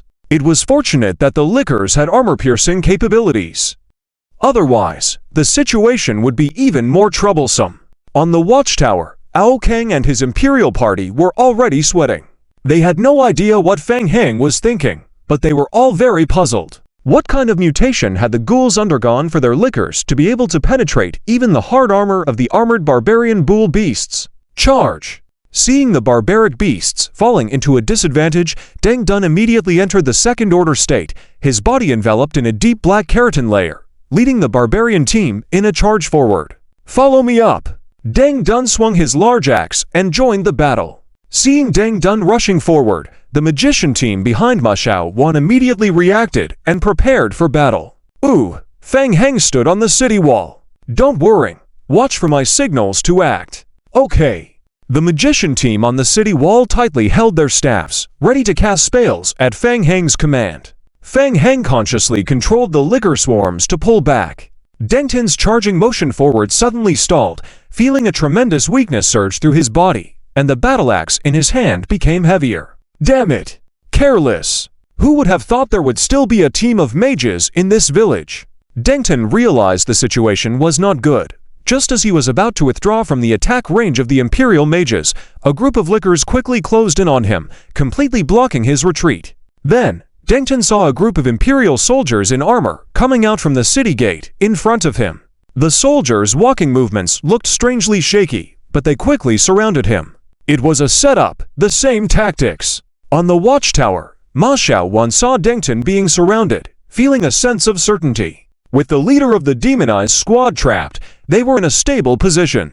Ma Xiaowan was about to say something when a guard holding a spyglass hurriedly shouted, "Captain, 2 other barbarian teams are coming from the rear." Damn it! How did they come so fast? Ma Xiaowan couldn't help but glance over at Feng Heng standing by her side.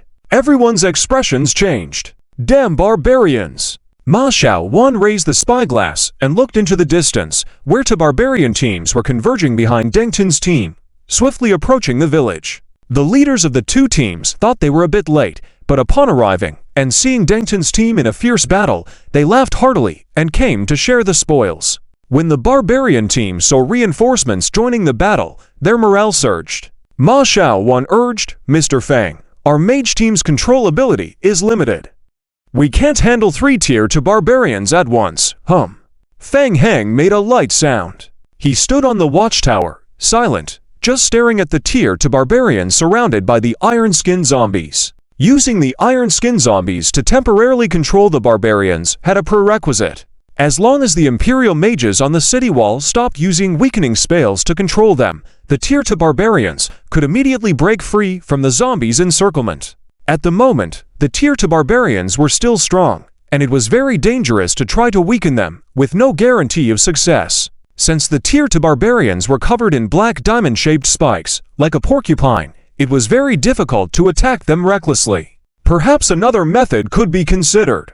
Mr. Feng, we need to take action immediately. If we delay, I'm afraid. Ma Xiaowan saw Feng Heng standing by, motionless for a long time, and couldn't help but urge him softly.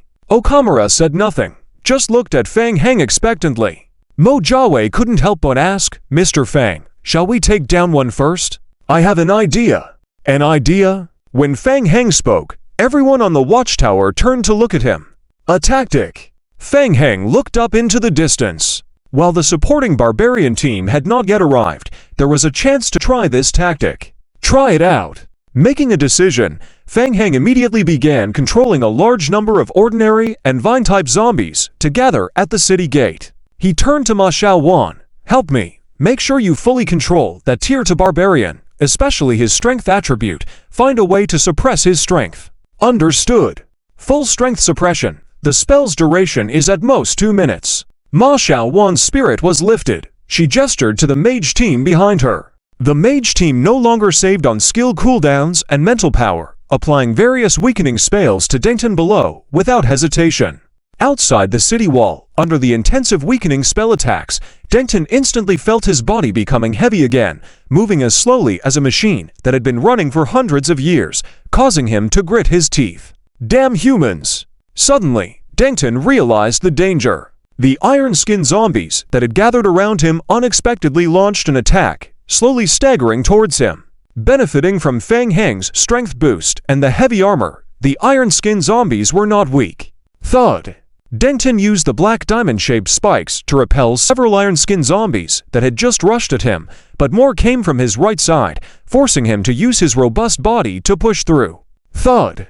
The iron-skinned zombies were knocked down, and Denton retreated a few steps. The remaining outer circle of iron-skinned zombies closed in on him again. Get lost! Denton shouted, and the black spikes all over his body exploded, knocking down a large number of iron-skinned zombies. Denton frowned. During the interval of the spike attacks, 2 or more lickers suddenly crawled out from behind the iron-skinned zombies, rushing towards him from all directions, their sharp claws firmly gripping his body, clinging to him. Without attacking, they hung on him. Denton felt his body becoming heavy again, his movement speed weakening once more. He grabbed one of the lickers, tore it off his body, and fiercely threw it away. However, more lickers rushed towards him from afar. For Denton, this situation was not difficult to deal with. In another second, the black spikes on his body would grow again, allowing him to use them to attack and blast away the lickers sticking to him. But suddenly, Denton felt an extremely unsettling feeling deep inside. These ghouls were acting abnormally. This kind of attack pattern clearly had a purpose. Boom! After a second passed, the black spikes around Denton erupted again. The black spikes simultaneously exploded, blasting away the dozens of lickers clinging to him. As the lickers were thrown back, the spikes that had pierced their bodies continued to explode, immediately rendering them unable to continue fighting. Taking advantage of the lickers using their bodies to block the bursting spikes, an iron-skinned zombie found an opportunity and pounced on Denton from behind. The iron-skinned zombie's hands tightly gripped Denton's body. Denton's pupils suddenly contracted as he tried to break free. Hiss, hiss, hiss. Under Fang Heng's conscious control, the central figure, Denton, was tightly wrapped in vines by zombies in thick iron armor, looking like a ball from a high vantage point. What does the undead mage want to do? Ma Xiaowan frowned anxiously and said, Boss Fang, our magic attacks have lost their target. We can't continue to restrict the second-order barbarian's abilities. Don't worry. It's enough, Fang Heng said, raising his hand. Everyone looked down below. To their amazement, under Fang Heng's conscious control, the ball surrounded by ironclad people began to slowly roll. Rolling slowly towards the village gate. Open the gate. Ao Kang was momentarily stunned, then suddenly realized something, and shouted, Quick! Open the city gate! The guards hurried to open the city gate. The ball continued to roll forward, rolling towards the densely packed group of zombies inside the gate. Woo! Amid the groans of the zombies, wave after wave of the zombies rushed towards the ball. Ordinary zombies firmly grabbed onto the ironclad zombies, while the vine zombies used vines extending from their bodies to reinforce layer by layer. Under the astonished gaze of the watchtower crowd, the ball increased in size layer by layer as the zombies surrounded it relentlessly. In a short moment, it expanded from half a meter to over 6 meters high, almost reaching the height of the outer village wall. In the center of the corpse ball, Denton, a second-order barbarian, was trapped in the center of the ironclad people. He could hardly imagine what was happening outside, feeling as if the world was spinning while being pressed with increasing force on his body. What's going on? Denton tried to exert force to break free, but found himself firmly suppressed. The sharp black thorn needles on his body couldn't pierce outwards. However, the ironclad people pressing on him couldn't be pushed away at all. Denton felt like a sandwich cookie under high pressure, unable to loosen the pressure no matter how he struggled, not even having space to raise his fist. The watchtower was ominously quiet. Only the heavy breathing of the people remained. Mo Jiawei was also shocked. "Boss, is there such a tactic? Heh, now he can't escape, right?" Hearing Fang Heng's murmuring, everyone couldn't help but turn their heads to look at Fang Heng, their eyes more or less showing some fear. Could this be the rumored necromancy curse? It's hard to imagine the despair of being trapped in a group of corpses. A terrifying undead mage. The tactic was a first successful attempt, and Fang Heng was in a good mood, thinking that this move could be further expanded in the future. It's particularly effective against specific creatures. A name is needed. Let's call it Corpse Imprisonment Seal. Yes, version 1.0. Fang Heng concentrated again. After the group of corpses gathered into a 6-meter-high mass, it was difficult to control, so he reluctantly controlled the zombie mass to roll slowly into the village, then piled up on the outskirts of the village, ready to deal with Denton slowly after resolving the outside barbarians. In the rear, the hastily approaching barbarian teams also saw the terrifying corpse ball formed by the zombies piling up together. However, they had no idea what was sealed at the center of the corpse ball. As they watched the ball roll into the village, the leader of the barbarian squad, Tuerl, sneered, "Denton, that idiot, taking so long and still can't capture a village. Why are there undead here?" Wadaba had a bit more composure and said solemnly, "What's going on with Denton? Why haven't we seen him?" "Haha, Wadaba, you're always thinking too much. I don't care about that, I'll take the lead. We'll discuss after taking the village," Tuerl said, laughing, signaling his team of barbarians to accelerate past Wadaba's team, rushing towards the village to launch an attack. Wadaba frowned, thought for a moment, then gestured for his team to move forward. In fact, because Denton had already been surrounded by ironclad zombies before being wrapped into the corpse ball, few barbarians had actually seen Denton's fate, and most of them didn't even know that their squad leader had already been sealed. "Ha! Charge ahead! Crush them!" Tuerl's team joining boosted the morale of the barbarian forces. A large number of barbaric beasts roared into the battlefield. The number of lickers was limited, still maintaining a slow pace of consuming the barbarian forces on the battlefield. Due to the lickers' efficiency not being fast, it seemed that a large number of armored barbaric beasts could still resist and counterattack at the forefront of the team. This gave Tuerl's team following a false sense of opportunity. The situation was still deadlocked. Rushing into the undead creature group, Tuerl didn't find these undead creatures particularly difficult to deal with. Boom, boom. A fusion tyrant stepped forward to block Tuerl's path and intercept him. The hideous fusion tyrant filled Tuerl with disgust. "Get out of my way!" Tuerl's pupils constricted, waving his hand to pierce the eye of the fusion tyrant with a heavy spear. Hiss! Stinking pus oozed out from the eye. Roar! The fusion tyrant let out a painful roar, taking several steps back, kneeling on one knee and temporarily losing combat capabilities. HMPH, not even a challenge. Tuerl mocked disdainfully, leading the barbaric beast group to charge straight towards the village gate. Charge! Crush them! Tuerl's team served as a sharp sword, breaking through the defense line of the gathered lickers in front. Following behind Tuerl's team, Wadaba was frowning. He realized that these undead creatures weren't as easy to handle as they seemed. At first glance, the defense line composed of lickers was torn apart by Tuerl, but these lickers suffered little damage, quickly regained their combat abilities, and once again rushed towards the rear barbarian forces. Wadaba led the coming reinforcements of barbaric beasts to try to catch up and meet with Tuerl's team, but faced great resistance. He had a strange feeling, as if these undead creatures were luring Tuerl deeper. Lure the enemy deep into the trap? The words flashed through Wadaba's mind. On the watchtower, countless eyes were fixed on Tuerl, everyone watching his every move, feeling extremely nervous. Ma Xiao one couldn't help but ask, "Boss Fang, is it time? Wait a bit longer. Wait until he gets closer." Seeing the two barbarian teams entering the battlefield at the same time, Fang Heng immediately focused his attention on the two barbarian leaders. As long as the small team leaders were dealt with, The remaining barbarians and barbaric beasts would be just more nourishment for the blood pool. Don't rush, follow my signal, and act according to the plan. Thule led his team bravely into battle, approaching the city walls when suddenly he felt a weight on his body. Over 10 negative spells hit him, causing his body to feel incredibly weak. Damn it! Human mages! They're everywhere! Thule looked up with a resentful gaze towards the mage on the watchtower. Thud! Thud! From the right, another fusion titan stormed towards him. Hiss! Thule thrust his heavy spear forward fiercely. Huh? Thule frowned. This time, he realized something was off. Boom! The spear pierced the fusion titan's body deeply, but its fists continued to strike fiercely. Not good! Thule reacted swiftly, entering a second stage state and covering himself with a layer of dark horny skin. Thud!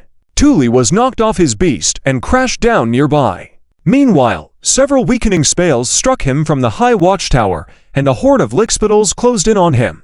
Get lost! Anger on his face, Thule raised his hand towards the approaching lickspittles, causing sharp black spikes to protrude from his body. The attackers were sent flying backward.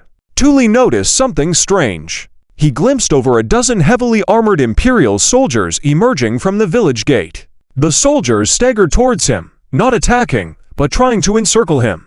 What's going on? The Empire trying to surround him with these ironclad soldiers? Thule sneered disdainfully and charged at the soldiers with his spear. However, the armor absorbed most of the impact, leaving only a dent. Thule found himself surrounded by the soldiers, limiting his movements. Get lost! Thule sent a barrage of black spikes towards the soldiers. The soldiers were pushed back, struggling with the spikes piercing their armor. The relentless soldiers regrouped to encircle Thule in the center. Thule clenched his fists, feeling trapped by the soldiers like walls closing in on him. Dirty humans! Thule's eyes widened in realization. He was caught in an enemy trap. Wondering who the mysterious figure was and what their intentions were, Thule suddenly felt a dark gaze from behind. Turning around, he saw a young man in black robes and a mask, holding a gray book. It's you! Thule had a strong premonition that this young man was controlling the undead.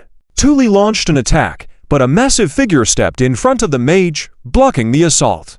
Continuous strikes of black spikes pierced the fusion titan's body, incapacitating it. Facing Thule calmly, the mage emitted a chilling gaze that filled Thule with dread. Surrounded by enemies, Thule realized he had fallen into a trap.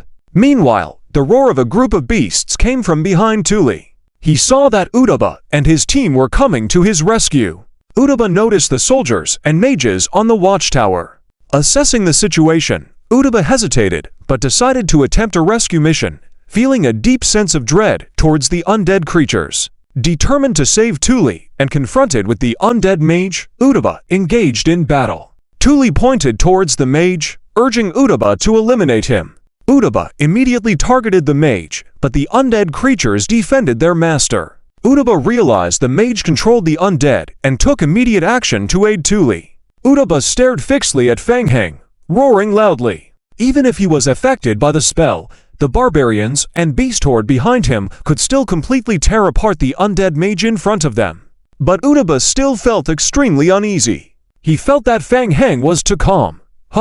That is. Udaba's eyebrows raised suddenly. He saw a dark spiritual altar suddenly appearing in front of Fang Heng. A huge pressure came from above. What is that? Udaba looked again, and he saw a red shadow emerging behind Fang Heng. Boom! The red blood mixed with the aura of death suddenly exploded. The visible red aura wave rushed towards Udaba. Not good! Udaba felt the power contained in the aura and subconsciously raised his hands in front of him. Boom! The aura hit Udaba, causing his forward momentum to come to a halt. The barbarian beasts beside him were uncontrollably lifted and thrown back by the red aura. Just as Udaba lowered his hands that were blocking his front, his pupils constricted suddenly again. He saw the red shadow behind Fang Heng tightly clenched its fist, and a punch came straight towards him. Bad! A huge oppressive force came straight at Udaba. Udaba entered a state of fight or flight, his body instantly covered in black angular spikes, hands protecting in front, defenses fully raised. Boom! The fist made of red blood directly hit Udaba. The black angular spikes on Utaba were instantly shattered by the impact. Bang! With the second burst of blood aura, Utaba and his group of barbarian beasts were all blown away. With one punch, the area around Fang Heng was suddenly cleared of any presence. The entire battlefield fell into a moment of silence. Utaba! Turtle shouted. He was shocked as he stared intensely at a spot not far away. The horrifying blood aura that exploded in the distance even made him feel a great sense of threat. Turtle watched as Utaba was hit head-on by the red shadow, falling heavily to the ground. Life or death unknown. Lao Mo, it's your turn. Fang Heng muttered softly, waving his hand to retract the altar of bones, then looking towards where Utaba had been blasted. Utaba was seriously injured, lying motionless on the ground. The black horny layer on his body showed fine cracks, blood continuously oozing out from them. He felt he had never suffered such a heavy injury before, his entire body tingling with pain, barely able to maintain consciousness. The barbarians rushed up to rescue him, and the pack of lickers also headed towards Utaba. The two sides clashed again, engulfed in chaos. Moore, who had been hiding nearby, quickly rushed up and stood by Utaba's side, pulling out a silver injector and stabbing it into Utaba's neck. Hiss! Utaba, already powerless to resist, had his pupils dilate hundreds of times as the needle penetrated his skin. He felt an extreme chill spreading throughout his body, followed by an overwhelming sense of fatigue. His body felt frozen, unresponsive, and even his eyelids couldn't stay open. Unable to hold on for more than half a second, darkness enveloped his vision. Hey, done! Moore swept a glance at the game prompt confirming the potion's effectiveness and gave Fang Heng a thumbs up from afar. Fang Heng breathed a sigh of relief. Dealing with a second-level barbarian now would be a lot easier. Encircle and trap.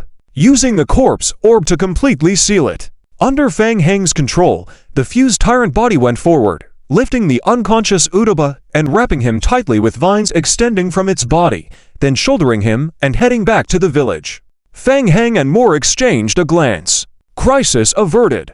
Let's go. The trial game had been a great help to them. The game prompt had already indicated that only 3 barbarian teams would attack the village. Therefore, for the time being, there would be no reinforcements from other barbarians joining the battle. The remaining barbarian beasts and barbarian tribes posed no threat. All eradicated.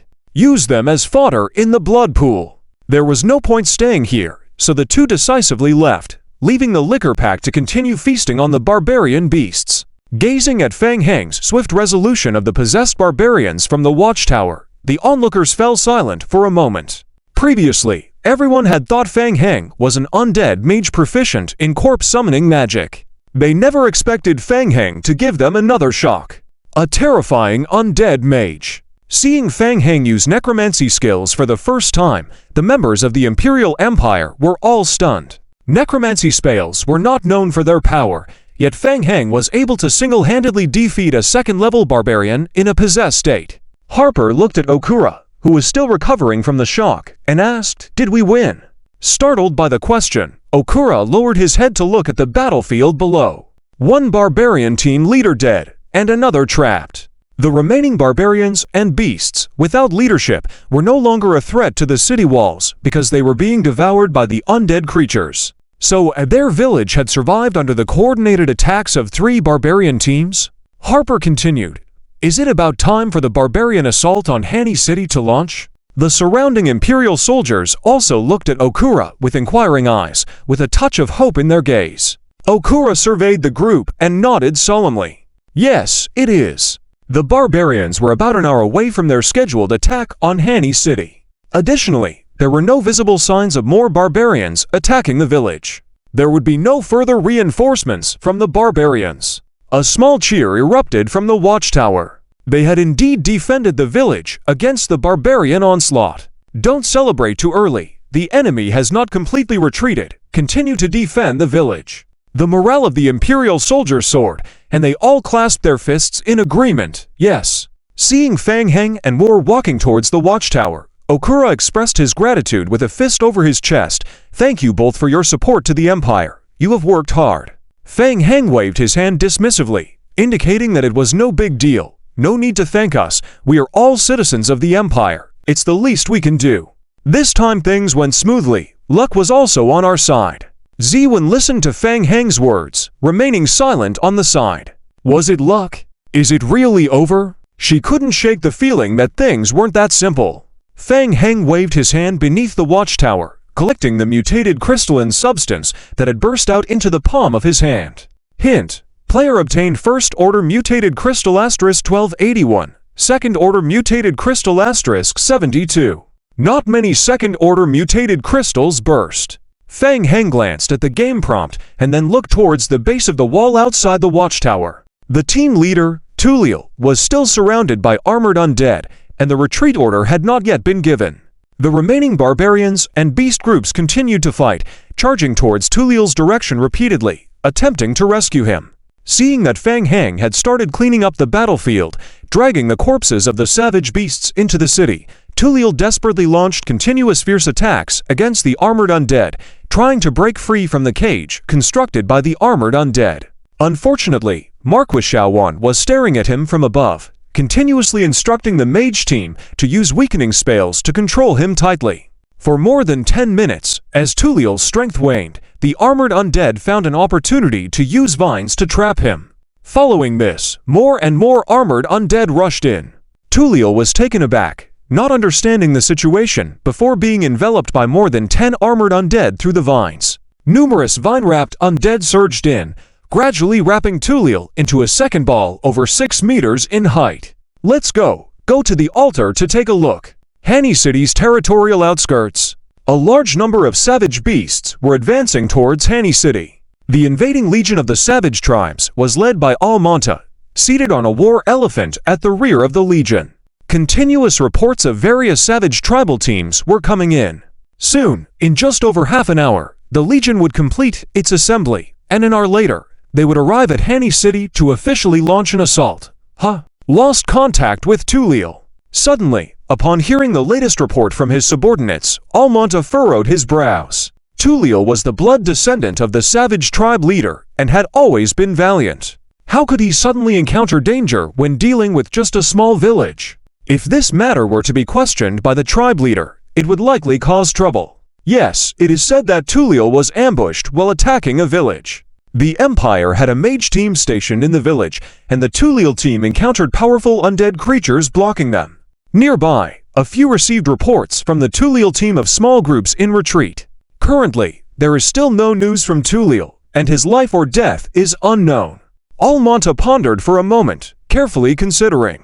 Tulil was a fool. He had walked into the trap set by the Empire. Regardless, Tulil was the blood descendant of the tribal leader after all. Whether dead or alive, he would have to answer to the leader. It didn't matter if it took a few more hours. He decided to go and take a look at the village. Let's go. Change direction. Head to the village for inspection. Yes. Soon, the team that had initially prepared to invade Hani City turned towards the village where Fang Heng was located.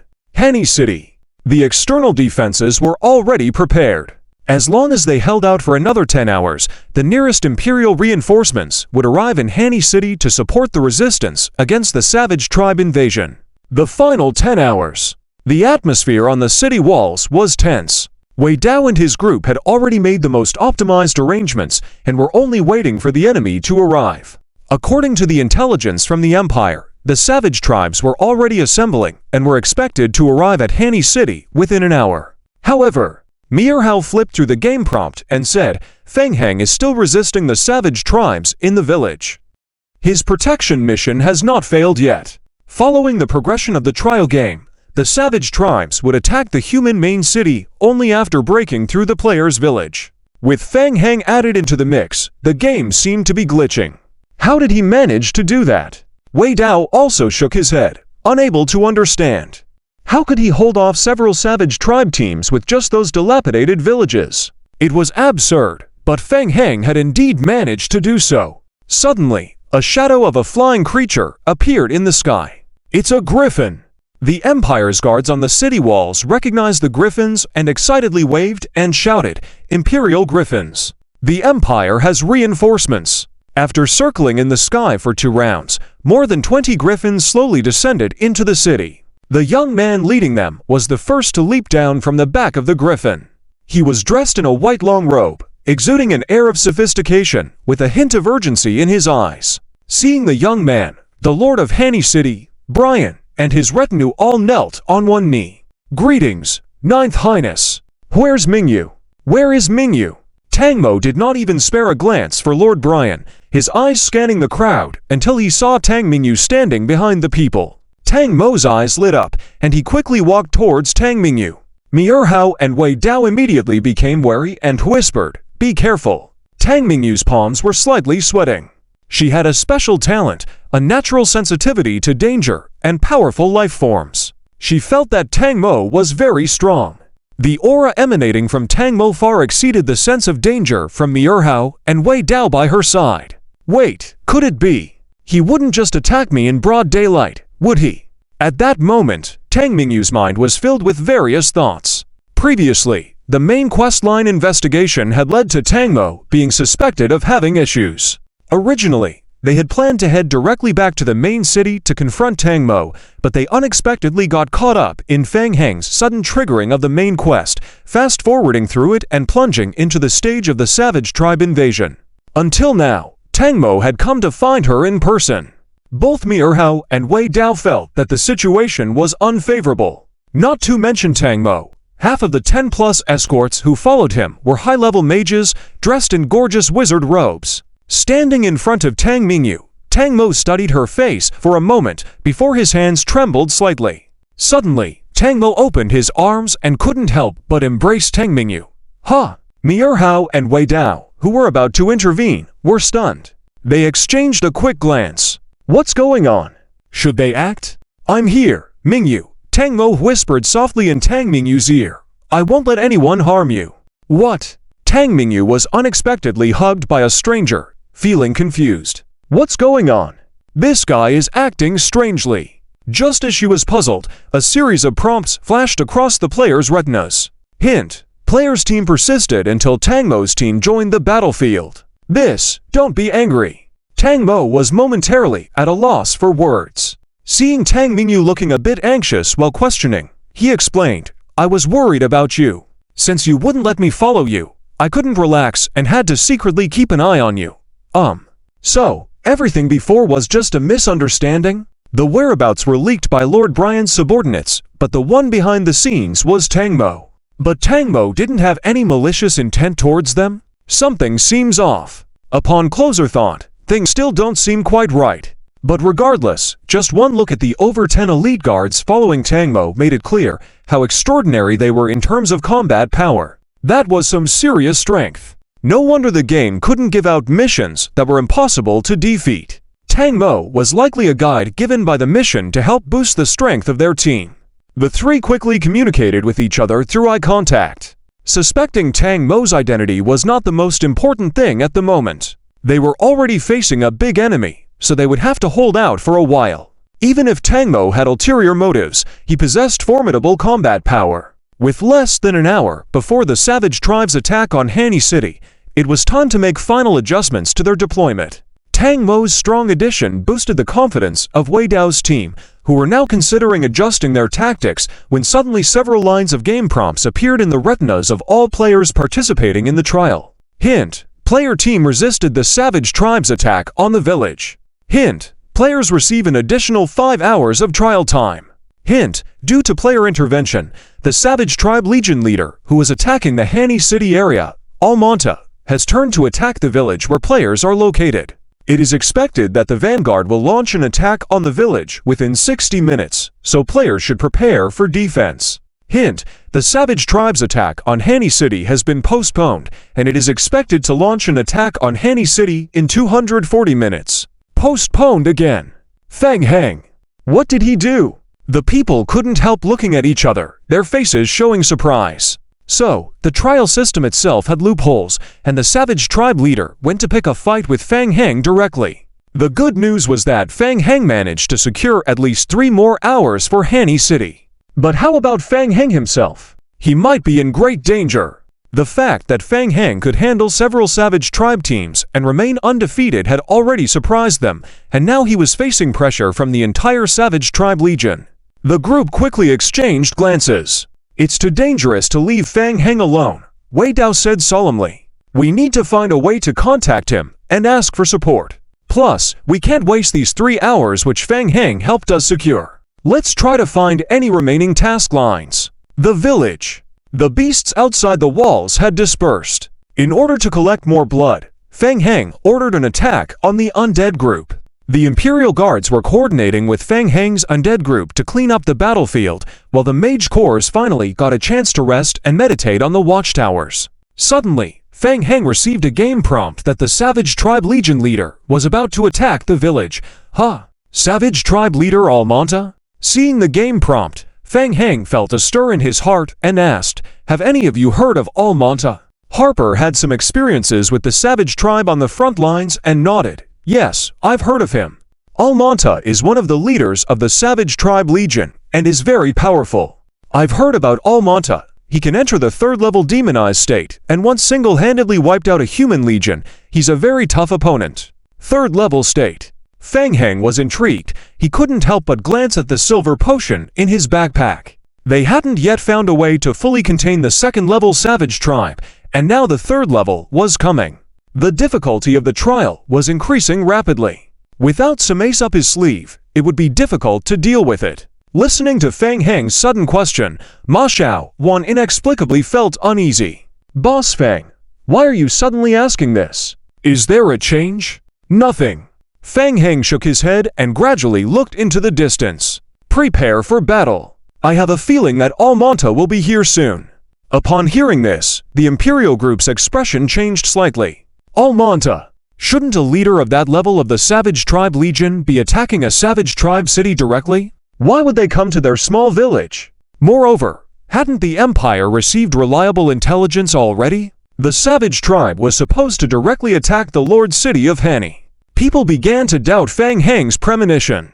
However, Ma Xiaowan believed in Fang Heng's words without a doubt, feeling a chill in her body. Under the influence of the undead calamity, everything felt normal again. "All right, I'll go get ready." Aozora took a deep breath. Whether it was true or not, preparing for defense early was always a good idea. Even though the Imperial Guards thought that, if it was indeed the Savage Tribe leader Almonta coming over, setting up more defense facilities would be in vain.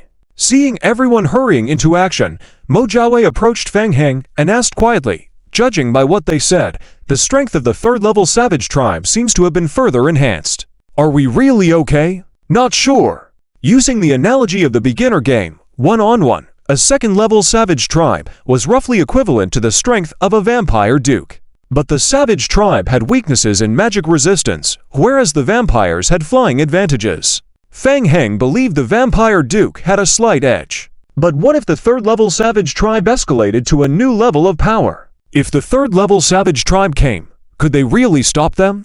Glancing at the game prompt, Fang Heng also wasn't completely sure. Fang Heng mentally calculated that after dealing with these waves of Savage Tribes, including the dragon mosquitoes from last night, he had harvested a large amount of high-level blood.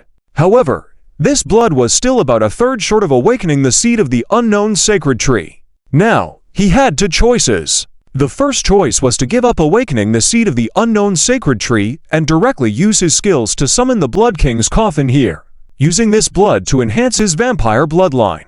However, even if he upgraded his bloodline with luck, it wouldn't be enough to deal with this group of savage tribes. So, the second choice was to continue being greedy. Since the savage tribe army was on its way, why not try to get more blood from them during their attack, use their blood to awaken the unknown seed? And he was also just over 100 second level crystalline nuclei away from leveling up.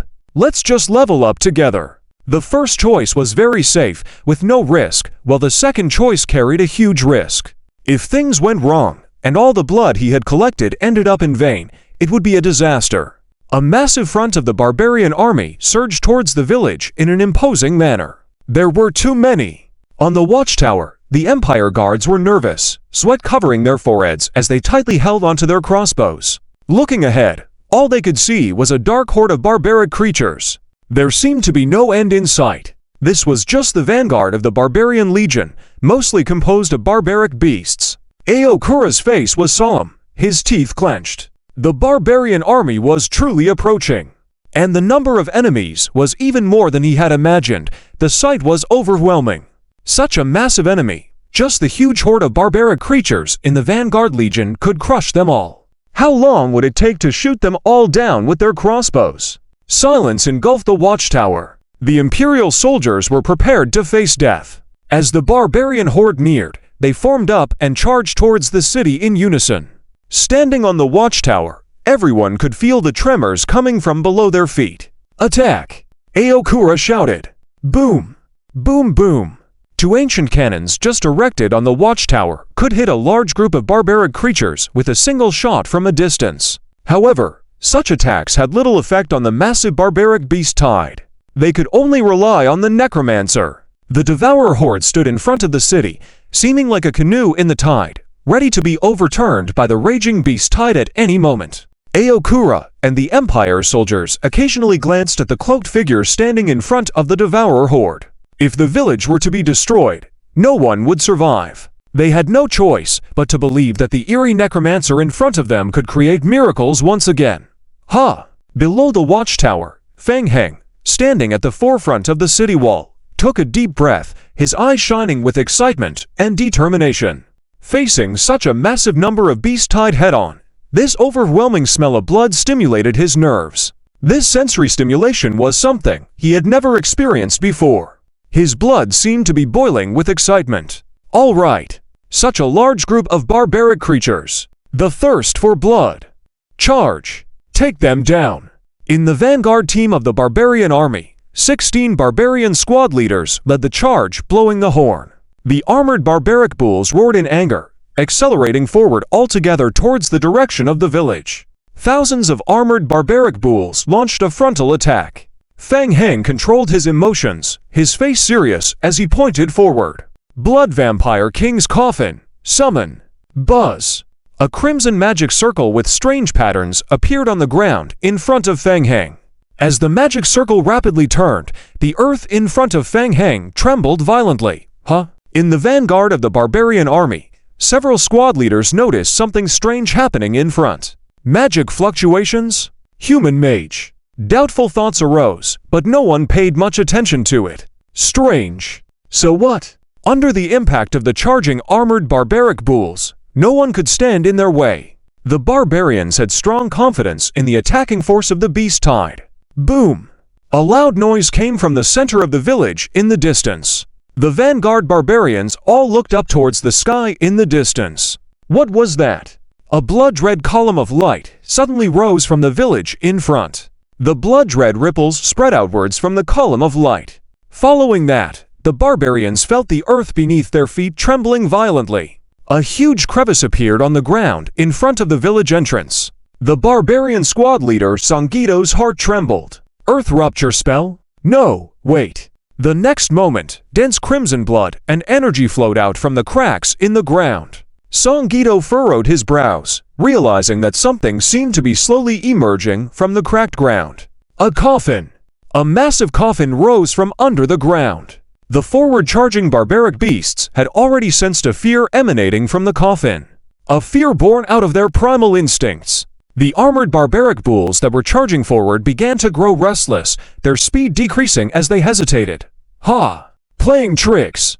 Who does he think he is to stop them with a weird coffin? Dreaming! Cool! The leader of the barbarian vanguard camp was full of disdain, shouting eagerly, "Charge! Crush them!" The crimson flag raised high by the barbarians emitted a dim yellow light. Under the yellow light, the eyes of the armored barbaric bulls turned red, anger overcoming fear, as they increased speed and charged fiercely towards the location of the coffin ahead. Feng Heng stood still, watching the coffin rise and the armored barbaric bulls coming towards him. Rows of game prompts appeared on his retina. Prompt: player successfully summons Blood Vampire King's Coffin. Prompt: remaining duration of current summoning of Blood Vampire King's Coffin, 60 seconds. Player can extend the summoning time by offering sacrifices on the altar of blood. Prompt: the longer the summoning of Blood Vampire King's Coffin lasts, the more blood the altar consumes. On the watchtower, everyone's eyes were fixed on Feng Heng and the ancient coffin he summoned in front of him. The eerie aura emanating from the coffin made everyone shudder. Coffin, shrine. These made people think of the necromancer of calamity. Faced with the approaching barbaric horde, Feng Heng slowly raised his hand forward. Bang! A loud explosion. The coffin suddenly opened in front of the barbaric horde. In the next instant, a burst of thick blood and energy erupted from the coffin. The blood and energy ripples spread outwards violently. In a sea of crimson blood, a figure slowly emerged from the Blood Vampire King's coffin. Awakened from his slumber, Blood Prince slowly opened his eyes, scanning his surroundings sharply. Following that, two more figures rose in sequence from the coffin, hovering in front of Feng Heng. 3 Blood Princes woke up one after another. The red-eyed armored barbaric beasts, affected by anger, continued to charge forward, while the leading barbarian squad leaders already felt a terrifying presence from the Blood Princes. What was going on with those 3? Clearly something was amiss. They didn't seem like Empire warriors at all. What kind of mysterious power was this? The Blood Vampire King's coffin was divided into 2 layers, the upper layer and the underground layer, with a much larger capacity than it appeared. After the princes woke up, several Blood Dukes also woke up one after another, floating behind the 3 Blood Princes. The Blood family looked towards Feng Heng, respectfully kneeling on one knee. My lord!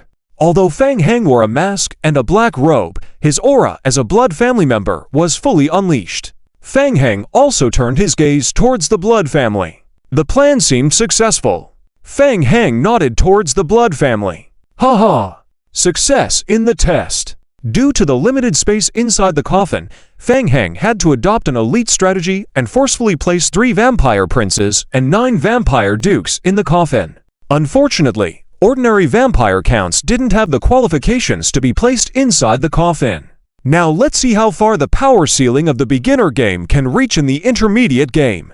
Feng Heng's face was calm as he suddenly pointed forward.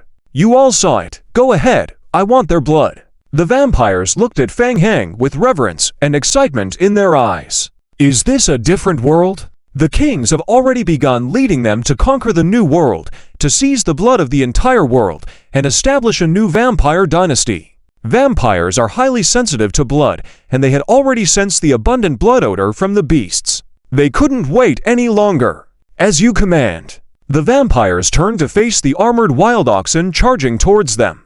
The 3 vampire princes simultaneously opened their hands. Dealing with such a large group of beasts, a large amount of blood-colored explosive bombs were undoubtedly the best method. Blood-red spheres gathered and appeared in the air. Within seconds, over 5,000 red blood spheres condensed around the 3 vampire princes. The densely packed red spheres fell into the group of wild beasts. Boom!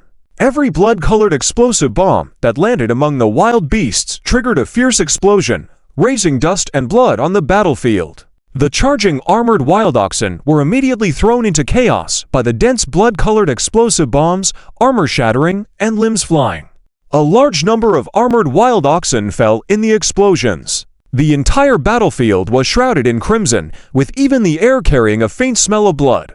The vampire dukes also bent forward, collecting blood from the bodies of the wild beasts. The blood was quickly extracted from the bodies on the battlefield, rapidly refined by the vampire dukes, condensed into high-density blood clots, and then injected into the coffin of the vampire king in the rear. Ha ha! Prince Lebu wanted to laugh. A feast! How long has it been since they encountered one?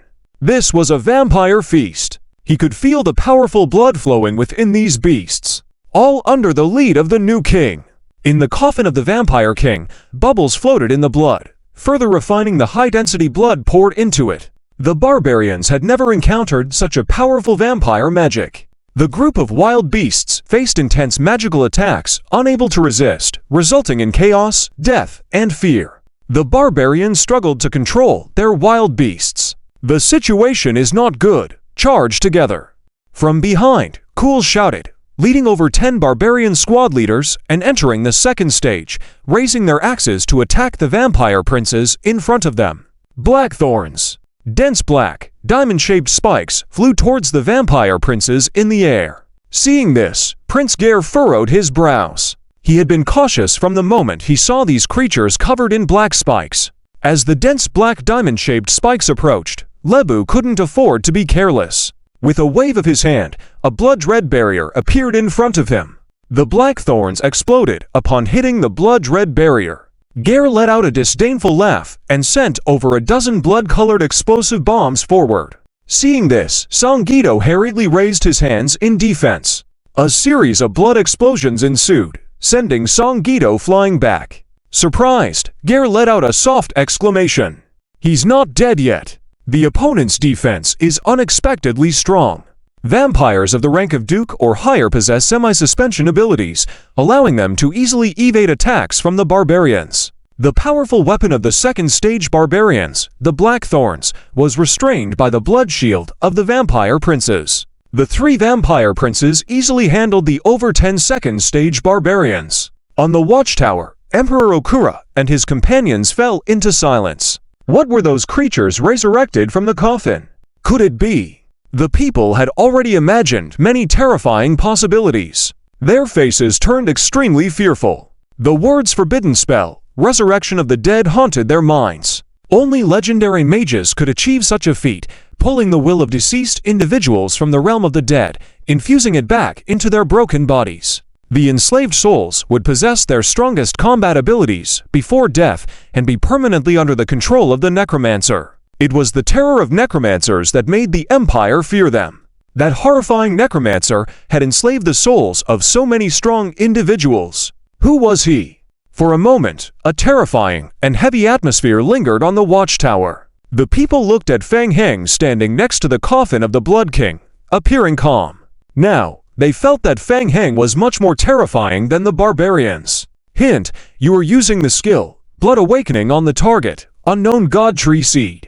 Hint, current progress of Blood Awakening, 6%. The Unknown Divine Tree Seed had long been thrown into the coffin of the Vampire King by Feng Heng. With one hand placed on the coffin, Feng Heng obtained game information through a prompt. The three vampire princes dealt with the group of wild beasts with one goal: slaughter. They reaped the lives of the wild beasts in large swaths. Meanwhile, the vampire dukes continuously moved back and forth within the group, attacking and collecting high-energy blood to pour into the coffin. Facing second-stage barbarians, the vampire princes had a significant advantage. Feng Heng suddenly raised his eyebrows, looking to the right. Blood confinement. Prince Lebu had grown weary of the second-stage barbarians, his face contorted with a grim expression. He pointed fiercely at one of them.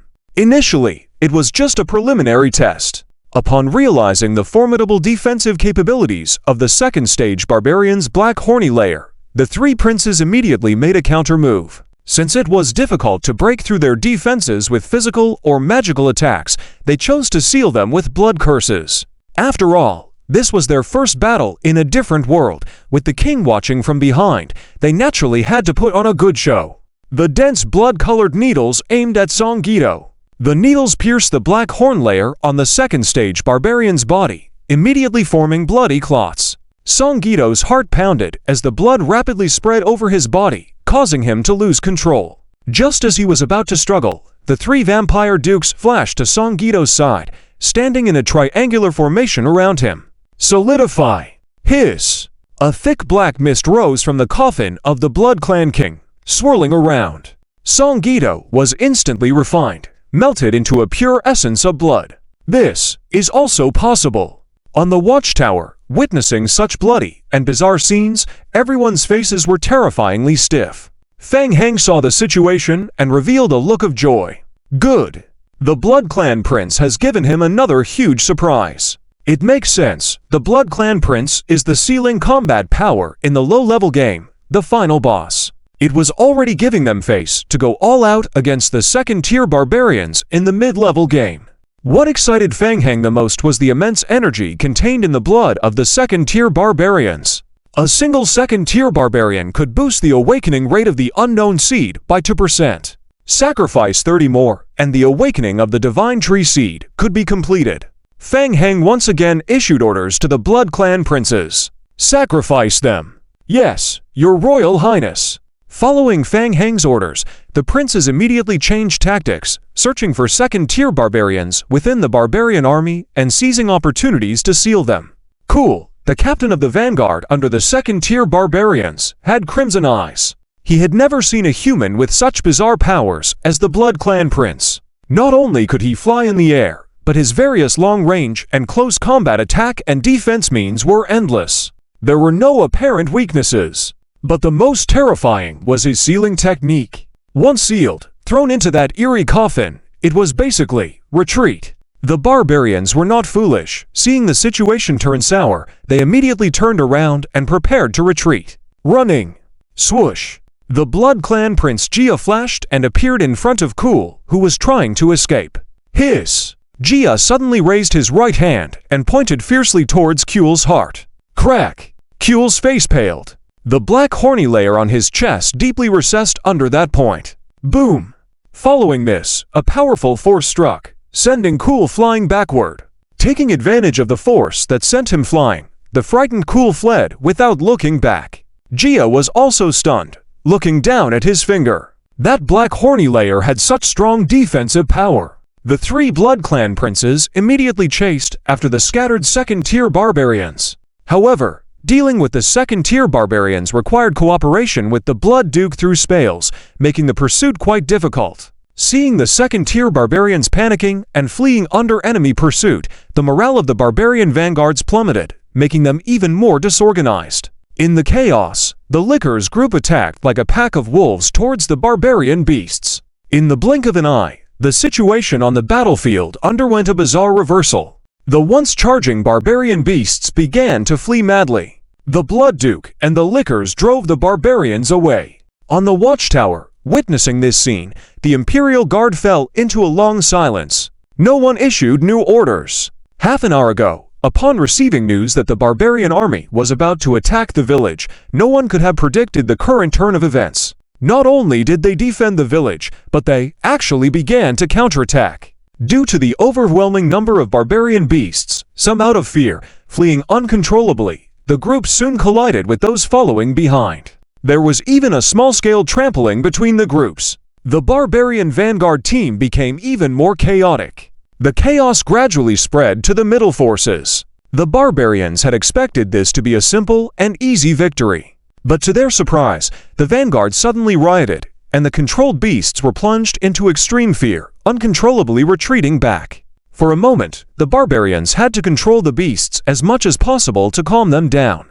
In order to prevent the team from being scattered by the out-of-control beasts, they were even forced to attack some of the frenzied beasts. The middle forces of the barbarians couldn't help but feel uneasy. What's going on? Why are these beasts in such a state of fear? What was the explosion in the front all about? How did it suddenly spiral out of control?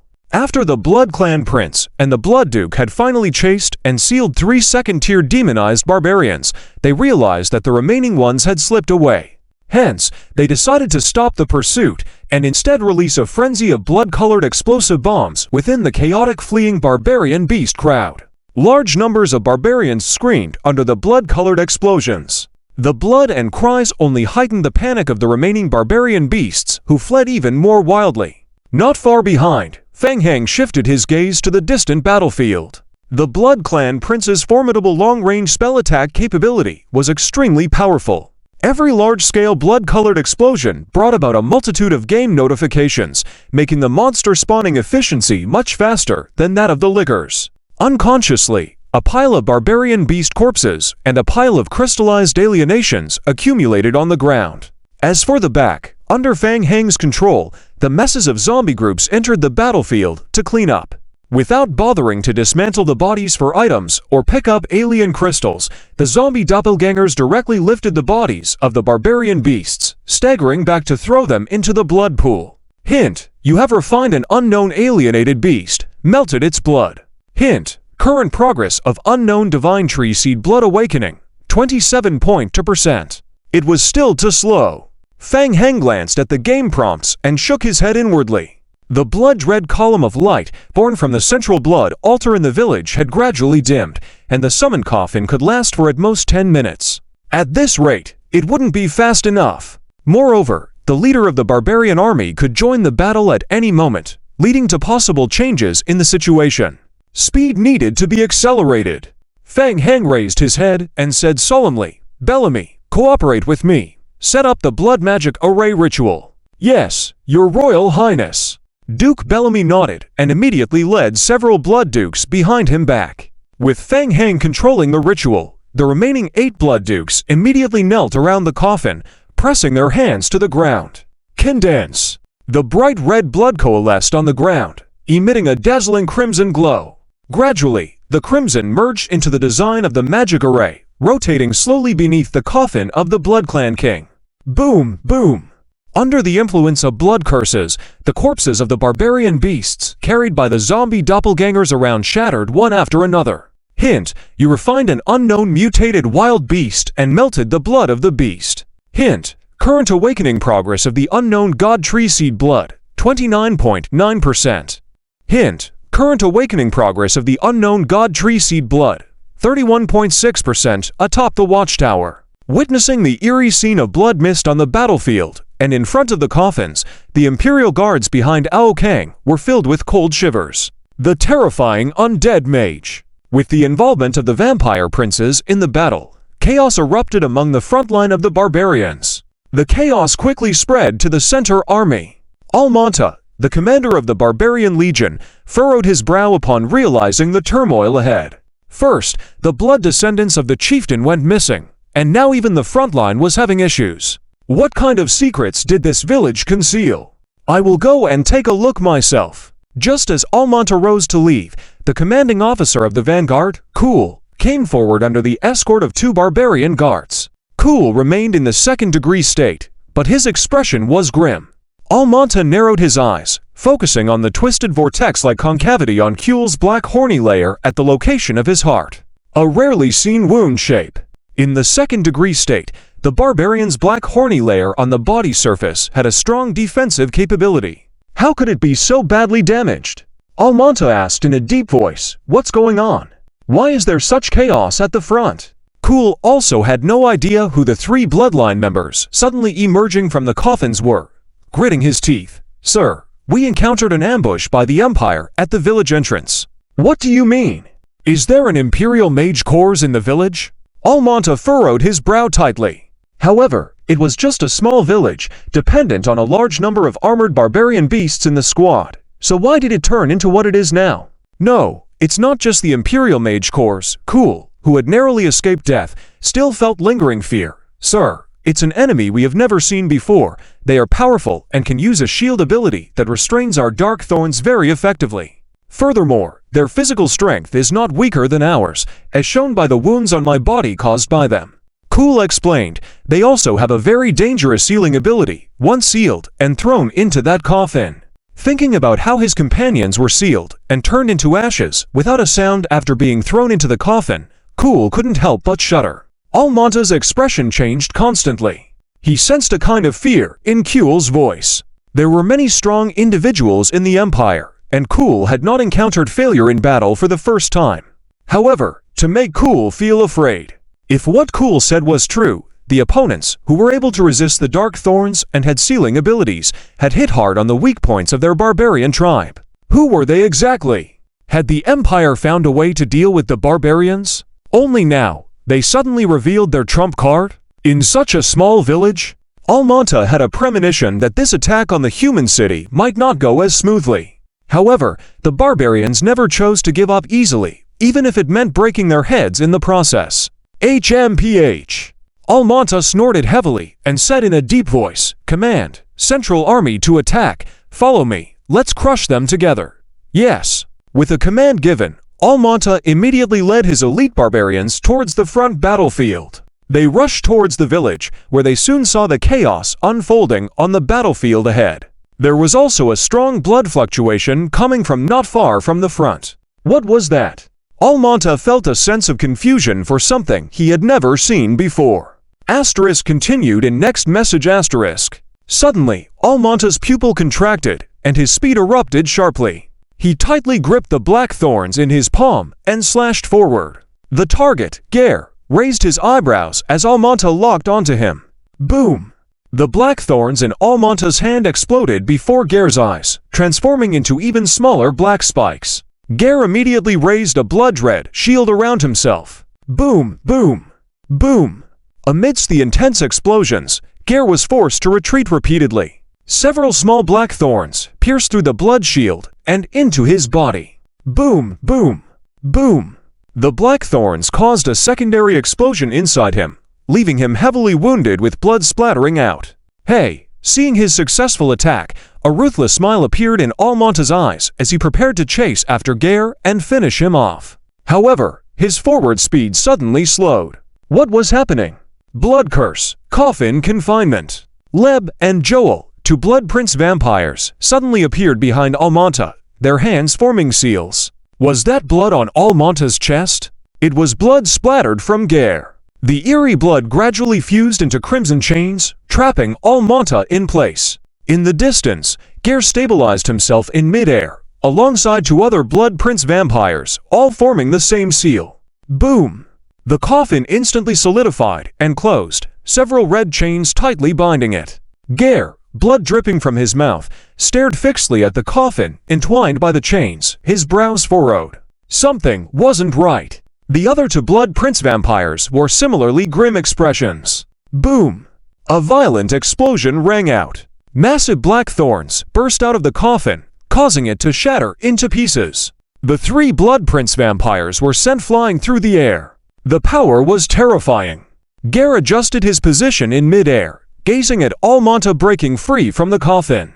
Besides the nauseating sacred light, it was the first time he had faced such a formidable opponent. The three Blood Prince vampires exchanged quick glances in midair. Blood Duke Bellamy materialized in front of them. Sirs, as per the king's orders, the enemy is powerful. We only need to collect the blood quickly. The three Blood Prince vampires nodded in agreement. As you command. The enemy's defense was extremely high, coupled with the intense black diamond-shaped thorns, making them seemingly invincible even against sealing techniques. However, appearances could be deceiving. The enemy also had weaknesses, such as their inability to fly in midair. Swiftly, the three Blood Prince vampires lunged towards different directions. Below, Almanta gasped for air as he broke free from the seals.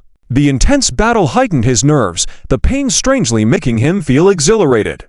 Almanta was ready to fight the Blood Princes to the end, but realized they were dispersing in different directions. Were they fleeing? Before he could react, the Blood Princes rained down hundreds of blood bombs towards the savage tribe below.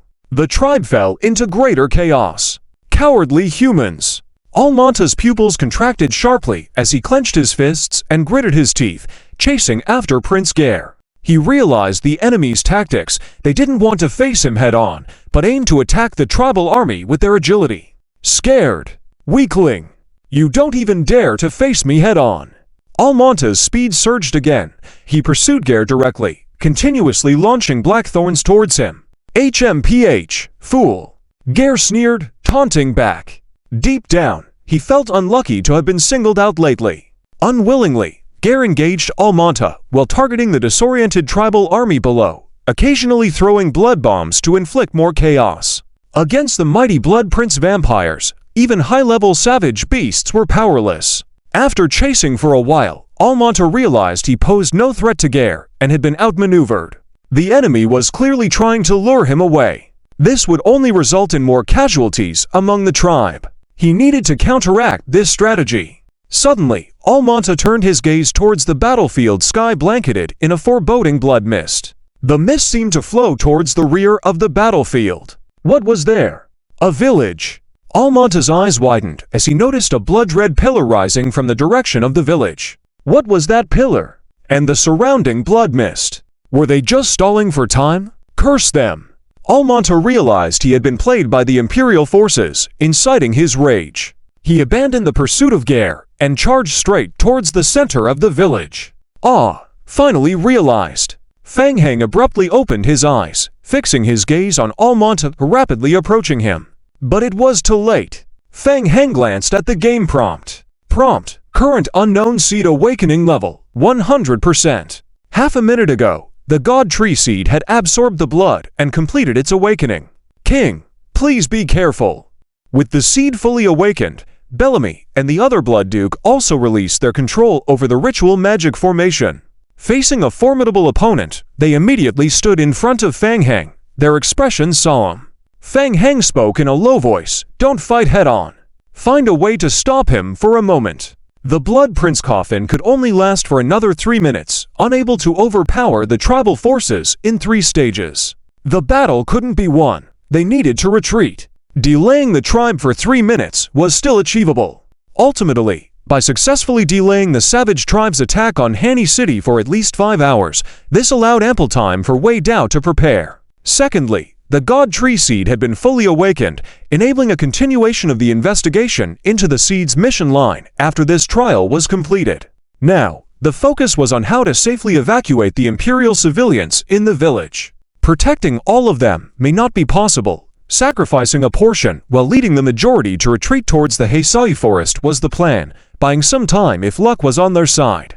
Quickly weighing his options, Fang Heng instinctively looked down at the Blood Prince coffin. Inside lay a crimson seed. After the Blood Awakening skill catalyzed it, the God Tree Seed now bore a dazzling crimson hue. Fang Heng reached out and held the seeds from the coffin in his palm to observe. A game prompt appeared on his retina. Prompt: you have obtained a special item. Seed of the Unknown Divine Tree Awakened.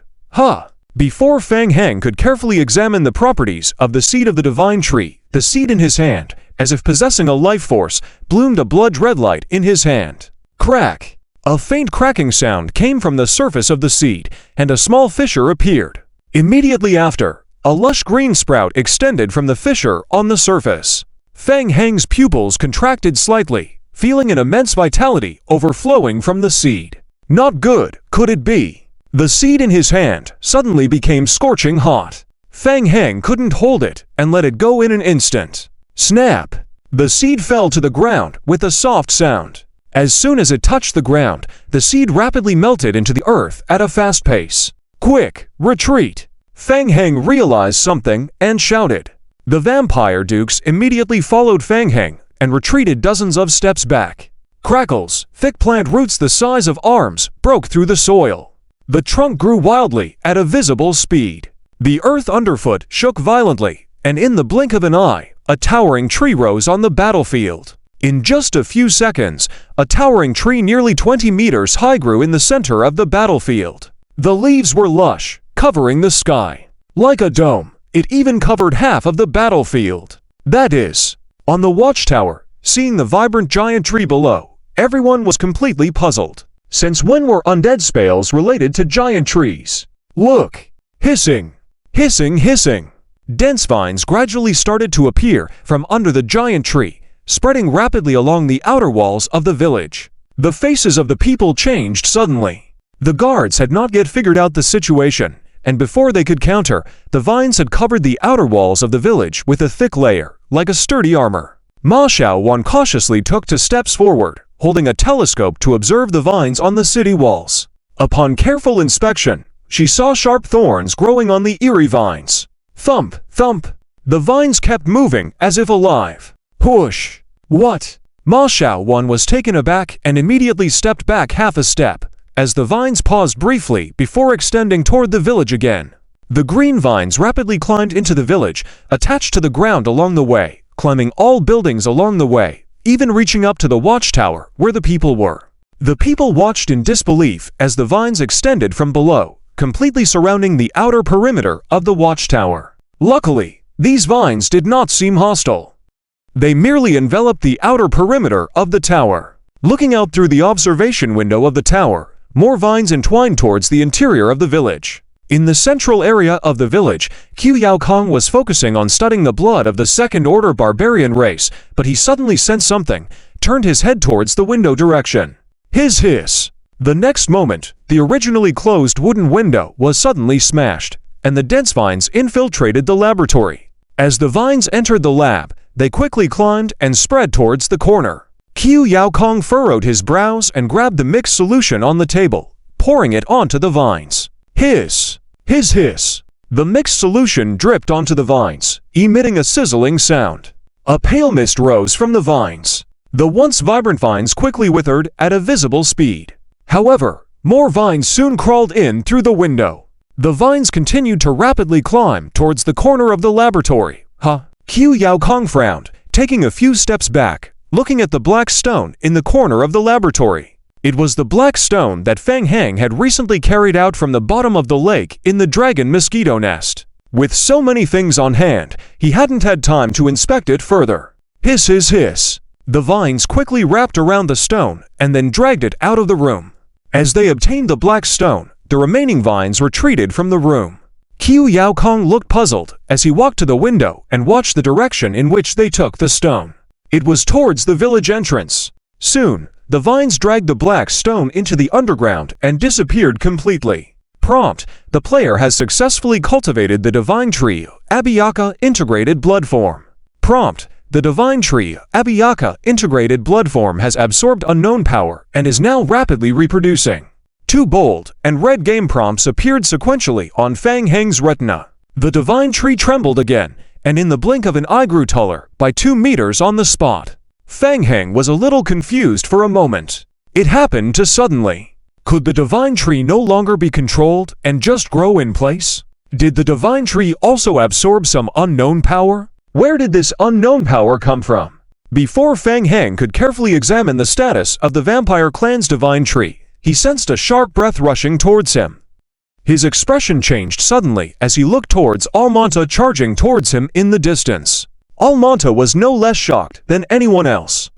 How could this towering giant tree that grew in an instant be explained? Hiss! Hiss, hiss! While charging forward, 2 sharp vine spikes suddenly sprang from the underground on both sides in front. The long thorns of the massive vines swiftly stabbed towards Almonta. Almonta's agility was exceptional, dodging several vine attacks in succession and moving forward. Sharp spikes continued to emerge from the ground, aimed at him. Suddenly, Almonta's pupils shrank. The area ahead was already occupied by densely grown vine spikes, nearly blocking his sight. Hiss! Hiss, hiss! The dense spikes left Almonta with no room to dodge. Fighting hard was the only option. In Almonta's 3rd stage enhanced state, his skin's keratin layer defense was extremely confident. He charged forward directly. Thud! The thorns hit Almonta's right chest heavily, causing a harsh, unpleasant sound as they scraped against the outer black keratin layer of his skin. Almonta was heavily pushed back by the vines, his body momentarily stagnant. Hoo! Subsequently, dozens of dense vines rushed towards him. The thin vines wrapped around Almonta's wrists and ankles. More and more vines entwined his body, tightly wrapping and immobilizing him. Resolved! Above the watchtower, on the side of the Empire, a group of people held up telescopes to stare in the direction of where Almonta was. Unconsciously, cold sweat dripped down their foreheads. What kind of terrifying magic was that? The 3rd stage magification of the barbarians was actually resolved by the undead mage as well. Fang Heng also hovered in midair, looking at the spot not far away where Almonta was dragged underground. His eyebrows raised suddenly. Boom! A dull explosion echoed from underground. Immediately following, dozens of huge black crystalline formations jutted out from the ground. Suddenly, a black shadow darted out from the cracked ground. After escaping the confinement, Almonta quickly darted toward the rear. Blood flowed down through the cracks in his skin. What kind of terrifying power was that? Almonta rarely felt fear as he did now. After being dragged underground, the immense pressure nearly squashed him into a pulp. In addition, the corrosive mucus secreted from the barbs even affected the dark keratin layer on his body. The 3 blood vampire princes couldn't help but look back at the towering tree next to Fang Heng. They could feel a powerful life force emanating from the raised tree spikes, as well as an aura similar to that of the blood vampires, but also subtly different. Gale saw Almonta severely injured and trying to escape, and sternly ordered, "Stop him." The 3 blood vampire princes joined forces and densely filled the area in front of Almonta's escape direction with a large number of blood-colored explosives. Boom! Boom, boom, boom! Amidst the explosions, Almonta, covered in black thorns, rushed out in another direction. Suddenly, the 3 blood vampire princes suspended in midair stopped in their tracks, their forms gradually becoming faint. Gale's expression turned grim as he muttered under his breath, "Humph, he's just lucky." Note: your skill summoning time has ended. Note: Blood Vampire King's coffin is undergoing reverse summoning. As the prompt sounded, the Blood Vampire King's coffin slowly disappeared into the ground again, and the blood vampires summoned along with the coffin also gradually dissipated. Almonta quickly fled.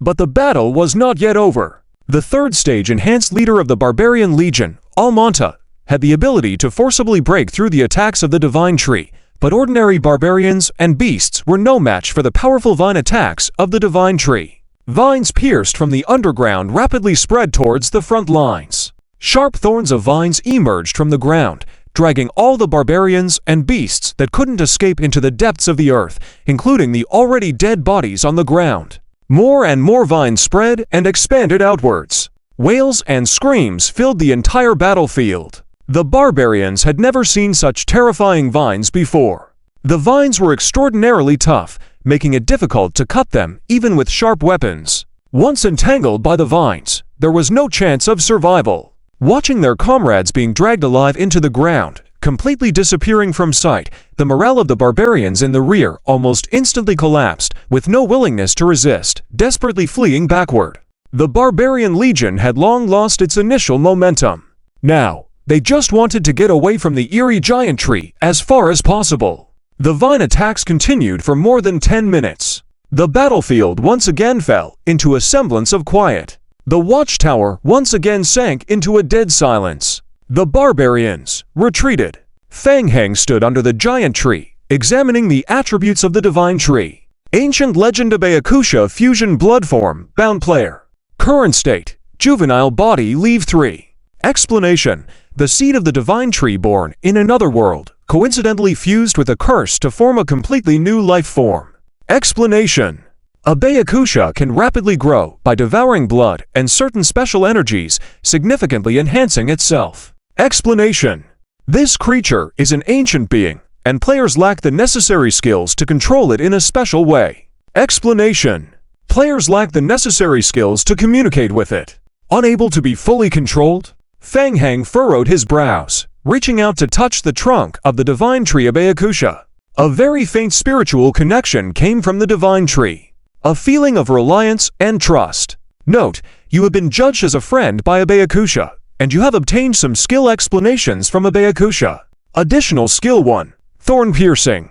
Skill Description: the Divine Tree can perform piercing attacks using thorns. Additional Skill 2. Photosynthesis. Skill Description: through photosynthesis, it can rapidly restore vitality, increase the life value and defense capability of the giant tree, clear negative effects on target units, and quickly restore the health of target units. Additional Skill 3. Blood Nutrient. Skill Description: after a special mutation, Abeakusha can wrap targets and drag them into the ground, absorbing their blood nutrients. Additional Skill 4. Rapid Growth. Skill Description: Abeakusha can achieve rapid growth by absorbing a large amount of blood or certain special energies in a short period of time.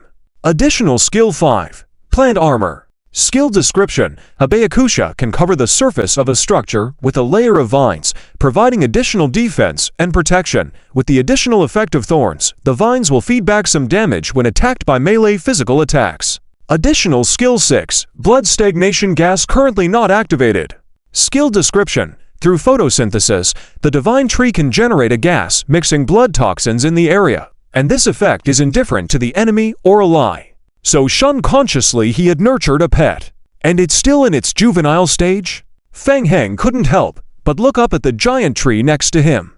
Such a big tree, and you're saying it's still in its juvenile stage? Upon careful thought, Feng Heng felt a bit troubled. While the Divine Tree was strong, it seemed like there was no way to transplant it, after all. Note: Player Domain Quest: The World of Wan Sen has optional branch changes. Optional branches for the quest: please try to grow Abeakusha into an adult form. To obtain more information about the Forest of Wan Sen, simplified, it is recommended to choose this task branch. Seeing the game prompt once again, Feng Heng contemplated in his mind.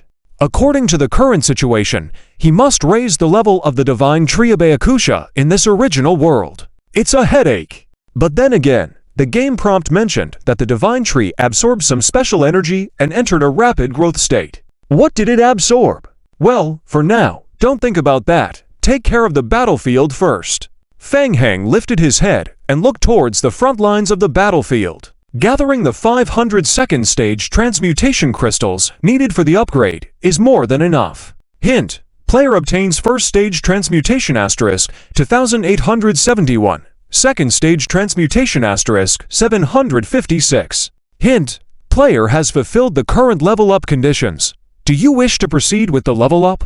Hint: player's level has advanced to LV 28, and due to player's talent skills, player additionally gains 253 zombie puppets. Hint: player's current zombie puppet count 1518. Hint: to advance player's character level to the next stage, it will require consuming 1000-second stage transmutation crystals. As the main hints disappear on the retina, the ground around Fang Heng's feet begins to constantly roll. The newly born zombie puppets crawl out from the pierced vines, swaying unsteadily behind Fang Heng.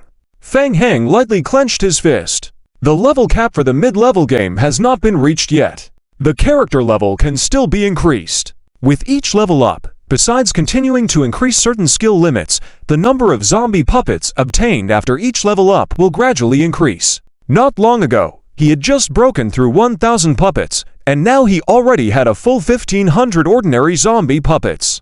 Upon returning to the prison, he could find a way to transform a batch of liquors, adding a wave of combat power. Besides that, Fang Heng looked at the game hints. When players reach level 10, they can undergo the first talent upgrade enhancement. From some leaked information, after the first enhancement, there is a second one. But information regarding talent enhancement is scarce, with rumors that it may be triggered when the level reaches 30. Currently at level 28, it should be coming soon. High in the sky, 3 teams of Imperial Griffins maintained a vigilant flight formation. Under Tang Mingyu's insistence, Tang Mo led the elite Griffin squadron to the village for reconnaissance. From a distance, the team saw a large group of barbaric beasts on the ground ahead. "Your Highness, we have reached the limit distance. If we get any closer, we will be targeted by the barbarian eagles." It was the first time the players accompanying Tang Mingyu had seen such a massive war scene, and witnessing the vast swarming beast horde made them secretly alarmed. Wei Dao wiped sweat for Fang Heng in his heart. Milhao whispered, "Fang Heng has always possessed strong personal abilities. Since he has received the game hint about the barbarian tribe attacking the village, he should make effective countermeasures." Tang Mo surveyed the distance, pondered, and said, "It seems like the barbarians have already caught the attention of the village. We should consider giving them a taste of their own medicine." "Captain Wendon, what do you think?" The elderly mage captain, wearing high-level robes, gazed towards the rear of the barbarian army and nodded. "Your Highness, we can unite to cast a forbidden spell to cause some trouble for the barbarian army." Just as they were speaking, Wendon furrowed his brows. The other mages also showed a slight change in expression. What was that? Everyone turned to look into the distance, feeling a sense of doubt. That eerie power. Suddenly, a blood-red pillar of light rose from the direction of the village. Boom, boom, boom. In the further distance, a series of dense explosions reverberated. Even though they were riding on the backs of the griffins, they could still feel the intense tremors in the faraway earth. Everyone was puzzled. What was that? The barbarians? Wendon looked uncertain and shook his head. It doesn't seem like it. The fluctuation of that power is very peculiar, unlike anything we've ever perceived. Tang Mingyu and the others exchanged glances, noticing the different colors in each other's eyes. Blood race. Did Fang Heng utilize the power of the blood race? In this trial environment?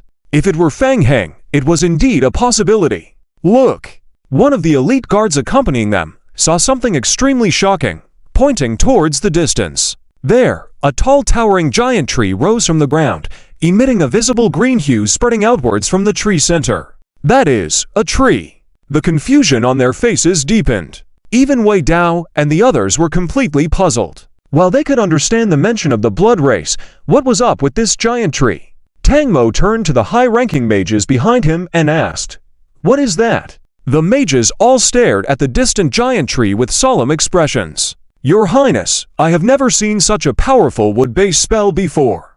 Judging from the casting effect, it is definitely a powerful spell belonging to the Forbidden's category." Forbidden spell? Tang Mo opened his mouth and looked towards the forefront of the battlefield, whispering to himself, "Is there a roaming mage in this village capable of independently casting an unknown forbidden spell?" The situation ahead remained unclear, and Tang Mo dared not easily bring people closer for further inspection. In a brief moment, the giant tree on the battlefield had grown lush with branches and leaves. The entire area, including the village, was gradually covered in greenery. Following that, the entire barbarian legion ahead fell into great chaos. An elite guard looked towards the front in disbelief, saying, "The barbarians are fleeing." Starting from the front, chaos began to emerge in their ranks, quickly spreading through the entire legion, and the entire team began to retreat rapidly. The barbarian army was swiftly scattering. "It's a good opportunity." Tang Mo narrowed his eyes, turning to the few high-ranking mages accompanying him. "Several of you, while the enemy is in disarray, use large-scale forbidden spells to cut off their retreat." "Yes, Your Highness." The 5 members of the mage team responded in unison, focusing their energies to jointly set up a massive forbidden spell. Tang Mingyu and the players participating in the trial still did not understand. They exchanged frantic glances. What was happening in the village? Did Fang Heng choose not to retreat? What about that rapidly spreading green forest? How did the barbarians suddenly disperse? Before Wei Dao and the others could make sense of their thoughts, a series of game hints appeared in their retinas. Hint: players led the village in repelling the Almonta Barbarian Legion. Hint: mainline task changing. Hint: calculating. Hint: players' trial task, Barbarian Invasion, has been completed in advance. Players' trial task score has significantly increased. Hint: this trial's rating has been raised to A, and the player team can choose to complete this trial early and exit the trial. Hint: before the trial time ends, players can continue to stay in the trial to explore subsequent tasks and increase the trial rating. Hint: continuing to stay in the trial might lead to a decrease in trial rating or even trial failure. Hint: players gain an additional 10 hours of trial time. Players' remaining trial time, 25 hours. The sudden appearance of the game hint stunned all players. They instinctively looked down towards the chaotic and fleeing barbarians below. What did this mean? Did they really win? Did the barbarians truly flee? A dense meteor fireball fell from high altitude, causing massive damage to the scattered barbarian teams. The fleeing barbarians had no time to care about Tang Mo and the others in midair. Half an hour later, the battlefield fell into calmness again. Centered around the village, a layer of green vines covered an area of 500 meters in radius. In the high altitude, the teams looked at each other again. The strange green area ahead felt full of ominousness. Should we go down and take a look? Yes, let's go, and be careful. After waiting for more than half an hour, the griffins flew a few circles in the new forest outside at high altitude before landing at the edge of the vine forest. The front had turned into a forest covered with vines and tree roots. The members of the mage team couldn't help but feel a chill. A terrain-type spell of wood attribute? Why does it look so eerie? The team hesitated on whether to enter the forest when suddenly the vines and roots in front moved quickly, creating a path for them. Tang Mingyu's eyes lit up as she immediately recognized the figure walking out of the passage. Mr. Mo. Mo Jiawei, who had seen the griffins flying in the high altitude from the watchtower previously, assumed it might be Imperial people investigating, possibly including Wei Dao and others, so he came to take a look. Boss Wei. As Mo Jiawei saw Wei Dao and his group, he visibly relaxed and then shifted his gaze to Tang Mo and the few high-ranking mages. Everyone looked at Mo Jiawei, expecting a reasonable explanation from him. Since there were outsiders present, Mo Jiawei couldn't figure out the relationship between these people and Wei Dao's group, nor how to explain the large commotion they had caused. A lot has happened, let's just return to the village for now. Mo Jiawei decided to take a few people back to the village first. Okay, thank you. Through the densely covered forest of vines, the vines that had blocked the way in front of everyone kept avoiding them, creating a narrow path. This seemingly ordinary scene left the members of the Imperial Mage team in awe. Such a powerful wood-type terrain spell. Normally, area-type transformation spells had time limits, so a spell that could permanently alter the environment was extremely rare. They hadn't expected the spell to still be in effect. Seeing the giant tree appear before their eyes, they naturally didn't think it was just a tree. For thousands of years, the Marhead Empire had a fixed conception that they believed must have been a very powerful legendary mage who had helped them fend off the barbarian invasion. The barbarians were formidable, but whenever humans faced great crises, someone would step up to save the people. And this wood-type magic seemed to possess a special power they had never seen before. Was it a modified form of magic? The Imperial mages marveled and whispered to each other as they saw the one controlling the spell behind them. The vice president of the Mage Association, when done, couldn't help but exclaim, I never thought I would witness a permanent terrain magic that can only be encountered in theory today. My knowledge of magic is limited. The path of magic is endless. Listening to the Imperial Mage's discussion, Tang Mo silently nodded. He couldn't help but ask, Mingyu, may I ask which mage constructed this magic? Ahem. Tang Mingyu also heard the mage's conversation and coughed lightly, feeling somewhat embarrassed. In some ways, Fang Heng was indeed quite strong. But these mages were praising Fang Heng beyond measure, calling him a genius mage, a legendary mage, the creator of permanent magic, which left Tang Mingyu and the others dumbfounded. They had never heard of Fang Heng knowing magic. Did these natives misunderstand something? Tang Mingyu naturally wouldn't expose her teammate and forced a smile, saying, he's a friend, just a friend. That's great, Mingyu has such a reliable friend. This time your friend resisted the barbarian attack and has greatly helped the Empire. Tang Mo reassured her and said, you can rest assured that your friend is my friend, and I will definitely strive to gain more support from the Empire for him. Passing through the dense vine forest, the group saw Fang Heng standing under the giant tree. Fang Heng was feeling troubled at the moment. The village had been completely occupied by the sacred tree, Abakashina. He had tried many times to communicate with Abakashia, but with little success. He could only sense a small part of the emotions emanating from Abakashina. At least for now, he hadn't found a way to carry out the transplant. And Abakashia seemed to enjoy this place and was a bit resistant to the idea of transplanting. Not to mention transplanting across worlds. Headache. Abakashia felt to Fang Heng like a child who had just gained consciousness, very emotional. Fang Heng was trying to establish a deeper bond with Abakashina to see if he could persuade him to relocate. The Imperial Guard standing behind Fang Heng also didn't dare to speak loudly. They realized that the power the undead mage controlled was entirely beyond their capabilities. Ninth Prince. Seeing Tang Mo coming under the protection of the mage team and guards, Harper, a member of the Imperial Guard, brightened up and immediately stepped forward to greet him. The others hadn't seen Tang Mo before, but upon seeing Harper's reaction, they realized Tang Mo's distinguished status and also came forward to salute. Hello, I am Tang Mo. Tang Mo approached and observed the masked figure of Fang Heng. He hadn't expected the legendary mage who cast powerful forbidden spells to be so young. Tang Mo's admiration for Fang Heng grew even more. A powerful recluse mage. Perhaps he didn't want to reveal his true identity. Thank you for assisting the Empire. Fang Heng looked at the well-dressed young man standing before him, the ninth prince of the Empire. Hint, the player successfully resisted the invasion of barbarian tribes, and the Empire's prestige has increased to friendly, activating the Empire merit system. Hint, the player has obtained 50,000 merit points. Fang Heng's retina displayed a row of exchange columns. Quickly scanning the exchange columns, Fang Heng discovered that most of the items that could be exchanged were supplies, weapons, and soldiers. If the Empire's friendliness is increased again, more exchangeable items can be unlocked. Huh! Fang Heng's eyes widened suddenly. Province. For just 1,000 merits, one can obtain a small piece of land from the Empire, become a lord, and have the authority to recruit soldiers, only needing to submit taxes to the Empire annually. The village has already been taken over by the Divine Tree, making transplantation impossible for now. However, exchanging for a fiefdom might be a good idea. Becoming a lord might help alleviate some troubles. Looking at the village with vines covering the walls and houses behind him, Fang Heng said, this place probably can't be inhabited for the time being. I hope to apply to the Empire to become the lord of this fiefdom.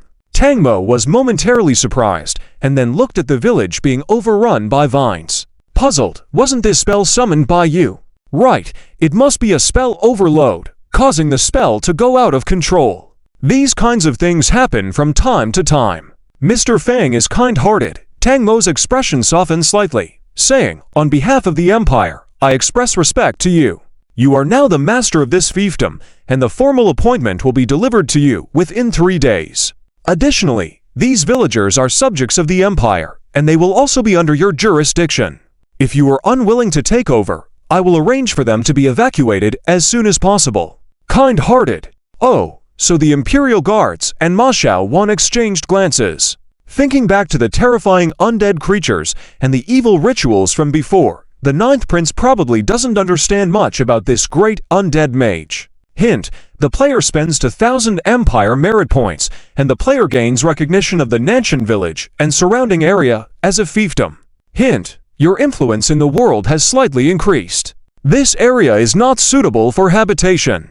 Please help evacuate the villagers. Feng Heng nodded satisfactorily. The divine tree is now a bit more secure. Considering the worst-case scenario, he might not be able to transplant the divine tree even after completing the trial. Should he just leave the divine tree Abakaya here? After completing the trial, he could obtain the blueprint of Space Rift and figure out a way to quickly upgrade the Space Rift device to enter into the mid-level game directly, then return to solve the transplantation issue. No, the plan is too risky and unstable. Even with the blueprint, building and upgrading the Space Rift device may encounter obstacles, and there is no guarantee of a smooth completion in time.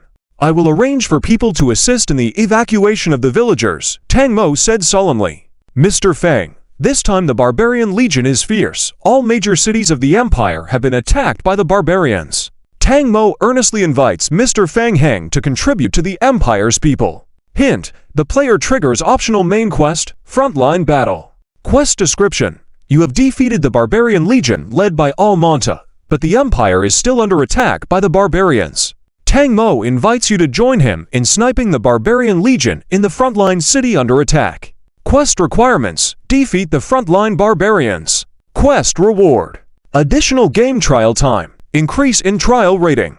Feng Heng blinked. Go to the frontline battlefield? But can he really confront the barbarians on the front line? The third stage of the barbarians is too terrifying. Winning before was probably just luck, relying on the power of the divine tree to suppress them. The divine tree cannot be transplanted now, so bringing it to battle is impossible. Using the power of the blood race is also not an option. The blood vampire king's sarcophagus has just been summoned, and the cooldown has restarted. Moreover, awakening the vampire prince immediately after a battle will greatly reduce his combat effectiveness. In addition, the barbarians are already in full-scale war with the Empire. By the time his skills cool down, everything would have settled. Regardless of the perspective, rejoining the battle is not a good choice. There may be some benefits, but they are few. Feng Heng showed a troubled expression. Vice President Wen Dun of the Mage Association standing behind Feng Heng spoke in a deep voice. Your Highness, you probably do not understand. A spell going out of control can have severe consequences. It might require some time for recovery and rest to restore strength. The damage to mental strength is not like physical injuries, and the damage from forced combat is even more terrifying. Ah, I see. My apologies for being presumptuous. Please don't mind. Tang Mo looked at Feng Heng with a repentant expression. Having such a powerful legendary mage who could single-handedly resist an entire barbarian army, Tang Mo really wanted to persuade Feng Heng to help the Empire. Tang Mo looked sincere. Since you have suffered such serious injuries for the Empire, I am deeply troubled. How about returning to the Empire with me to recuperate? The Empire will spare no effort in assisting you in treatment. Hint: the player triggers optional mission, Empire Under Dark Clouds. Mission name: Empire Under Dark Clouds. Quest description: despite the external attacks of the barbarians, there is still a sense of gloom shrouding the Empire internally. Please return to the Imperial capital to conduct a thorough investigation and attempt to trigger follow-up tasks. Mission requirements: find the trigger for follow-up tasks. Upon seeing the mission prompt, Feng Heng found it somewhat inexplicable. Then he realized this might be a hint provided by the game. The starting point of the next stage of the main quest is likely in the capital city.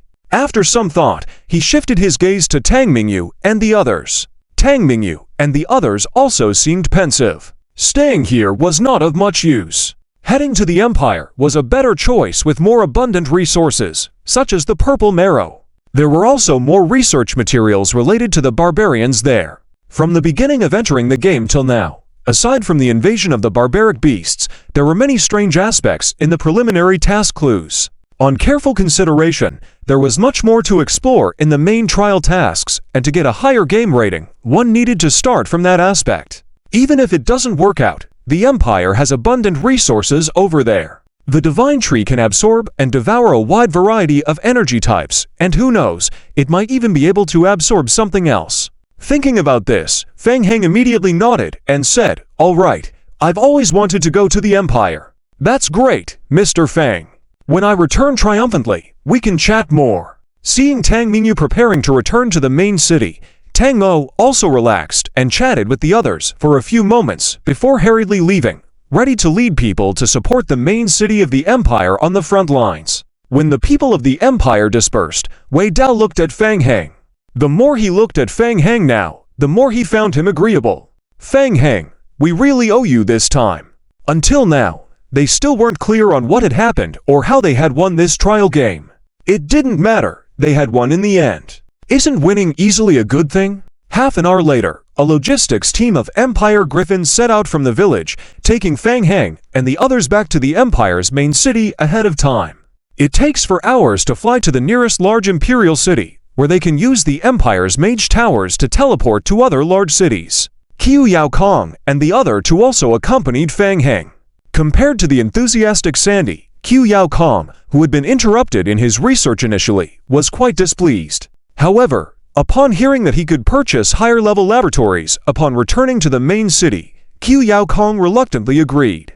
With the mission successfully completed, everyone's nerves relaxed slightly, and they roughly recounted the events they encountered after parting ways. Leave the front lines to the Empire. Even if we went over, it would be difficult for us to make a difference. Returning to the city to explore the main mission is a better choice. But we need to be more careful. There are few players in the western villages of the Empire, but it's different after entering the main city. There, we will definitely encounter many players. It would be troublesome if we were recognized. I understand. Tang Mingyu nodded repeatedly. It's not easy to come on a trial like this. We should try to score the trial higher, right? The players were all in good spirits. After all, following Fang Heng's lead had made the journey easy, with at most some mental stress along the way. Although the higher the final trial rating, the more rewards received. This time, everyone's original expectation was just to pass. Now that they had passed, and even achieved a grade trial rating, Tang Mingyu felt that there was still room for improvement. She continued, Tang Mo just told me that he will lead the Empire's mage team to the front lines of the Empire to support, and is expected to return to the city only after this barbarian invasion ends. We still have some spare time. Milhofer looked at everyone and asked, so, what aspect should we start investigating next? Art, research, making money. Sandy, Qiu Yao Kong, and Tang Mingyu almost simultaneously chimed in. Sandy's voice sounded excited and upbeat, while Qiu Yao Kang's was more subdued. Hey, what are you all talking about? Fang Heng, you come and judge. Sandy looked a little unhappy as she glanced at Fang Heng. She felt that as someone chosen by the god of art, Fang Heng should be able to give a clear judgment. Fang Heng felt a headache coming on. These three didn't seem very reliable. Wei Dao shared the same sentiment and cast a slightly dissatisfied glance at Tang Mingyu. To game characters causing trouble were one thing, but what was Tang Mingyu getting mixed up in? Wei Dao cleared his throat and brought the group's focus back on track, nodding and saying, currently, there are still many mission lines we can explore, such as the secrets of the High Say Forest, the secrets of the underground caves, the coffin Fang Heng obtained from the cave, and the black stones found at the bottom of the Dragon Mosquito Nest Lake. The group couldn't help but start thinking along Wei Dao's train of thought. Fang Heng also narrowed his eyes, having already figured out the starting point for the next phase of investigation. Black stones. Milhofer furrowed his brow and asked, Wei Dao, do you think all these things are related to the barbarian invasion? I have a feeling they are. In any case, let's investigate. Wei Dao looked at Tang Mingyu. What do you think? I think you're right. Tang Mingyu nodded repeatedly on the surface, but a hint of perfunctoriness lingered in her heart. She had paid the money. She was the boss. However, she still wanted to make money. Of course, she couldn't be too obvious about slacking off. Thinking of something, Tang Mingyu squinted her eyes with a smile as she looked at Wei Dao. As an empress of the empire, I have access to many special areas. I suggest that we divide the work in advance, take action immediately upon entering the main city. What do you think, Dao Zong? Wei Dao nodded. That's good. The internal danger level of the city is relatively low, and splitting up can buy us more time. Great. Tang Mingyu's eyes lit up. Subsequent actions will definitely require financial support. I'll be in charge of making money. In this wave of defeating the barbarians, Feng Heng had collected some rare materials from a small part of the barbarian beasts' bodies. Even though it was just a small amount, it would be enough to exchange for a decent sum in the Empire. Additionally, the barbarian ears could also be exchanged for merits at the Empire. Feng Heng! Feng Heng! Hearing about dividing their actions, Sandy suddenly became interested and raised her hands excitedly. Look at me! Look at me! I have a great idea! What? The Imperial Royal Library! Look! Look! This is a brochure I found in the village. Sandy pulled out a tattered promotional brochure from her pocket. The brochure had several dark spots on it, making it look like it had been used as a table leg prop. All right, we can go check it out. There are significant differences between intermediate level games and beginner level games. First is the players. The majority of players who enter intermediate level games are much stronger than those in beginner level game worlds. After all, they actively choose to enter intermediate level games, so their overall quality is relatively higher. In terms of player numbers, the total number of players in intermediate level games is approximately 1/3 of that in beginner level worlds. However, in terms of player density, as there is no concept of mirrored world servers in intermediate level games, the player density is only slightly lower than in beginner level games. Upon entering the Empire, one can expect to see many players. Due to the special nature of the trial tasks, Wei Dao repeatedly reminds everyone to be more careful and protect their identities from being exposed. Everyone rides Imperial Griffins to enter the main city's breeding ground. The city lord has been informed of Tang Mingyu's news immediately and comes to greet the group in advance. Everyone immediately begins their actions as previously discussed. Under the escort arrangement of the city lord, Feng Heng and Sandy, along with 2 others, head to the Imperial Royal Library. Leading them is one of the city lord's chief guard knights, a woman with long golden hair named Nicole. Nicole guides Feng Heng and the others into the Imperial Library. Respected guests, the first floor of the Imperial Library is open to Imperial commoners, the second and third floors are open to nobles, and the fourth and fifth floors require special admission permits. From the first moment she saw Feng Heng, Nicole sensed a strange scent from him.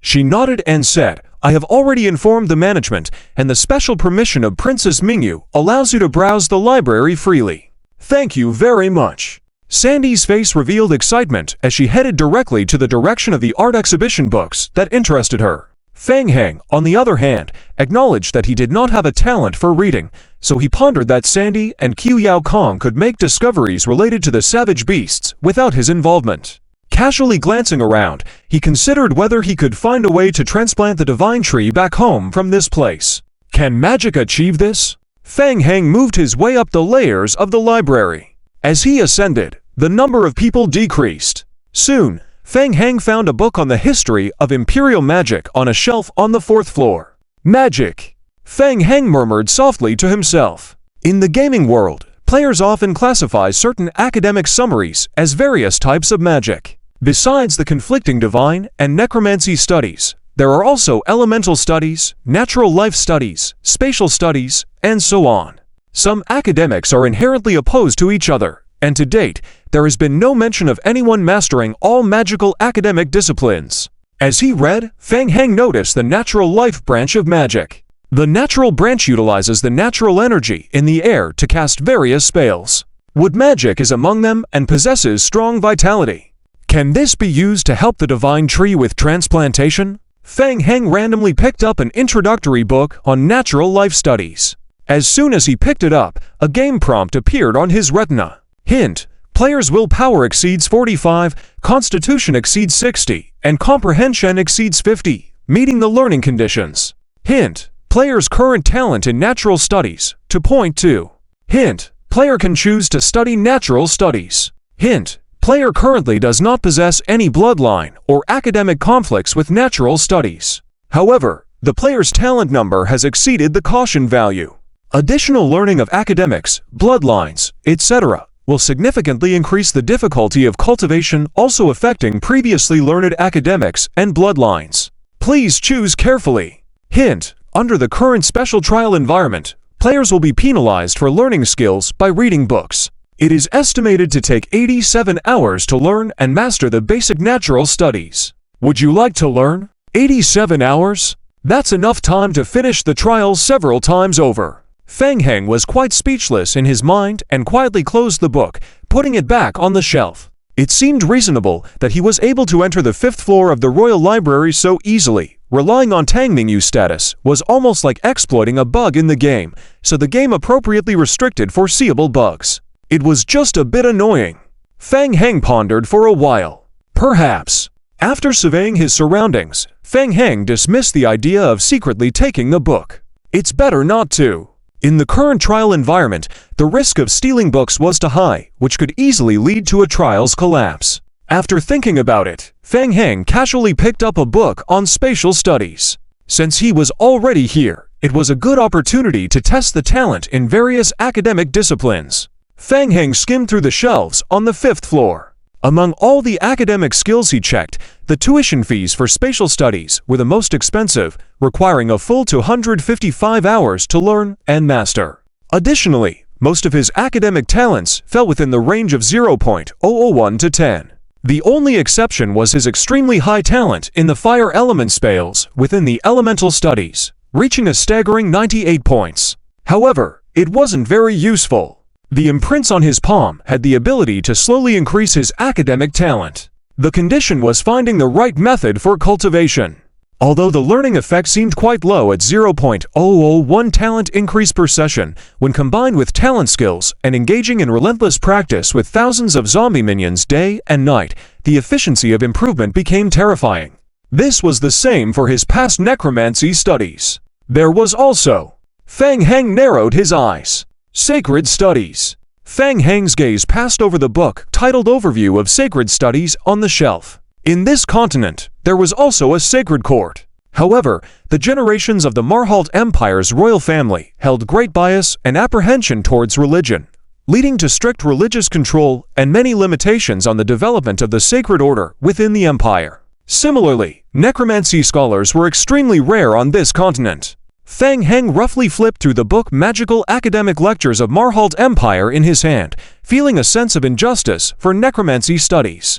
Under some people's intentional promotion, necromancy studies on this continent had faced malicious misinformation, even being considered a symbol of disaster. Disaster? What nonsense! Feng Heng felt very upset.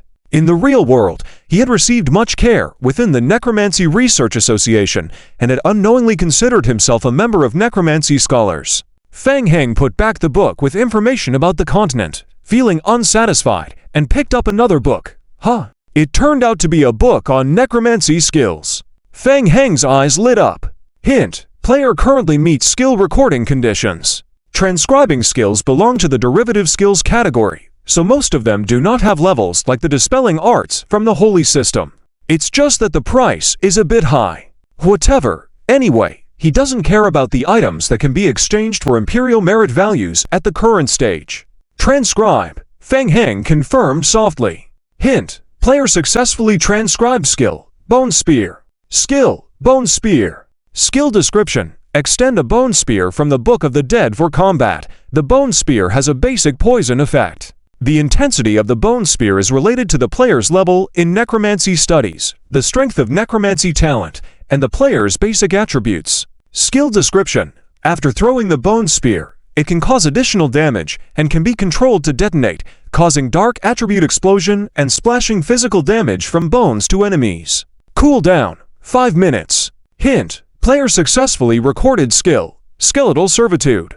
Skill, Skeletal Servitude. Skill description: summon a skeleton warrior from corpse bones to fight for you. Intensity is related to the player's level in necromancy studies, the strength of the necromancy talent, and the player's basic attributes. Cooldown: 3 minutes. Hint: player successfully recorded skill, Bone Wall. Skill, Bone Wall. Skill description: summon a bone wall to block damage. The bone wall lasts for 30 seconds. Intensity is related to the player's level in necromancy studies, the strength of the necromancy talent, and the player's basic attributes. Cooldown: 2 minutes. Having just transcribed 3 skills, Feng Heng heard slight footsteps behind him. Feng Heng raised his head, turned around, and looked at the old man walking towards him. Lundorf had a gentle smile. He had been observing Feng Heng for a while. Most of those who could enter the 5th floor of the library were high-level mage elites, recognized by the Mage Association. But he had never seen Fang Heng before. In addition, the mask on Fang Heng's face was particularly eye-catching. Seeing Fang Heng reading books related to necromancy, Lundorf couldn't help but feel a stir in his heart and walked over. "Hello, young scholar. I am Lundorf, the honorary president of the branch of the Griffin City Magic Society." Fang Heng nodded at the old man. "Hello, I am Fang Heng, a necromancer." Lundorf was about to say something when a young man hurried in from outside, looking anxious, saying, "President, there's trouble on the 3rd floor." "Trouble?" Lundorf furrowed his brows. What kind of place is the Imperial Royal Library? Could there actually be trouble there? "Sorry, I have to leave for something. If you don't mind, we can talk later." Lundorf nodded at Fang Heng, gesturing to the young man who followed him as they hurried away. Fang Heng watched them leave and suddenly had a bad feeling. Trouble? Could it be that kid Sandy? Can't be, right? Fang Heng muttered to himself, rubbing his chin. He felt he shouldn't deceive himself. Most likely it was Sandy. Taking a step, Fang Heng followed the two men downward. Just as they reached the 2nd floor, Fang Heng suddenly felt a headache. He heard familiar shouts. "What are you doing? Why are you blocking us? What right do you have to stop me? If I remember correctly, this is the Royal Library, isn't it? Let me tell you, we were invited here by His Majesty the Moon. Do you dare to offend His Majesty?" As usual, Sandy didn't care that it was a library and continued to make a scene, shouting and yelling. "Hey, I'm not leaving. What's the matter? Are you bullying us outsiders? What's this about approval or not? Isn't it all up to you? How? Are you planning to rebel?" Approaching the crowd, Fang Heng couldn't help but be surprised. It wasn't just Sandy, who was surrounded on the 3rd floor of the library, but also Victor. Sandy grew bolder, looking like he was standing up for Victor. More and more mages were attracted, whispering and gossiping as they crowded around. When Lundorf arrived, the crowd quieted down, making way for him. Lundorf looked at the crowd and asked, "What's going on?"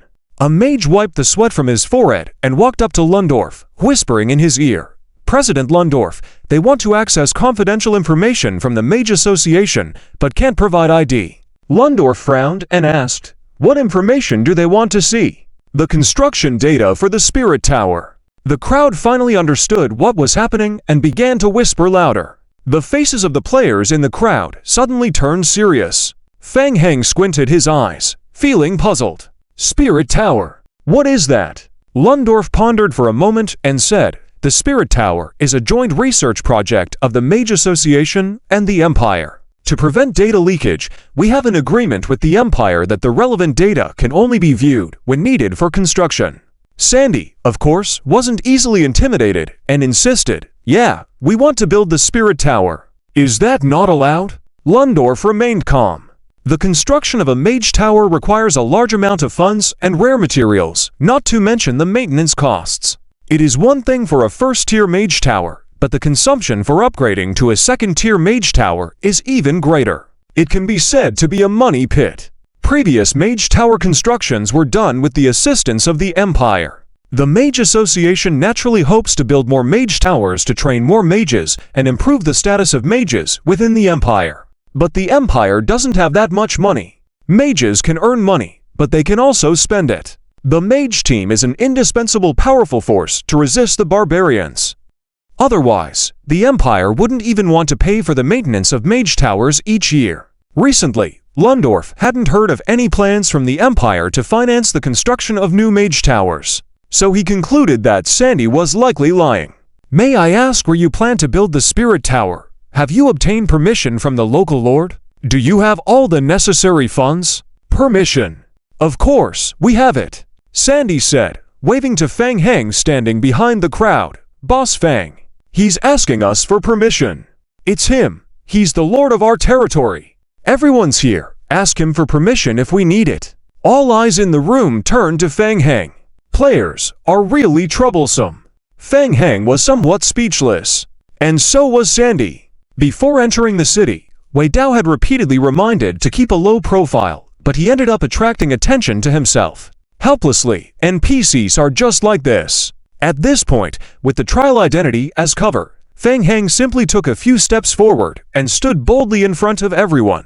The crowd was secretly suspicious. Such a young lord.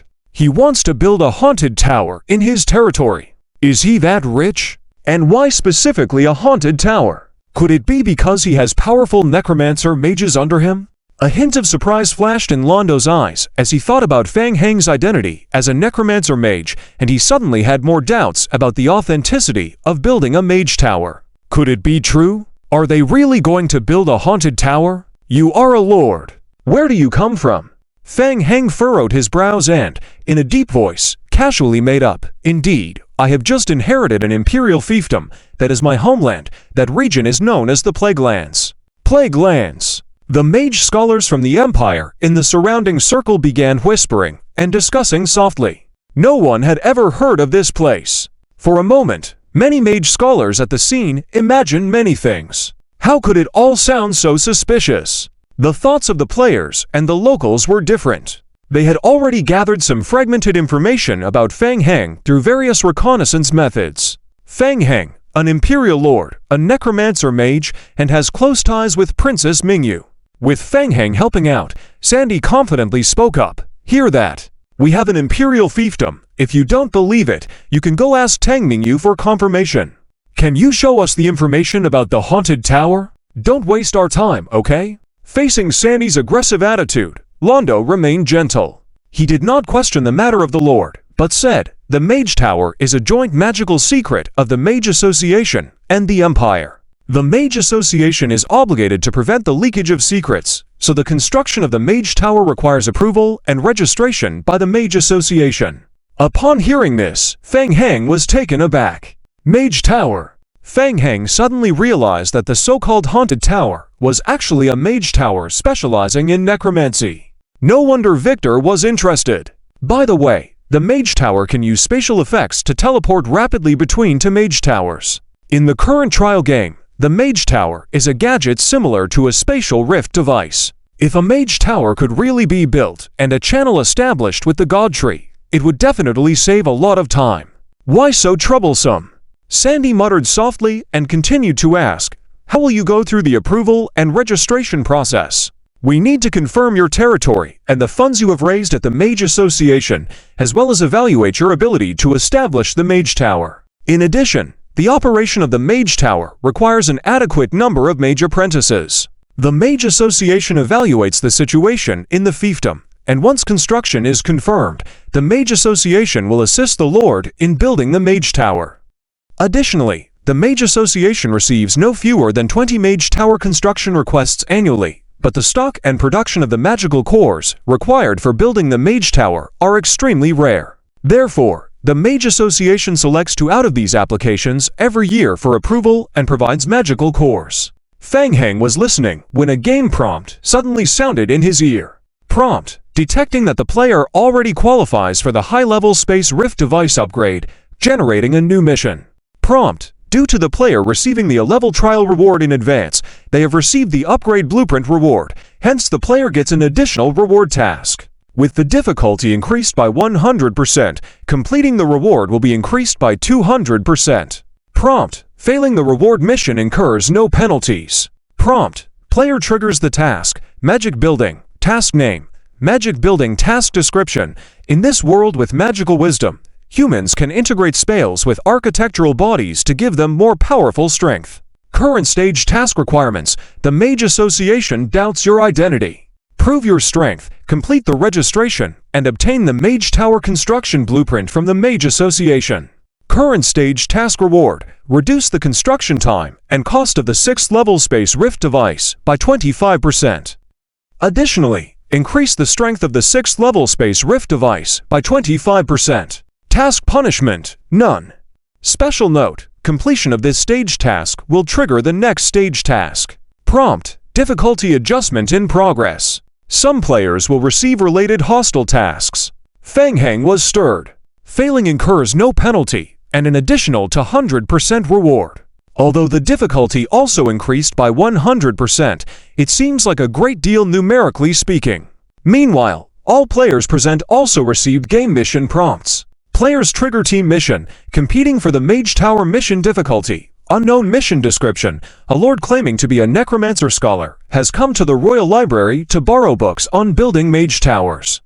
He will become a strong competitor for you to build a mage tower. Mission requirements. Request an assessment of your qualifications and capabilities to build a mage tower from President Londo and defeat Fang Heng in the capability evaluation, preventing him from obtaining the mage tower blueprint. Mission reward. Random a-level mission reward. Upon receiving the mission prompt, the faces of the players on site changed slightly, looking at each other. Sure enough, this undead lord also came for the mage tower. When they saw Victor and Sandy trying to extract information about the mage tower earlier, the players had already become alert. For players, the mage tower was a tempting prize. Needless to say, if they could obtain a mage tower, they could gain enormous benefits. However, the difficulty of obtaining a mage tower was also extremely high. Originally, these people were all competitors. But now that the team mission has been triggered, everyone's interests are aligned. Stop Fang Heng. Many people have turned their gaze to one of the players, Duan Changbin. Yesterday, a sudden barbarian invasion incident occurred, and many player teams and guilds mobilized manpower to support the front line for the mission, leaving behind mostly players with tasks to complete or insufficient strength. Not long ago, Duan Changbin had just made a breakthrough and was taken on as a student by the deputy head of the Griffin City Mage Association, so he couldn't leave. He was considered one of the top players among all those present. Duan Changbin calculated silently in his heart, took a few steps forward, stood in front of Fang Heng, and looked at Fang Heng. Lord, there's no need to be in such a hurry. There are very few undead mages in the association, and many of us have questions to ask you. Oh, questions. Fang Heng's gaze shifted towards the newcomer. Under the mask, his expression became somewhat serious. Trouble. He figured the player's task was to hinder him from obtaining the blueprint for the mage tower construction. In a short moment, several thoughts crossed Fang Heng's mind. Duan Changbin then turned to President Lundawo. President, we request an assessment of Lord Fang Heng's abilities by the Mage Association to confirm if he is qualified to build the mage tower himself. Assessment. A fight. Fang Heng reached out his hand. A dark book of the dead appeared in his palm, and he turned to the deputy head Lundawo. President Lundawo, do you approve of this ability assessment? After a brief contemplation, Lundawo replied, Mage Association ability assessments usually take place within the association. Most of the time, it's just a formality. He had already confirmed Fang Heng's lordship status as soon as possible and was prepared to find a reason to delay Fang Heng. If it was confirmed that Fang Heng indeed wanted to build the mage tower, the Mage Association would naturally be willing. Just in case there were complications. The ability assessment was a good excuse to buy time. Plus, he was eager to witness the strength of this undead mage before him. Undead studies were too rare throughout the Empire. Lundawo smiled gently. Of course, the Mage Association approves of this assessment. After the assessment, can we then view the blueprints of the mage tower? Lundawo sensed great confidence in Fang Heng's tone. Yes, if your lordship's identity is confirmed, you can fully access the blueprints of the mage tower. However, the allocation of the magic core will need to be decided after you provide complete application materials and through discussions between the Mage Association and the Empire. Lundawo said as he looked around, this is all the library, so to prevent the books from being affected, let's conduct the ability assessment in the square. What do you say, my lord? Okay. What? A fight broke out? Who is fighting whom? With an outsider undead mage, a member of our association. Necromancer type? Yes, over at the square, apparently wanting to acquire the blueprint for the ghost tower. Not sure how it escalated. Hurry, and go take a look. The news of the rare necromancer participating in the level assessment had caused quite a stir. Outside the library, more and more onlookers and members of the Mage Association gathered to observe. The game prompts appearing on Fang Heng's retina began another round of flooding. It was fortunate that he had obtained a special false identity under the trial, allowing his true identity as Fang Heng to remain hidden. Lundawo walked to the center of the square. The Mage Association ability assessment carries some risk. To ensure safety, as the referee for this trial, I will interrupt it at any time. The trial is conducted in rounds, lasting 10 minutes undefeated to pass the evaluation. Fang Heng looked at Lundawo. What are the rules for winning or losing? Admitting defeat, losing combat ability, or leaving the square results in defeat. Okay, Fang Heng nodded and looked at the novice mage on the other side. Can we begin? Lun Dawo announced solemnly. The trial evaluation begins. Fang Heng stood still. The Book of the Dead hovered at his side, emitting a faint dark light. Bone Spear Art. Fang Heng slowly drew a white bone spear from the floating Book of the Dead. Holding the spear, he felt a smooth touch. Fang Heng raised the spear in the air and swung it twice. Very handy. Just a bit light. Duan Chengbin didn't step up first. With a 10-minute assessment, they had enough time to observe and search for Fang Heng's weaknesses. Let the members of the Mage Association go first. On the field, not just Duan Chengbin, most people's gaze was focused on Fang Heng. The onlookers couldn't help but be amazed. They saw Fang Heng single-handedly charging straight at the novice mage on the other side, holding the bone spear. The speed was extremely fast. The novice mage moved agilely, leaping back a few steps, creating distance while wielding his staff. Wind Blade. Phoenix Dance. In the air, several faint blue energy blades condensed and swooshed towards Fang Heng. Fang Heng continued charging forward. The speed of the wind blade seemed particularly slow to him. Compared to a Blood Prince's Bloodthorn, it was much slower. Fang Heng didn't pay it any mind and continued to rush towards the novice mage, swiftly swinging the bone spear in his hand. Bang! Bang bang! The dense wind blade shattered one after another under Fang Heng's swings of the bone spear. What kind of operation was this? Gasps escaped the square. The wind blades were being cleanly cut by Fang Heng's bone spear. The novice mage was thrown off balance. Mage battles usually entailed casting spells at each other. How could he face someone who unreasonably charged up close? He panicked. Be careful! The novice mage was surprised to find Fang Heng suddenly disappeared right in front of him. Chi! Following that, a dry and raspy sound echoed. The mage's pupils contracted as a weak sensation spread throughout his body, feeling numbing on his right shoulder. Not a piercing pain, but a numbness. Not good. He's been poisoned. The mage realized it and lowered his head to look at the small white bone spear sticking out of his right shoulder, stained with fresh blood. You lost. Fang Heng appeared behind the mage, whispering softly in his ear. Bang!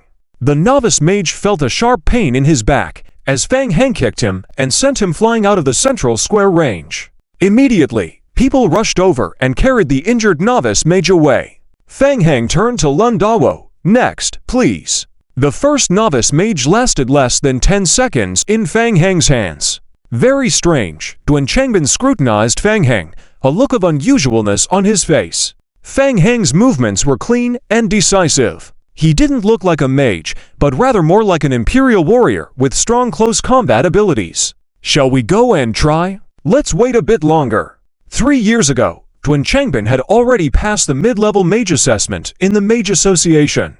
Recently, he had been taken as a student by a vice president of the Mage Association, which made others envy him greatly. This was a team task, and everyone looked up to Duan Chengbin. Sensing the high difficulty of the task, he decided to continue observing. The strength displayed by the undead mage was very strange. Moreover, the way he cleanly and confidently dealt with his opponents was impressive. The trial lasted for 10 minutes, and he could easily play around with the novice mage and buy some time. Lundorf spoke solemnly. The timing is still ongoing. Those who wish to challenge can come forward at any time. The scene of Fang Heng cleanly defeating his opponent had already brought pressure to the observing mages. The discussion in the square was continuous, but no one dared to step forward. Considering Fang Heng's abilities displayed just now, it would be futile to challenge him. After waiting for a full minute, the players became impatient. Brother Duan, what do you say? No one is coming forward. Another player whispered. This assessment is just a formality. Mid-level NPC mages from the Mage Association won't step into the field. Our people are all ready. We can go together.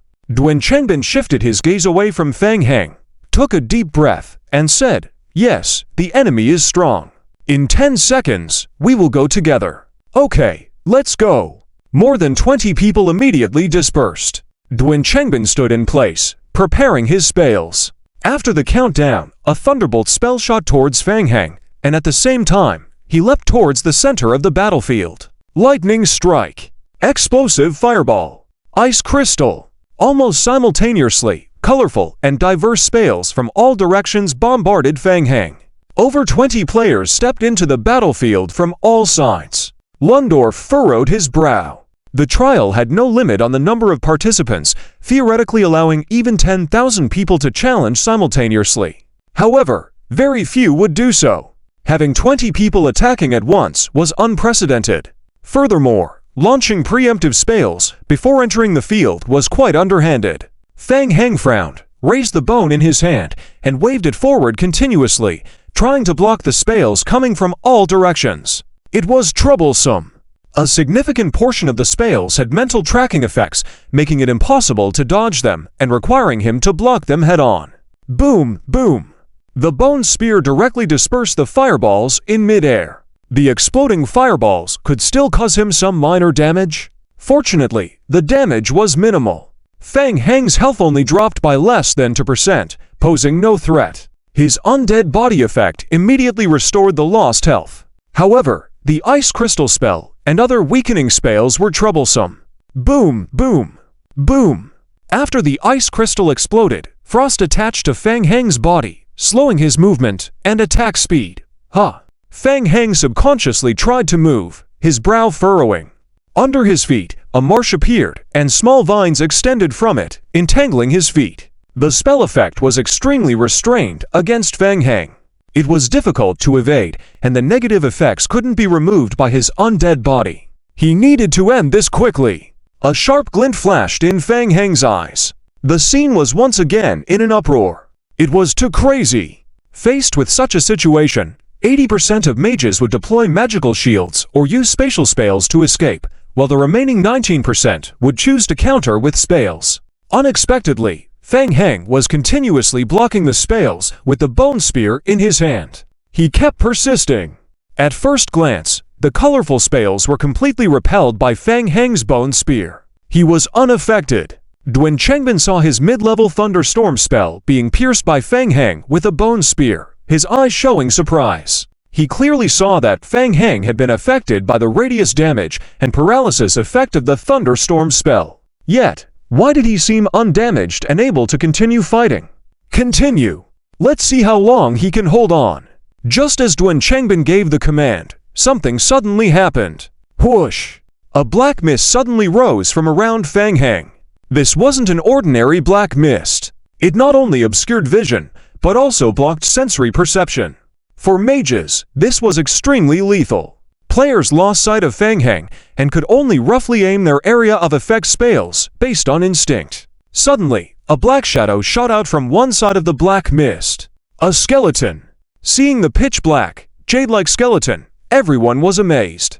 The guard of the kings wielded a black bone-long knife, charging towards a player. Lundorf stared at the guard, his expression grave. An undead summon like the skeleton guard of the bone shrine? It was completely different from the slow-moving, weak skeletons one would typically encounter. Why was its speed so fast? As the player was being approached by the guard of the kings, they were greatly surprised, their mind under immense pressure and already in disarray. They cast a fireball spells forward.